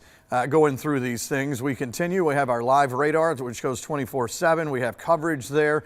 I'm going to be jumping back on at 7 for an extended forecast again coming up in just a little bit. And of course, if you don't have the 13 WMAZ Plus, you can scan that QR code on your screen and you can download it on your TV. And I know that it's come in very handy here recently. This whole technology came around at a very good time. So we'll let you know. I go for now, but I'll see you over on the Plus channel, and we'll continue covering this third weekend of winter weather in Central Georgia.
Continuing coverage of the third straight weekend in a row in January of winter weather, or at least winter weather being nearby. The first weekend we had the snow here. Last weekend we had an ice storm to our north, just to our north, and severe weather just to our south. And in between we had mainly just a cold rain. Now all back to where we started from with this whole journey, all snow. And it's wild because it was mainly our northeastern counties only. That's what the models were showing. And that was right. But some models were trying to say, this could go maybe as far west as Macon. And boy, those that said that and put it in that spot, I mean, they nailed it. I mean, right on, like actually to like the mile, to where it is mainly downtown Macon and eastward. And you start to go toward the west, and there may have been a flurry or two, but a sharp cutoff with no accumulation there. So that's the look over downtown, where we have 24, feels like 8 degrees thanks to the wind that we have out there. So some really cold numbers. How about this number here? I'm going to say as low as maybe around 15 or so as we start the day tomorrow. You'll see on the graph model in a minute that it puts us at around 20 or so tomorrow morning, but I think we could go colder than that. Some of the other models are hinting at that too. Sunshine does come back tomorrow. It's not going to be a warm day, but at least above freezing. We'll get there at around noon, and then start to drop back below freezing at around 7 or so around this time tomorrow night. So about a 7-hour window for anything that is out there to try to melt off. Again, it's not going to be 80 degrees and all that, but with sunshine and at least mid to upper 30s, we should lose some stuff. Now, in the lower lying kind of valley areas out there, that might stick around, and then it will refreeze tomorrow night as we're going into maybe like a 19 to 20 degree range Sunday night into Monday morning. Okay, so there's a look at the numbers, and no shortage of cold air across the eastern half of the country. Statewide, we're seeing 24 in Macon, 20 in Athens, 21 in Atlanta, and it is 7 o'clock at night. I mean, these would be impressive lows for an early morning. This just shows you how cold the situation is, and also definitely lets you know that any snow that has fallen is not going anywhere. It is staying put. It is for sure cold enough to support it out there. Here's a look at the wind. This has been a big part of the equation. We've seen it fluctuate at times to where we're 35 to 40 mile per hour gusts, and then kind of 25 to 30, somewhere in there. The number in white is the sustained winds, so kind of like a steady wind. The wind gust, which occasionally will pick up and the computer will grab. Those are going to be the higher numbers in yellow, 30, 37 mile per hour winds. You factor that in with the temperature that we have, and that's the reason we already have single-digit numbers, which we knew we would have getting into this time of the night. And we're not done. The numbers are still dropping. So if you're thinking 8 degrees, it's just not cold enough for you for a wind chill. We could get down as low as like 3 for a wind chill as we head through the overnight into tomorrow morning. I mean, it's some impressive numbers. As we look at the radar shot, it is really emptying out now. And this, 2 different ones I'm going to show you here. So again, this one kind of shows you where the more concentrated snow is, where you see some of the blue shaded areas. And as we zoom in, I could back it up if I wanted to and show you the whole loop starting from this morning. But this starts at around 3 o'clock, 4 o'clock this afternoon. It's a 3-hour loop. So this shows that the last bit that came through the second round that punched through Putnam, Hancock County on down through Washington and went down. But it's that farther extent that started as just kind of flurries out here on the outside edge. Let me take you back here. So we were looking at this is around 4 o'clock, saying, okay, well, there's some flurries, so you may see something in parts of Monroe, Jones, Bibb counties, that it's kind of on the outside edge of this whole thing. And then it was like, well, hold on a second, is this stuff trying to kind of get together? And it was. And then as we had made it around 5 o'clock, we started to see a blue blob coming down right here, and that was through Jones County and then parts of, say, Juliet, western parts of Monroe County, West Bibb, and came down through downtown and right over the TV station here, and we ended up with a good little shot of snow. Again, it's not Aspen, Colorado or anything like that, but it is it's still a novelty. It's something neat to see, and when it's this cold, you kind of want to see something out of it because it's actually cold enough to keep it on the ground instead of melting out there. But as we've been going through time, we've been seeing this roll farther toward the south and east. And now as far as the concentrated stuff showing up in blue, we're not seeing much left. As we look at this map, again, these aren't clouds. This is the look, instead of a blue color table, it's in white and gray. But it shows you where you have not only the concentrated snow, which would show up in white, but also even the little flurries that you can see in some of the darker gray stuff. So most of this is winding down as it makes its way toward the east and southeast. Good news though for parts of like Wheeler County, seeing some flurries down that way. Some good thing for the kids and some adults. Treutlen County seeing some, and then again, kind of the last somewhat of a band is just outside of Washington County now as this is all pulling away toward the east. So these are the last little bits and pieces that are coming down. Of course, the models were showing, I mean, they have aced it. 7 toward 8 o'clock, exiting toward the east here, and we are kind of heading into that motion there. As we look at the bigger picture, you can see this low. It's kind of wild when you look at it, churning over the Carolinas here. But what's really neat too is when the moisture comes in from the Atlantic, you can see where it's freezing. Right there, comes in as rain and then comes right across. So it goes into places like Myrtle Beach and all that, coming in as snow. New batches of snow still coming in to the Carolinas there. As we look at the graph model, again, it does agree that as we head toward 8 o'clock or so, everything is pretty much gone, and that's it. As we go forward, let's go on to the high-res model. There's around where we are now on into 8 o'clock and then clearing on out. The NAM model, looks like that one, yeah, okay, so it's pretty much picking up on where we are now. Yep, and as we go on through the next hour or so, everything will exit on off toward the east. The GFS was pretty close to being on as far as the core counties, you know, the main counties of the northeastern counties. Euro, just to show, yeah, finishing out there. So let's go on over to, this is a picture that I took off of the National Weather Service chat room, and this kind of tells, you know, part of the problem with tonight is that we had snow to come down on a cold enough surface, you know, decks, yards, things like that, for the most part, especially elevated surfaces, including, like I showed you earlier, the parking garage from the medical center downtown, and it just lays there because those surfaces are cold enough.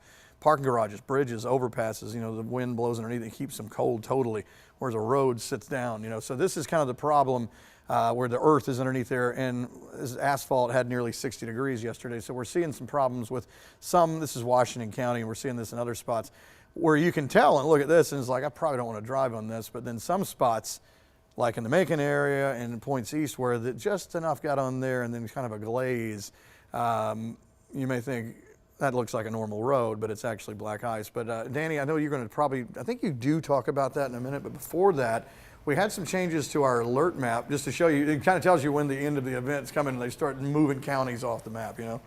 Yeah, we have an update to our winter weather alert. We still have places in North Georgia and Central Georgia that are still under that heavy pink, which is our winter storm warning.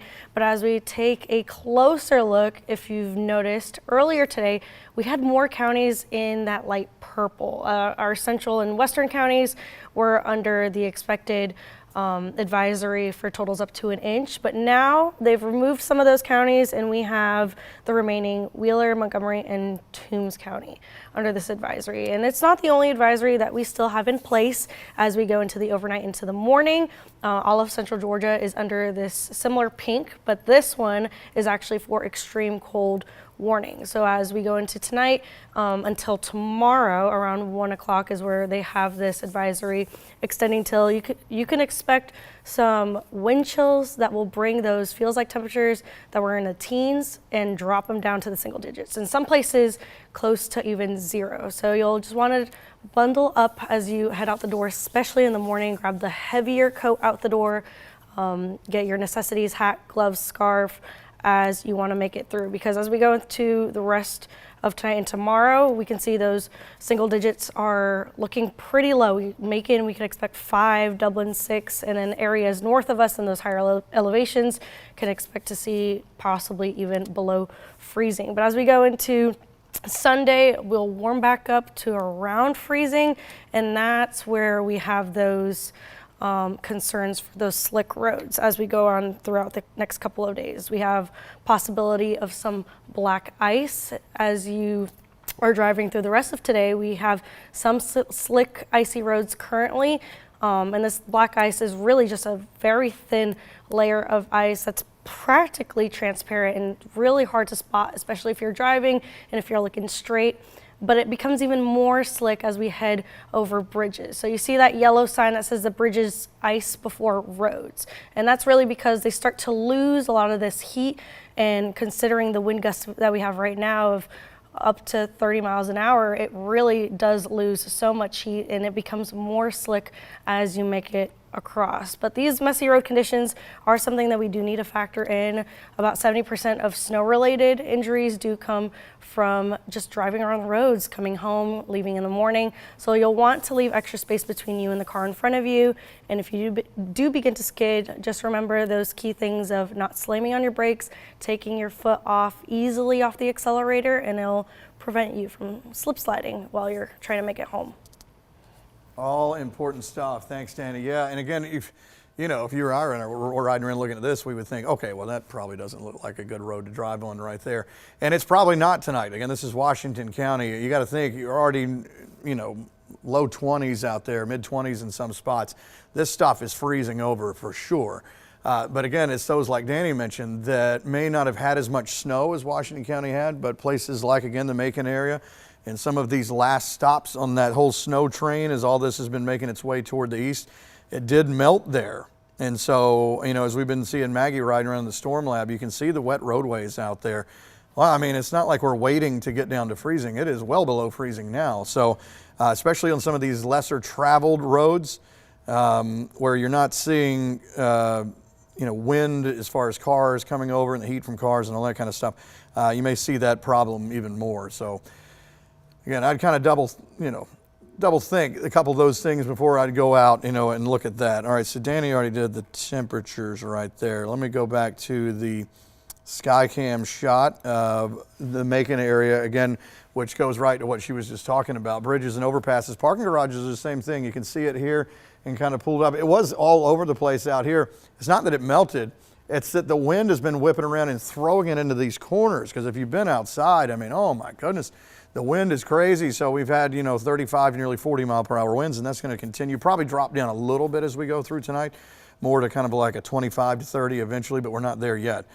So the wind really dragging the numbers down into the feels like category. As we look around, one of the last places to see at least flurries a little bit ago, and I know some folks in Dublin, they saw some, especially in the eastern part of town this morning. But as we've been going through the afternoon, a second wave, the one that came through Macon, starting to come down, but almost just split around the city. Now you can still see a few little flurries out there, but the steady stuff, it was more like Dudley, Dexter. So again, it's a game of inches in this sort of situation, and that last bigger batch that was coming through Dublin didn't quite fully get home. There may be some stuff, I think I can see on the breakdown there, so maybe a little bit of accumulation in some spots. But again, as I've been talking about, you can see the shimmer on these roadways. So even the little bit that has been falling hits that warmer road and melts. And again, the number in Dublin, I think it was like 24, something like that last time I checked. So it's going to freeze. I mean, eventually this road surface will get down cold enough to where overnight tonight, especially if you're going to get out somewhere tomorrow morning, that's going to be a problem. Let's go to, all right, let's go just take it back to the Macon Skycam to keep it there. Again, so there has been some accumulation in the Macon area. We've seen it on the camera downtown and of course here at the station as well. I mean, there's snow on the cars out there and it's caked on there. It didn't do that usual sit and then start just sagging down the side of the car, where it melts. I mean, it's just like there because it's so cold outside. Again, just to show you those numbers, we're looking at, these are actual numbers. This is not the wind chill. And again, it's almost 7:15 at night. It's already this cold. 22 degrees to 27. That's the spread we have. The wind gust in yellow, again, very impressive. 37 mile per hour wind gust recently in the Macon area, which, I mean, you put that into a number with low 20s and it drags it down. So again, a wind chill or a feels like number or a heat index, any of those things, it's the sensible feel to your skin. So it's a formula for humans and animals and stuff like that, what it actually feels like with all that extra wind that goes on to it. Again, that radar shot, which was showing the really concentrated snow in blue, is really finishing up. This one is the one that shows still some flurries in there. We saw that on the Dublin Skycam a minute ago, and that's going to be more in the gray area, literal gray area this time. Light colors like the white color, most of that's moving away now. So the steadier snow is mainly pulling away, which is what the models were showing. Guys, we're up on 7:15 now. And I know for programming purposes on the Plus channel, we were shuffling some things around. We're going to go now. We're going to continue our coverage as we go on through tonight. But right now we're going to show you our 24/7 radar, and it'll continue showing you stuff like this.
Bye.